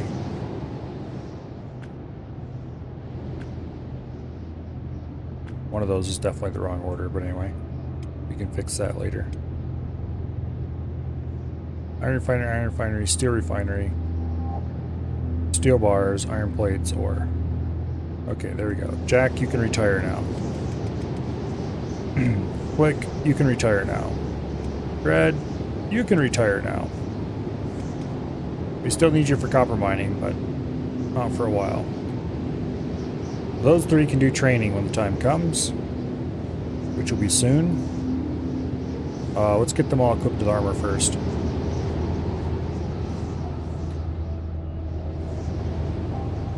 I'm not even going to bother with training armor. I'm just going to go straight to full armor.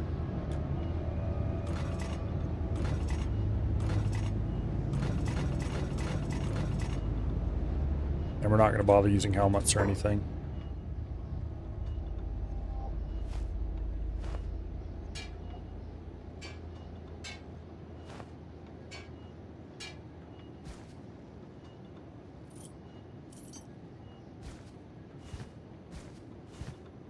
Okay, I doubt we have enough chain shirts for everybody, but worth a try at least.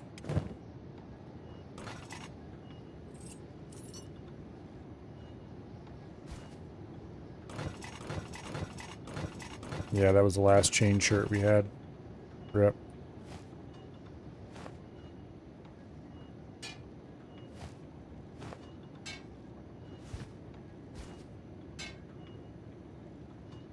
Okay.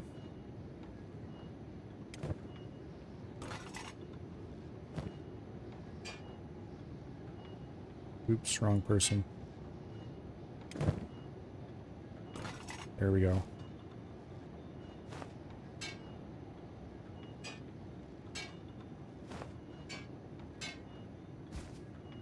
There we go. Maybe I should order one more chain shirt made. Yeah, let's do that. You. One blackened chain shirt. No. One blackened chain mail. Here we go. It's not actually a chain shirt, it's a blackened chain mail.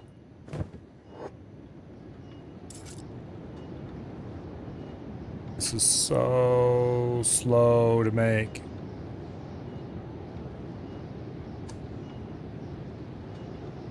It says it takes one chainmail sheep, but I don't know if I believe it.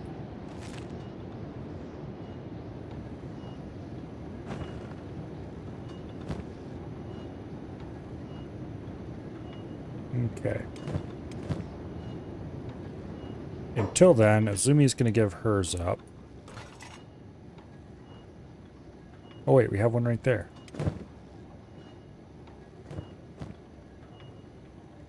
What? I checked for those specifically to make sure there wasn't an extra laying around. Maybe he had one in his inventory or something.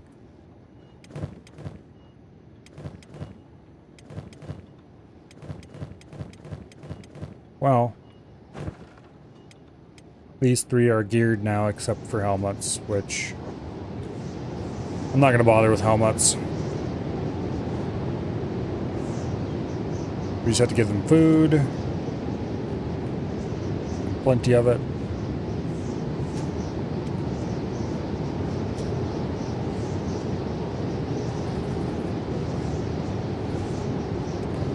We'll give them 6 units of food each, which should be more than enough. We're not actually going to do training tonight. We're just getting set up for it. Okay. And into the training room.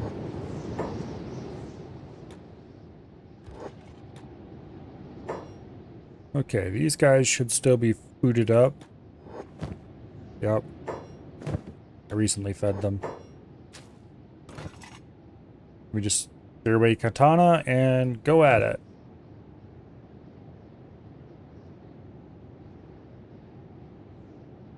Next time.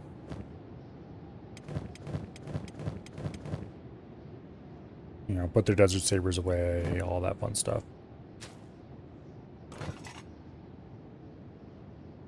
I could use the training armor, but we're not going to.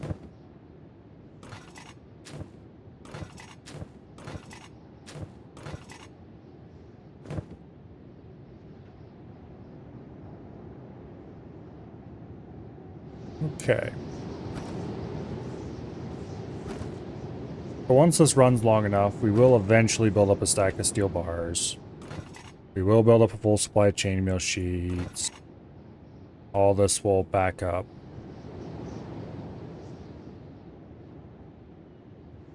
And then we'll have loads of iron, raw iron and all that stuff all piled up and waiting. And then hopefully we'll be able to restart weapon production without making the whole industry fall over. Next time on Kenshi, will they train well or get their butts kicked?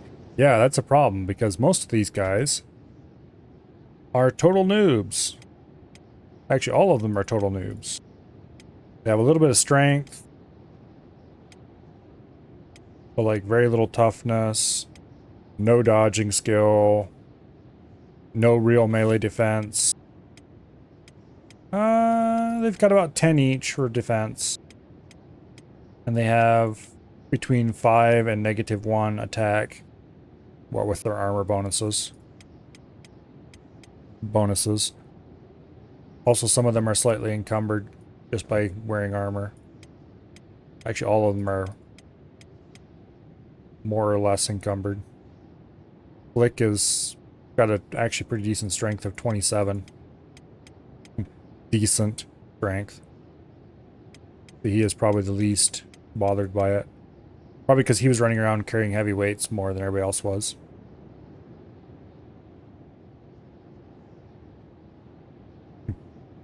That's why, if you want to do strength training the lazy way, and this is a fun little tip, you can do something silly like place a triangle of steel bar containers, or 2 of them, and order one person to haul one, order another person to haul to the other, and they'll run back and forth, hauling between them. Like, I've noticed that behavior with a one person ordered to haul to two. Like, if I had one person assigned to haul water, which is one of these, he would stand in between the two and twitch, just constantly hauling between them.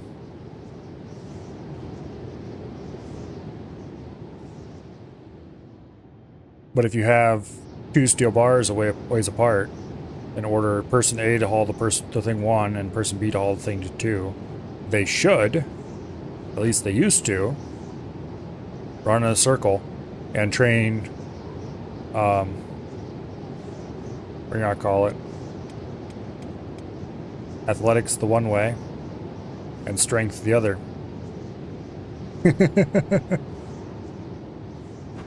Especially if you ordered them to carry somebody else too.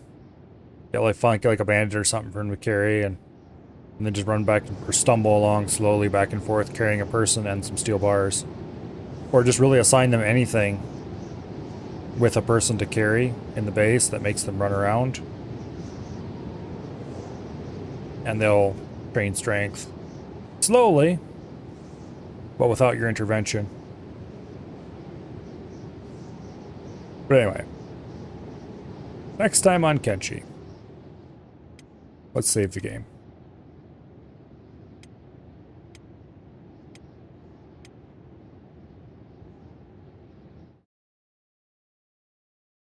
All right. Tomorrow I have off from work, as does probably most other people. And so I'm probably going to stream all day. Otherwise, I'll just be bored, because I've successfully eradicated most of the other things I do during the day when I'm not doing anything else except working, or maybe watching YouTube or reading.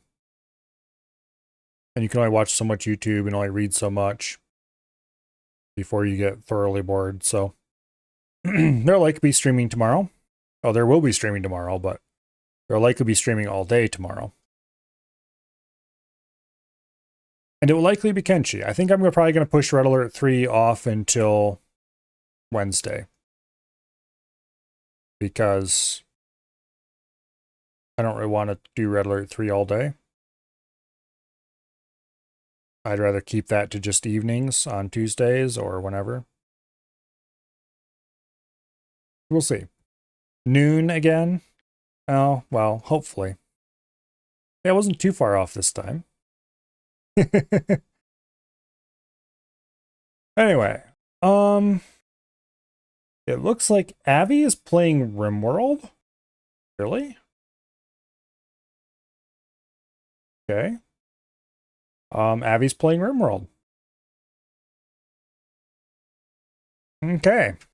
Well, I guess we're rating Avi then. This should be interesting. I didn't know he played RimWorld.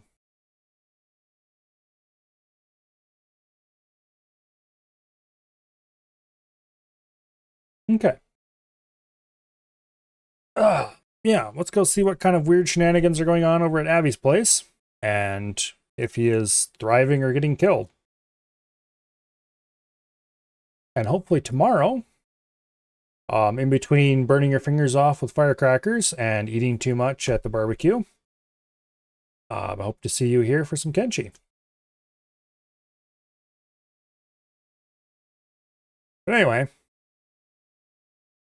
until then, I hope you all have an awesome night, and I will see you all later. Good night, and goodbye.